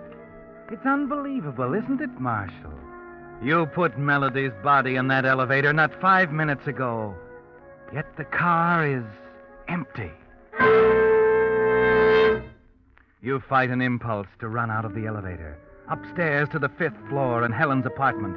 But you can't, can you, Marshal? No one must know there was ever more than a casual friendship between you and Helen.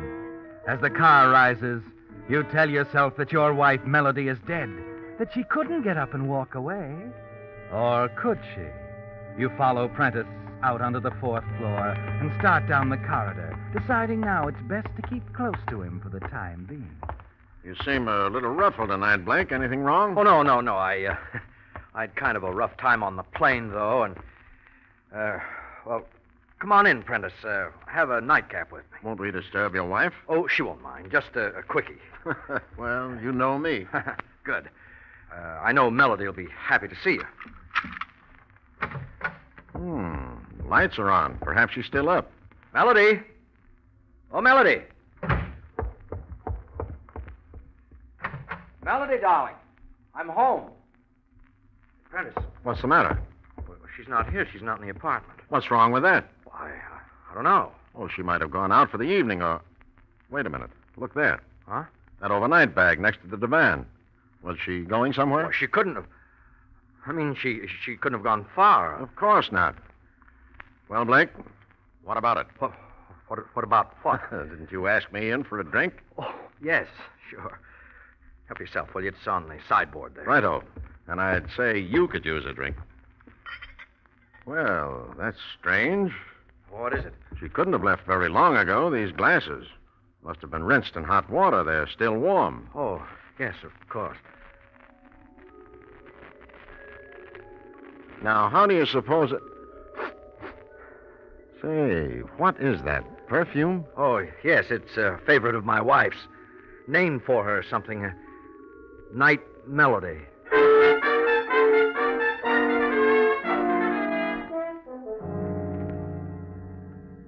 And the scent of it, heavier than ever now, makes you almost feel Melody near you. Sweet, sickening, filling the room with her presence, her brittle, mocking laugh. At long last, Prentice finishes his drink, and the minute you hear his door close across the hall, you hurry out. Search the corridors on the 4th floor, then down the stairs to the 3rd, the 2nd, and finally into the lobby. Where is she, Marshal? What happened to Melody?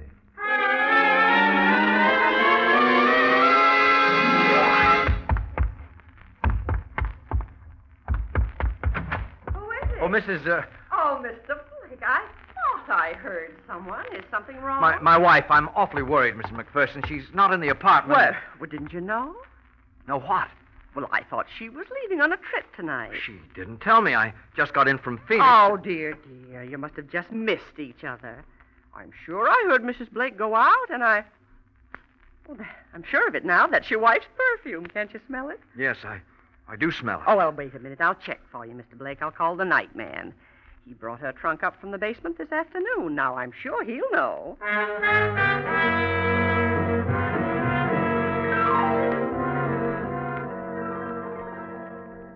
And you say she didn't mention anything to you this afternoon, Mr. Novello? Yes, I see. Well, Mr. Blake's quite worried, and he... Oh, you did. You saw her leave the building a short time ago. What? What did he say? The night man saw her leave. About what time, Mr. Novello? 1:30 or so? Wait a minute. What's he... Oh, and she was carrying her overnight bag. I see. Well, thank you. Yes, good night. Overnight bag? Tell me, what did he say about... Well, she was carrying it with her. Bag? Oh, now, there's nothing to worry about, Mr. Blake. Come, I'll fix you some tea. Only be a moment, and I'll... That perfume, it's in here, too. Isn't that odd? I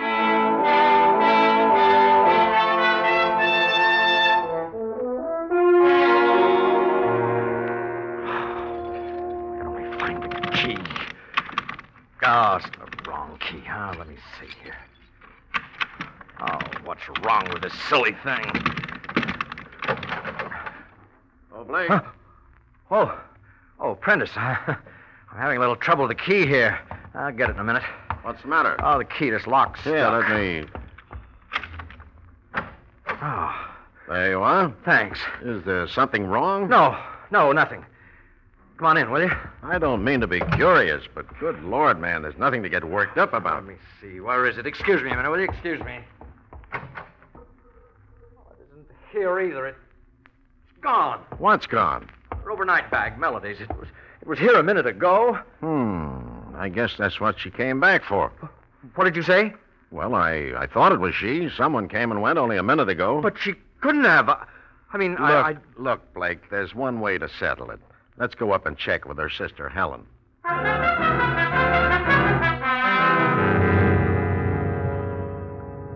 And that's not on the program either, is it, Marshal? You're too bewildered to even think now, as Mr. Prentice guides you up the stairs to the next floor and Helen's apartment. Someone knows. You're sure of it now. Someone has been in on it from the first, and the whole thing is a careful, insidious plan to trap you. But who, Marshal? Who could it be? Then as the two of you start down the sixth floor corridor, something hits you between the eyes. Oh, don't be silly, darling. You can trust me. Everything is just waiting for you to walk in. You stop short for a minute, your mind spinning, and then continue on after Prentice. Walk in, Marshal. Walk into what? Oh, Mr. What's the matter? Why are you... Oh, nothing at all, Miss Mason. I'm sorry, Helen. Marshal, something's wrong. What is it? We didn't want to disturb you, Miss Mason. See, I'm a little concerned about Melody, Helen. Well, you know, I've been in Phoenix for the past 2 weeks. I just returned unexpectedly and... Tell me. Tell me, Marshal, what is it? Well, she isn't at home. Melody isn't at home? There's really nothing to be alarmed about. You know, of course, that she planned a trip. You can't seem to convince Blake here that... Please, Mr. Prentice, would you mind if I talk to Helen alone? Oh, not at all. Good night, Miss Mason. Sorry to have disturbed you, but poor Blake here. Of course. Come in, Marshal, and thank you, Mr. Prentice. Not at all. What's the matter? Everything. Did you do it? Yes, right on schedule. Only one thing. What? When Prentice and I opened the elevator door, she wasn't there. What do you mean? That she wasn't there. Everybody's trying to tell me she's walking around the building. Oh, Marshal, are you sure She was dead, I tell you. When I put her in that elevator, she was dead. Oh, don't be ridiculous. Tell me now. Tell me exactly what happened. It went off perfectly. I got up to her apartment just after 1. We talked a while. I suggested a farewell drink, and then I... Go on. Wait a minute. Helen. You. What's the matter? She's been here, too, hasn't she? Marshal, what are you... Night Melody. Here in this room. I can smell it. What are you talking Melody's about? perfume. Perfume? What in the world? Only one way it could have happened, Helen. Just one way. Marshal. You're double-crossing me, Helen. You're trying to use me for a fall guy. It's Melody's money, isn't it? That's all you're after. Wait a minute, Marshal. What did you do with her, Helen? What did you do with Melody? The next thing I know, she'll turn up in my lap with 15 witnesses. When are you going to spring that? Darling, you don't know what you're saying. I gave you credit for better sense. You're in it, you know. You're in it as deep as I am. Well, it's not going to work, Helen. You better understand that right now. Marshal, listen to me. I'm through listening to you. Oh, please, darling. You've just got to believe in me before it's too late. Oh, Helen, I couldn't believe. Oh, my poor darling. Listen to me now. I know we're in this together. There's only one way we can win. We've got to stay together. Always. I love you, Helen. I love you so much. Look, if she's gone, it's because someone found her. Because someone knows. They all know. The manager, even Prentice. There's only one way out now, Marshal. There isn't much time. What do you mean? They do know, darling, but they don't know enough. If they did, they'd be here by now. We've got to get out of here. When? Right now. My car's down in the basement garage. We can be out of the state by daylight. Know what that means? Yes, Marshal. I know what that means.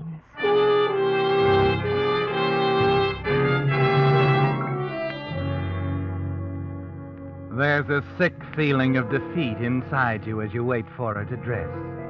Yes, you know what it means to run now, don't you, Marshal? From this minute on, the two of you are giving up all thought of the money, admitting to the world and the law that you murdered Melody Blake. But Helen's right. There's only one explanation. They know everything, and from now on, it's only a matter of time. 5 minutes later, the two of you are in the elevator, going down to the basement in Helen's car. That's it, Marshal. Get the door. Yeah.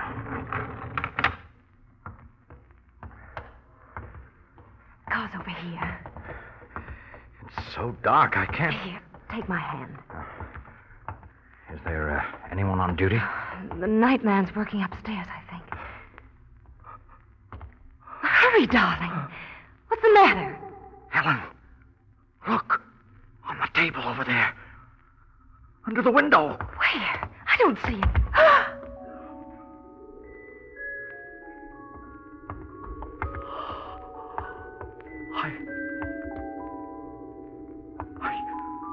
don't understand.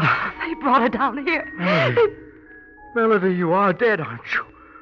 You are dead. I'm afraid she is. Oh, Mr. Blake, it's awful. I had no idea when I told Please, you. Mrs. McPherson. Who are you? Lieutenant Brackett, homicide. Mrs. McPherson called us. But why? What are you doing here? I don't think it's necessary to explain that. You surprised, Helen? Marshal. You're stunned, aren't you? Right out of a clear sky. You had no idea. Please, darling, believe me. That's the trouble. I did believe you. You should have had better sense, Helen. It won't work, you know. It's the wrong kind of a frame. There's still two of us. Stop, Marshal. Two of us, Helen, you and I. Yes, did you get that, Lieutenant? Two of us. I didn't kill her. I was the machine, the dummy. She pulled the strings. You don't know what you're Shut saying. up! Well, I'm pulling the strings now, all of them. All right, officer. You can make yourself comfortable. I got quite a story to tell you.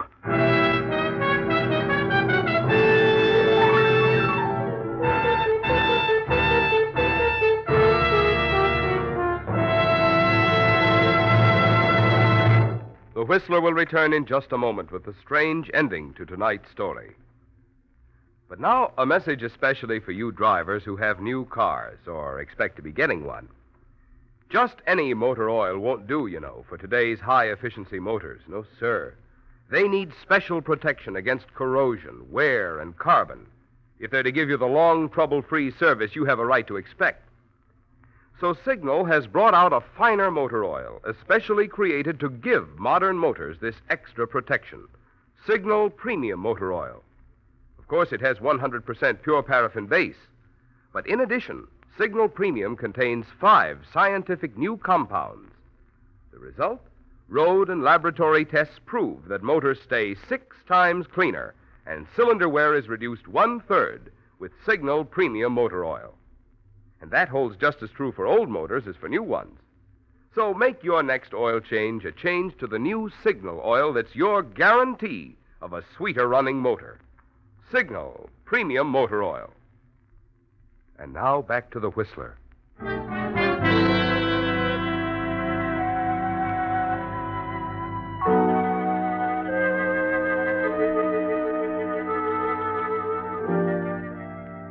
It's a terrible thing, Marshal, the 4 of you standing in the gloom of the basement garage. Just enough light from the street lamp outside filtering through the dirty window to give the whole picture an ethereal, ghostly pallor. You hear yourself talking now, slowly at first, then faster as the hatred inside you drives the whole thing out of your brain and in a flood of words. You tell everything. How you fell in love with Helen.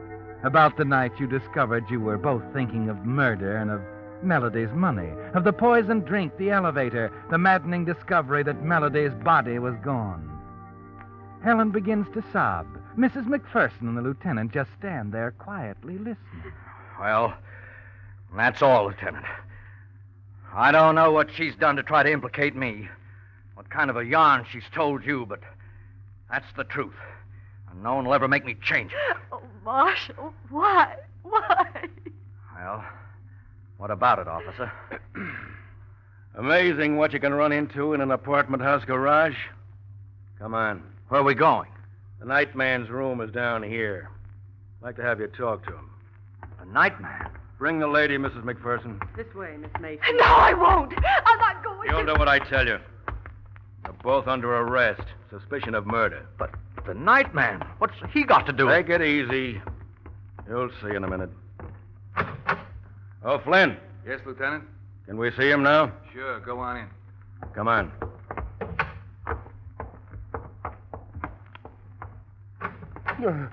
How are you now, Mr. Novello? I don't know, Lieutenant. You know Mr. Blake here? Mr. Blake? Mr. Blake, please believe me. I didn't mean to do it. I tried to explain. After it happened, I got scared and I lost my head. That's why I lied about seeing your wife go out and Just everything. a minute, Mr. Novello. Tell Mr. Blake exactly what you did. I was cleaning up on the 4th floor, and I found Mrs. Blake in the elevator. She'd fainted. Fainted? Go on, Mr. Novello. I pick her up to carry back to her apartment, and as I passed the stairway, I tripped and fell down all the way to the landing. She hit her head. I know it. I killed her. I didn't mean to. I didn't mean to kill her. You mean he told you? Funny, isn't it? We thought he was lying. Had him all ready to book. Until you cleared him. Good Lord, Helen. Never mind, Marshal. It's no use now. Well, let's go, you two. Oh, Mr. Novello, a word of advice. Next time you fall downstairs with a body in your arms, don't lose your head and hide it in the air conditioning intake. Every apartment in the building is full of that perfume.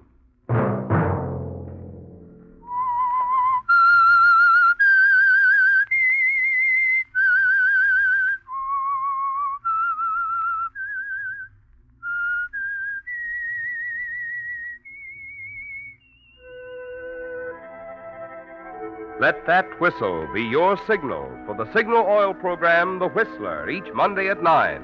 Brought to you by the Signal Oil Company, makers of Signal gasoline and motor oil and fine quality automotive accessories.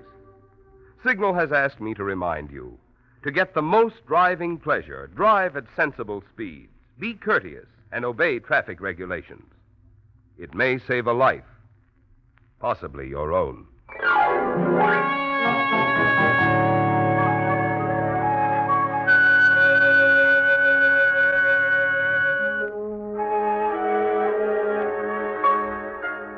Featured in tonight's story were Joseph Kearns and Doris Singleton. The Whistler was produced by George W. Allen, with story by Joel Malone and Harold Swanton, music by Wilbur Hatch, and was transmitted to our troops overseas by the Armed Forces Radio Service. This is Marvin Miller speaking for the Signal Oil Company.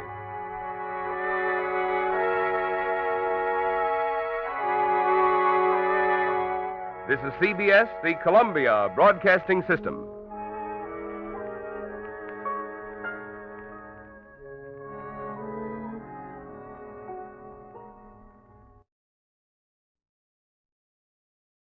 The Signal Oil program, The Whistler.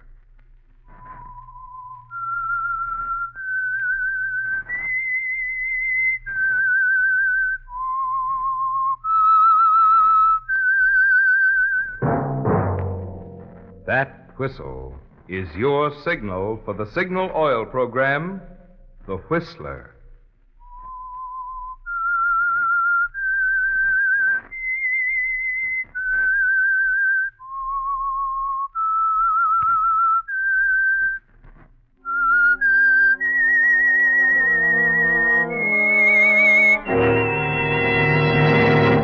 I am the Whistler, and I know many things, for I walk by night. I know many strange tales, hidden in the hearts of men and women who have stepped into the shadows. Yes, I know the nameless terrors of which they... Yes, friends, it's time for the Signal Oil program, The Whistler, rated by independent research the most popular West Coast program in radio history. And Signal gasoline is tops, too, tops in quality. It takes extra quality, you know, to give you extra mileage. And Signal is the famous Go Farther gasoline. So look for the Signal circle sign in yellow and black that identifies friendly dealer-owned Signal service stations from Canada to Mexico. And now the Whistler's strange story. The Two Lives of Colby Fletcher.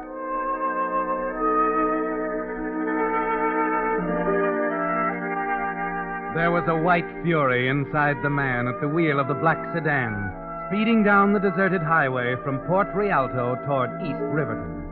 The tight grip on the wheel made Colby Fletcher's arms ache with fatigue. He stared blankly at the white center line of the highway, unreeling under the glare of his headlights. Then he saw him, a man walking ahead on the right shoulder of the road. There was no pausing to consider, no arguing with himself. The decision was automatic and instantaneous. He glanced quickly in the rearview mirror. There was no one behind him. He pulled lightly on the wheel, angled the car off on the shoulder, farther and farther. The man was close now. He gripped the wheel tighter. His foot went down on the accelerator. Then, with a split second to go, the man on the road jumped.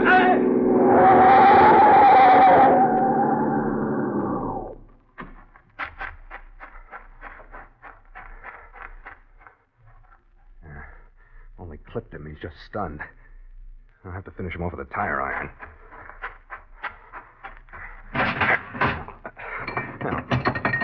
Where the devil did I put that darn thing? I thought it... Oh, a car.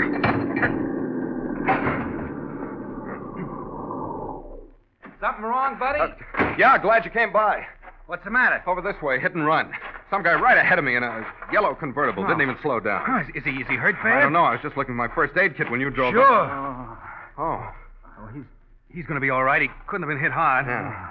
Well, look, I can take care of him now. Why don't you go phone the highway patrol, see if they can run down that yellow convertible. It couldn't be far. Okay, you sure that there's a hospital in Port Rialto. I'll have him there in 20 minutes. What happened? How do you feel, buddy? I don't know yet. He seemed to come right for me. Yeah, this fella saw him, a yellow convertible. Yeah, here, let me help you up. There you go. Oh, thanks. What's your name, mister? Morgan, Jim Morgan. I'm okay. Guess I'm pretty lucky. You sure are. Okay, pal, I'll phone the highway patrol. Sure thing. I'd still have a doc look me over if I were you. I guess I'm still in one piece. Well, that stupid jerk, he could have killed me. It was almost like he was trying to. Or he was probably drunk or something. Oh, say, I sure appreciate what you've done, mister. Oh, forget it. Where are you heading? Riverton. Well, you got a place to stay? No. Well, you need some rest right now. Look, why don't I take you with me? I have a laboratory in East Riverton. There's a spare cot in it. Often spend the night there myself. Well, I don't know. You sure? You won't be any trouble. Well, mister, I guess I'm in no position to choose. It's a deal.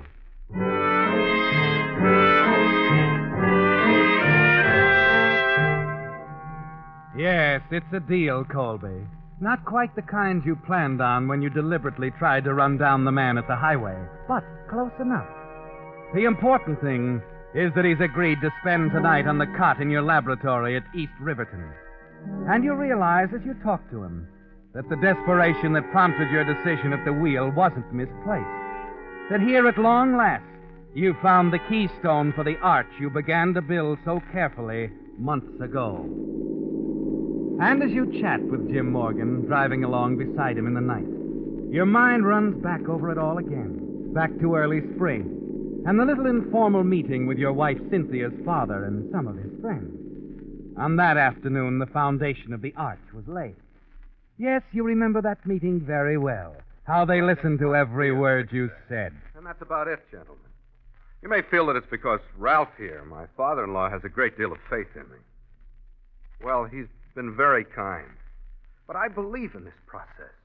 It's become my life. It can and will work. We believe it can, too, my boy. Yes, we got a lot of And I'm happy to tell you that Mr. Adamson, Knowles, Fredericks, and I have agreed to put up the money to get things started. Yes, that's right. We're ready to back you to the tune of $15,000 and purchase that abandoned warehouse out in East Riverton. It'll make a fine laboratory. We're not businessmen, Colby, but if Ralph says you're okay, that's good enough. Yes. Well, this is certainly good news. There's a lot of work ahead of me. The whole process for manufacturing artificial silk is still in the experimental stage, but with a little lab where I can work all by myself. We know, son, and we're counting on you to come through for us. Colby. Yes, sir. I understand that the work is quite dangerous. Yes, Mr. Knowles, it is. I'm sure you're all happy that I'll be doing my experimenting across the bridge in East Riverton. I'll try not to waste time. As soon as the lab is ready for me to start moving things in, the work will get underway.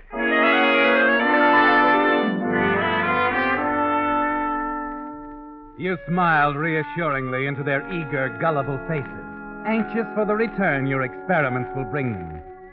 You almost wish you could laugh openly at them. Tell them your so-called secret formula for artificial silk is available to any qualified chemist.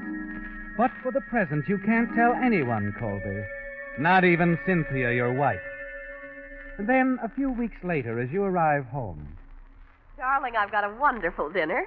How's it coming? Oh, all right, I guess. You'll be starting work next week, won't you? Yeah, You don't seem very excited. frankly, I'm not. What, Colby? I don't want to sound dramatic or anything, but this business of synthesizing silk is pretty dangerous, Cynthia. At one stage in the process, the stuff's terribly explosive. If anything went wrong, You never told me that. I didn't want to worry you. See, I'm not concerned about myself. It's you, dear. If anything happens Don't to me, even think it, darling. you've got to face these things. If we could only afford some more insurance. But, dear, we have... Well, not enough. Cynthia, do you suppose you could speak to your father? But what could Father do? Well, I think it's up to him and his associates to provide proper protection for you. After all, it's their project. I see. Yes. All right, dear. When do you want me to speak to him? I start work Monday. You better do it tomorrow.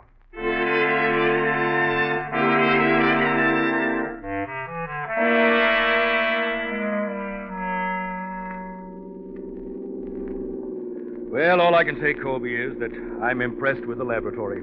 Highly impressed with my visit. I'm glad you are, Ralph. Thought you'd be glad to have a look now that I'm ready to get underway. The rest of the backers are curious. Mind Not if at I- all. Give them a full report. After all, it's their money. I can let them know at the luncheon meeting next week. Oh, fine. Oh, here's the toll gate. I've got 2 bits handy. Huh? Yeah. Oh, thanks.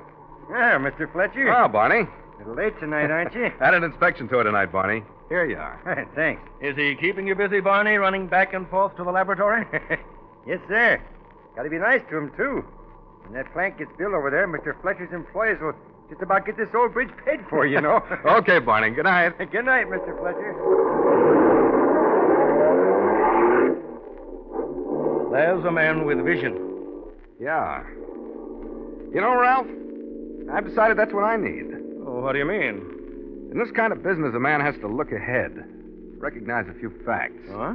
I tried to impress your friends with the hazardous nature of these experiments. I hoped that would be enough. Apparently, it isn't. You mean about the insurance? Exactly. Cynthia mentioned it to me.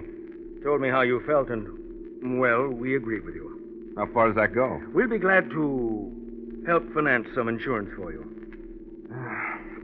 Ralph, I know I can speak frankly with you. Oh, of course. I came here to Riverton with just enough to get by on.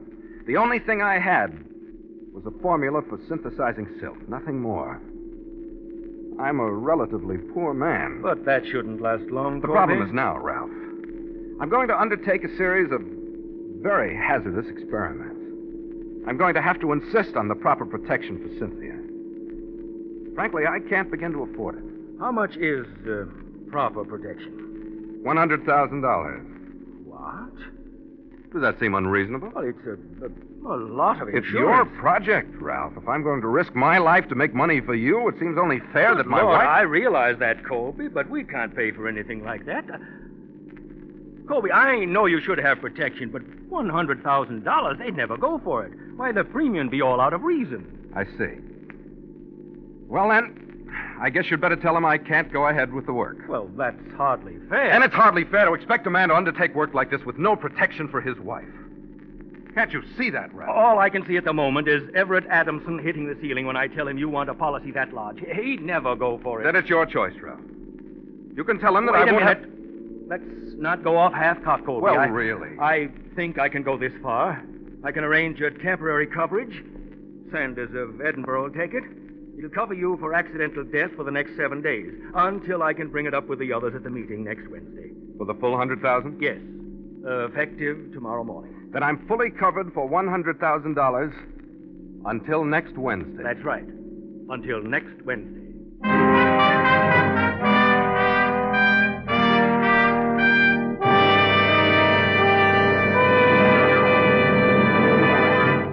With the prologue of The Two Lives of Colby Fletcher, the Signal Oil Company is bringing you another strange story by The Whistler. But now I want to tell you a tale in which the villains were overage automobile tires, and the victims were those unfortunate drivers whose holiday trips last weekend were spoiled by tire trouble, or by the kind of accidents that faulty tires can cause. You know, most of those sad endings could have been happy endings if those drivers had stopped by their Signal service station and found out how little it would cost them to change to new Lee tires. For Lee prices are down. But here's the important point. Lee quality is up. With their patented double-life rayon cord construction, today's Lees are 25% better than pre-war. And remember, for 45 years, Lee of Conshohocken has made only the finest of first-line tires. So good, in fact, that 97% of the car owners using Lee tires say they will buy Lees again. What's more, your Signal dealer can now arrange easy credit terms on new Lee tires. So treat yourself to a pleasant surprise. Stop by your Signal service station and find out what a generous trade-in you can get for your dangerous, worn-out old tires when you change to new Lee tires. And now, back to the Whistler.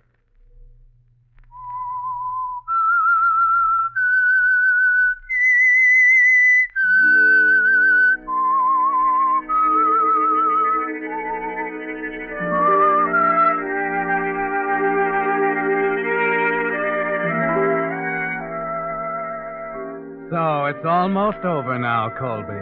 The planning, the promotion, the salesmanship that went into that little laboratory across the bridge in East Riverton. And it's been a terrible strain, extending back over months, for everything. The reputation you carefully built, the friends you cultivated. Even your marriage to Cynthia was part of something bigger. Something to do with the tragic death of a young scientist named Colby Fletcher in a laboratory explosion. Of $100,000 in temporary insurance for a weeping widow whose tears, at least until after she received the money, would be genuine. And you know she'll go along when the time comes, don't you, Colby? You know that then you can return to her, that somehow she'll understand, that the two of you can live your second life somewhere over the horizon. But for the next 7 days, Cynthia must know nothing. It's safer that way. I wish you'd have some more dinner, dear. I'm sorry, Cynthia. I just don't seem to be hungry. You're worrying me terribly. Now, don't be that way, darling. I can't help it, Colby. It's our work, our future, but why am I left out of it? I want to help you, Colby. I want to feel I'm part I've told you 100 times why you can't, dear. It's very dangerous, and I don't want you around. Can't you understand? If you're in danger, I want to be in danger, too. There's no life for me without you, darling. There'll be a time when you can show how much you love me. I can't say any more now. What do you mean? Let's not talk about it. But, Colby, it isn't clear. Never mind now. Let's not discuss it anymore. I'm very tired, and I suppose I have no right to ask these things, but I just want you to know it's because I love you very much. I'm sorry, darling. I shouldn't get annoyed. I'm just tired and worried, and... Come on, I think we'd better turn in.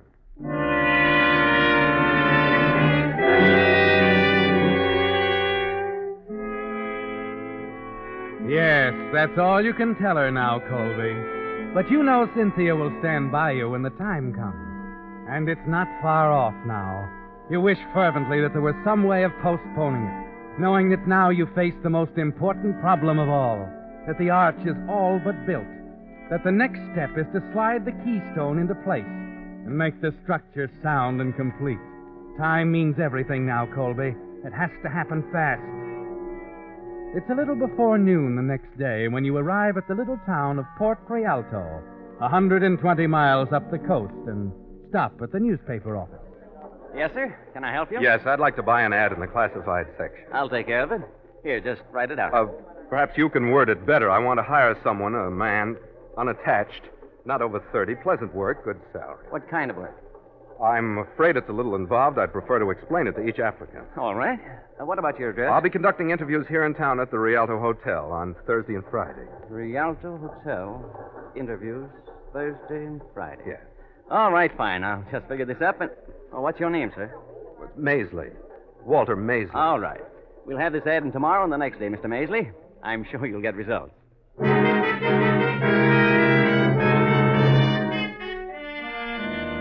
You hope he's right, Colby. You have 6 days left.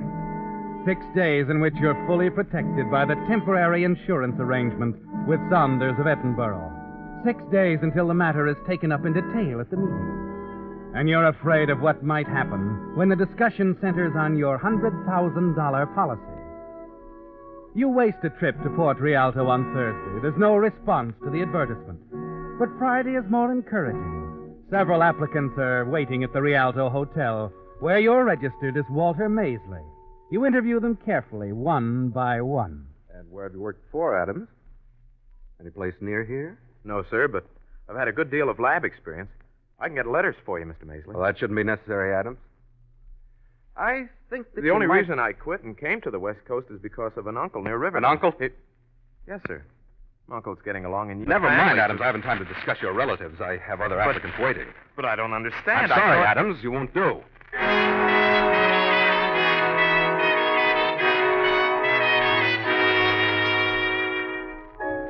4 days now, Colby. And to make matters even more trying, Cynthia's beginning to bear down. But, Colby, darling, how can you say you didn't leave your laboratory all day? Is there anything so amazing about that? Well, as a matter of fact, there is. I telephoned you today, twice. You... See here, Cynthia, I don't want you calling me at the lab. I did go out once for some materials. I guess that's when you... Tell me, Colby, why are you making such an issue of this? There's every reason.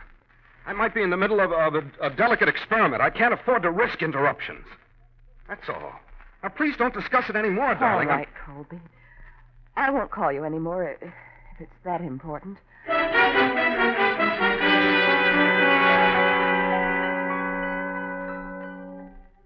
And it is important, Colby.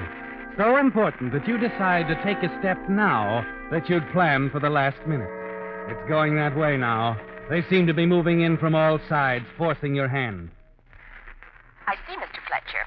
And is there any particular reason why you want an unlisted telephone number? Naturally, there's a reason. I'm working at my laboratory on some highly important experiments, and I can't risk being disturbed. All right, sir. Please see that this telephone number is not given out under any circumstances to anyone. Is that clear? Yes, Mr. Fletcher. We'll take care of it.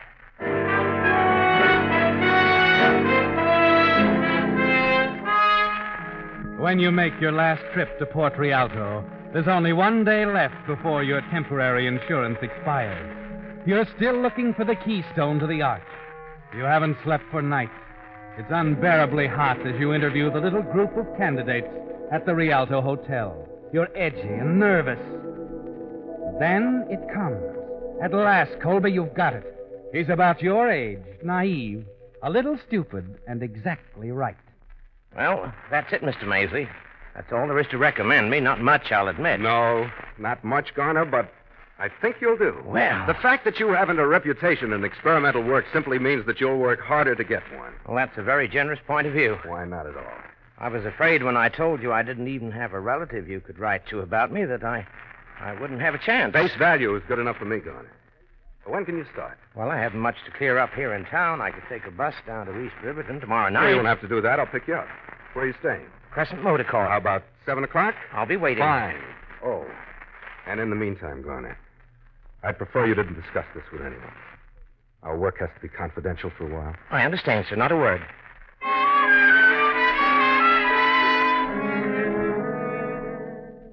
Yes, Colby, you've made a good choice. A man who doesn't ask questions. A man without friends, no connections. A man who can take your place in the little laboratory at East Riverton. so that his remains will be taken for yours after the explosion. There's little left to arrange now. On the way back, you run over the final details in your mind. You remain at the laboratory late that night, working, but not on the synthetic silk formula as they all believe. No, Colby. The hours are spent in setting up the explosives, which you've kept so carefully hidden. You run the detonation wires to a spot behind your desk, where it will be a simple matter to tie them into the telephone. And that's all, Colby. Until tomorrow night, when you bring your new assistant, Garner, onto the scene. Driving home across the toll bridge, you think about Cynthia and how she's going to react to it all. Somehow, you're not worried about her. She loves you, doesn't she, Colby? And you said just enough to her. Just enough. There'll be a time when you can show how much you love me. I can't say any more now. Yes, Colby. And Cynthia will show you. Prove that she loves you no matter what you do. Even when you borrow a life. The next night at exactly 7 o'clock, you keep your appointment in Port Rialto. Crescent Motor Court. There's the place.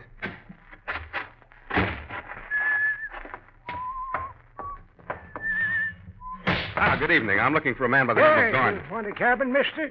We got a vacancy. Oh, no. I was to meet a chap who's staying here. His name's Garner. Garner? Oh, you're Mr. Maisley. That's right. Yeah. Garner went back to Chicago. Got a call from some woman. What? Yeah, that's why we got a vacancy. Gone? Of all the rotten luck. Oh, disappoint you, did he, Maisley? Spoil some plans or something? What? Huh.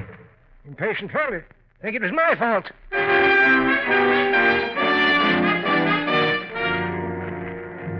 And that's what brought it on, wasn't it, Colby? That white fury that gripped you as you sped back along the deserted highway from Port Rialto.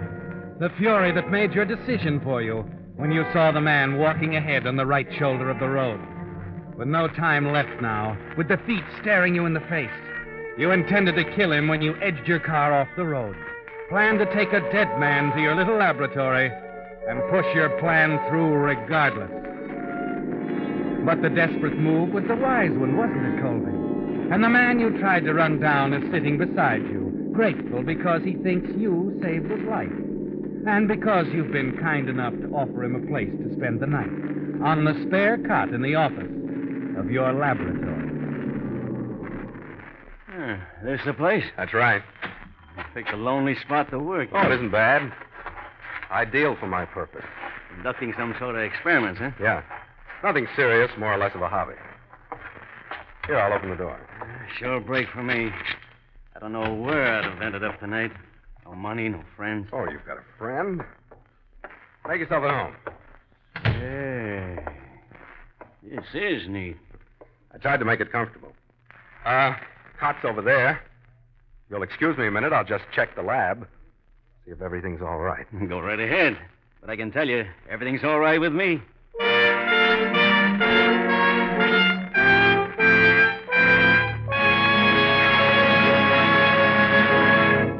The Whistler will return in just a moment with the strange ending to tonight's story. There's no mystery, however, to the story I'm about to tell you. The ever-increasing swing to signal. Starting with just a handful of stations in Southern California, the Signal organization has grown and grown year after year. Until today, dealer-owned Signal stations serve 6 western states from Canada to Mexico. Obviously, folks who have tried Signal, the famous Go Farther gasoline, must like it. Yes, they do like it, and for good reasons. Not only for Signal's famous mileage, but for the thing which makes that mileage possible, the extra efficiency Signal gasoline gets from your engine. And remember, extra engine efficiency means extra performance for your car, extra driving pleasure for you. That's why Signal says, if it's the tops in quality you want, when you buy gasoline, there are just 2 things to keep in mind. 1, it takes extra quality to go farther. And 2, Signal is the famous Go Farther gasoline. And now back to the Whistler.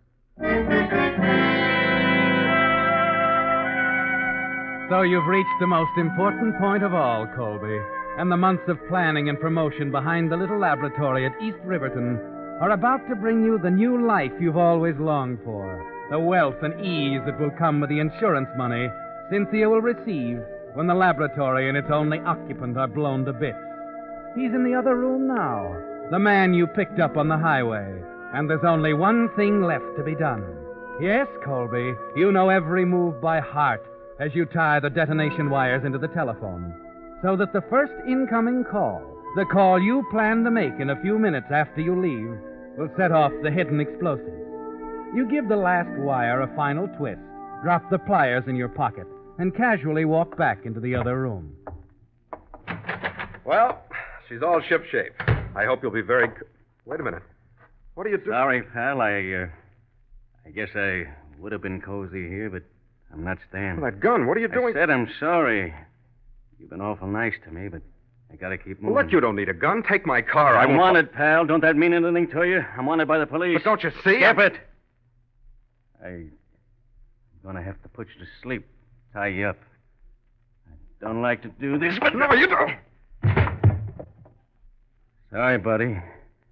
Gotta look like a struggle. You're too nice a guy to get mixed up helping a bum like me.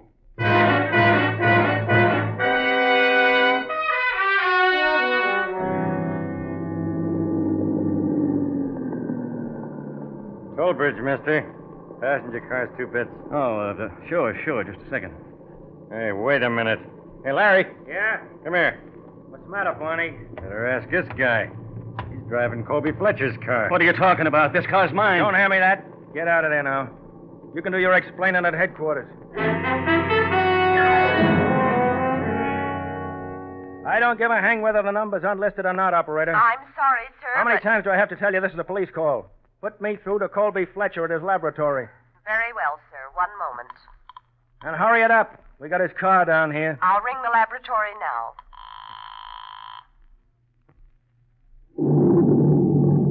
Yeah, what was that? Sounded like an explosion. Operator, how are you doing on that call? I'm sorry, sir. There seems to be something wrong at the other end.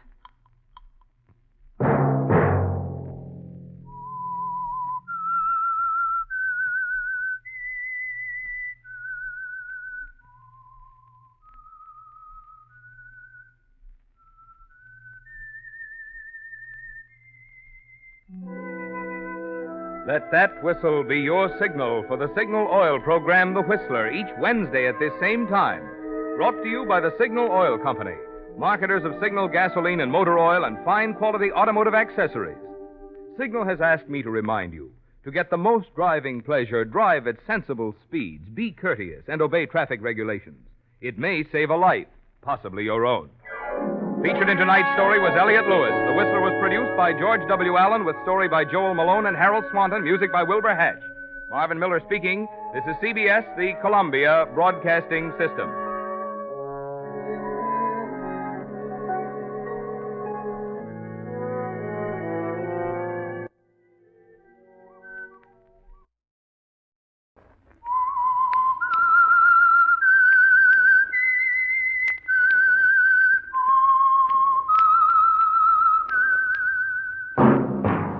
Yes, friends, that whistle is your signal for the Signal Oil program, The Whistler.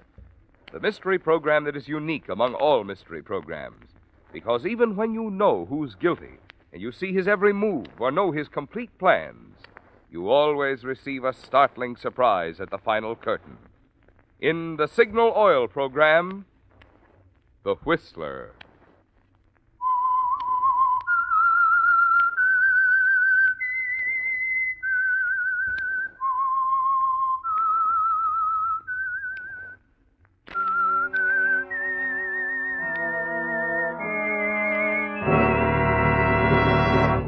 I am the Whistler, and I know many things, for I walk by night. I know many strange tales hidden in the hearts of men and women who have stepped into the shadows. Yes, I know the nameless terrors of which they dare not speak. Yes, friends, it's the Whistler for tops in entertainment. And for tops in gasoline quality, it's Signal. It takes extra quality, you know, to give you extra mileage. And Signal is the famous Go Farther gasoline. So look for the Signal Circle sign in yellow and black that identifies friendly independent signal stations from Canada to Mexico. And now the Whistler's strange story. Man on the Roof. Eddie Welch was a young man who enjoyed his work. Yes, he loved every moment of it, as he sat before the microphone in the booth high on the roof of Crandall's department store, his voice booming out over the public address system, directing the attendants, the movement of the automobiles in the parking area below.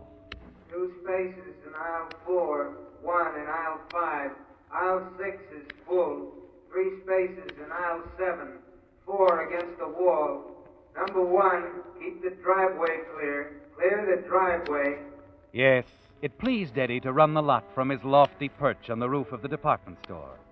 Pleased him to see the movement of the traffic below respond instantly to the sound of his voice.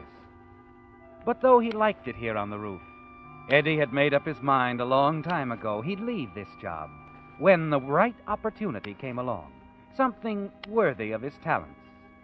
He wasn't quite certain just what it would be, a break, a lucky chance, but it would come sooner or later. So Eddie Welch waited, and that break finally came late one afternoon. Aisle 1, 2, 4, 6, and 8, full. 2 spaces in aisle 3, 1 in aisle 5, 4 in aisle 7, 1 against the wall. Plenty of room in the overflow. Hello. All right if I come in? Well. Sure, come in. I haven't seen you around the store before. I'm new. The latest addition to the glassware department. Well, I ought to get around more. If you'll stop leering at me for just a moment, I have a message from Garcia. Peggy Garcia, that is. Peggy? Oh, yeah. It's about a date tonight. Something came up, said to tell you she can't make it. Can't, huh? Well, I didn't really think she would anyway. So, I'm a free man tonight. That is, unless you... Whoops. Hold it. Gee, you get ideas fast. Anything wrong in my asking you for a date? Oh, I might be booked for the evening. Okay. Suppose I stop by Glassware, say closing time, and check with you. Well, what about Peggy? Won't she be... She has no strings on little Eddie. No strings at all. Besides, baby, she's engaged. Didn't you know? Oh, I see. Check with you later. Check with me later.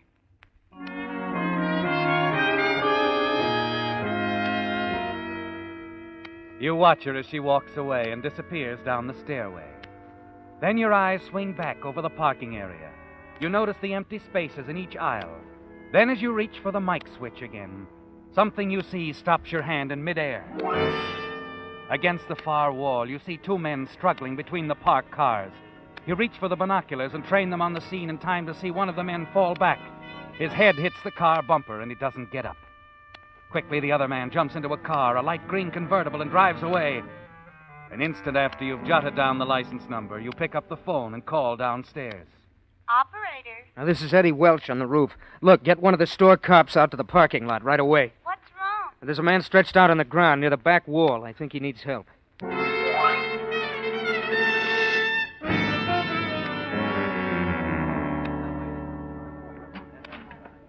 Hey, gorgeous.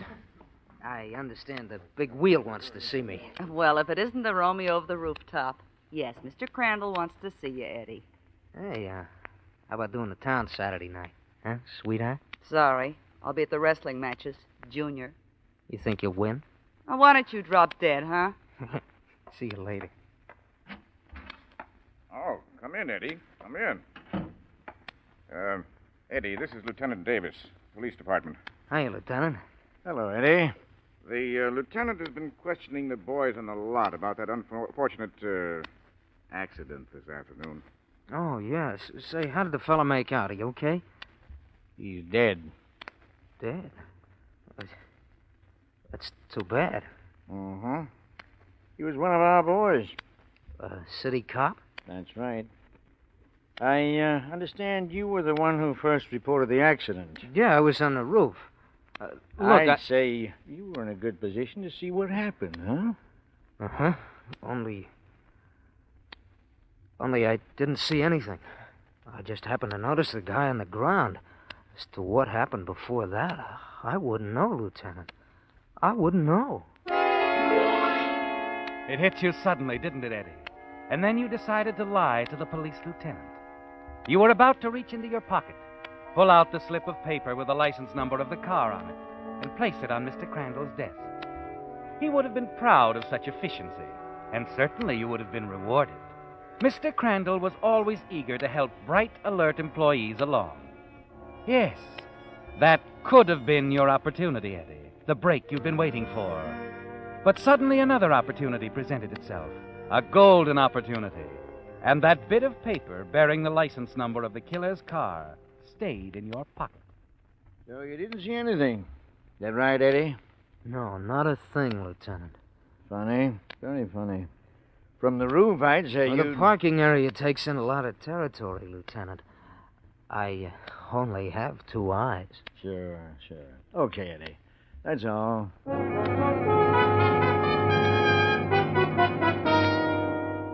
You're excited, aren't you, Eddie, as you leave Mr. Crandall's office, anxious to make plans. You tell yourself you've got to move cautiously. Think it all over very carefully. Your first problem is to contact the driver of that new, expensive-looking green convertible. You think about it for a long time, and it's still on your mind the following day during your lunch hour as you walk across the parking lot with Joan, the girl you met on the roof. Eddie, what are those fellas doing? Huh? Over there. They seem to be taking down the license numbers. Oh, that's right. You're new here. And they work for the store. Check the license numbers with the Motor Vehicle Bureau. Find out who the car owners are. Well, what's the idea? A survey of some kind. Find out where the customers come from.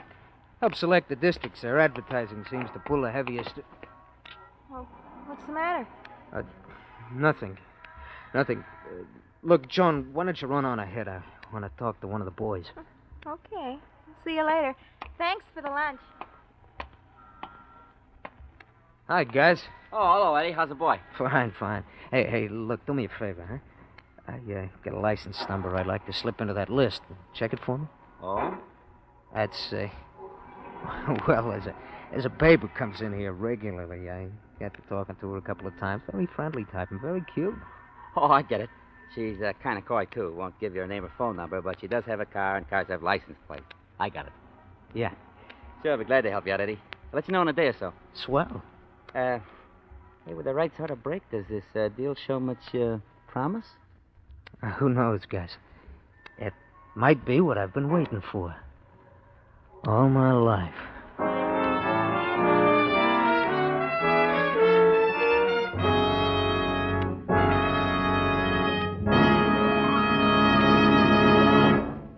With the prologue of Man on the Roof, the Signal Oil Company brings you another strange story by The Whistler. Since last week's Whistler, you know, your car has aged a whole year. Yes, even those shiny 1948s are now technically last year's models. But after all, the important thing is not the year your car was made, but rather the care it receives. That's why, if you want your car's performance to stay young, it's so important for it to receive the more thorough, more conscientious service that cars get at independently operated Signal service stations. For example, when a Signal dealer lubricates your car, he checks against the official factory chart that shows exactly which of Signal's 9 specialized lubricants each part should have for long, trouble-free service. Then, just to make double sure not a single part has been missed, your Signal dealer checks the whole job again, which explains why we call it Signal double-check lubrication. This is typical of the many little extras you enjoy at Signal service stations. Because Signal dealers, being in business for themselves, have more reason to want to keep your business. And now, back to the Whistler.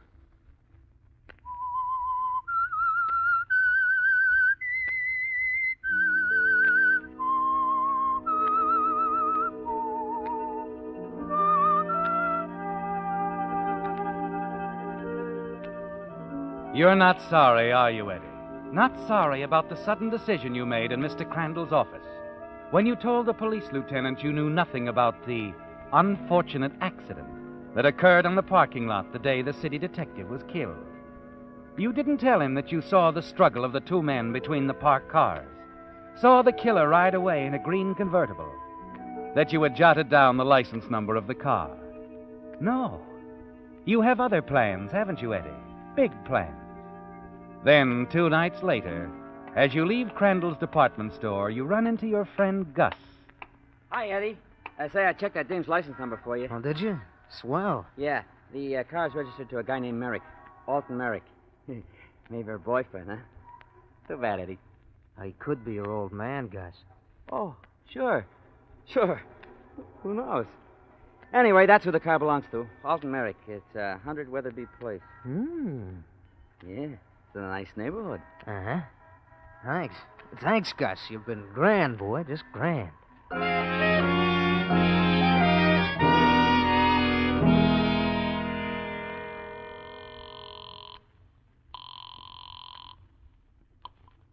Hello? Mr. Merrick? Alton Merrick? Yes. Who's this? The name isn't important. I'm just the guy who happened to be around Crandall's department store the day that city cop was killed. Still on the line, Mr. Merrick? Yes. I thought maybe I could do you a big favor. Like keeping my trap shut. You follow me? I don't know what you're talking about. Okay, suppose you come around to the Blue Hat Bar tomorrow night, 8 o'clock. I'll be waiting. Why should I come? Be there, pal. The Blue Hat, 8 o'clock. And wear that same checked coat you had on the other day, huh? Gee,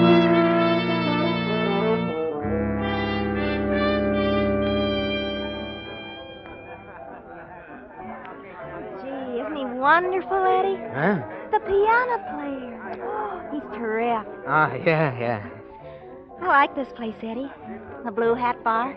You know something, baby? From the day you walked into my life, things started to break right for little Eddie. Yeah, What is it, Eddie? nothing. See someone you know? No, nobody. Is this seat taken? No, it isn't.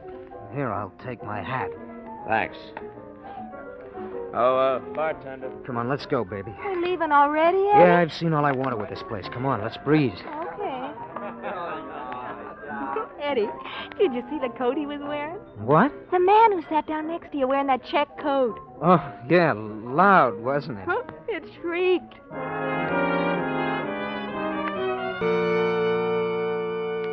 As you make your way out of the bar, the panic that swept over you a minute ago has left now, hasn't it, Eddie? For a moment you were frightened when you saw him walking toward you. Merrick, the man in the checkered coat. For an instant your heart seemed to stop beating as he spoke to you. Then you realized he couldn't possibly know you were the voice on the telephone. That now you knew what he looked like. And that's all you wanted to find out for the present. As you take Joan back to her home, his face flashes before your mind, a cold, hard, brooding face, square jaw, dark, heavy eyebrows. A cruel face, isn't it, Eddie? And you realize you're going to have to be extremely careful dealing with this man, Merrick.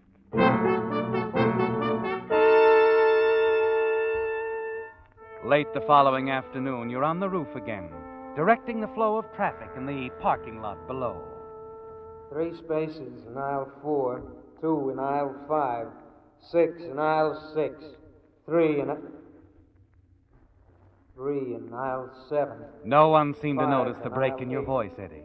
At that moment when you saw him again, the man in the checked coat, the man you're going to blackmail, standing down there in the lot, staring up at you. Now as your voice drones out over the lot, 1,000 frantic thoughts race through your mind, and you wonder if he knows.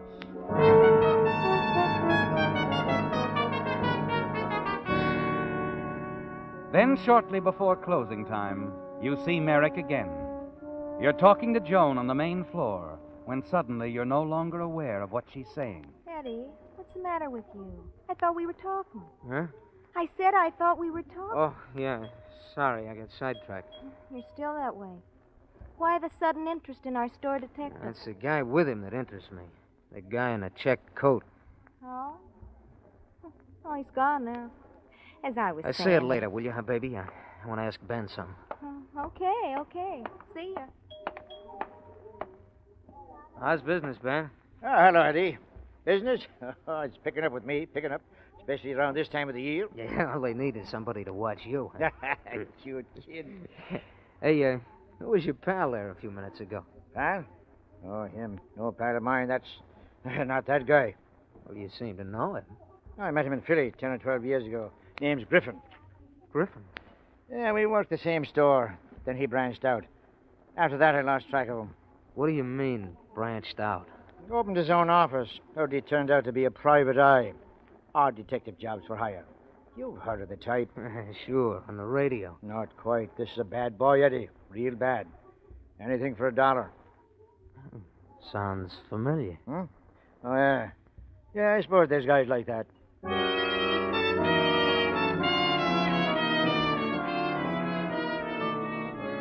Ben smiles as you walk away from him, doesn't he, Eddie? He doesn't have any idea what's going on in your mind.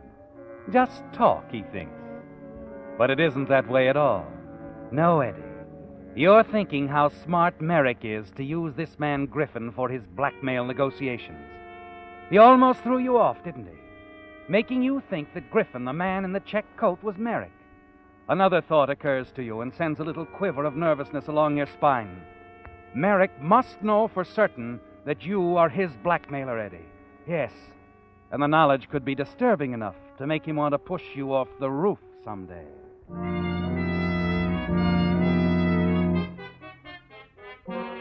You're anxious now to find out what Merrick himself looks like before you plan your next move. And so that night, you call Merrick's home again.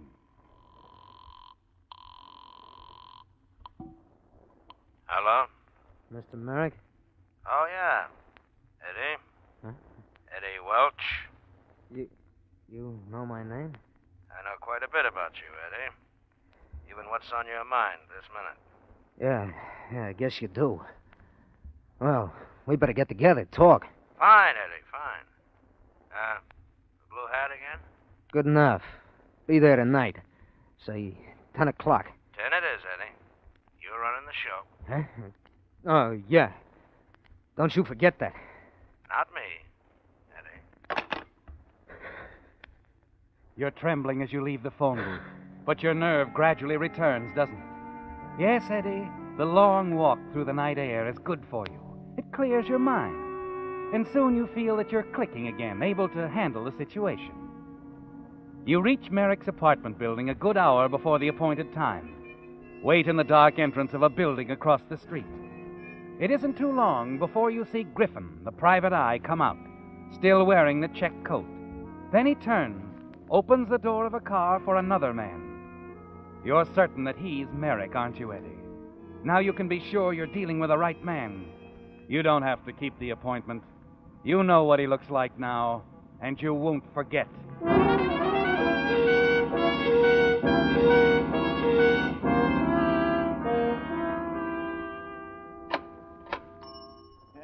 Another day, Eddie. That's right, Al. Well, good night. Night. Oh, Eddie. Yeah? I almost forgot. There was a fella hanging around the store. He wanted to be sure when you got off. Oh? I told him everybody was working overtime tonight. What did he look like? Heavy-set fella. Rough-looking. Bushy eyebrows. Griffin. Who? Nobody important, Al. Thanks. Oh, sure. You expect to be followed, Eddie, and you are. And as you also expected, it is Griffin, Merrick's detective for hire, the man Ben thinks would do anything for money. And you know he's working for a man who'd do anything, too. You quicken your step, hurry down the darkened street. Then as you move past an abandoned building under construction... Hey, Welch, wait. Oh, I gotta lose him. You turn, run into the convenient protective darkness of the building, scramble wildly up a set of improvised stairs, and wait, listening.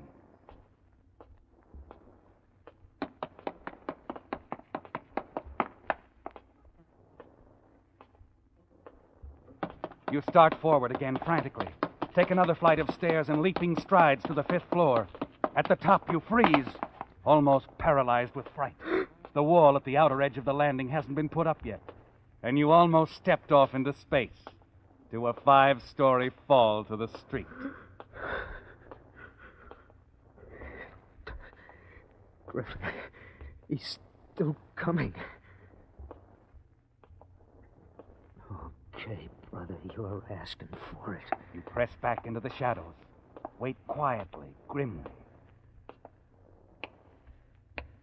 But he's slowing up, Eddie, moving cautiously. You want to make him come at you fast. Here I am, Griffin. Come and get me. I'll get you, you little blackmailer.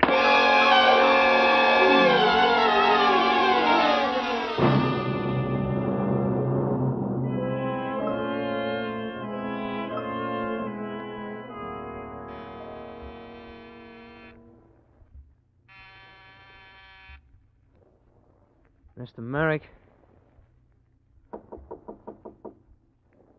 Mr. Merrick, open up.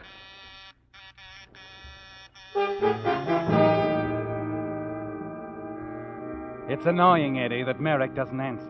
Because you're sure he's inside, waiting for Griffin to come back and tell him that you're out of the way. Then from a sound down the hall, you're aware of an elevator stopping at Merrick's floor. You duck back out of sight. Wait nervously until you see who it is that stepped out of the elevator. Merrick. You recognize him, don't you, Eddie? It's the same man you saw with Griffin last night. Hello, Mr. Merrick. What? I don't believe I've had the pleasure. It isn't going to be any pleasure, Mr. Merrick. You've been pretty slick up to now. You and Griffin. But not slick enough. I'm Eddie Welch.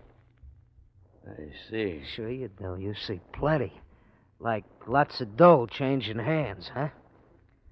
That's what I want, Merrick. And I mean lots of it. You're a tough boy, aren't you? Well, we better talk it over. There's nothing left to talk over. Griffin's dead. What? An accident. Too bad, isn't it?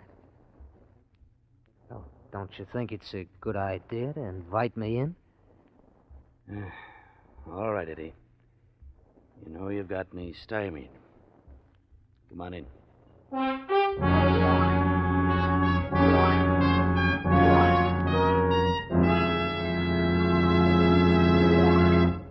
The Whistler will return in just a moment with the strange ending to tonight's story.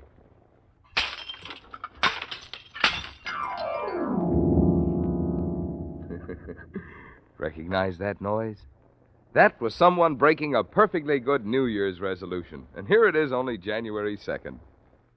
There's one resolution, however, that I hope you won't break. The resolution we made on last week's Whistler to just try Signal gasoline in your car. Because seriously, friends, there are real advantages for the driver who powers his car with Signal, the famous Go Farther gasoline. Mileage, of course, is one of them, but only one.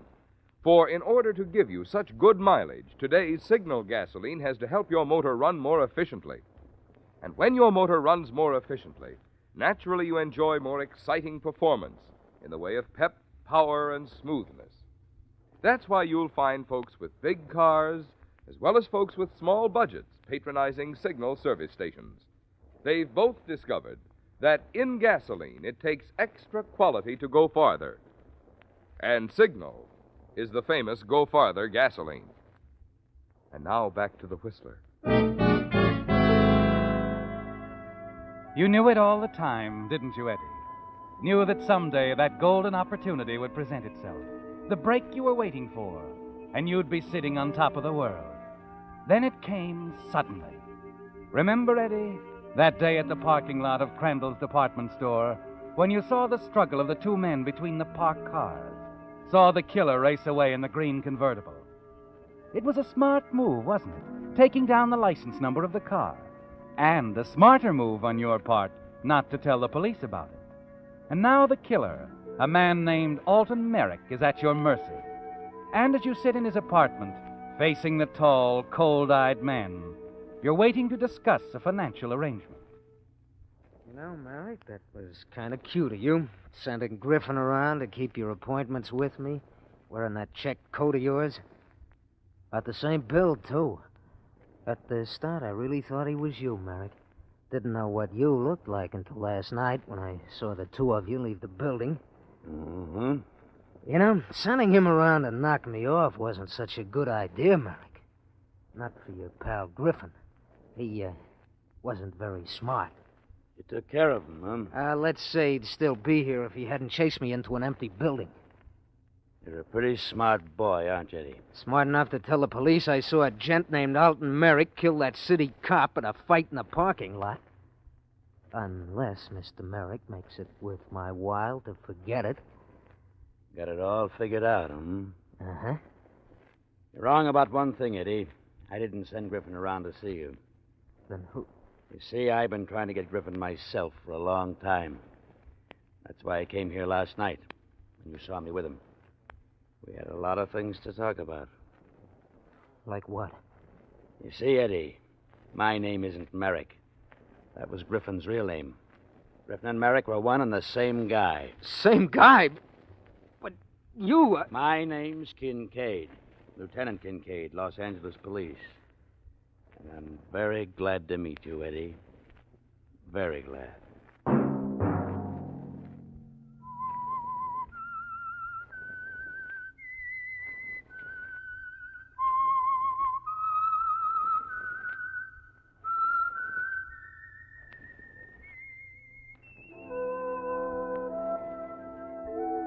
Let that whistle be your signal for the Signal Oil program, The Whistler, each Sunday night at this same time. Brought to you by the Signal Oil Company, marketers of Signal gasoline and motor oil and fine quality automotive accessories. Signal has asked me to remind you, to get the most driving pleasure, drive at sensible speeds, be courteous, and obey traffic regulations. It may save a life, possibly your own. Featured in tonight's story were Tom Holland, Lorette Philbrant, and William Conrad. The Whistler was produced by George W. Allen and directed by Gordon T. Hughes, with story by Steve Hampton and music by Wilbur Hatch, and was transmitted to our troops overseas by the Armed Forces Radio Service. Remember, at the same time next Sunday, another strange tale by The Whistler. Marvin Miller speaking. This is CBS, the Columbia Broadcasting System.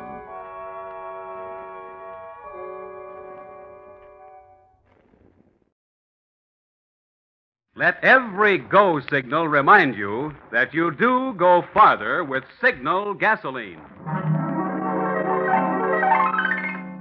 The Signal Oil Program. The Signal Oil Company and your neighborhood signal dealer bring you another curious story by The Whistler. Tonight, Death Sees Double.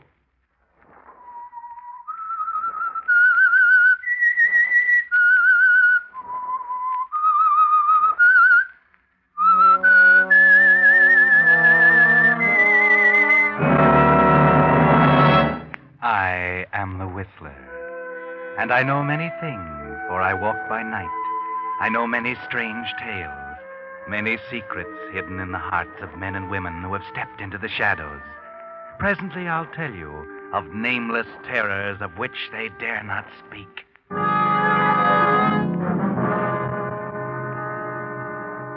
But first, Signal Oil Company is happy to devote this time to an announcement from the United States government on today's most important event, the opening of the 6th War Loan Drive.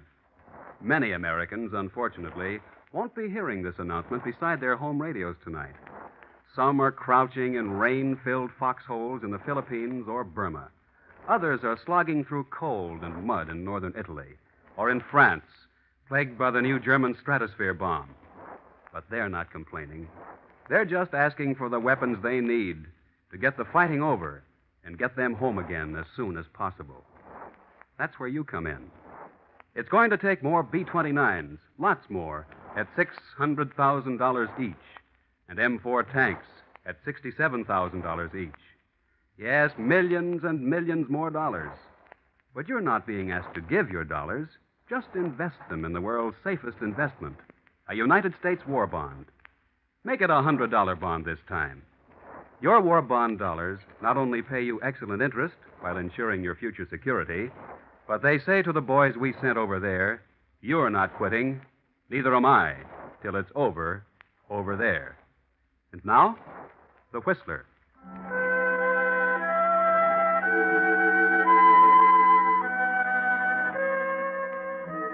You've heard of identical twins, haven't you? Yes.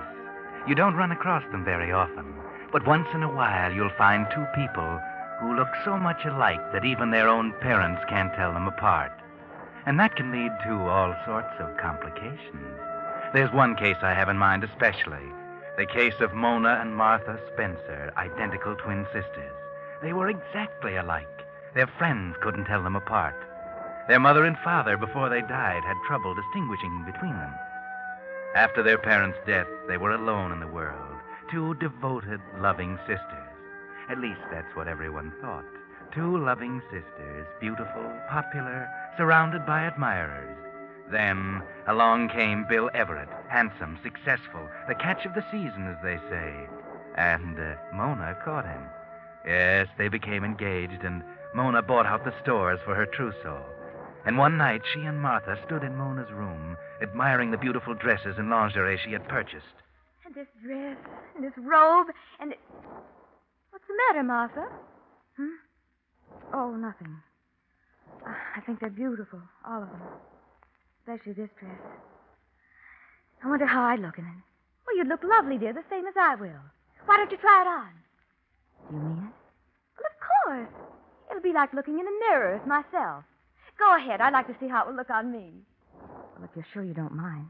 Of course I don't mind. Go ahead. Try it on. Oh, you're a very lucky girl, Mona. Lucky? Be so lovely and have Bill. Well, if I'm lovely, so are you. We're both alike. Yes, except for one thing. Well, Martha, what is it? We've never had secrets from each other. How aren't we alike? You have Bill. Oh, I do believe you're jealous. Are you in love with Bill, too? Nonsense. I just can't help feeling a little jealous, naturally. You found your man, and I... Well, do you blame me? We're not alike in another respect, Martha. You're weak, and I'm strong. Weak? Yes. I found my man, as you put it, because I made up my mind to find him. You should do the same. Darling, what's happened to all your boyfriends? You've been staying home so much lately. Well, I just haven't felt like going out, that's all. Martha, sometimes I don't understand you. You're so moody lately. Oh, that's probably Bill. Run down and let him in like a good girl. I'll be dressed in a minute. All right.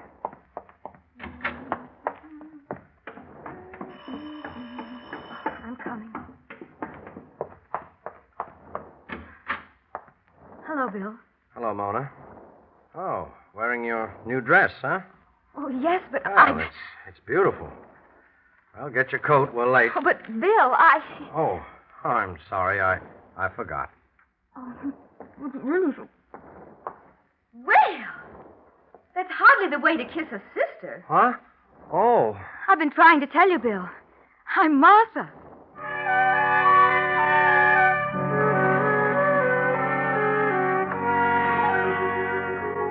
Poor Bill can't tell his fiancée from her sister. Yes. It's too bad that incident at the door had to happen, because it gave Martha an idea. She tried to put it out of her mind, but she couldn't.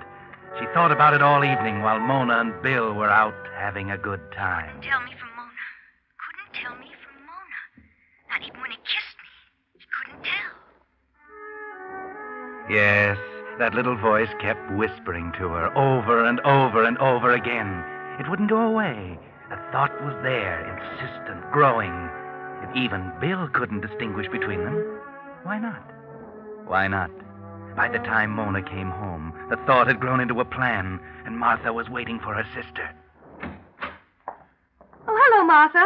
Still up? Yes, I couldn't sleep. Oh, what's the matter? I've been thinking. Really? Oh, that's good. Oh, now run along to bed like a good girl. I'm dreadfully tired. Suppose you had a good time with Bill tonight. Wonderful. Where did you go? To the 74 Club in Maisie's, and... Oh, I'll tell you all about it tomorrow. Tell me now. Martha, what's the matter with you? Why are you still up? It's late. You should have been in bed long ago. I couldn't sleep. Well, that's too bad, dear. Why not take something? I was thinking. I didn't want to sleep. Well, that's a waste of time.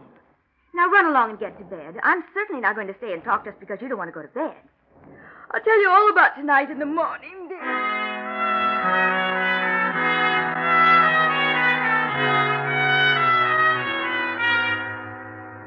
Mona goes on about the absorbing business of getting ready for bed, but Martha stays in her room, sitting, watching her, and through her mind go the details of the plan, carefully, minutely.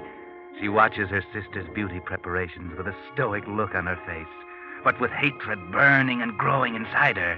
Then Mona is ready. She climbs into bed and prepares to turn out the light. Run along, Martha. I'm going to bed. I want to talk. I told you we'd talk in the morning. No, we won't. What? There isn't going to be any tomorrow for you, Mona. What do you mean? What are you trying to do, scare me? I remember when we were little girls, you used to try to scare me. We're not children anymore, Martha. No, we're not, are we? But one thing is still the same. You always get the best of everything. That's the same. I've hated you for years, never really known it until now. Hated having a sister who always got the best of everything. And then Bill came along. So I was right. You are in love with Bill. Yes, Mona, I'm in love with Bill. You were right about another thing. I'm jealous of you. You're just lucky. You always have been lucky. You met him first, so he fell in love with you. Why couldn't it have been me? If I'd met him first, he would have fallen in love with me. Yes, you're laughing at me now, but you won't laugh much longer. You were right about several things, Mona, but you were terribly wrong about one thing. You said, I'm weak and you're strong. Well, you were wrong, Mona. I'm not weak. I'm strong. I'm stronger than you. I'm strong enough to kill you. You're a fool. You wouldn't gain anything by killing me. Wouldn't I? Now stop this nonsense and go to bed. We'll talk about it in the morning when you're more calm. You don't believe me, do you, Mona? You don't believe there isn't going to be any morning for you. But it's true, Mona. You're going to die tonight.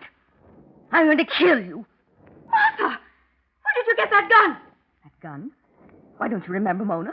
This was Father's gun. Put that down! You can't order me around any longer. I thought it all up. Get away from me! Martha! Clumsy, aren't you, Mona? You can't run away from me. Martha! No! No! I'm following you, Mona. You won't go far. Just to the top of the stairs. Then you'll be down on your knees, begging me not to kill you. But it won't do you any good. Martha, in heaven's name! You see, it's you who's weak, not me. I'm strong. Martha! Martha, no! You're making a mistake. It won't do you any good. Martha, wait, please. Listen to me. You see, Mona, I told you you'd be begging on your knees. You must listen. No. You listen. You don't think I'll gain anything by killing you. You think I'll be caught and convicted and die. Well, you're wrong again, Mona. I won't be caught and I won't die. No one will even know you're dead, Mona, because after I kill you, I'm going to become you. They'll think I died. They'll think I committed suicide. Martha, please! Perfect, Mona. Perfect in every respect. Isn't it lucky we're twins? How fortunate we look exactly alike. How fortunate we sound exactly alike. You are me now, Mona. And you're going to kill yourself. No! Martha, don't! No! Martha, no! No! Hold still, Mona. Struggle. Won't do you any good. I'm strong, Mona. I'm strong enough to put this gun to your head. It must look like suicide, Mona. The gun. Close. Powder burns on your face. Hold still, Mona, while I pull the trigger. Ha ha.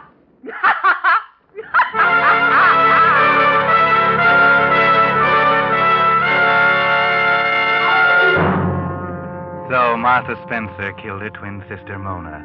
Then, carrying out her plan, she immediately assumed Mona's identity. She changed into Mona's dress, arranged the gun in Mona's hand, took Mona's engagement ring and diamond clip, dressed Mona in one of her robes, and put her dinner ring on Mona's finger. Oh, yes, it was perfect. Perfect in every detail. What could the police suspect when not even Bill Everett could tell Mona and Martha apart? Hello? Police department? I think you better come to 437 Oak Street right away. My sister just committed suicide. What? Oh, yes, I'm Mona Spencer.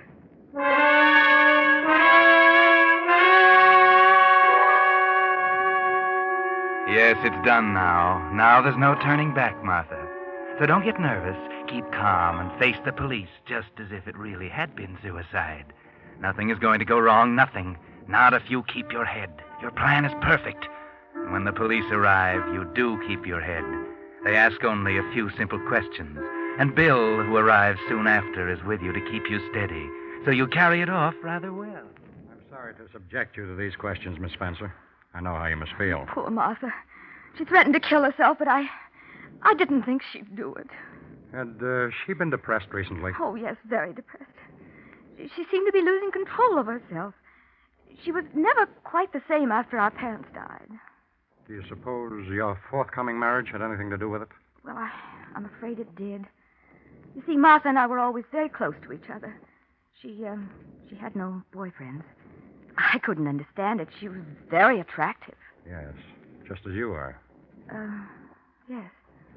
But for some reason, no one ever became seriously interested in her. And then when Bill and I... Yes, I understand. By the way, Mr. Everett, did Martha Spencer say anything to you that might lead you to believe she contemplated suicide? Well, No, I can't say she did. It's all right, dear. You needn't spare me. I'm sure you must have noticed how strangely she'd been acting lately. Well, come to think of it, she didn't quite seem to be herself. I see. Well, I don't think we need to trouble you any further, Miss Spencer. These were just routine questions. The coroner's verdict was suicide. I'm satisfied. Then if you'll excuse me. Of course. I'll be running along. Oh, don't bother to show me out. I can find my way. Thank you. Goodbye, Inspector. Bye. Goodbye, and good luck. Well, Mona, I think I better be running along, too. I'll call you in the morning, huh? Must you go, Bill? I don't want to be alone for a while. Well, yes, I know, but... Well, see here, Mona, I thought perhaps in view of what's happened, you might want to postpone our marriage for a while. Oh, nonsense, Bill. I feel badly about poor Martha, of course. But we can't help her now. We may as well forget it and enjoy our own happiness. As you wish. Bill? Yeah? You haven't kissed me since Martha died. Oh, sorry.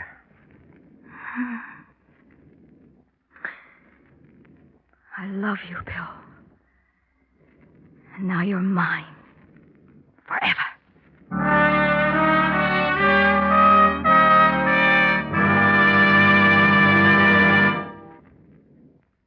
You are listening to The Whistler, brought to you by your friend, the Signal Oil Company, marketers of famous Signal gasoline, your best buy today.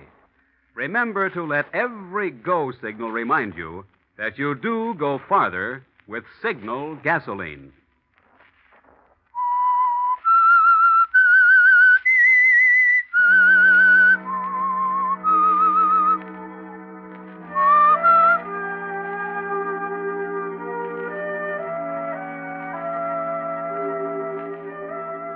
Well, several weeks went by. Martha thought she'd better wait a little while to make certain that the cold-blooded murder of her sister was not suspected. Yes, she was a clever girl, this Martha Spencer, posing as her twin sister, Mona. Martha knew she looked exactly like Mona. But did she talk exactly like her, and walk and act and make love exactly like Mona? At first, the possibility bothered her. Bill, kiss me. Okay. There. Bill, Yeah? you sometimes act so cold. I haven't done anything to make you feel different then. Oh, you know better than that. What's eating you, Mona? Nothing. Only I just wondered if I'd changed any. So much has happened. No, you haven't changed, Mona. You'll never change. Never in this world.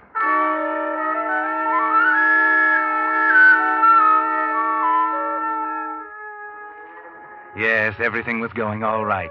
Bill didn't suspect a thing, neither did the police. And after a few weeks, Martha felt secure. Bill didn't act as she had expected him to act. There was a sort of a chilly detachment in his attitude toward her, but perhaps that was only because he was shy or reticent to show his feelings before they were married. So the thing to do was to hurry up the marriage. Bill, why should we wait? Why don't we go ahead and get married? Right away. Okay, I suppose we might as well get it over with. That's a fine way to talk about our marriage. Okay, so we'll get married. We'll drive out to Raleigh tomorrow and get the license. Raleigh? Yes. Why drive way out to a little town like that to get it? Well, you know why as well as I do. Oh, yes. Of course, dear. Anything you say.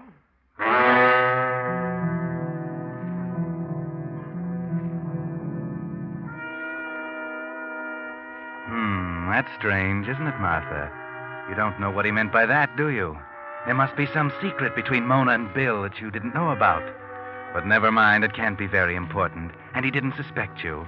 Don't worry about it as you drive out to Raleigh. Go to the courthouse and sign the application. But now there's something else. You watch amazed as Bill signs the application for a license. Bill? It's all right. I've signed correctly.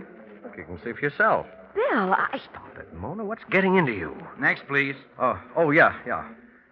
Here you are. Uh-huh. Let's see now. Seems to be all right. That'll be $2, please. There you are. Thank you. We'll have to wait 3 days, you know. Oh, well, better wait a moment now than later in a divorce court. Let's see, let me check these names here again. Miss Mona Spencer and Mr. George Garrett.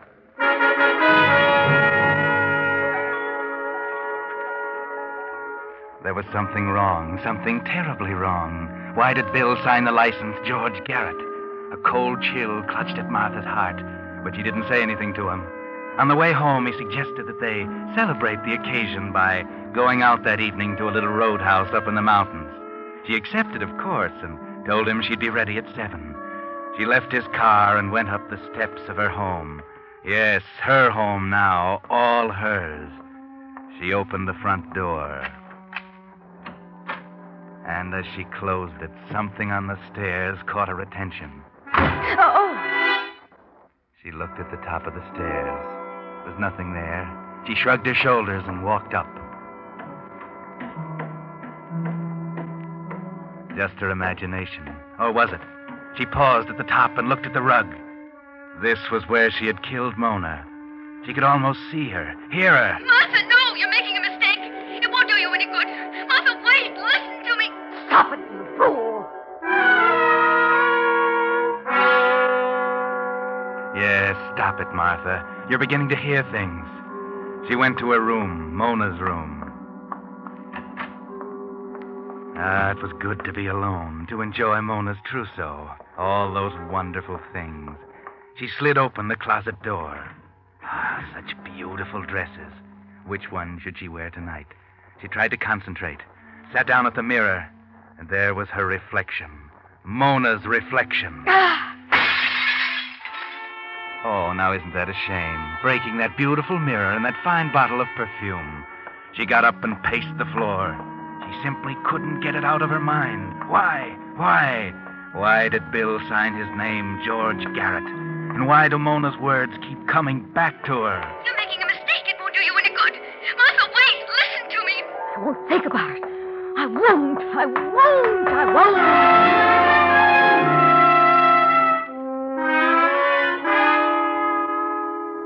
That's right, Martha. Don't think about it. Get dressed. Make yourself beautiful as Mona was. You should be happy tonight, Martha. In just 3 days, you'll be married to Bill. That's what you wanted, wasn't it? Well, then, be happy. Enjoy yourself tonight with Bill. Bill? Yeah? What's the matter? Matter? Nothing. Why? You've been so quiet. You've hardly spoken a word since we started. Oh, I'm sorry. Beautiful night, isn't it? That's no good, Bill. Something's wrong. What is it? Now, look, Mona, I don't remember that part of the bargain was catering to your whims. Bargain? Oh, never mind. Bill, there's something I don't understand. Yeah, what? About the name you signed on the marriage license. It's okay, I told you once. I signed my right name. You're right, You saw it yourself. For heaven's sakes, Mona, will you cut it out? Yes, of course, Bill. I'm sorry. Sorry. That's a hot one. Bill, Yeah? you don't love me, do you? Oh, why go into that? Because I want to know. Okay. I love you. I love you. I love you. I love you. Do you have to keep hammering at me? Sorry, Bill. Please don't shout at me. Bill, Well, what is it now? where are we going? I told you once, to a little roadhouse. Well, I don't seem to recognize this road. Where are we? Well, we're up in the mountains.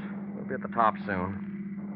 Bill, You have to talk, Mona. Aren't you satisfied? You've had your own way. What more do you want? I want to know why you don't love me. I do love you. I'm crazy about you. Now leave me alone, will you? I'm not a fool, Bill. I want the truth. Oh, you do? Well, just be patient, Mona. We're almost there. Almost where? At the top. Yeah. Just around this curve.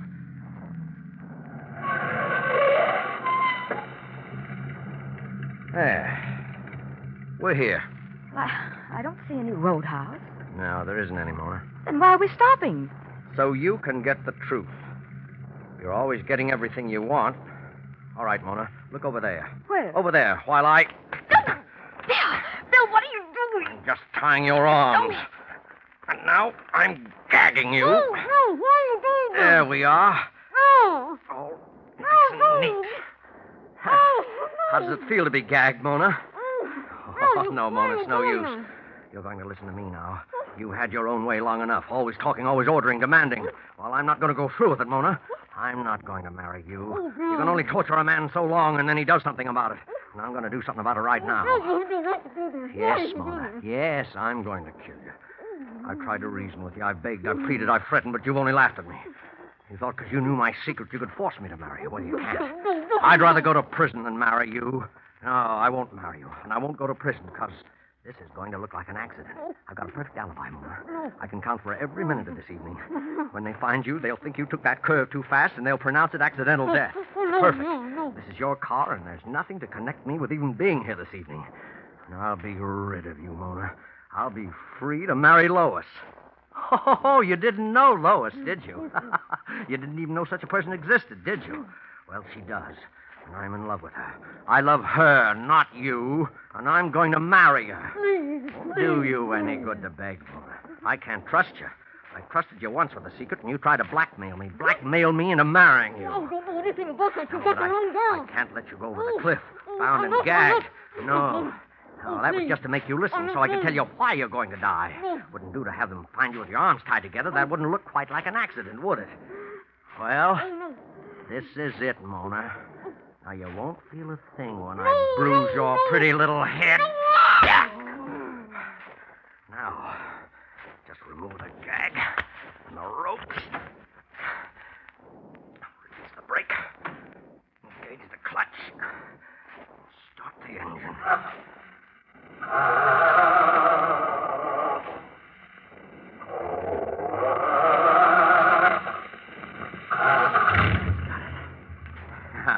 Goodbye, Mona. Pleasant dreams.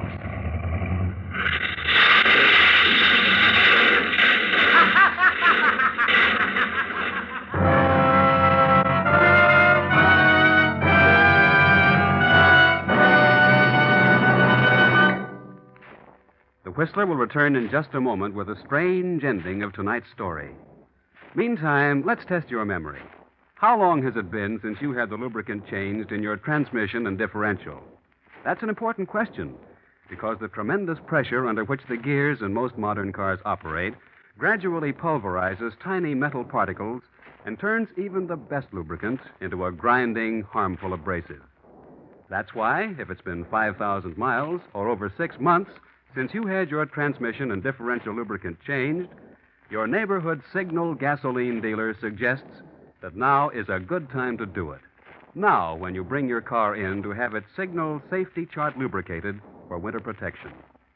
Your Signal dealer has the equipment to thoroughly flush out the old, worn-out lubricant. And his Signal Safety Chart shows the exact type of scientific high-pressure gear lubricant prescribed by the maker of your car. It's just another part of your neighborhood Signal gasoline dealer's complete, conscientious service to help your car go farther. And now, back to the Whistler.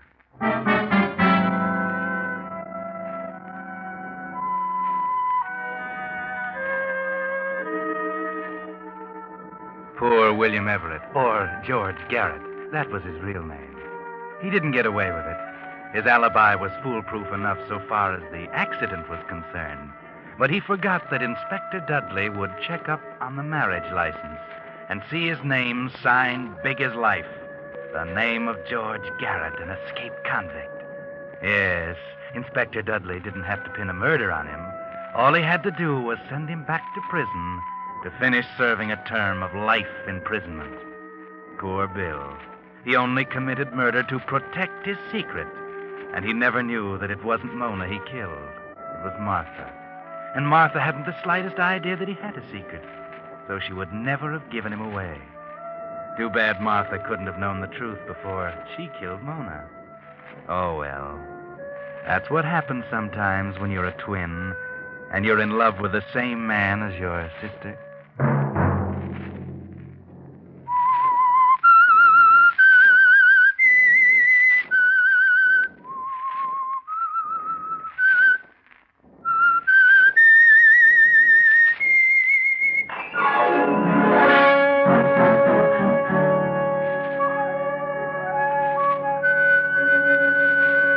Next Monday at 9 o'clock, the Signal Oil program will bring you another strange tale by the Whistler. The Signal Oil program is broadcast for your entertainment by the Signal Oil Company, marketers of Signal's famous Go Farther gasoline and motor oil, and by your neighborhood Signal Oil dealer, who is at your service daily to keep your car running for the duration. The Signal Oil program, produced and directed by George W. Allen, with story by Ralph Rose and music by Wilbur Hatch, is transmitted to our troops overseas by the Armed Forces Radio Service. Bob Anderson speaking for your friend, the Signal Oil Company, and suggesting once again that you let every go signal remind you that you do go farther with Signal gasoline. This is CBS, the Columbia Broadcasting System.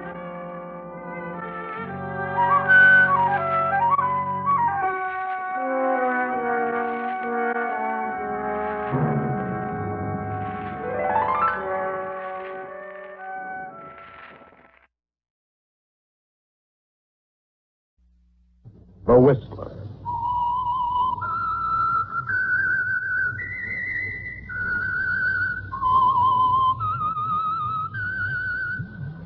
Presented by the United States Air Forces in Europe. I am the Whistler, and I know many things, for I walk by night. I know many strange tales hidden in the hearts of men and women who have stepped into the shadows. Yes, I know the nameless terrors of which they dare not speak.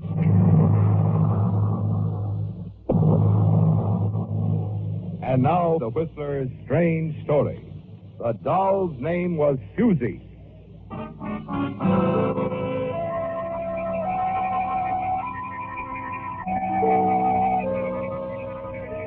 Laura Haven, 28 and attractive, and secretary-treasurer of the small but successful QB Stationery Company, was worried, and with reason. For unless she found the means to replace $4,000 of company funds she'd used in an unfortunate market venture before the stockholders' annual audit, scheduled within 2 weeks, she faced certain dismissal and prosecution for embezzlement. But Laura was still hopeful. Yes, you're certain you'll find a way to replace the money, just as you found ways to replace smaller amounts in the past. And at the moment, sympathetic Clay Hillman, plant manager and vice president, the man who gave you your start with the company 6 years ago, seems most likely to accept your carefully rehearsed sob story. And that's the way it is, Mr. Hillman. I hated to come to you, but... I wish I could help you save your father's business, Laura. You've made a fine record here, but I just can't. $4,000 is just beyond me. I could probably get by on $2,500 if I had to. I could sell my stock in this company, sell my TV set. That's still way too much for me personally, Laura. Just isn't possible. I'm terribly sorry. Forget it, Mr. Hillman. I'll solve it some way.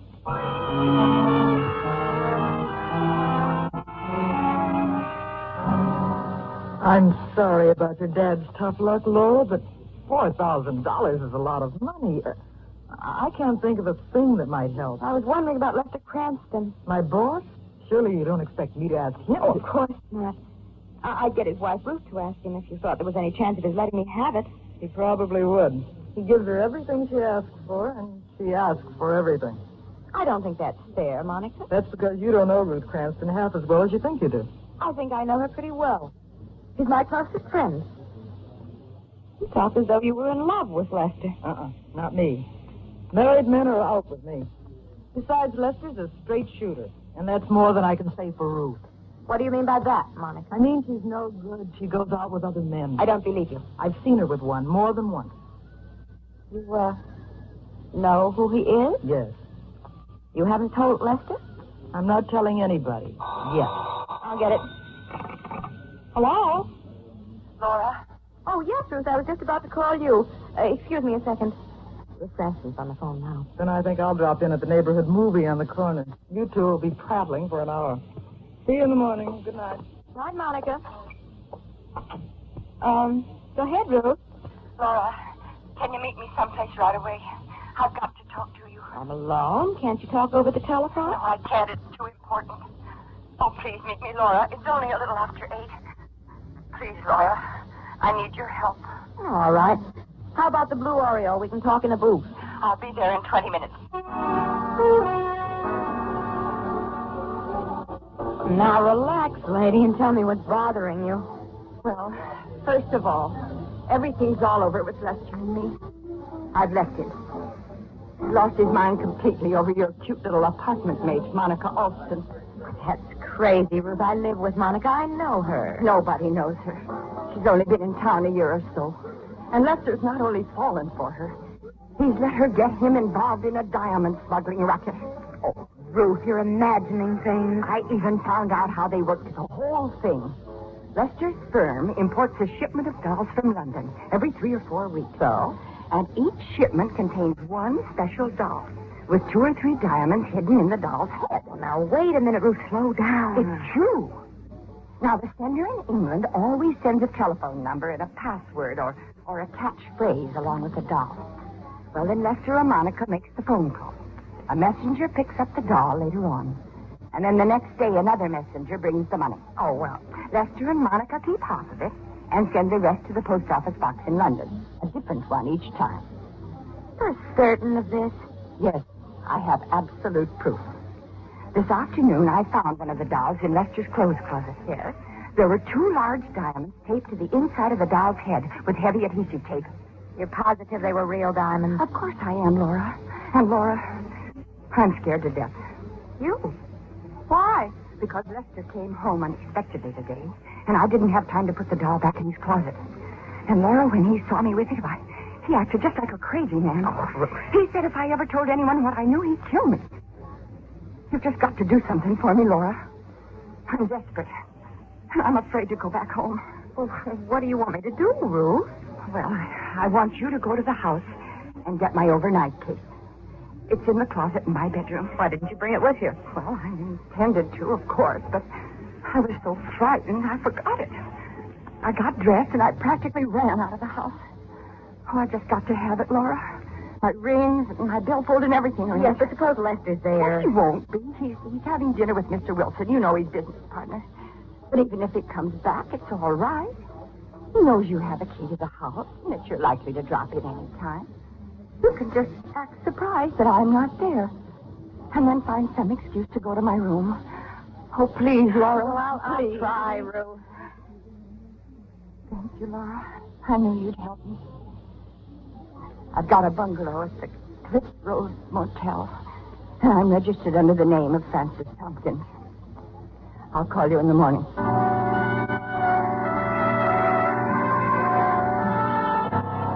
When you reach Ruth's home, you find the house in darkness. As Ruth expected, Lester is out, the house empty. Within 5 minutes, you're back in your car, Ruth's overnight case safely beside you. Back in your apartment, you put it under your bed, decide to wait up for Monica. Confront her with what you've learned from Ruth. But when midnight arrives and then 1 o'clock, and Monica is still out, your curiosity overcomes you and you decide to open Ruth's case. Neither her jewelry or billfold are among the things she's packed. But you do find a doll. You quickly lift the loosely attached wig, remove the 2 strips of adhesive tape, and find under each a magnificent diamond. Then, as you hear the sound of Monica's key in the front door, you flick off your own lights and close your door. You're certain of only one thing, aren't you, Laura? Yes. You don't know just how, but those 2 diamonds are going to provide your $4,000, aren't they? Next morning, as you're preparing coffee, Monica bursts into the kitchenette with the morning paper. Laura. Oh, Laura, something terrible happened last night. Well, I'm not surprised. I wondered what kept you out so late. Nothing happened to me. It was Ruth Cranston. She was killed last night. Ruth? Killed? Mm-hmm. Oh, no, Monica. It's right here in the paper. She was found in a bungalow at the Cliff Road Motel, registered under a phony name. Someone shot her during the night.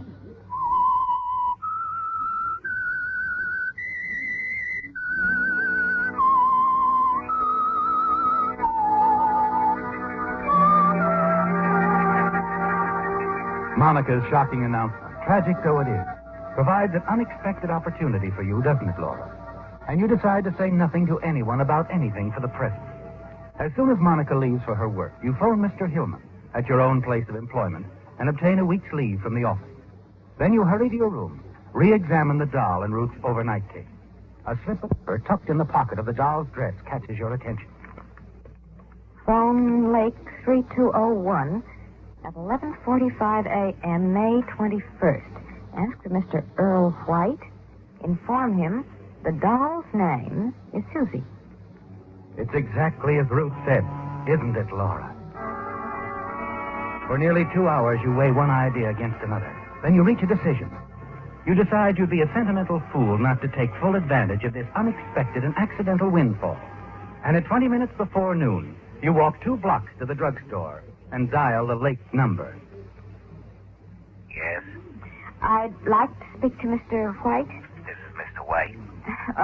Mr. White, I've been asked to tell you that the doll's name is Suzy. Thank you very much. You have the doll in your possession? Yes? Could you deliver it immediately, say in an hour? Yes. Then wrap it in a box addressed to Earl White. Leave it with the parking lot attendant at the corner of Fenton and Clarkson Streets. Tell him I'll pick it up a little later. There's only one attendant? Just one. If the delivery is proper and the doll undamaged, you may expect the messenger at 6 this evening with full payment. Mr. White. Yes? I prefer you handle things a little differently this time. Oh? Address the envelope to Miss Wilma Jackson. Wilma Jackson. Have the messenger drop the envelope into the mailbox of apartment 4B. 4B? At 8874 Paxton Place. 8874 Paxton Place. Very well, unless unforeseen circumstances develop, delivery will be made as requested. When you return home, you decide on one additional precaution, don't you, Laura? Instead of making delivery in person, you'll drive to within a block of the parking lot. Hire the corner newsboy to carry the package to the parking lot. You wrap the box carefully, place it in Ruth's case for added safety, and then carry it to your car. As you open the door of your car... Hello, Laura. Oh, Lester. Yes, I stopped by your office. They told me you were here. Why, I'm glad you came by. I just can't tell you how sorry I am about Ruth. I still can't believe it. You didn't see Ruth last night, did you, Laura? Why, no. I talked to her about 8 last night, but I didn't see her. Then what are you doing with her overnight case? Ruth asked me to pick it up, that's all. You know she'd gone to the Cliff Road Motel? Well, yes, she told me. Let's go up to your apartment, Laura. Take a look inside that case. You've got some explaining to do.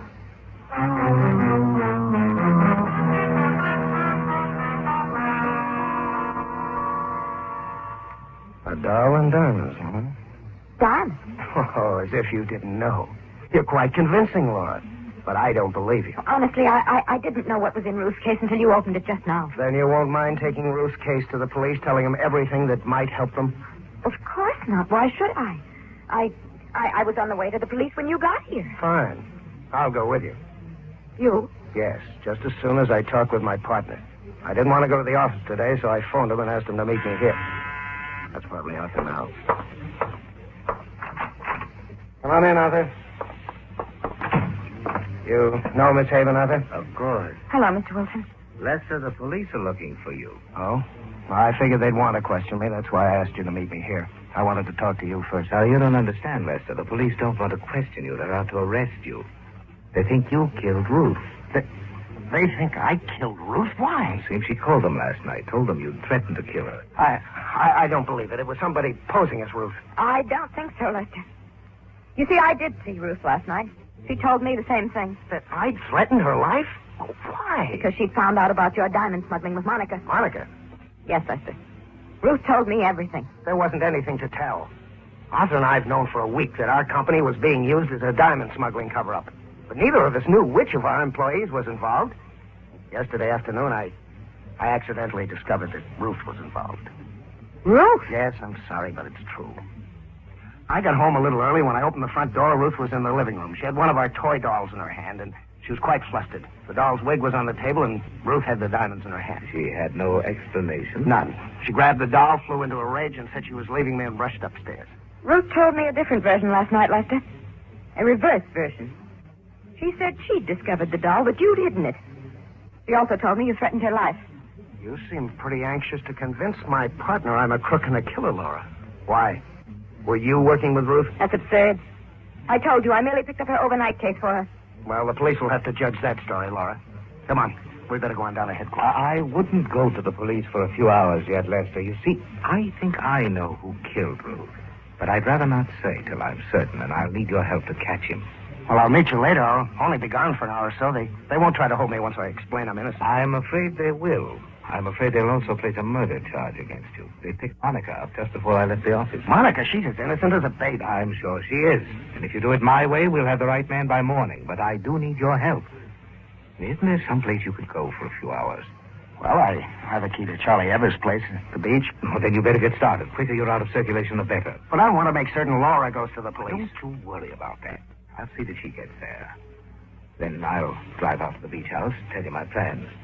All right. All right, Arthur. See you in an hour or so. Oh, please, Mr. Wilson, taking me to the police won't do anyone any good. I told you the truth about that case. I don't think so. You were going to sell those diamonds for yourself. Let me see now. Address the envelope to Miss Wilma Jackson. Have a messenger drop it in the mailbox of apartment 4B at 8874 Paxton Place. You're Mr. White. Precisely. Then Lester was telling the truth.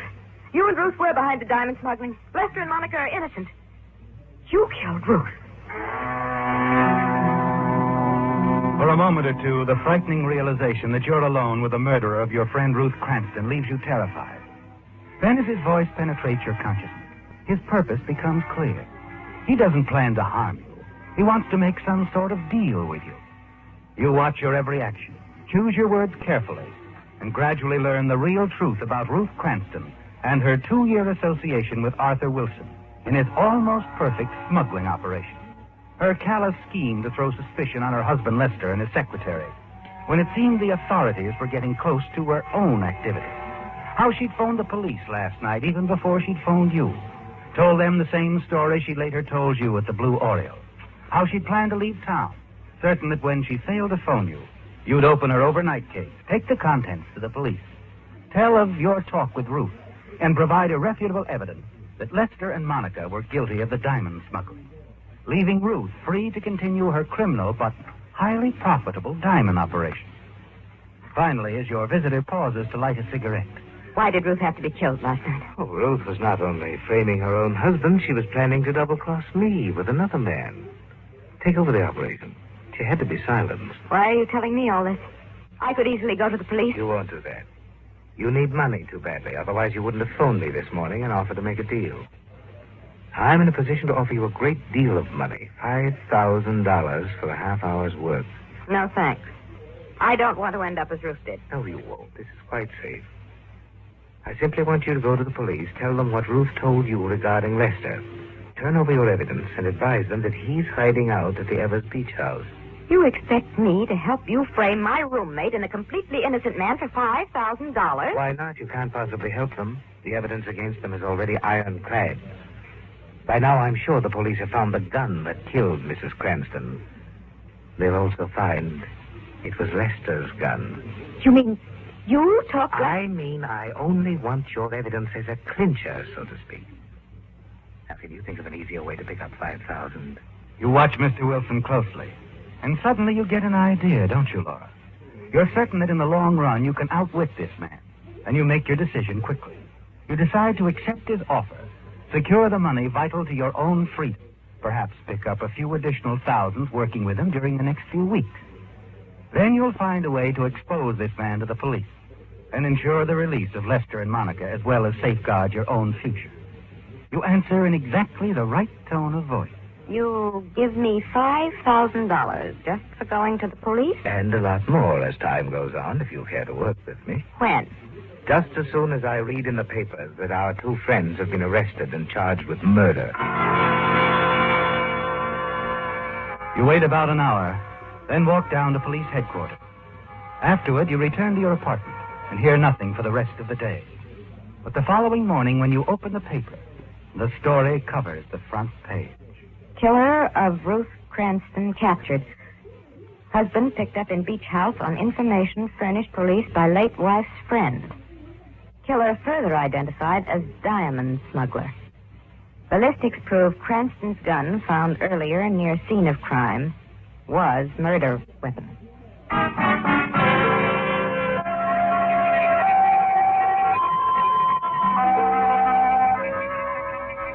You read and reread the story with mixed feelings and wonder how soon you'll receive your fee. A fee you must have to cover your personal shortage at QB Stationery and avoid prosecution for embezzlement. You wait nervously for some word from your associate. And a little before noon, your patience is rewarded. This Laura Haven? Yes? My name's Frank Webb. I was asked to deliver this envelope to you. Oh, well, come in for a moment while I see if it requires an answer. Looks like you had a windfall. Not the windfall I'd expected. There's only $2,500 here. Well, You'd better go back and tell your boss I expect the rest of the money he promised me within an hour. The rest of the money? Yes. And tell him if he doesn't send it, I'll do some talking. He'll know what you mean.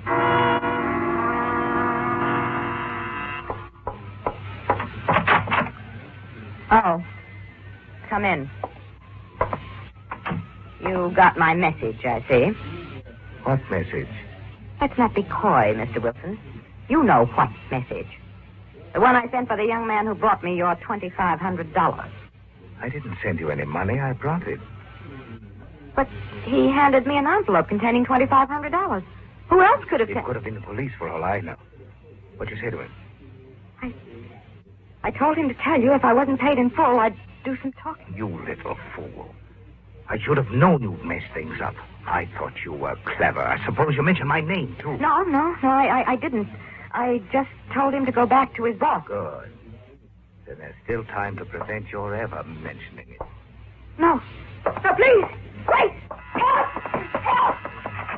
Now, what's all the excitement about? Thank heaven you got here, officer. This man was going to kill me with that letter opener. He killed Ruth Cranston, too. He's Arthur Wilson, Lester Cranston's business partner. Ruth Cranston? Yes. She's lying, Lieutenant. What reason would I have for killing my business partner's wife? To keep her from talking, exposing you as a criminal. He framed Lester and Monica Elson, Lieutenant, and I helped him. They're both innocent. You must realize how preposterous this all is, officer. Maybe, maybe not. We'll find out. Meantime, you're under arrest for the attempted murder of Miss Haven. And we're holding you, too, Miss Haven, for investigation on the strength of Mr. Webb's statement. I've got a hunch that you're in this, too. At least I'm alive. You owe that to Mr. Webb here. He brought you that $2,500, and you told him you'd start talking if you weren't paid off in full. Became suspicious. Reported the incident immediately. Naturally, we got here as quickly as possible. But that money, who sent it? Better tell her, Mr. Webb. I'm the nephew of Clay Hillman, Miss Haven. When my uncle read how you had the moral courage to aid the police in capturing Lester Cranston, he felt that you deserved the $2,500 you asked him for. He said... just like him, isn't it? Yes, it is. Instead of sending a check, he told me to get it for you in new $100 bills. He thought you'd get a thrill out of receiving it in cash.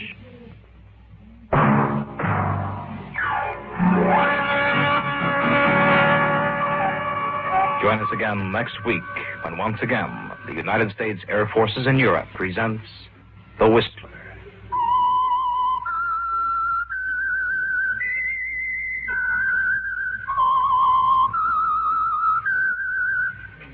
This is Air Force Sergeant Don Cormay speaking.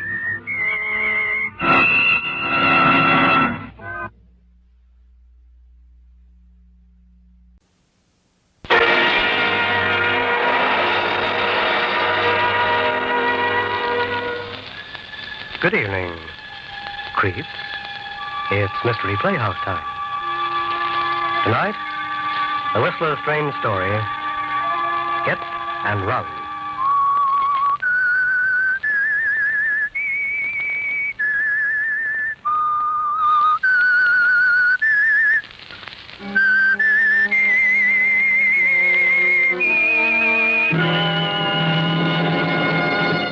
It was a quiet night for San Francisco, almost too quiet.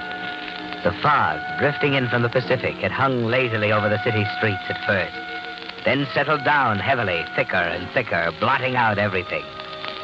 There was something ominous about it, even to an old San Franciscan like Hilary Gaines. And although he wouldn't admit it even to himself, he was wavering. Mildred's nervousness when he'd stop by to pick her up made it worse.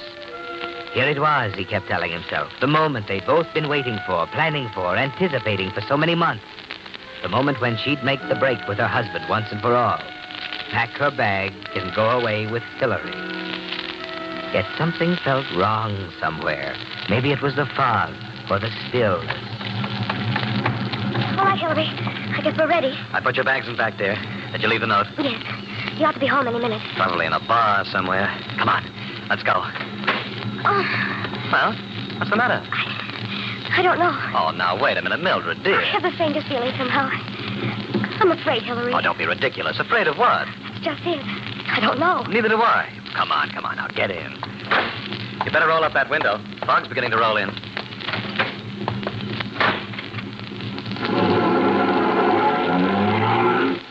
Now, darling, you've just had a case of nerves. You're excited.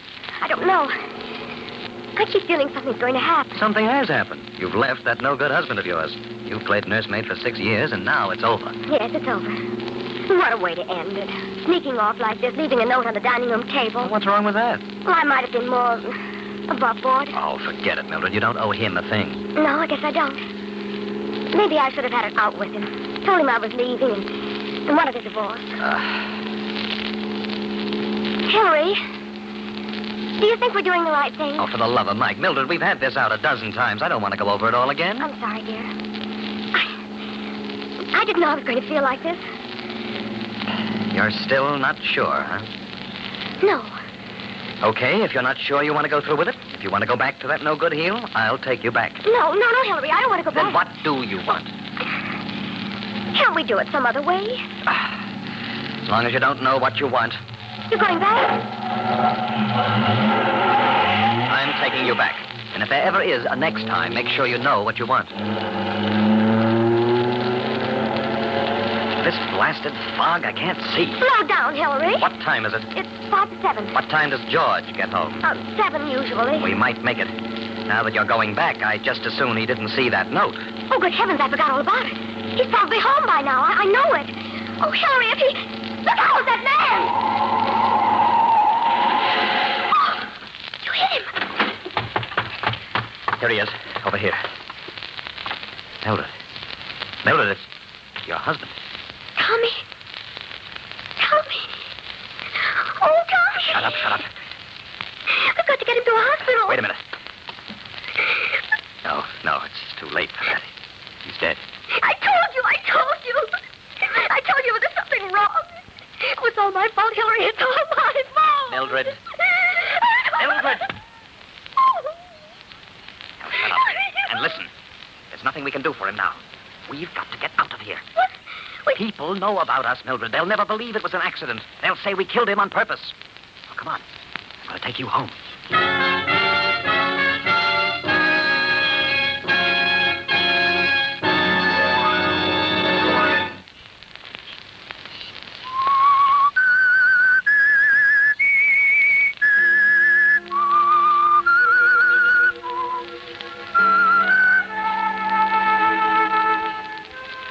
So you made a decision, didn't you, Hilary? You had a choice and you made it. You figure it's far safer to take a chance on a hit-and-run charge than to face the police and the prying neighbors. and try to explain that it was pure coincidence that caused you to run down Tommy Hardwick a few blocks from his home. Pure coincidence that you happened to be riding with his wife, Mildred, at the time.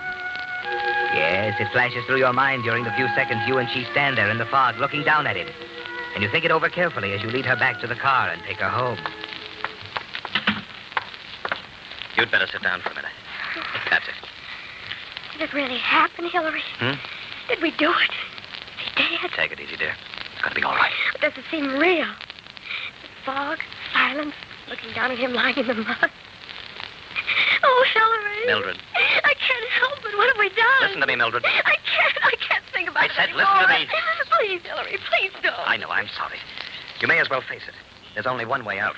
Somebody must have seen it. No one saw us. Now listen, we've got to play it straight. What? Here's what you've got to do.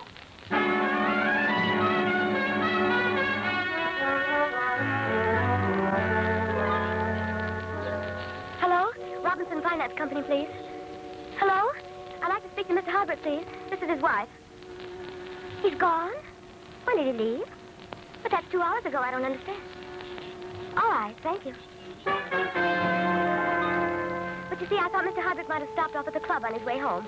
He's over an hour late now, and he hasn't telephoned. When did you last see him, Ed? But he's never been this late before. I've had dinner ready for now. Oh, well, maybe I'd better, Ed. I'm worried sick.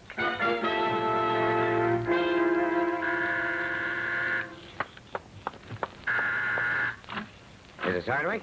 Yes? Nolan, police headquarters. Oh, something wrong? Mind if I come in? No, please come in. Thanks. Sit down. Thanks. What is it, Mr. Nolan? I've got a tough job, Mrs. Hardwick. Sometimes I think I ought to be in the haberdashery business or something. Did you come to here and tell me that? No, I came to tell you that... Tommy, isn't it? Yeah. Something's happened to him. Can you take it? Tell me. He was killed tonight by a hit-and-run driver. Killed? Yeah, a man and a woman. What? I'm sorry, Mrs. Hardwick. Believe me, I'm not going to rest until we hook those two and throw the book at them. A man and a woman? Yeah, in a club coupe, we think. Happened about 8 blocks from here. They ran into him in the fog, stopped, got out, looked him over, then got back in the car and drove away. Someone saw them? Yeah, 2 people saw them. A lady in the apartment on the corner heard this crash and saw them out of her window. Couldn't tell much in the fog, but she gave us something to go on anyway. Oh, why didn't she? She was in the shower. What about the other one? That's what makes us think there's something haywire somewhere. She saw them stop, pull up alongside a parked car. They ran back, checked the body, and then drove off. 10 seconds later, the lights in the parked car go on, and it drives off, too. Oh. Yes, it surprised me. Our prize witness was still sitting in that parked car all the time, and he hasn't showed up yet. But don't worry, Mrs. Hardwick. There isn't much we can do about your husband, but we're sure going to nail that guy and his girlfriend. Yeah, we'll make the inquest business as easy as possible for you. I'll call you tomorrow. Thank you, Mr. Nolan. Okay. I know how you feel. If I were you, I'd call up a friend or something. It's a bum time to be alone. Thanks. Good night, Mrs. Hardwick. Good night. Hillary. Hillary! I heard it all. What are we going to do? The street was wet. Probably got tire tracks. It won't work. They know everything. Wait a minute. That woman in the shower, she couldn't have seen much in the fog. But what about Yes, the guy in the parked car. How will we ever find him? Don't worry about that, baby. He's probably going to find us.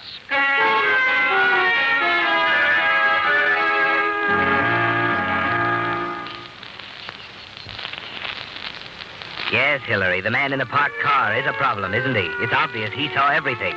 He was close enough to even see your license number in the fog. Close enough to hear what you and Mildred said to each other before you drove off. For the next day or two, you can feel the sword hanging over you, and you tense yourself, waiting for it to drop. But strangely enough, nothing happens. The inquest goes off without a hitch. The woman in the shower offers nothing in addition to her original statement. You have the dent in your fender repaired, manage to find 4 second-hand tires, and you dispose of the ones on your car. A few more days pass. You begin to relax a little. Perhaps the man in the parked car has reasons for keeping out of it. Being involved as a material witness. Yes, maybe that's it. Then a week later, you're sitting at your desk at the office when... Yes?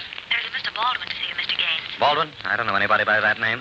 What does he want? He says it's about insurance. I'll tell him I have plenty of insurance. I did. He says it's extremely important. Confound it, Hey, wait a minute. What kind of insurance? Just a moment. Accident insurance, Mr. Gaines. I see. Send him in. I apologize for intruding, Mr. Gaines. I realize you're a busy Sit man. down. Oh, thank you. To set you straight, Mr. Baldwin, I'm already insured up to the hilt. My lawyer advises me I'm covered for all possible contingencies. Of course. My card, Mr. Gaines. I've been connected for some years with the Valley Indemnity, a most reliable company. And in addition to the coverage the company offers, I do a little underwriting on the side. You see, although the insurance business is one of our oldest and most venerable professions, we have yet to devise a policy which covers all risks. What do you mean by that? The human factor, Mr. Gaines, is one that no one has ever been able to reduce to statistics. And consequently, is a risk no company can afford to underwrite. Will you please be specific? Well, you're obviously a man under pressure, Mr. Gaines. I dare say you're in need of the type of coverage I'm offering you at this very moment. You see, I'll protect you from loss resulting from, well, shall we say, hasty and unwise decisions. Now, see here. Just a moment, Mr. Gaines.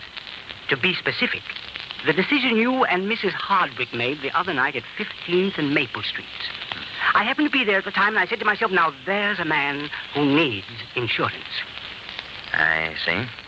And what's the premium? I thought you'd understand. Of course, I'll write up our customary public liability policy. That's about $30. And the premiums on the other coverage runs rather high, Mr. Gaines. Yes, I expect they do. Shall we say $470? That makes it an even $500 in all. And how long does the coverage last? Well, I've been thinking for some time about changing my connections. They tell me there's lots of opportunities in South America. When are you leaving? Very soon, I hope. So do I. All right, Mr. Baldwin. I'll buy your policy. And I hope you're not kidding about South America.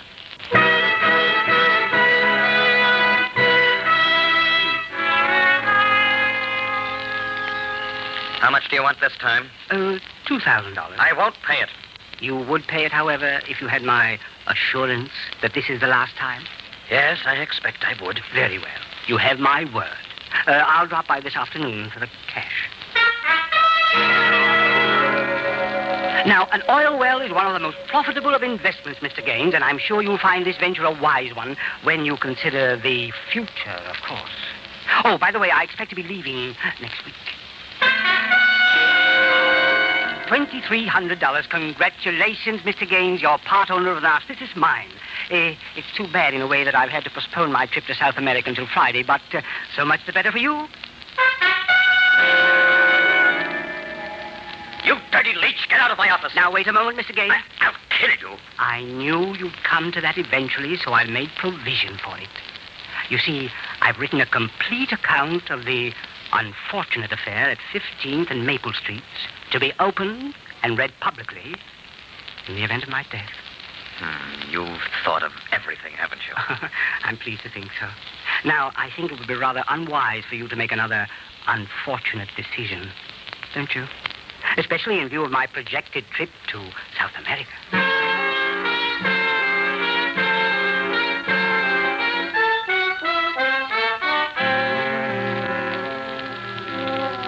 You're helpless, aren't you, Hillary? There's no way out now. You change inwardly as the thing goes on. What was anger and outrage have turned into fear. Mr. Baldwin's periodic visits have made quite a dent in your assets, haven't they, Hillary? The day isn't far off, and there'll be nothing left to pay him. If you could only get your hands on the account he's written, the protection he's provided for himself. Yes, you'd kill him if it weren't for that, wouldn't you, Hillary? Then at last you get a lucky break. I know where it is, Mildred. I found out where it is. What? The account he's written. The thing that's going to be opened if he dies. Where is it? In a bank on Market Street. I saw him today and followed him. In a safe deposit box. I'm sure of it. What good does that do us? He keeps the key on it. I was standing in the crowd when he took it out of his pocket and went in the gate. Hillary, you're not going... Never mind, Mildred. Let me make that decision.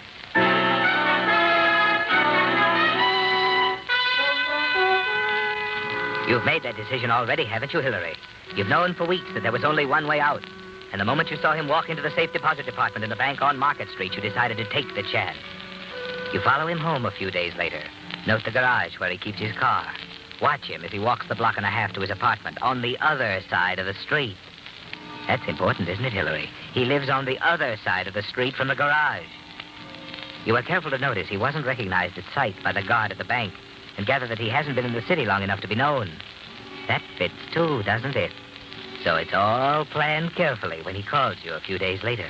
Now, first of all, Mr. Gaines, I want to impress on you that I have my reservations. I'm leaving Monday for South America. Yes, of course. Now, there are a few matters I'd like to clear up before I leave. I must deliver your insurance policy, of course, and then there's the matter of the radium. Oh, it's radium this time, huh? Yes, an exploration company I'm incorporating.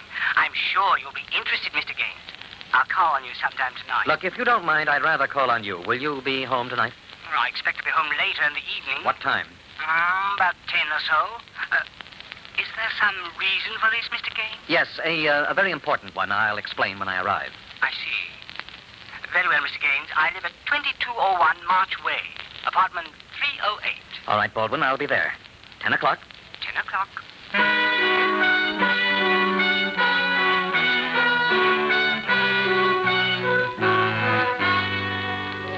Yes, Hillary, it's all planned, isn't it? At 9 o'clock, you're sitting in the coffee shop across the street from the garage in which Mr. Baldwin leaves his car. You thank your lucky stars for the weather. The fog has rolled in again, making it difficult to see clearly more than 100 feet. Promptly at 9:45, you see his car roll into the garage entrance. And 2 minutes later, you're sitting at the wheel of your car, waiting for him to come out. Suddenly, you recognize him as he comes out, the plump figure, the rolling walk. You wait until he gets halfway up the block, about to cross, and then...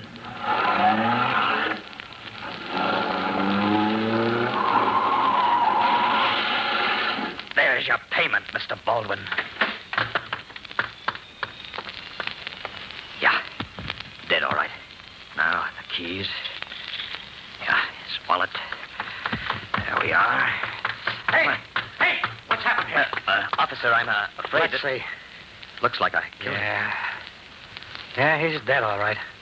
Good thing you stopped, though. I'd hate to see you pull hit and run after it was all his fault. Huh? Oh, these dumb pedestrians. What was that?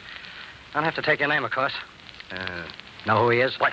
No, I don't. Well, we'll have to check. Will I be held for murder? No, don't worry about it, mister. I saw the whole thing. Guy stepped out from behind a parked car in the middle of the block. No, we won't have to hold you.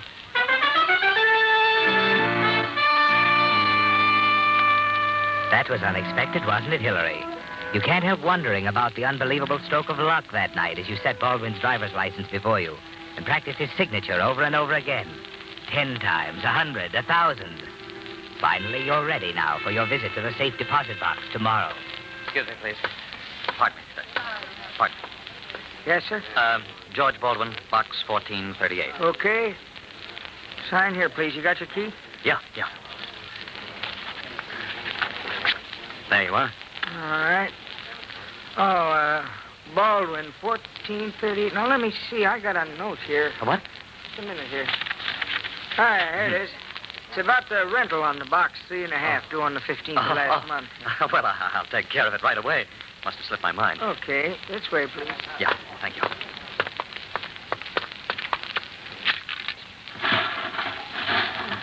Yeah, you can take it in any one of those booths over there. Oh, thanks.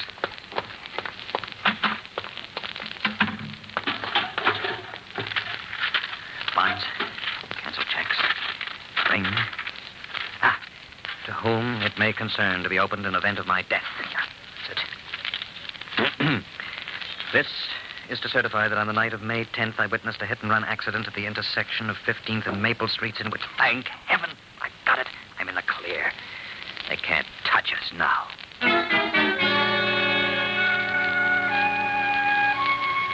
So things are looking up, aren't they, Hillary?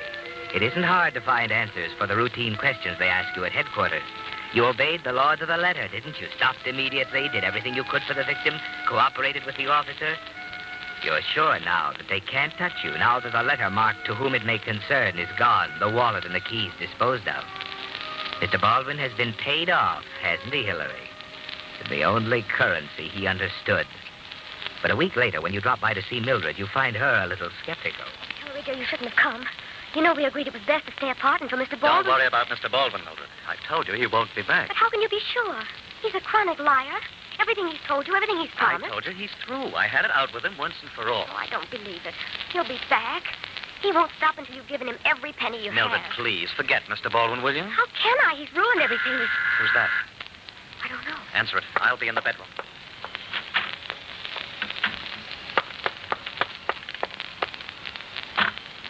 Hello, Mrs. Hardwick. Mr. Nolan. I'd like to talk to Mr. Gaines, if you don't mind. But Mr. Gaines... He's here. I saw him come in. Tell him to take his time. I got all evening. Hillary? Sit down, Mr. Gaines. I want to talk to you. What's the matter? Just checking further into the death of Mr. Baldwin the other night. What? I thought you'd be surprised, Mrs. Hardwick. Gaines, we found something in Baldwin's pocket that might interest you. Here. What? That's an insurance policy. The report said you claimed you didn't know him, Gaines. This policy's made out to you. Well, guess I didn't recognize him. Sure. Well, Another funny thing. He puts his car in the public garage, locks it, walks out, gets knocked over a half block away, and his keys are gone. Somebody got to him and took them, huh? Somebody who wanted the key to his safe deposit box. Oh, wait a minute. You have no right to make an We know it was there because there was a notice in his pocket saying payment on the box was overdue. And what's that got to do with me? As a matter of fact, we checked the box, found that according to the timestamp on the bank slip, someone impersonating Baldwin visited the box 16 hours after Baldwin died. Not for money, understand. He left that. He was after something else. Now, if you were in my shoes, Gaines, how would you add up that column of figures? Hillary. I can't He was see shaking you down, wasn't he? Well, wasn't he? Okay. You have the right to act dumb if you want to, but you better talk fast to a smart lawyer, Mr. Gaines. Because when you add a motive like blackmail to an accidental death, you get first-degree murder. We know the guy. We've been checking his record during the past few months, and we got a good idea he hit you for the biggest bite of all on the night he was killed. You see, a blackmailer's like a hit-and-run artist. The big bite comes just before he skips. And, there was something else in Baldwin's pocket, Mr. Gaines. A ticket on the next ship to South America.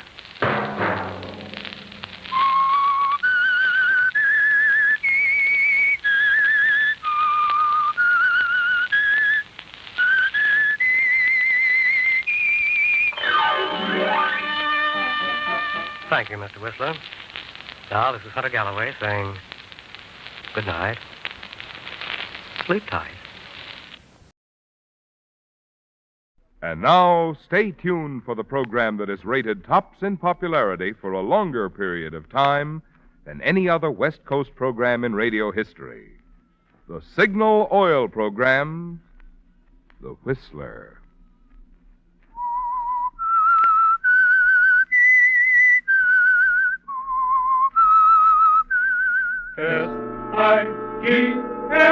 S-I-G-N-A-L, Signal Gasoline.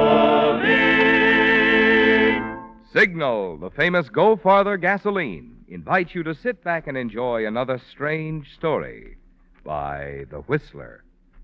For extra driving pleasure, the signal to look for is the yellow and black circle sign that identifies signal service stations from Canada to Mexico. And for Sunday evening listening pleasure, the signal to listen for is this whistle that identifies the Signal Oil program, The Whistler.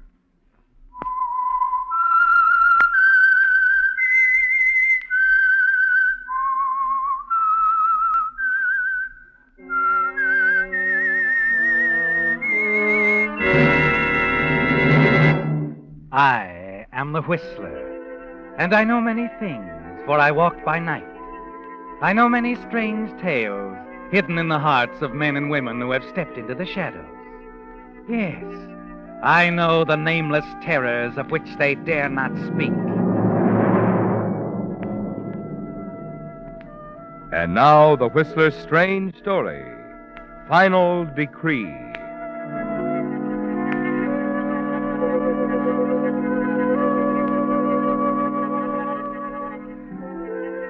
As the two hunters made their way along the base of the canyon, neither was aware of the figure standing well hidden in the trees on the ridge above them. When Gordon Weller reached the small creek, he turned, looked back at his friend Dr. Perryman puffing up the path behind him. Gordon grinned and picked his way across the creek and started up the mountain. As he circled a huge boulder and came into a clearing, at the sound, Dr. Perryman stopped suddenly. An expression of horror crossed his face as he saw Gordon Weller stretched out on the path before him. Gordon! Gordon! Are you hurt? No, I guess I'm all right, Doc. Great Scott, you gave me quite a jolt. Here, let me give you a hand. Thanks. Thanks. I heard the shot. Saw you fall. I just stumbled, that's all.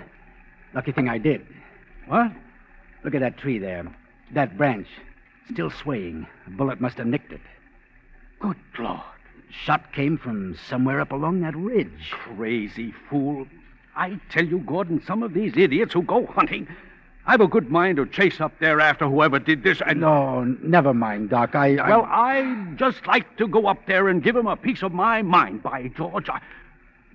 Say, you don't suppose it could be anyone in our party, do you? Oh, no, I don't think so. They're on the other side of the mountain.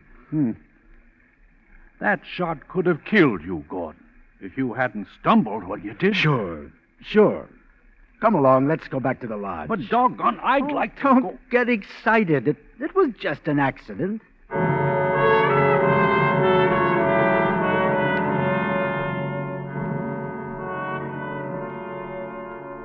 But you know it wasn't an accident, don't you, Gordon? It was another attempt on your life. You're certain of that. And you didn't tell your friend Dr. Perryman that a split second before the shot was fired, you caught a glimpse of reflected light high on the ridge. The rays of the sun striking a rifle barrel, perhaps. And instantly you dropped to the ground.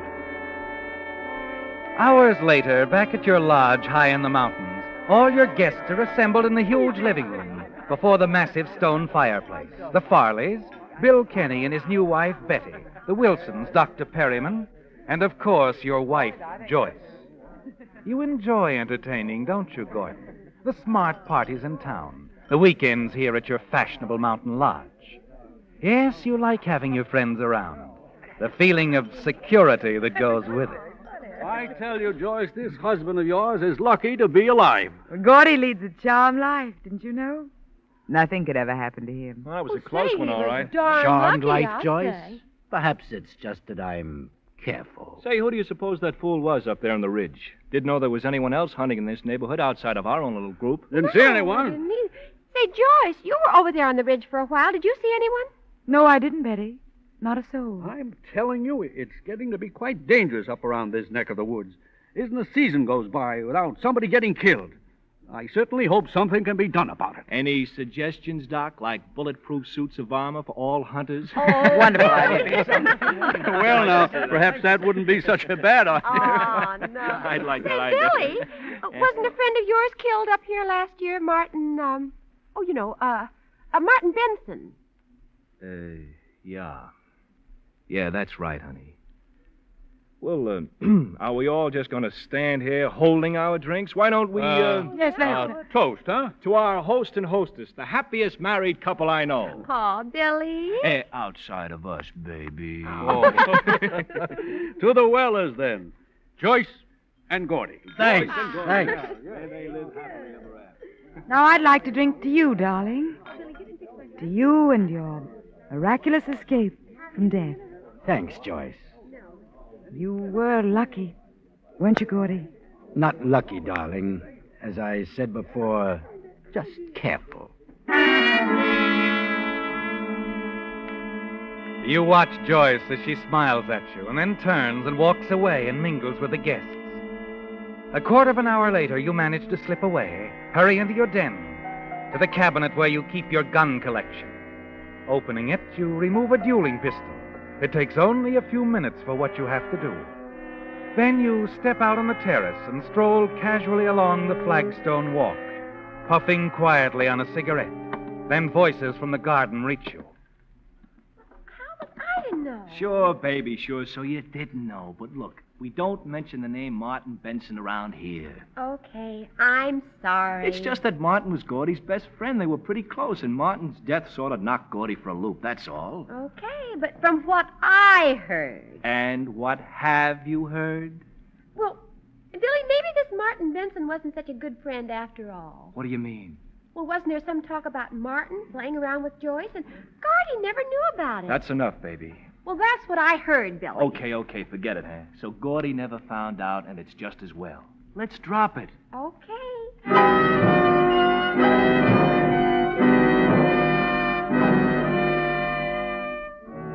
They've known all along, haven't they, Gordon? About your wife, Joyce, and your best friend, Martin Benson. But not once did they suspect that you were aware of that romance, that you were responsible for Martin's death. It had all been so simple getting rid of him, hadn't it? A hunting accident. Martin killed with his own gun. And there had never been any question about that accident. Never a question in anyone's mind, except Joyce. Somehow she knew, didn't she, Gordon, that you had killed Martin, the man she really loved, and she was going to make you pay for it with your own life. You knew long ago that you couldn't run away. She'd follow you to the ends of the earth. And you decided there was only one thing to do. Stay with Joyce and get rid of her before your luck ran out. That evening in your den, as your guests look over your gun collection. Goodness, I've never seen so many guns in all my life. Oh, this isn't all, Betty. Gordy's got another room full in town. He's just mad about guns. Here's a new one I picked up a couple of weeks ago, Bill. How do you like it? Hey, that's a beaut. Real old dueling pistol, huh? Oh, boy. Let me see it, Billy. Hey, don't grab like that, baby. It sure is heavy. It isn't loaded, is it? Oh, don't worry, Betty. Gordon's very careful about things like that. Oh, golly, I don't see how anybody could fire this. You couldn't very well. Not the way you're holding it. Well, why, Gordy? Here, I'll show you. You wrap your hand around it like this. Uh-huh. That's it. And this finger goes around the trigger. Mm-hmm. That's it. Well, look at that. I hardly touched it. Well, that's what they call a hair trigger, baby. Clicks off just like that. Hey, what's the matter, Gordy? Oh, nothing. Nothing at all. Well, it's a good thing it wasn't loaded. Gee, it was pointed right at Joyce. Yeah, what's Yes. that, Gordon? Yes, it was. Wasn't it, Gordon?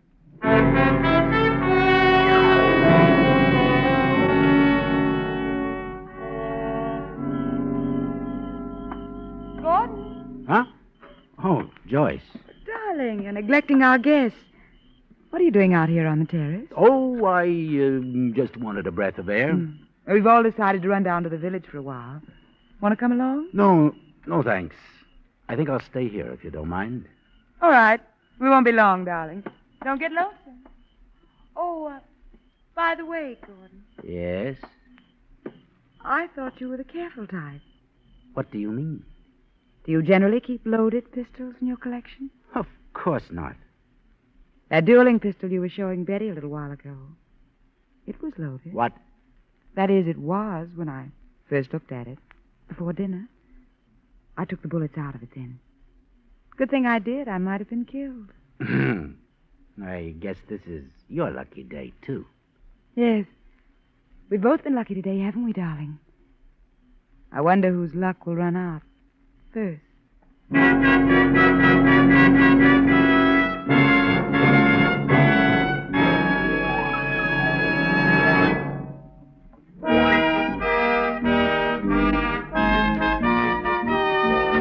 Apparently, we really started something last Sunday when we read Ed Steen's limerick about the out-of-gas driver on Signal's new billboard.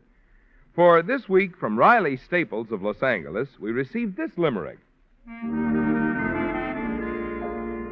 There once was an actress whose name was Eileen, who ran out of gas and missed her big scene.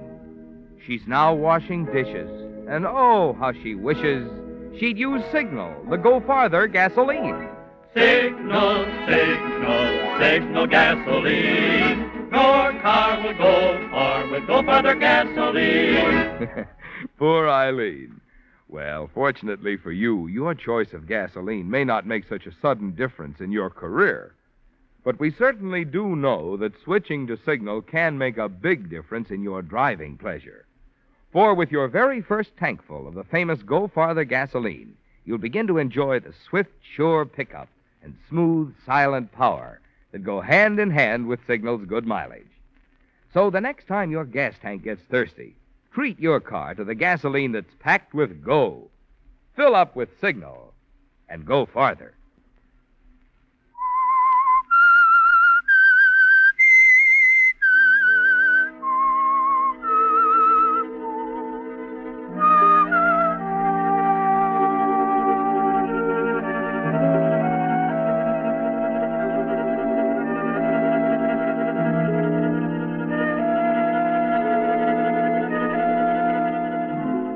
The pattern is clear, isn't it, Gordon, for the struggle between you and your wife, Joyce. When Martin Benson died, it didn't end anything. Rather, it was the beginning of the quiet tension, the terror. You knew long ago that there would be no running away. A divorce from Joyce wouldn't settle anything. She'd follow you anywhere. She wants to kill you, doesn't she, Gordon? Somewhere, somehow, someday, she'll kill you if you don't kill her first. It's been touch and go for so long now, hasn't it? Between two would-be killers who appear to everyone else as a comfortably, happily married couple. But now another way occurs to you, Gordon. A frame-up against Joyce. Something to get her out of the way. If only you can make it look as if she tried to kill you. Give her the opportunity and then take advantage of it. You start to set this up in a conversation with your good friend, Dr. Perryman. Oh, come now, my boy. The idea that someone is actually trying to kill you is ridiculous. Fantastic. I don't think so, Doc. And you wouldn't either in my position. But, well, you were along right behind me when that shot came whistling out of nowhere on the ridge yesterday. Of course. A careless hunter, an accident. You said so yourself. Yes, but I've been thinking about it, Doc. Thinking about some other accidents, too. What? You remember several months back on the lake, my motorboat, the explosion? I was lucky to get out of it alive. Well, yes. Then a month ago, coming down the ridge road, my car suddenly going out of control. Hitting that telephone pole was the only thing that saved me from going over. The road is dangerous. Hairpin curves, and the way you drive. Yeah, fortunately, I wasn't speeding. See here, Gordon. Do you mean to tell me that... Yes. Then yesterday in the canyon. But who, Gordon? And why? I don't know. Who would want to kill you? You're not disliked. Your friends, your wife, all loyal, devoted. I wonder, Doc. I wish I could believe that all the way. You can, Gordon. You should. Well, I'll try, of course. I'm telling you all this because of the kind of a friend you've been. I wish you'd remember this conversation, Doc. Frankly, I'm worried. Certainly I'll remember. I'll keep my eyes open, naturally. But you don't believe such things are possible. No, I didn't say that. Look, let's stop this talk, Gordon. You got me worried now.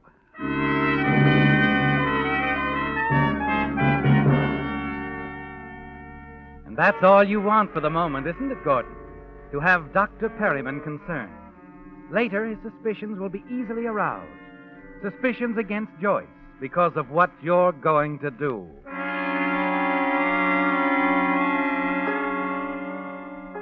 You wait now, casting around in your mind for some plan of action, the frame.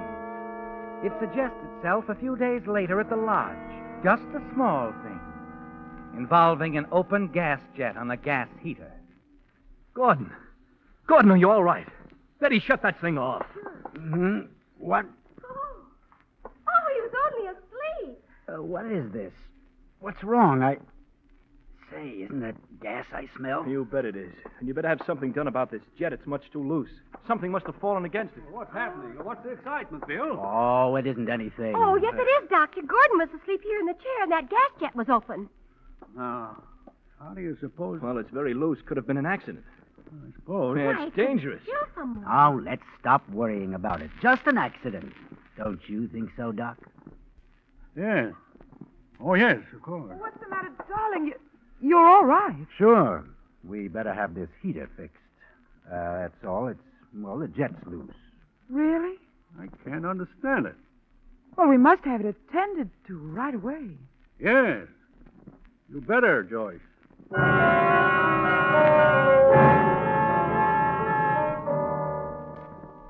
The look in Joyce's eyes is what you want, isn't it, Gordon? She isn't thinking of having the gas jet fixed. Not at all. She's thinking of what a convenient way this could be, after all the guests have seen it. Yes, very convenient. And you smile to yourself, deciding that you'll help her along with her plan.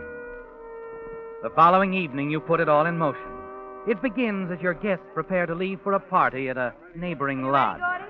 Look, I'm sorry to back out at the last minute this way, but I've got a headache. A bad one. Well, I'd better stay here. Just take it easy. Get some rest. Oh, well, what about you, Joyce? Coming? Oh, of course, Betty. That is, unless Gordy'd rather I stay here. No, there's no need for that, Joyce. I'll be all right. You run along. You rest then. Maybe a little nap, Do you good? Yes, I'll stretch out in the den. Well, come on, kids, let's go. You want to come along in our car, Joyce? No, I'll take mine. I have some things to get in the village first. You run along. I'll join you at the Jellisons later. Okay. Let's away!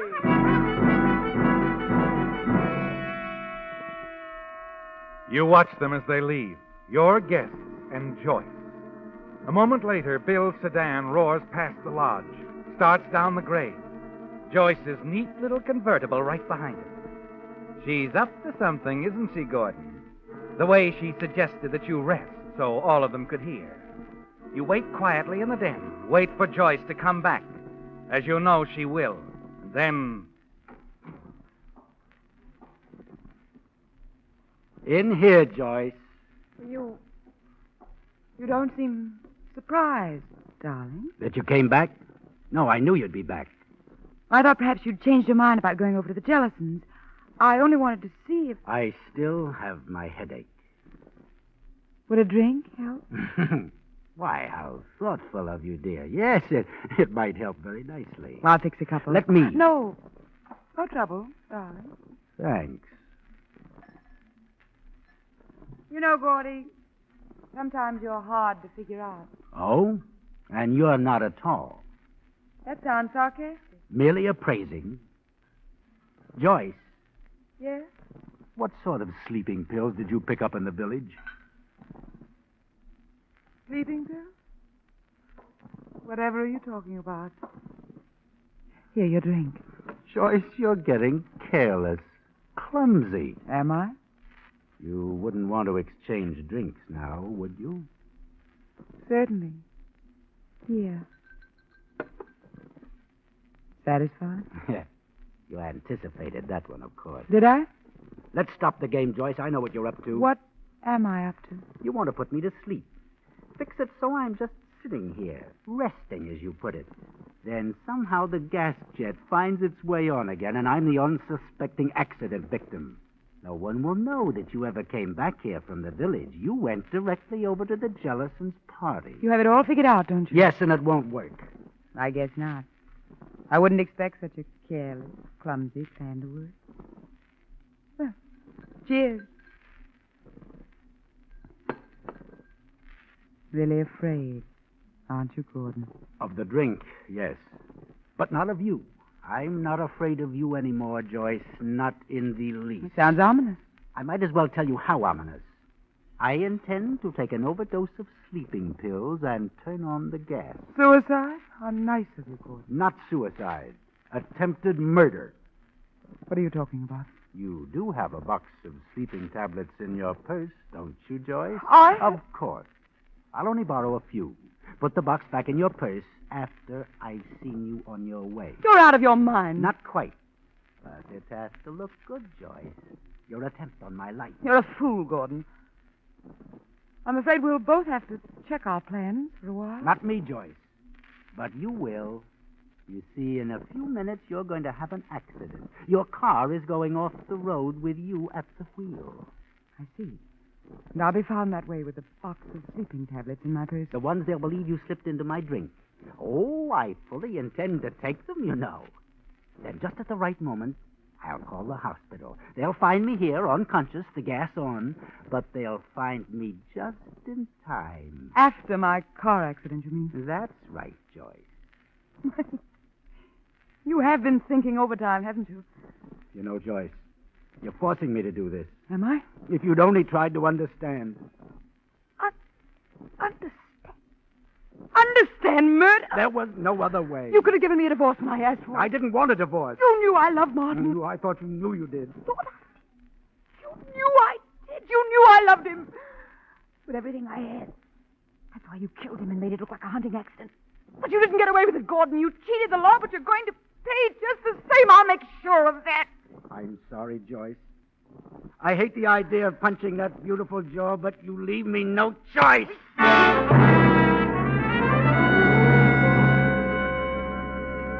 You carry the unconscious Joyce down to her car, place her on the front seat next to you. Then you start down the ridge road. And as you reach a sharp curve, you'll leap clear. Goodbye, Joyce. Goodbye for good.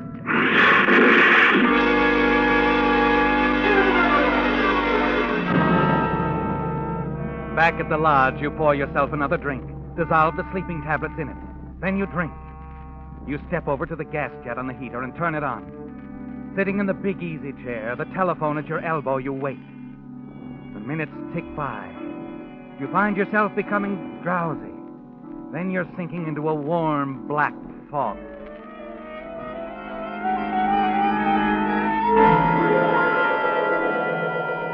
To our host and hostess, the happiest married couple I know. You shake your head. Try to clear the haze from your mind. I wonder whose luck will run out first, darling. You're breathing heavily now. The walls are closing in on you. Gordon was asleep in the chair. The gas was on. The room seems to be swaying beneath you. The black fog sweeps in again, and you fight to keep your eyes open.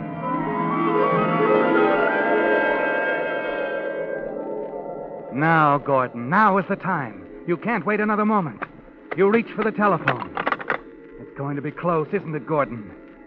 Everything's going just the way you planned it. 2, 5, 7.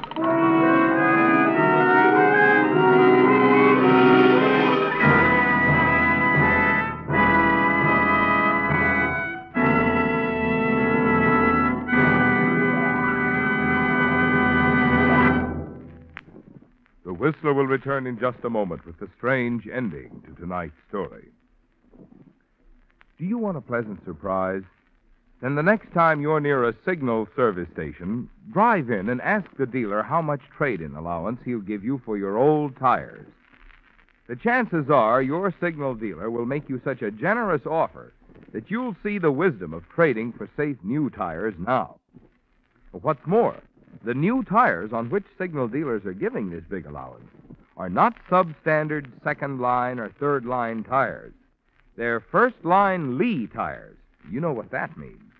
For 47 years, Lee of Conshohocken has made only one quality, the finest of first-line tires. In Lee tires, for instance, you get not only cold rubber, but Lee toughens it still further with patented Fill Black O.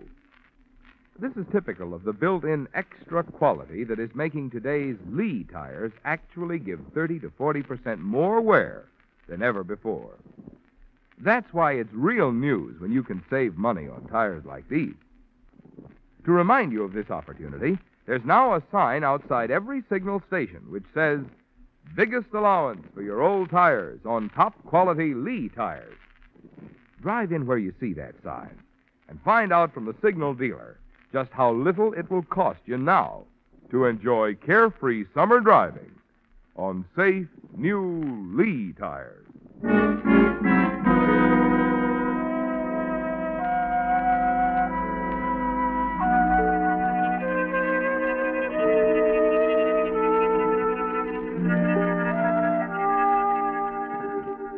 The small crowd around the wrecked car included the party guests.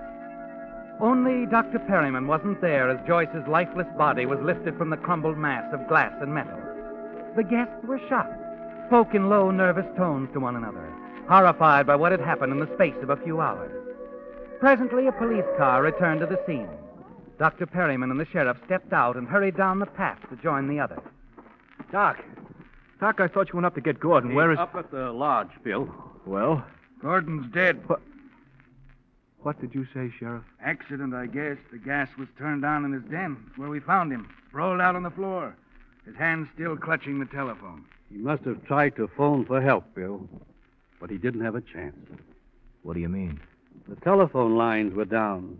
When Joyce's car crashed down the bank, it knocked over a telephone pole and all the phone lines along with it.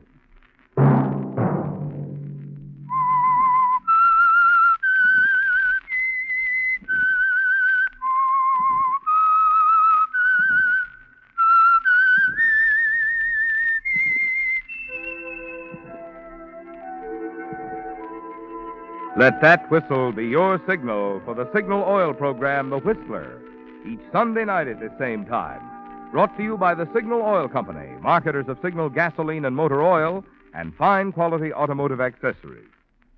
Signal has asked me to remind you, to get the most driving pleasure, drive at sensible speeds, be courteous, and obey traffic regulations. It may save a life, possibly your own.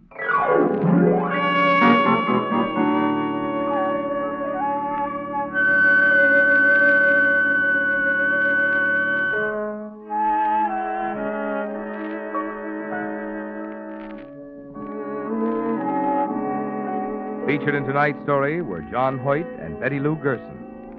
The Whistler was produced and directed by George W. Allen, with story by Joel Malone and Adrian John Doe. Music by Wilbur Hatch, and was transmitted to our troops overseas by the Armed Forces Radio Service. The Whistler is entirely fictional, and all characters portrayed on The Whistler are also fictional. Any similarity of names or resemblance to persons, living or dead, is purely coincidental. Remember, at this same time next Sunday, another strange tale by The Whistler.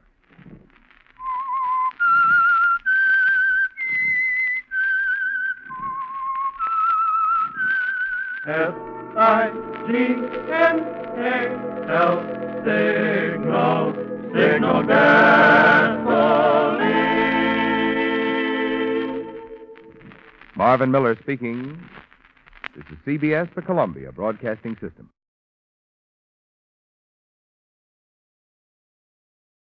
Signal gasoline. Let every traffic signal remind you, you do go farther with Signal gasoline.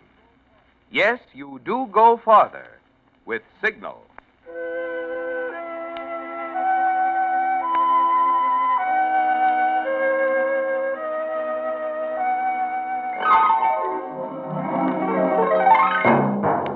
The Signal Oil Company and your neighborhood Signal dealer bring you another curious story by The Whistler.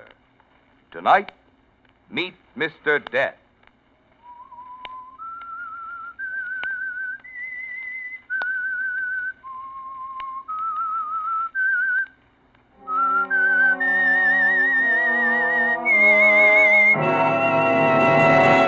I am the Whistler, and I know many things, for I walk by night. I know many strange tales hidden in the hearts of men and women who have stepped into the shadows. Yes, I know the nameless terrors of which they dare not speak.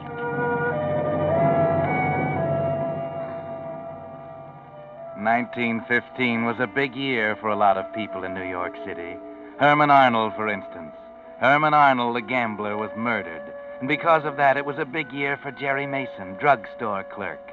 Yes, 1915 was the year Jerry Mason met Mr. Death. You see, just before he died, Herman Arnold persuaded Jerry Mason to embezzle $1,800 from the safe at Thatcher's drugstore where he worked. He was going to double it overnight. That's what Jerry told Laurie Crane, his girlfriend. Only then the news came. Arnold was murdered. The money was gone. And all Laurie could say was, Jerry, maybe we better run. Leave town. Are you crazy? They'd catch us sooner or later. I'll think of something now. Let me alone.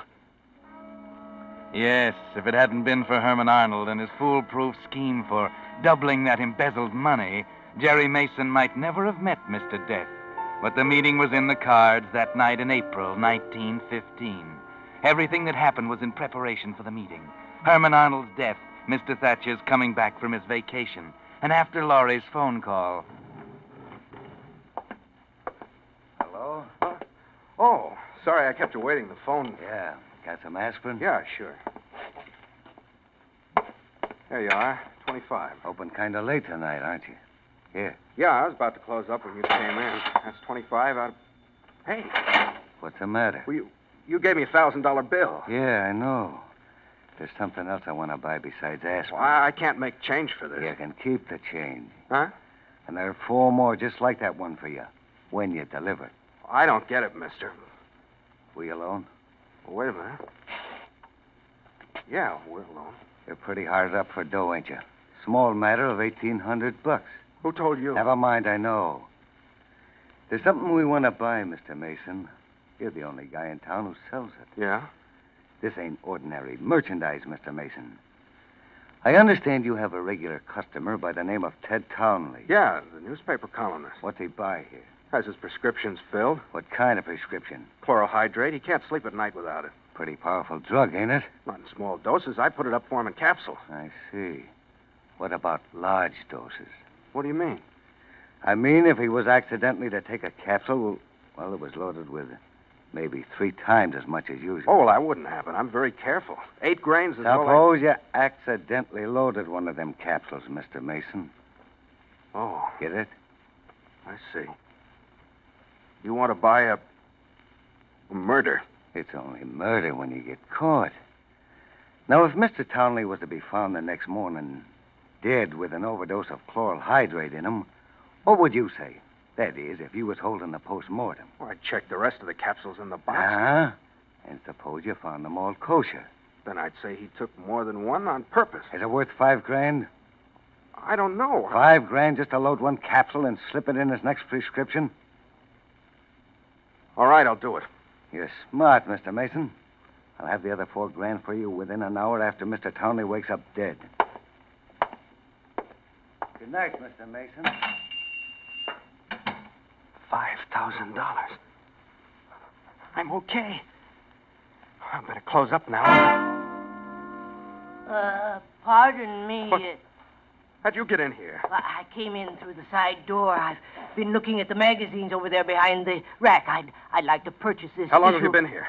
Oh, half an hour or more. I hope you don't mind. That man who just left? Yes, I saw him. I didn't want to interrupt. You both seem to be so interested. You heard what we were saying? Oh, I didn't pay much attention. You see, I'm quite excited. I'm going on a trip to Europe. I'll take this issue of travel, if you don't mind. It has a remarkable article on Syria. Have you ever been to Europe, Mr. Mason? How'd you know my name? Oh, I happened to hear that gentleman call you Mr. Mason. Is that all you heard?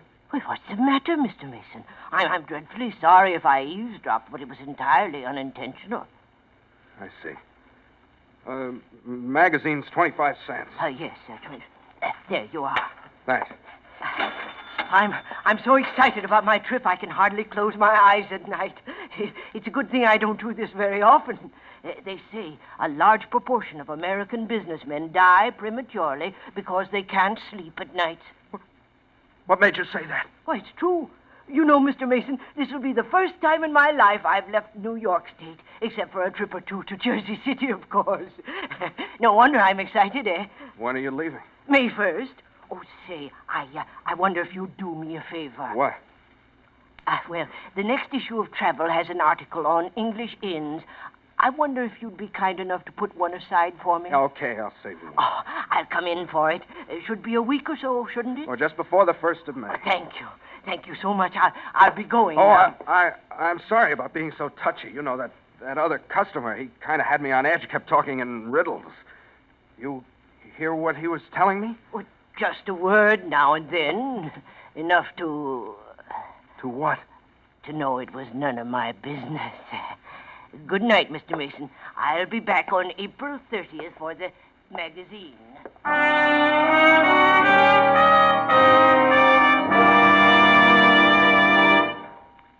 Friends, as you sit listening to the Whistler, you hear only sounds. You hear a certain creaking, and in your mind you picture a slowly opening door. Or the sound of a motor accelerating, and you visualize a car driving off. All right, here's a test for you. See if you can picture in your mind the trademark of the sponsor of this program, your neighborhood Signal gasoline dealer. I'll give you 2 seconds. Well, you were right. If you visualized a black circle with yellow letters spelling out the words Signal gasoline, and, of course, a traffic signal in the center, which is why we say let every traffic signal remind you, you do go farther with Signal gasoline. What's more, that's a mighty good sign to look for these days, because there you'll find not only Signal's famous Go Farther gasoline, but the full line of Signal specialized lubricants. Really conscientious service, too, by experienced Signal dealers, more eager to please you because they're in business for themselves. So let the black and yellow Signal circle be your insurance of the protection your car needs to last out the duration. And now, back to the Whistler.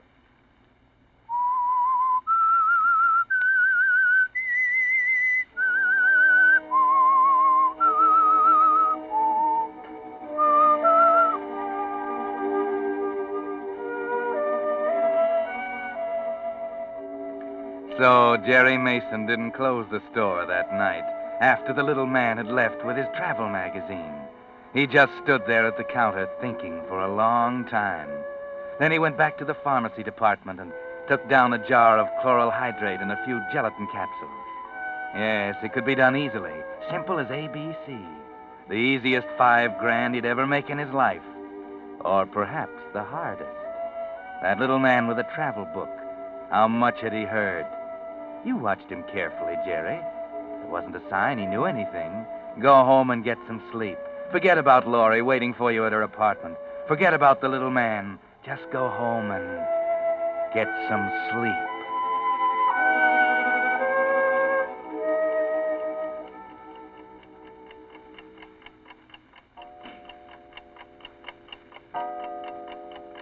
$2:00. Forget about the little man, Jerry. Just an innocent old fuddy-duddy who happened to stroll in that side door at the wrong time. Go on, get some sleep.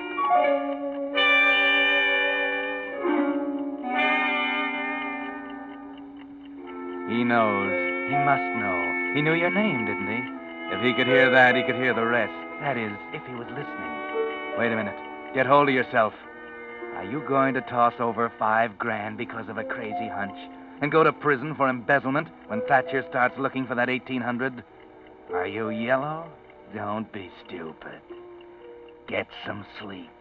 Yes, get some sleep.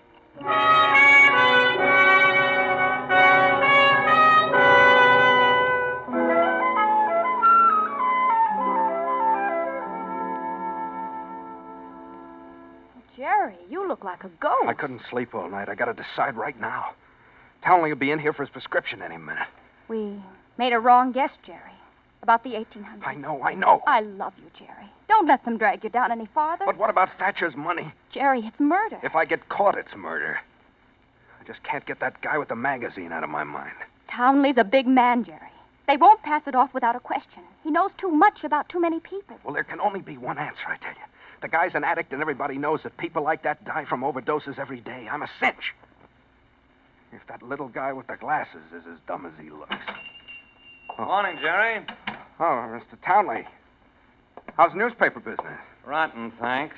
Oh, this is my fiancée, Miss Crane. Miss Crane? How do you do? A word of advice, Miss Crane. Keep 'em away from the newspaper business. Fate worse than death. How about my chemicals, Jerry? Yes, sir. If you can wait, I'll have it for you in just a minute. Okay. I really mean it, Miss Crane. You do? Yeah.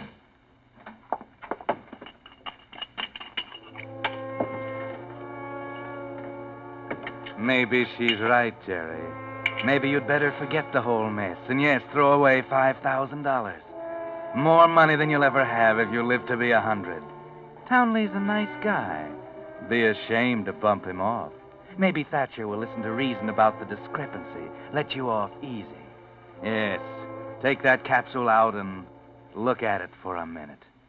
$5,000. Right in the palm of my hand. 5,000. All right, Mr. Townley. There's one for good measure.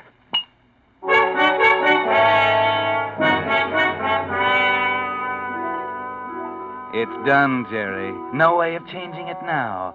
And even you're surprised when it pays off only 2 nights later. 2 more nights without sleep, by the way. It's about midnight when you hear someone at the door. Oh, now, who could that be at this time of night? Yes? You Jeremiah T. Mason? That's right. Sorry to get you out of bed this time of night, Mr. Mason. I'm Hodges, Homicide Bureau.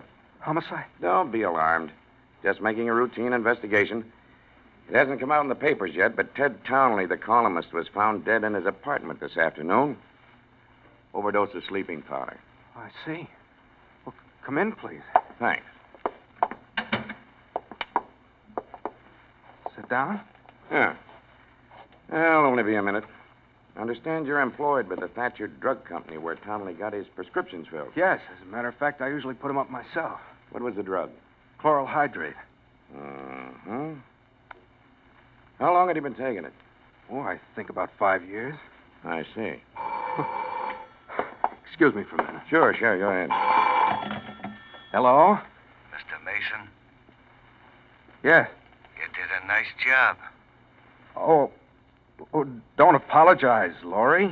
You didn't get me out of bed. Inspector Hodges of the Homicide Squad is I here. get you. It seems Townley, the columnist, was found dead in his apartment. I'll address that dough to General Delivery. Name of Charles Henshaw. Got it? Yes, that's it. He got the drug from us. That's why the inspector's here. Take it easy, pal. Remember, they ain't got a thing on you. So long. All right. Good night, dear. I'll see you tomorrow. Sorry, Inspector. That's okay. Nothing irregular about the case, of course. Stomach contents analyzed as chloral hydrate. Doctor tells me you'd had trouble with Townley. Said the guy was turning into a regular addict. Well, if there's anything I can do... Forget it. This'll probably close it up. Don't think you'll even have to testify. Well, thanks a lot, Mason. Sorry I had to disturb you. Well, that's quite all right, Inspector. Good night, Mason.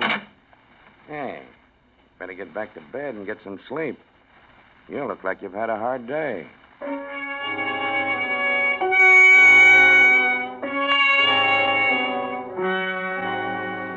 Yes, try and sleep, Jerry. You're exhausted. Your arms and legs ache with fatigue, and your brain keeps spinning like a top. It's there every time you close your eyes. Black and white circles, like a whirling rifle target, with a little man in glasses grinning at the center.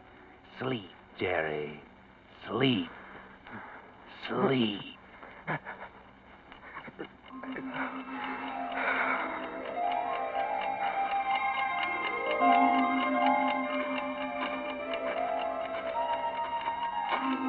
Well, what's this, Jerry?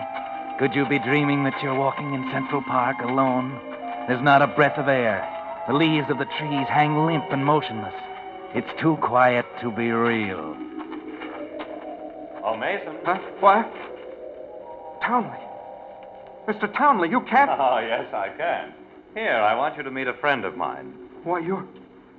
No. Oh, yes, we've met before, Mr. Townley. I happened in the drugstore on the night Mr. Mason made arrangements for your departure. Mason, I want you to meet Mr. Death. Mr. Death? Right? Odd name, isn't it? Death, D-E-A-T-H. You see, I've retained Mr. Death to handle my case. He specializes in cases of this kind. You know, double crosses, cold-blooded murders, that sort of thing. He's a man of exceptional ability. I was lucky to get him. What do you mean?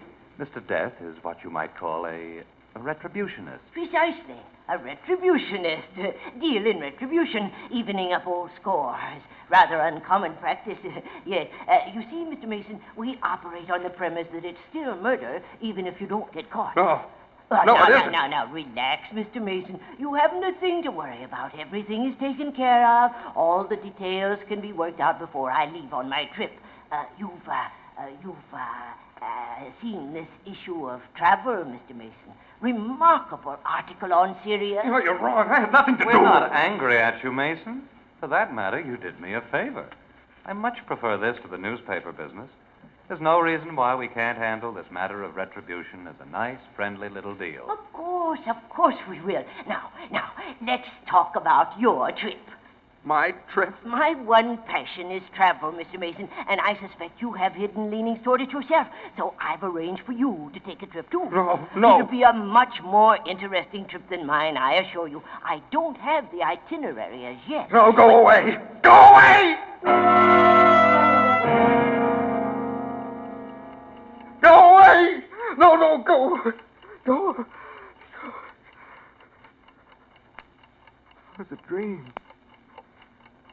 It was only a dream.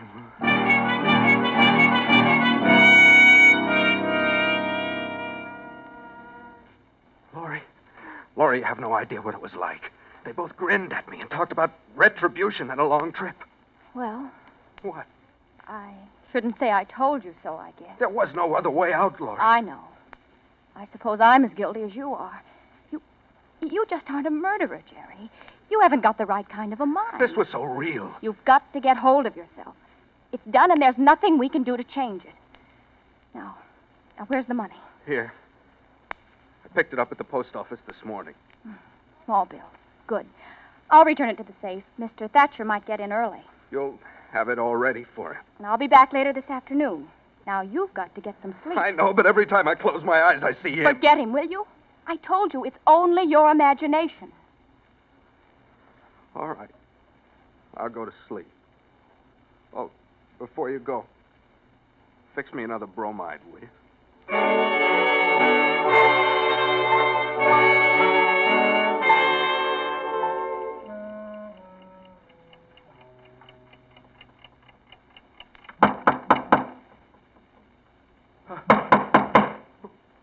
Who is it?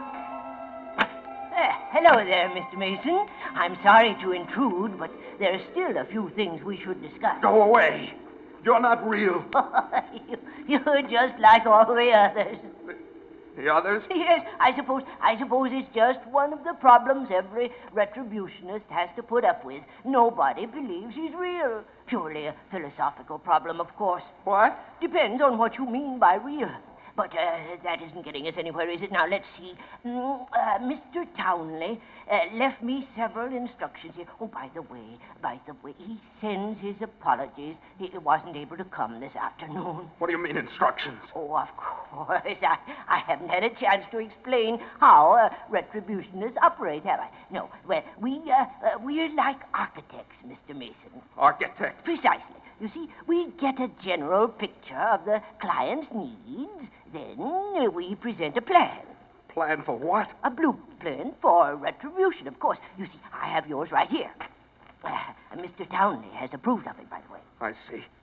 Suppose I don't approve it. Oh, that won't affect it one way or the other. You see, Mr. Mason, once the plan is prepared and approved, the subject has nothing to do but wait. I've taken such an interest in your case, I prepared a rather original plan.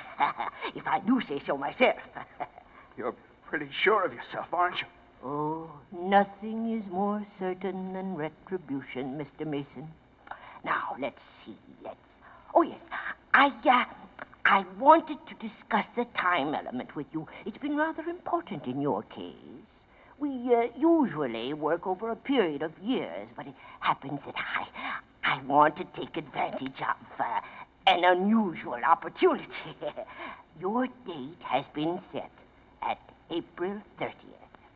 That's tomorrow. Yes. The blueprint. Let me see it. Oh, I'm sorry. I'm very sorry. That's out of the question. Oh, it's not a plan at all. It's a travel magazine.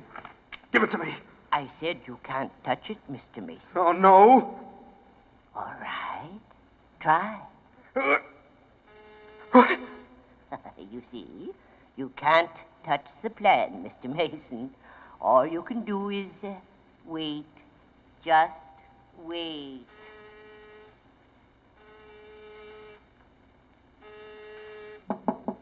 Jerry?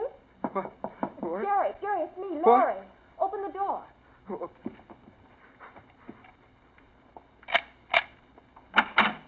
Jerry, Mr. Thatcher's back. About an hour after I put the money in the safe. I told him you were sick. April 30th, he said. Tomorrow. Well, what's the matter? Nothing to do but wait, huh? Tomorrow, he's coming back for that travel magazine, the one I saved for him. Well, you're out of your mind. I'm okay. Listen, go back and tell Thatcher I'm going to work all day tomorrow. Tell him to stay home and unpack anything. What are you going to do? I got a date, Lori. A date with Mr. Death.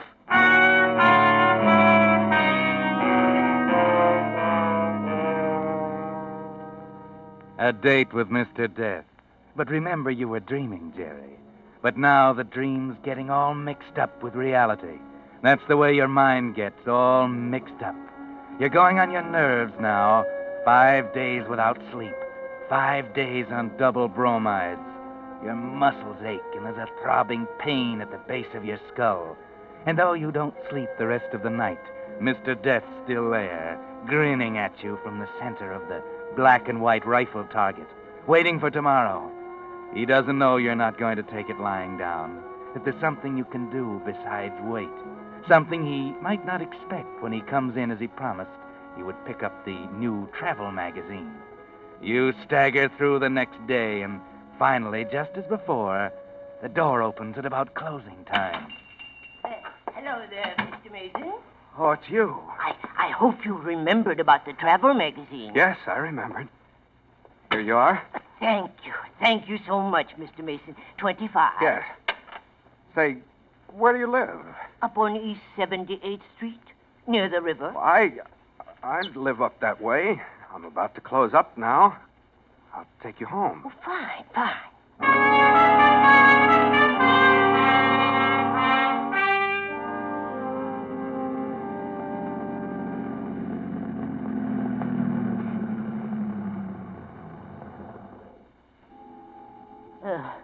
Why are you stopping here by the river, Mr. Mason? All right, Mr. Death. It's April 30th. What do you mean? You heard what we were talking about that night, didn't you? Got the whole works.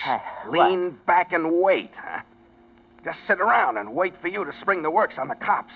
Tell them I killed Ted Townley. Did you have that in mind for April 30th, huh? Tonight, maybe? I didn't. Oh, yes, you did, Mr. Death. Retribution, huh? Well, maybe this is something you forgot to put in your blueprint. No, Master.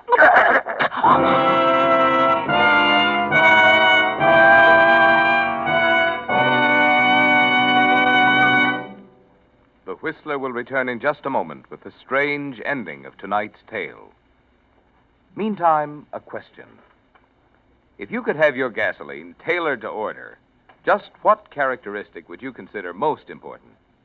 Well, today, under gasoline rationing, the chances are you'd say mileage, which explains why so many drivers have been changing to the West's most famous longer mileage motor fuel, Signal Go Farther gasoline.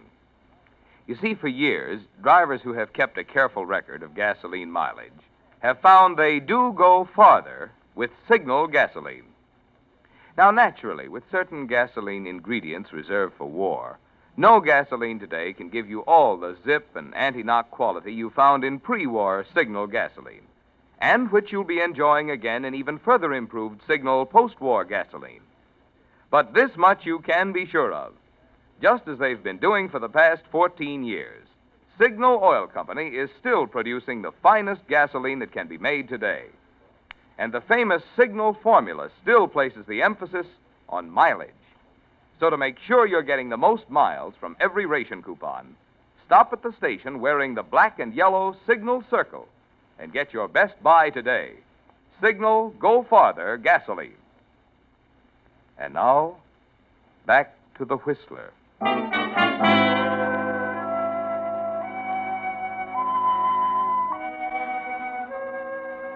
There's nothing to worry about now, Jerry. Mr. Death is out of your life for good, deep in the river with a 100-pound chain around his neck. And there are no prying friends or relatives to inquire for him. You can sleep now, and it's wonderful, isn't it? No more leering faces, no more blueprints, just the good, solid black velvet of sleep. 24 hours of it, just like a baby. The old bounce is back the next night, and you can smile again. Jerry, you're sure it was? Don't worry, baby. They'll never find him. Oh, man, I feel like $1 million. Oh, by the way, I'm going on a trip. Mr. Thatcher told me I needed a vacation. Trip? Where? Well, look what I found in Mr. Death's pocket. Complete grand tour, first cabin all the way. Well, but you can't use that. Take it the name. No, you don't know me, baby. But what about passports? Took care of that, too. Oh, you're taking a chance, Jerry. Oh, no. I wouldn't miss this for the world. After all, Laurie, it isn't every day a guy picks up a free ride on a boat like the Lusitania. Yes, you really got yourself a free ride, Jerry. But perhaps that was part of the blueprint, too. The luxury liner Lusitania and that German torpedo off the coast of Ireland.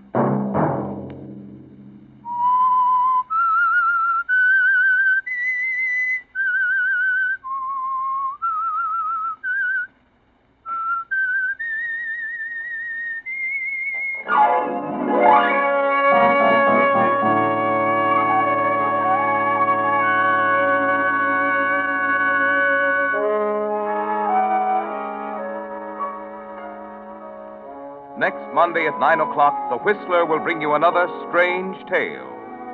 The Whistler is broadcast for your entertainment by the marketers of Signal gasoline and motor oil and fine quality automotive accessories, and by your neighborhood Signal dealer. This program, directed by George W. Allen, with tonight's story by Harold Swanton, music by Wilbur Hatch, is transmitted to our troops overseas by the Armed Forces Radio Service. This is Marvin Miller speaking, and suggesting that you let every traffic signal remind you that you do go farther with Signal gasoline. Yes, you do go farther with Signal. This is CBS, the Columbia Broadcasting System.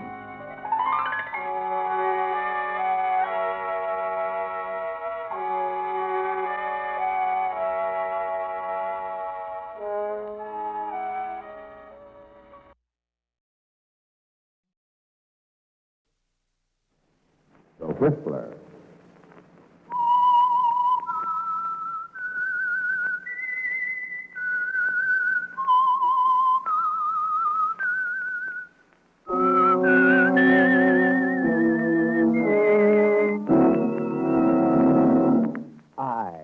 The Whistler, and I know many things, for I walk by night. I know many strange tales hidden in the hearts of men and women who have stepped into the shadow. Yes, I know the nameless terrors of which they dare not speak. And now, The Whistler's strange story, The Disappearing Woman.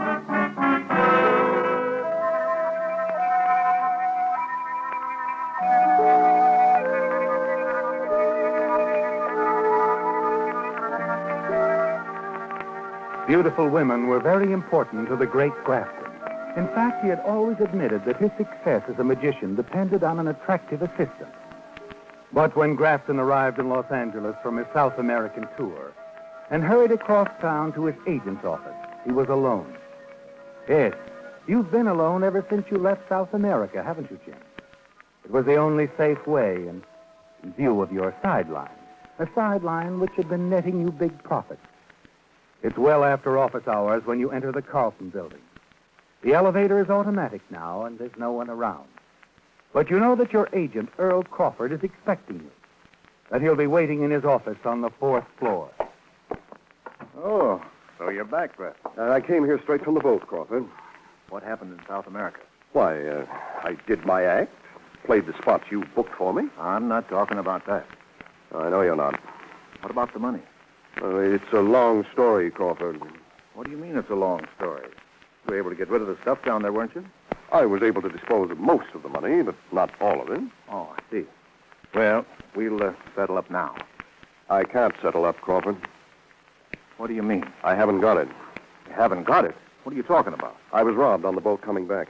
Somebody broke into my cabin. There's a secret compartment in my trunk. Well, how did it happen? I don't know. I did exactly as you told me. Stayed by myself, only left my cabin to eat, spoke to no one. What about women? I didn't speak to a woman on the entire trip. Oh, what'd you do about the robbery? Nothing. I couldn't do anything. My hands were tied. What do you mean? I hadn't destroyed the rest of the counterfeit. Oh, you idiot. It was stolen along with the real money. If the thief was found, the counterfeit would be discovered. And whoever got it knows you're mixed up in the counterfeit racket. That's about it, Crawford. You're in trouble, Grafton. Plenty of trouble. What do you mean, trouble? I didn't print that phony money myself, you know. I know that. There are people higher up. You do your explaining to them, too. I don't want to get involved. You are involved, Grafton. But you said... What's the idea of the gun, Crawford? I'm taking no chances. Just come along. Tell your robbery story to the big boys. But listen, Crawford, you can cover for me. Book my act, and I'll make it up. Nothing doing. Then I'll get somebody else to book me and turn my entire salary over to you. You can't get a booking without a new girl to help you. Takes time. As a magician working alone when you're Okay, Crawford. Let's get going. Right. Just a minute, Crawford. Look out! That was the oldest trick in the world, Crawford. And you fell for it. Put down that gun, Grafton. Let's talk this over. Nobody knows you took the counterfeits to South America. I'll cover for you. You bet you will, Crawford. You bet you will.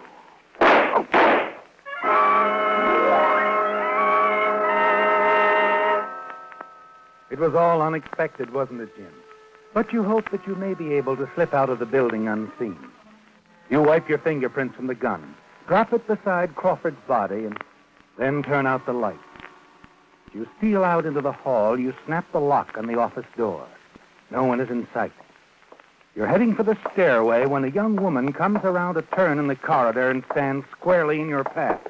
Oh, Mr. Grafton. I beg your pardon? Well, you are the great Grafton, aren't you? What makes you think so? Well, you were pointed out to me on the boat. I tried to talk to you. Sorry, I'm in a hurry. But I want you to help me, Mr. Grafton. Yes? Well, what can I do? My name is Anita Ballard. I'm a dancer. I just got back here from Central America. I just have to have a job right away, and I don't know anybody in town. I see. There's a booking agent on this floor. His name is Earl Crawford. You know most of the agents. Perhaps you could introduce me to him. It's not likely that he would be in his office at this hour. No. No, I suppose not. I just came here out of desperation. I heard that Crawford always has an opening of some sort. Well, if you're looking for a job, maybe you won't need to see Crawford after all. Well, what do you mean, Mr. Grafton? I might have something for you. I need a girl for my act. Oh, that would be wonderful. I've had experience as a magician's assistant. I was a box jumper with Barton one season. Well, that sounds fine. We'll talk about it. Over a steak. A perfect idea. Over a steak.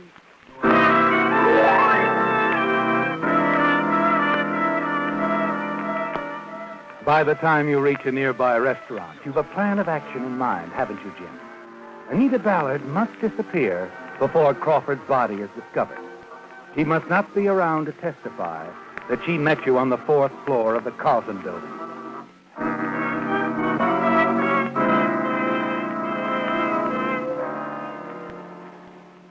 As you look at her across the restaurant table, you wish there were some other way, don't you, Jim? She's strikingly beautiful, with classic features and long black hair. She would make the perfect assistant for a magician. But you know that your one chance is to get her in a car on some pretext and drive her out of town. And as soon as possible, before anyone you know sees you together. You're not enjoying your steak, Mr. Grafton. Something bothering you? No, Anita, nothing. Just thinking. About what? About you. About what to do with you. I suppose you're prepared to travel. Oh, how soon? Well, I have some extra equipment stored in San Diego. I think I'll drive down there tonight. You haven't anything to keep you here, have you? No, not a thing. Mm-hmm. All right, then, Princess. Princess? My assistant is always called Princess Naya. That's a pretty name. And you're a pretty girl. I'm sure we'll get along well together. I'm sure we will. Well, let's go. Hey? Well, if it isn't the great Grafton. Oh, hello, Fillmore. Thought you were in South America, Grafton. I just got back. If you'll excuse us... Now, wait a minute, Grafton. I ought to meet the princess. I suppose this is the present Princess Naya. Well, yes, I am, Mr... Fillmore.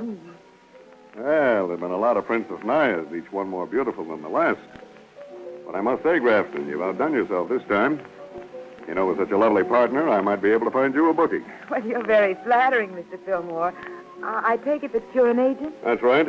Oh, mind if I sit down a minute, Grafton? Oh, no. No, of course not. You know, I'm not kidding about the booking, Grafton. I need a magic act for the Garden Club in New York. What does it pay? $500 a week, 3-week guarantee. Oh, that sounds interesting. But no buts about it, Grafton. You'll take it and you know it. But we're going to have to hurry. You and the princess have got to leave for New York on the midnight plane.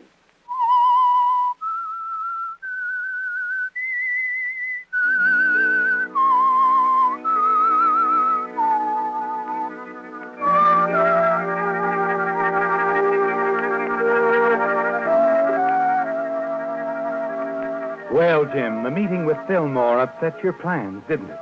And you're forced to take Anita to New York as the Princess Naya, the assistant in your magic act. Her presence near Crawford's office at the time of his murder makes her dangerous to you, doesn't it? And you can't see a way out of the situation. But when you read an item about the shooting in the New York papers, you receive a surprise.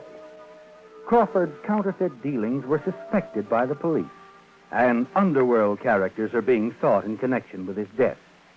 Yes, it's a big load off your mind, isn't it? And especially when Anita makes no reference to the affair and turns out to be very good in your act.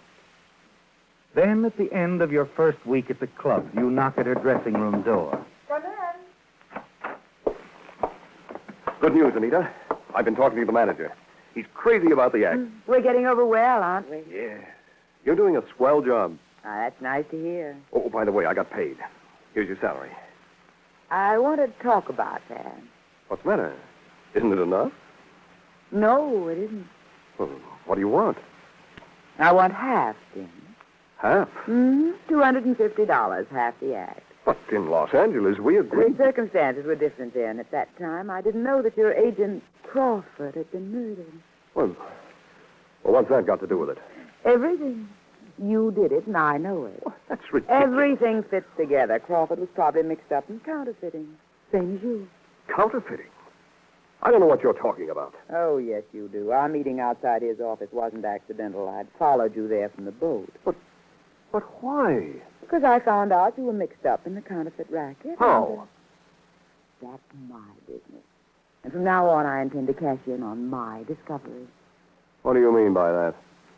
I stole your money on the boat, Jim. There's nothing you can do about it. But I'm going to use it for your own best interest. My best interest? Mm-hmm. The act needs dressing up. New wardrobe, new scenery, some startling new illusions. Big time stuff. Big money. What I've always wanted. I see. You're a good magician, Jim. You've got everything. Appearance, poise.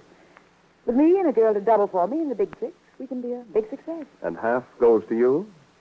Half goes to me.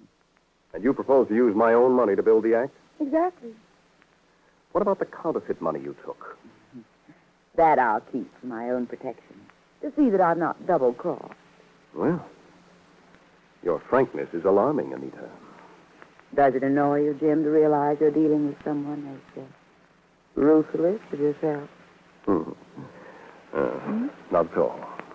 And to prove it, I say we'll go right ahead. I mean, with your plans for the new act, the big illusion. Good. You'll start interviewing girls for my double right away. I will. I'll be on the lookout myself. Don't want to put all the burden on my dear partner. Thank you, Anita. Very thoughtful.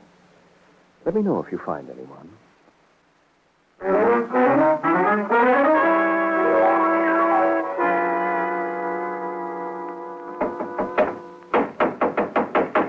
Oh, Jim!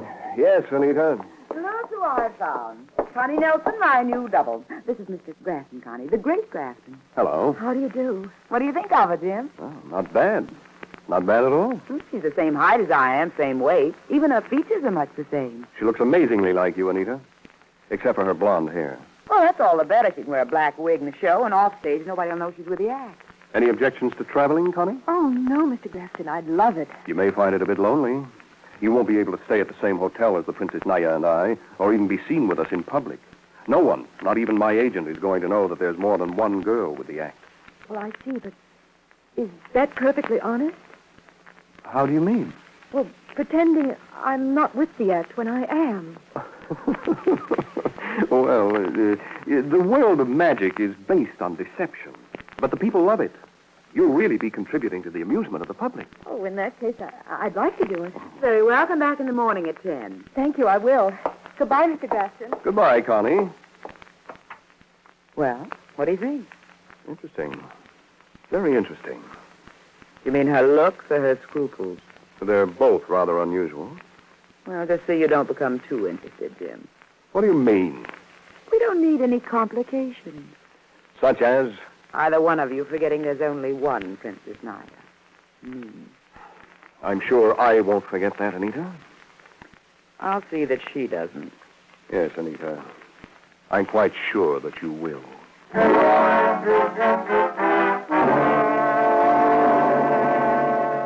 Anita has just given you an idea, hasn't she, Jim? And perhaps it could work if you're careful. You avoid speaking to Connie except on business until the act gets started and you're booked out of town. And then one day, you manage to run into her in a park. Well, hello, Connie. Oh. You watching the Swan? Mr. Grafton.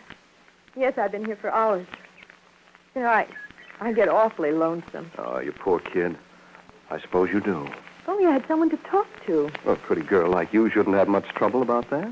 Because, you see, I can't talk to anyone. If I did, I'd have to tell them who I am, that I'm with the act. You're awfully honest, aren't you, Connie? Well, of course. You keep a secret very well. You know, I've been thinking, how would you like me to teach you something about magic?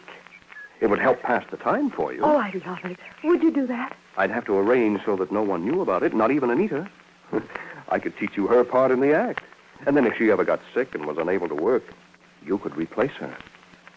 That would be a nice surprise for her, wouldn't it? Wouldn't it? And then, of course, someday, she might decide to leave the act.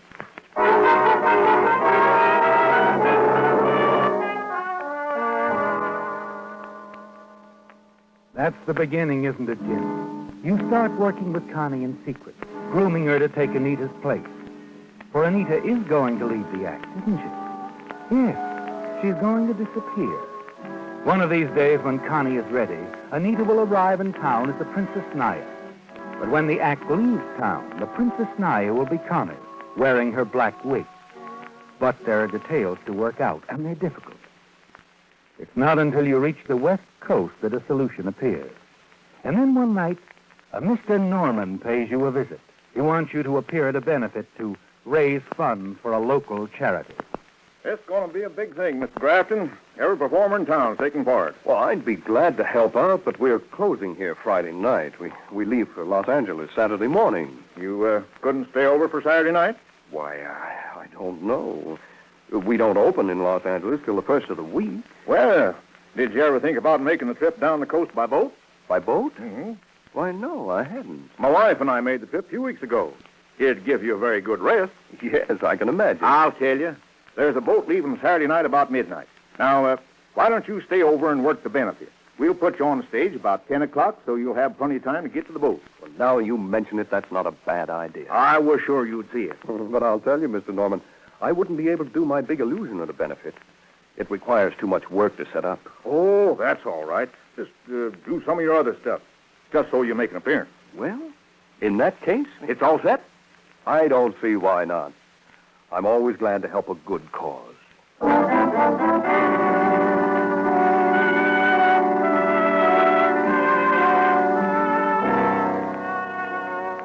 The setup couldn't be better, could it, Jim? As you talked to Norman, the whole thing took shape in your mind. A big benefit performance. Hundreds of people around. The perfect time for Anita's disappearance. If you don't use the big illusion, you will need only one girl. Both Anita and Connie will arrive to assist you. But Connie will do the act and go to the boat as the Princess Naya. And Anita's body will be in the secret panel of your large trunk. Have the trunk put in your cabin, and once you're at sea, it will be very easy to dispose of Anita, won't it? But the next day, when you talk to Connie... I can't understand it, Connie. You say you want to leave the act? Yes, Jim, right away. I want to go when we close here Friday night. Oh, but you can't do that. You can find another girl to double for Anita. But why, Connie? Why? Please, don't ask me. But you can't leave now, Connie. Please wait a few weeks. No, I've made up my mind. The only way out. Way out? Out of what? All this secrecy. This meeting you privately. What it does to me. Can't you understand, Jim? What it does to you? Can't you see, Jim? I'm in love with you. It's not your fault. It just happened. You've been so good to me, so kind. But there's no future for us. Oh, Connie, darling. Of course there's a future for us, a wonderful future. Why do you suppose I've been working so hard with you, teaching you everything I know? It's because I want you as my partner. But Anita's the Princess Naya. Anita and I are going to split up. But I couldn't take another woman's job. It wouldn't be fair. There's nothing unfair about falling in love. Mary? Yes. I love you, Connie.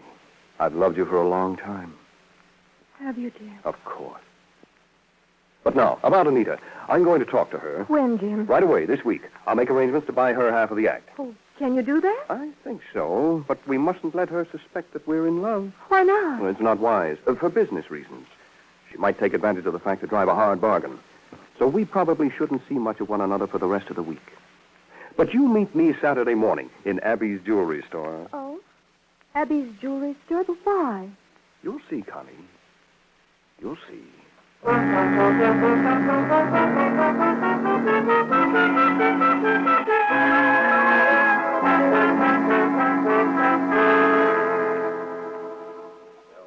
Hello, dear. You been waiting long? Oh, no, just a few minutes. I've been looking at these cigarette cases. Aren't they beautiful? Oh, yes. Especially that gold one. It's very nice. I'd like to buy it for you. Oh, we aren't here to buy anything for me. We're going to buy something for you. A diamond engagement ring. And it's all settled? Yes. Anita is leaving the act. You're going to open in Los Angeles. In fact, you may have a chance to break in at the benefit tonight. Tonight? Uh-huh. Now, to tell you the truth, Anita and I had a little disagreement about our financial settlement. Oh. She's in a very bad humor. I don't know whether she's going to play the benefit or not. Oh, I'll come to the theater. No. You stay at your hotel. But be made up and ready at about 9:30. Then, if Anita doesn't want to go on, I'll call you. Of course. I'll be waiting. And now we'd better see about a ring. Things are working out very well, aren't they, Jim? You're buying an engagement ring for Connie. Another step in setting the stage for Anita's disappearance. You've told Anita to be at the benefit at 9:30. And when she comes to your dressing room, you're ready for her. A few minutes later, Anita Ballard's body is in the secret panel of your trunk. Then you go to a phone and call Connie. And she hurries over, and the act goes on at about 10 o'clock. Connie is nervous and excited, but she does the act perfectly. How did I do, Jim? Was I all right? You were good, Connie. Very good. Oh, I'm glad. Well, I better change. We haven't much time, have we? No. We'll take a taxi straight to the boat. By the way, keep on your black wig. Oh. You're the Princess Naya now, you know. Well, that's right, I am. Oh, hardly seems possible. You can dye your hair black on the boat. Oh, here are the men for the baggage. Excuse me, dear. I'll be ready in a minute, dear. Mm-hmm. Right in here, fellows. I'm all packed. So let's go. Yes, and I want it all put in my cabin. Right, Mr. Grafton. Now, be careful with that big trunk. Okay. Take that in, Joe. Hey, this is a heavy one. Yes, it is rather heavy. I'll bet one of your best tricks is in there. Yes, as a matter of fact, my very best trick. The disappearing woman.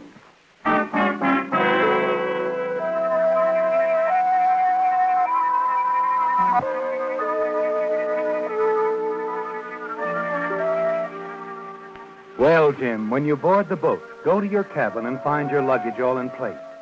You finally feel very safe, don't you? There's only the matter of getting rid of Anita's body, now hidden in your property trunk. When the boat reaches the open sea, she will have disappeared forever. Yes, it won't be long. You're glancing at your watch when there's a knock on the door. Oh, Connie, come in. How soon do we sail? In about 15 minutes. Good. And there's still time. Time for what, darling? For the cigarette case to arrive. Cigarette case? Mm-hmm. That gold cigarette case you admired this morning. I bought it for you. I had your initials put on it, so I couldn't take it with me. But they promised to deliver it to the boat. You bought me such an expensive gift? But how could you afford it? Well, the money was a present from Anita. I told her about our engagement. You told her? When? This afternoon I had to. I felt it was dishonest to keep it from her. She seemed very happy about it. Gave me the money and insisted that I use it to buy you a present. Oh, that must be the cigarette case now. How do you do? I'm Ryson, Treasury Department. I'd like to see Mr. Grafton. Well, he's right here. Won't you come in? What do you want? Some counterfeit money was used to buy a cigarette case to be delivered to you here on the boat, Mr. Grafton. Well, I don't know anything about it. Counterfeit money? Yes, the passer is described as a blonde girl about 20 years old. She and an old dark man, they bought a diamond ring using good currency.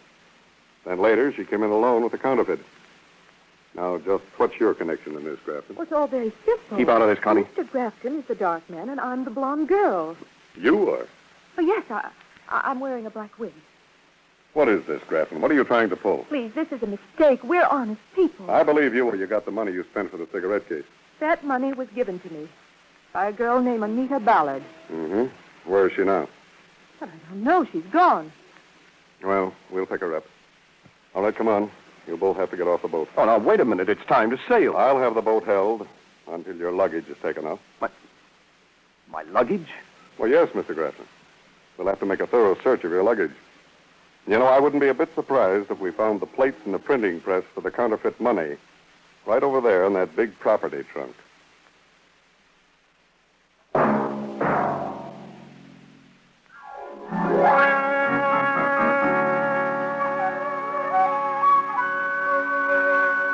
Featured in tonight's story were Bill Foreman as the Whistler, Betty Lou Gerson, Les Tremaine, Jean Bates, Bill Boucher, and Jess Kirkpatrick. The Whistler was directed by George W. Allen, with story by George Adrian and Carol Nix, music by Wilbur Hatch.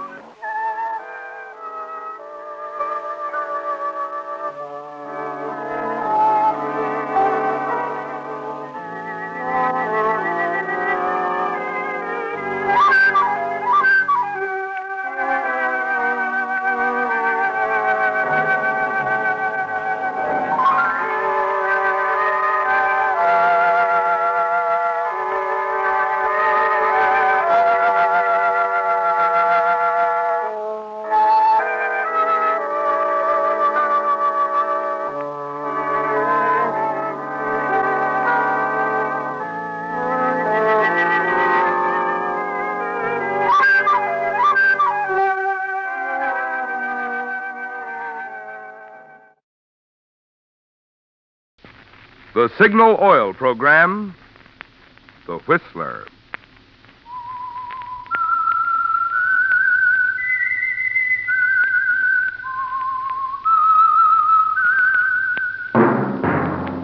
That whistle is your signal for the Signal Oil Program, The Whistler.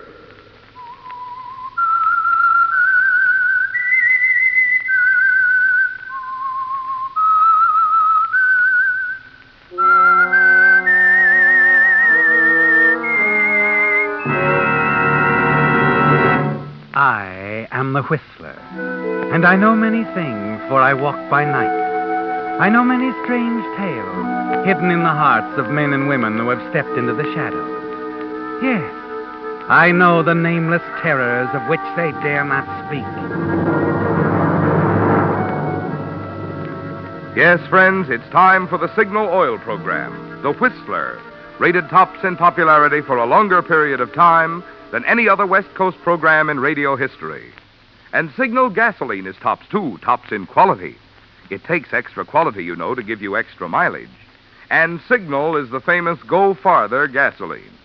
So look for the Signal circle sign in yellow and black that identifies independently operated Signal stations from Canada to Mexico.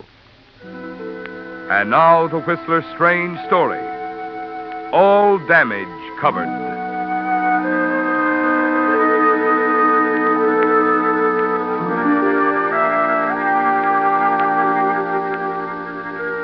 As usual, the Swank Orchid Room was crowded. And the reason for the popularity of this small nightclub in downtown Los Angeles was obvious. At the moment, the tall, slender girl with the honey-colored hair stood before the microphone on the dance floor, swaying with the rhythm of her song. Just who can solve its mystery? Why should it make a fool of me? Maxine had sung those words over and over, night after night. But suddenly she seemed to be singing them for the first time. Suddenly she was the woman the words were written for. The thought of killing him had occurred to her before, but never in the middle of a song had she known this cold-blooded, dispassionate desire to kill the man she'd married. What is this thing called love?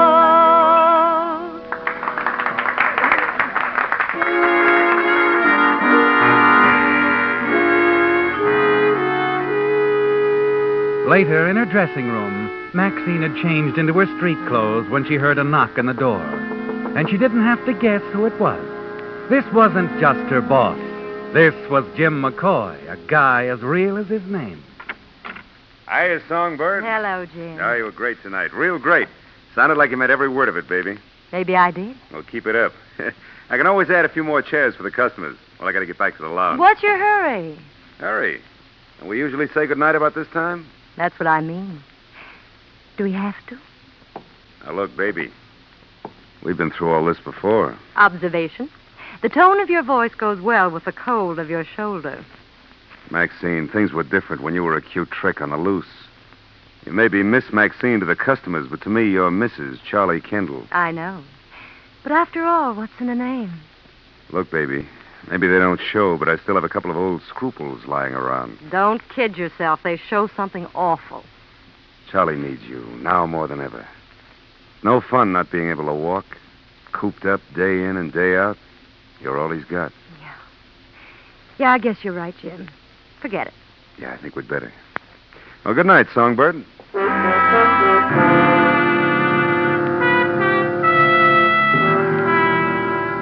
And so, Maxine, a half hour later, you're driving over the freeway, going home to Charlie, your husband.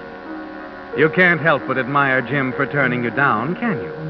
Because of the way things stand. Because you're married to Charlie. You drive on through the night thinking about it.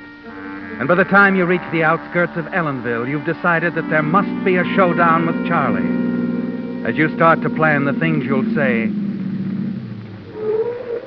Sorry, lady, roadblock. Oh, but I live in Carpencita. I've got to get home. There's been a landslide. Won't be able to get through for a couple hours yet. Oh, I see. Train coming through in about 10 minutes from L.A. Or if you'd rather, you can go back to the main road, take a 10-mile detour. No, thanks. I'll take the train. You turn your car around, and minutes later park it on a quiet side street near the depot and hurry to catch the train.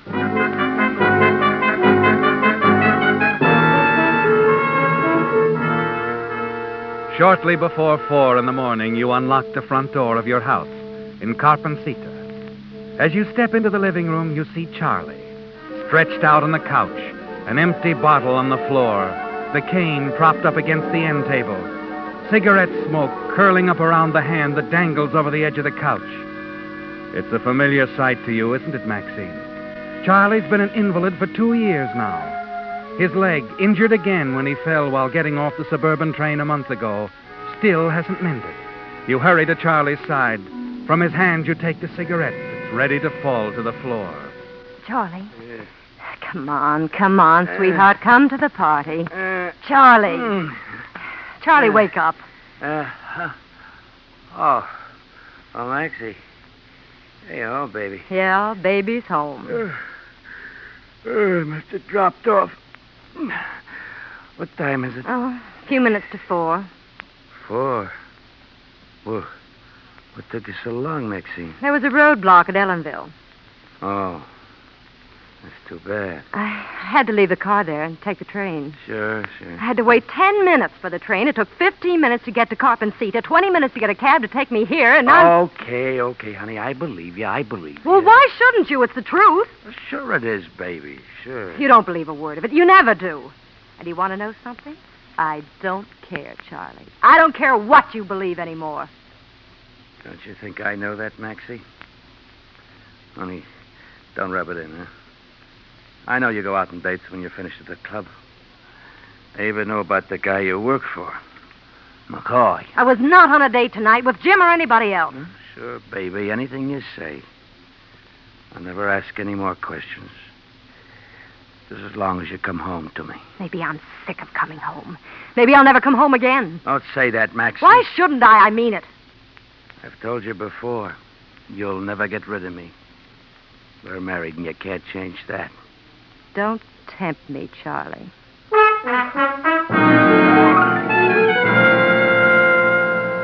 You struggle to control the rage that's sweeping over you. Turn away from Charlie and hurry into the bedroom. You stand there in the darkness by the open window while the frost of night bites the anger in your cheeks. The train, Maxine. Yes. Why couldn't it have been late tonight? 10 minutes late. 10 minutes. The cigarette would have slipped out of Charlie's hand. The straw rug would have caught on fire. It would have solved all your problems. Suddenly an idea flickers through your mind. It could happen again. Charlie could fall asleep with a cigarette in his hand. There'd be a fire. But you'd be somewhere else when that happened, Maxine. An alibi. All you need is an alibi. And in an instant it becomes crystal clear to you how you can get one. Maxie. Huh? Oh, what is it, Charlie? Oh. All by yourself in the dark, baby? What's on your mind? The train, Charlie. I was just thinking about the train.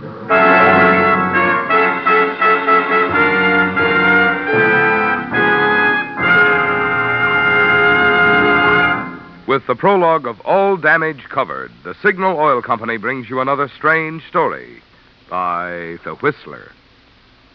You've heard me talk about the more thorough, more conscientious service that cars get at signal stations because signal dealers are in business for themselves and have a personal interest in pleasing you. Well, typical of this are the extras you enjoy when you have your car lubricated at a signal service station. Instead of taking the chance of remembering the many vital points on each make of car, signal dealers follow a factory-recommended lubrication chart, which plainly shows every lubrication point on your car. Also, signal dealers use 9 specialized signal oils and greases, so each part will have the exact type of protection it needs. But do they stop there? No, sir. Just to make doubly sure not a single part has been overlooked, they check each point again, which is why it's called Signal Double Check Lubrication. Now, that's the kind of lube service you want if your car is to give you the long, trouble-free service that was built into it. And that's the kind of lubrication you get from friendly, independent signal dealers. And now, back to the Whistler.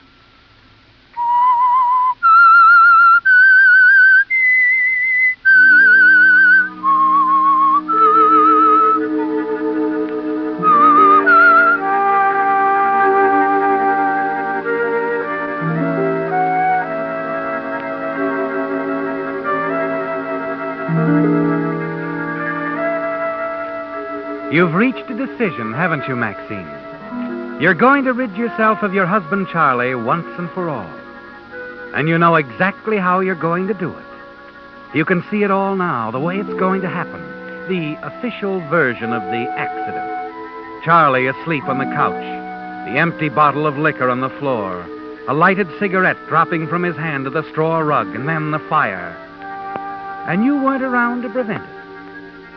It's late afternoon of the following day when you awaken. And as you recall your plan, your heart throbs with a sick, dizzy excitement. After a reassuring cup of coffee, you call the train depot. Check the schedule of the evening train to Los Angeles. Then you take your time dressing. Fight to remain calm. Shortly before 5:30. Maxie. Hey, Maxie, your cab's here. Coming. Whoa, what's in the suitcase, honey? Oh, it's just a dress I'll need at the club. Bye now. Bye. Maxie, Yes? try to make it home early tonight, will you? Gets kind of lonesome around here. Don't worry, Charlie. I'll be back before you know it.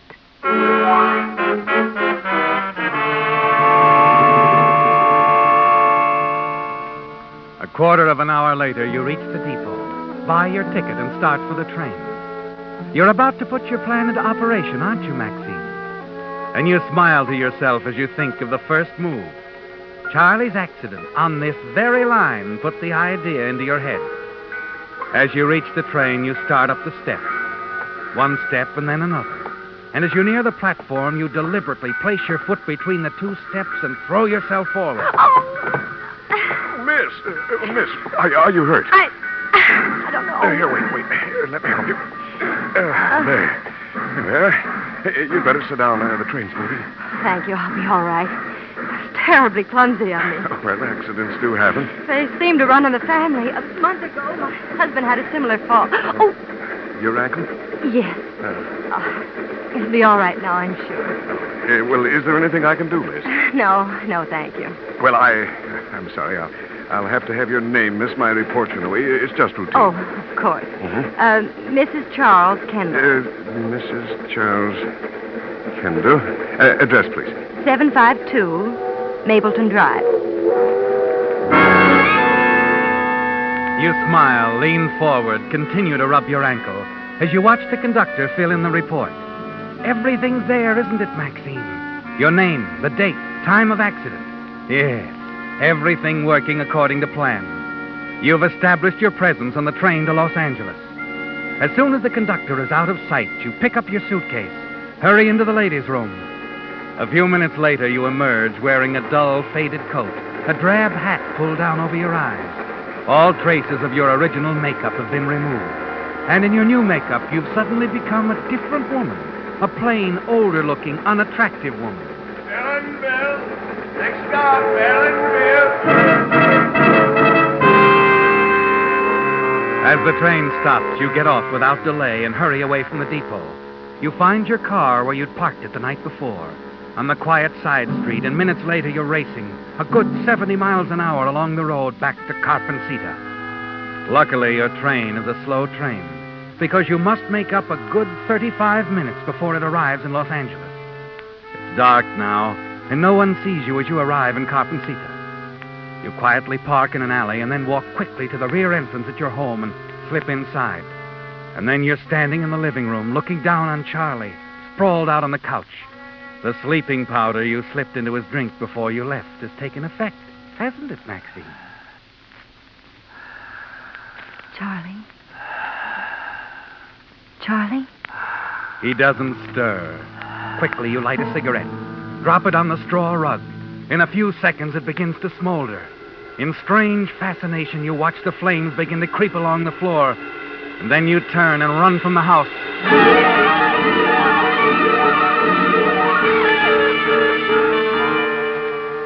It's over, isn't it, Maxine? The worst part of all. As you hurry back to the car, you know there's only one more thing that you have to do. You must overtake the train at one of the many stops it makes and somehow get back on board unnoticed. To be in the clear, perfectly safe, that conductor must see you get off at Union Station. Those are tense moments, aren't they, Maxine? Moments that seem like a lifetime. You take the short, straight highway into Los Angeles, hitting better than 70 miles an hour most of the way. Finally, you catch your train at one of its last stops and get back on just in time. Disappear quickly into the lounge room, where you can change back into your original outfit.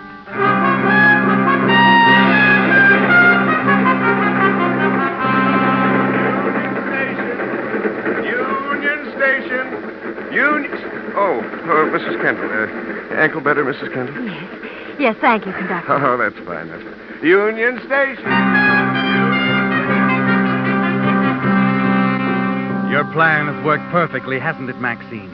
You keep telling yourself that over and over again. And then, as the train stops and you walk back to step off, you freeze suddenly and stare in terror at a man standing on the crowded station platform. Oh, no. You recognize him, don't you, Maxine? This man in the pinstripe suit. Instantly, your mind goes back to that night a few weeks ago when you came home late, just as this same man was leaving, and you heard him say to Charlie, "Now, don't worry, Kendall. I'll take care of everything." It's all clear to you now, isn't it, Maxine? Now you know why this man in the pinstripe suit was talking to Charlie a couple of weeks ago. Charlie was hiring him to follow you. Perhaps he was following you tonight. You step back into the train, hurry through the cars, and get off further down the platform. It isn't until you climb into a taxi and try to settle back that you realize you're trembling all over, shaking uncontrollably. Somehow you manage to compose yourself, regain your confidence by the time you reach the club and go inside to greet Jim at the bar. Hiya, Songbird. Hello, Jim. Say, your feathers look a little ruffled. You're limping. Oh, I fell and scraped my knee while I was getting on the train tonight. Train?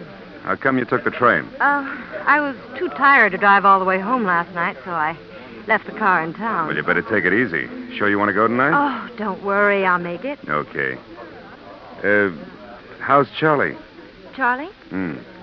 Don't tell me you've forgotten our little conversation last night. Oh, no, Jim. I haven't forgotten. As a matter of fact, I'm very grateful to you. You made me see what my duty was. Yeah. Glad to hear it, baby.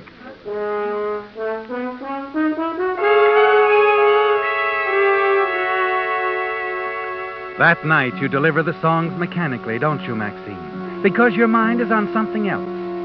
It's been 4 hours since the fire started, and you still haven't had any word. But as you approach your dressing room... Maxine! Oh, I didn't see you, Jim. There's a call for you, baby. You can take it in my office. Call? Mm-hmm. Who is it? Long you know? distance, yeah. Carpencita. Probably Charlie.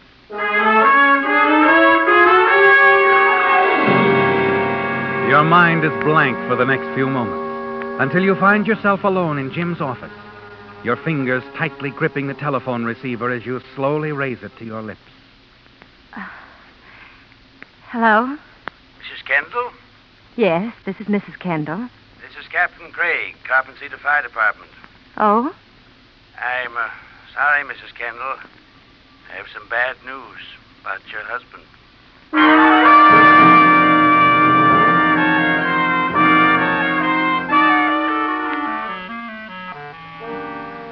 It won't take long, Maxine. Coroner just wants to ask some questions. I'll be as brief as possible, Mrs. Kendall. Thank you.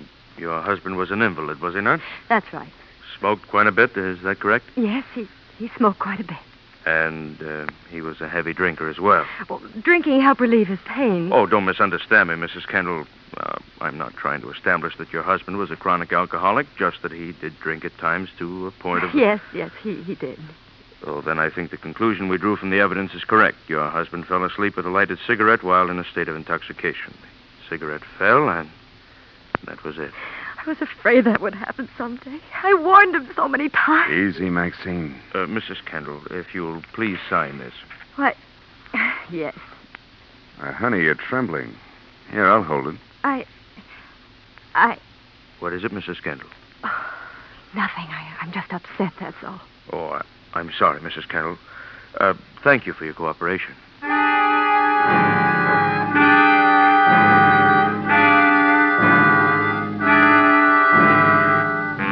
And finally, it's over, Maxine. Really over. Without even the necessity for the alibi which you went to so much trouble establishing. The man from the coroner's office is gone, and you're alone with Jim, with no more barriers between you. It's all you can do to keep from blurting out how good you feel inside, how little you need the rest that Jim is trying to insist upon. I still think you should take it easy, honey. Stay in bed for a while. Oh, no, Jim. I'm not going to let myself brood about this.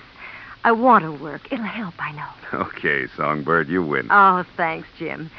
I appreciate everything you've done, and I hope I sound sentimental. You do. I can take it. I'll see you later.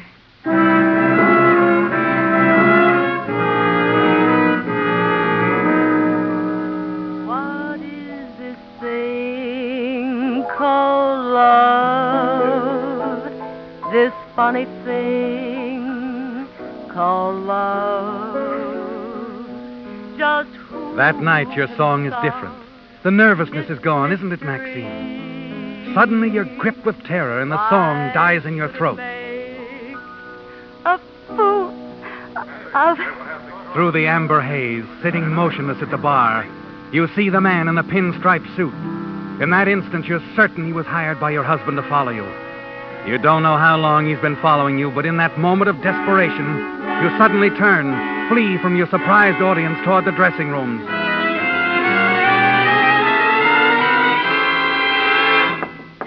Who is it? It's me. Now, look, Maxine, what's this all about? What did that man say to you, Jim? Oh, it's got you worried, hasn't it? No, I'm not worried. It's just a nervous reaction. Now, listen to me, all. baby. This isn't a relapse. This is something else. How about you kicking in with a few more details? I'm unstrung, that's Answer me all. one question. What question?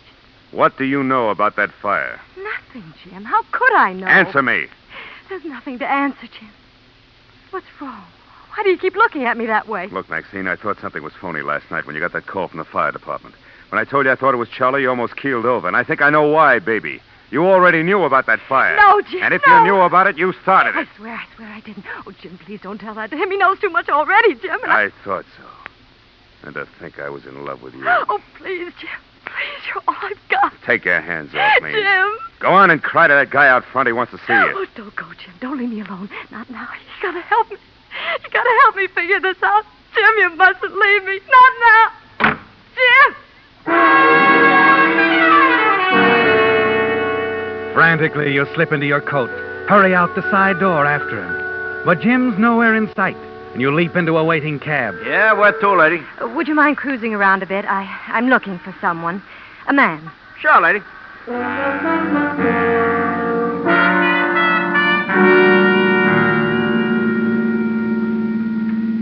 See me, lady? No, I don't. But let's not stop. Okay. You sure the guy you're looking for ain't looking for you? What? There's a black car been following us ever since we started. No, that's not the man I want. Driver, turn the corner. Do anything but lose that car.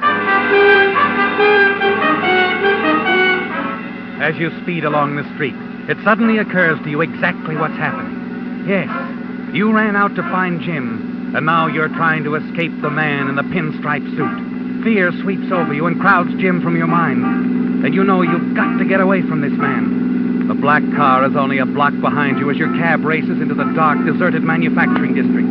Screeches around one corner, then another, and another, turning, twisting, and then suddenly... Driver? Yeah? That station up ahead. Is that the electric train? Yeah. Here, this'll take care of the fare. Let me off. Quickly. The black car is nowhere in sight as you leave the cab and hurry to the dimly lit, deserted station. You're praying wildly for a train when suddenly you're relieved to see the lights approaching in the distance. And then as you step out on the platform... Hey there! You see the man in the pinstripe suit hurrying toward you. Quickly, you run down the platform, dart behind a stack of packing cases. Mrs. Kendall, wait a minute. You hear his footsteps approaching along the platform. Your hands move up in front of you. You wait. And then as he steps into view, you lunge. I'll kill you, too! Hey. I'll kill you!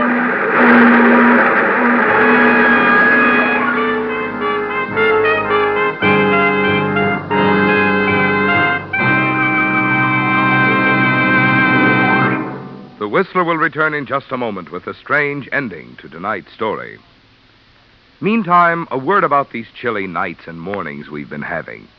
To be sure your car will start pronto the instant you touch the starter, you naturally want to be sure you're choosing the gasoline that's tops in quality. But how can the average driver measure gasoline quality? Well, by mileage, of course, which explains why we're so proud of Signal's good mileage, which has made it known throughout the West, from Canada to Mexico, as the Go Farther gasoline. You see, in order to give you such good mileage, today's Signal has to help your motor run more efficiently. And when your motor runs more efficiently, naturally you enjoy quicker starting, as well as faster pickup and smoother power. The kind of performance that makes driving more pleasure in cold weather or any weather. That's why Signal says, to be sure of the tops in gasoline quality, there are just two things to remember. One, it takes extra quality to go farther. And two, Signal is the famous Go Farther gasoline. And now, back to the Whistler.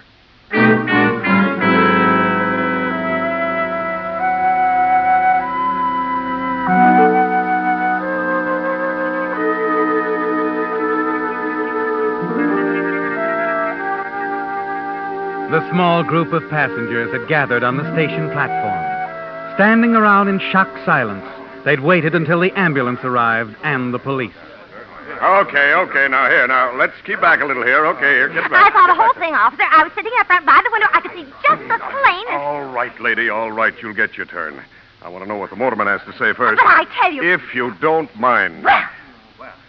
Go ahead, you. Well, officer, when we got close to the station platform, I see this woman, and she tries to push this fella onto the tracks. Huh? And then the fella steps out of her way, and she goes over herself. I couldn't stop in time to keep from hitting her. Oh, I see. Well, now, here. Where's the fellow she was trying to push over? Where? Right here, sir. Oh, will you come up here? What's your name? Henry Cooper. Did you know that woman? No, I never got a chance to meet her. I've just been trying to. Her name's Mrs. Kendall. Well, how come she tried to push you in front of a train? I don't know. You see, I work for the railroad, claims investigator. Yeah? Well, a month ago, her husband was in an accident. Uh-huh. Funny thing, a couple of days ago, she was in a similar accident. I only wanted her to sign a voucher so I could give her a check to cover all damages.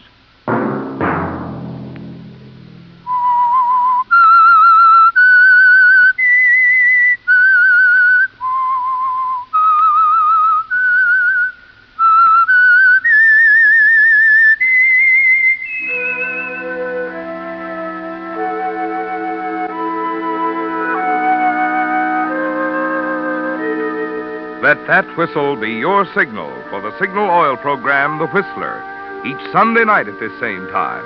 Brought to you by the Signal Oil Company, marketers of Signal gasoline and motor oil, and fine quality automotive accessories. Signal has asked me to remind you, to get the most driving pleasure, drive at sensible speeds, be courteous, and obey traffic regulations. It may save a life, possibly your own.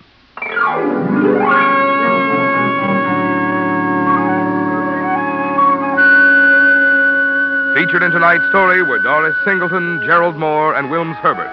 The Whistler was produced by George W. Allen and directed by Sterling Tracy, with story by Robert Stephen Brody, music by Wilbur Hatch, and was transmitted to our troops overseas by the Armed Forces Radio Service. All characters portrayed on the Whistler program are fictional. Any similarity of name or resemblance to persons living or dead is purely coincidental. Remember at the same time next Sunday, another strange tale by the Whistler. Marvin Miller speaking. This is CBS, the Columbia Broadcasting System.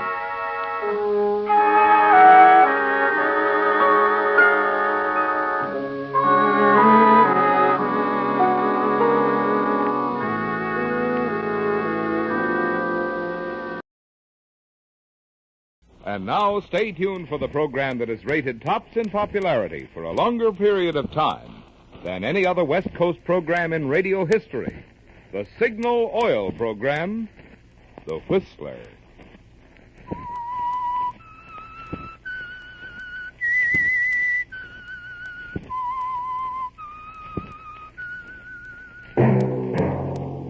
Signal, the famous Go Farther gasoline, invites you to sit back and enjoy another strange story by The Whistler.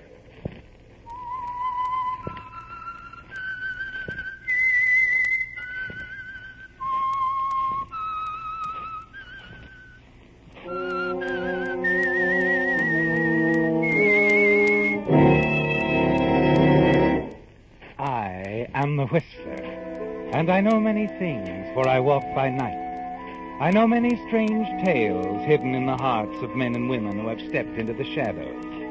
Yes, I know the nameless terrors of which they dare not speak.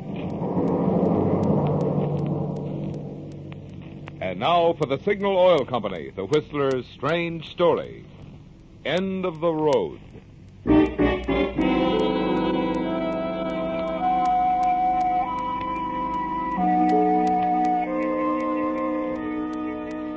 It was night on Fountain Avenue in Hollywood, but the darkness was pierced with shafts of light from police car spotlights, and there was a crowd pushing forward, babbling excitedly, turning the usually quiet residential section into a bedlam. A siren wailed as another police car swung around the corner and ground to a stop, and its uniformed occupants leaped out, ready for action. And it was about that time that Doris Chandler pushed her way to the front of the crowd. Pardon me, please. Close enough to hear the conversation of the officers, intent on the small white bungalow now bathed in the searchlights. That's Yeager. It was then, wasn't it, Doris, Yeager? that you heard the name Sure. of the criminal they'd trapped inside? As an officer explained to one who had just arrived. It's Yeager, Mac. Steve Yeager. The cop killer? Right. We got a telephone tip on him about half an hour ago. You're sure he's inside, huh? The boys in the first squad car got a look at him through the window. They put in the alarm when he started throwing slugs. Armed, huh? This won't be easy. We'll wait him out and then try tear gas. You got the loudspeaker ready, Dave? All set. Go ahead. Attention, Yeager. Steve Yeager. This is a warning. Come out on the front porch. Throw your gun away. You haven't a chance. The house and the entire block are surrounded. Yeager, this is a final warning. Come out and throw your gun away. We'll give you 1 minute. 1 minute, Yeager, to decide.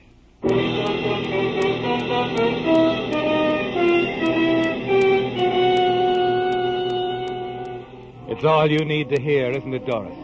Then you ease back through the crowd, hurry from the scene to your own apartment only a few blocks away. It's all over for Steve Yeager, you're certain. And the money, Steve's money, hidden in your apartment, will belong to you now. Yes, a fitting reward for your cleverness in phoning in that anonymous tip to the police. Safely inside your apartment, you lower the shades and smile to yourself as you think of what's happening to Steve just a few short blocks away. And then...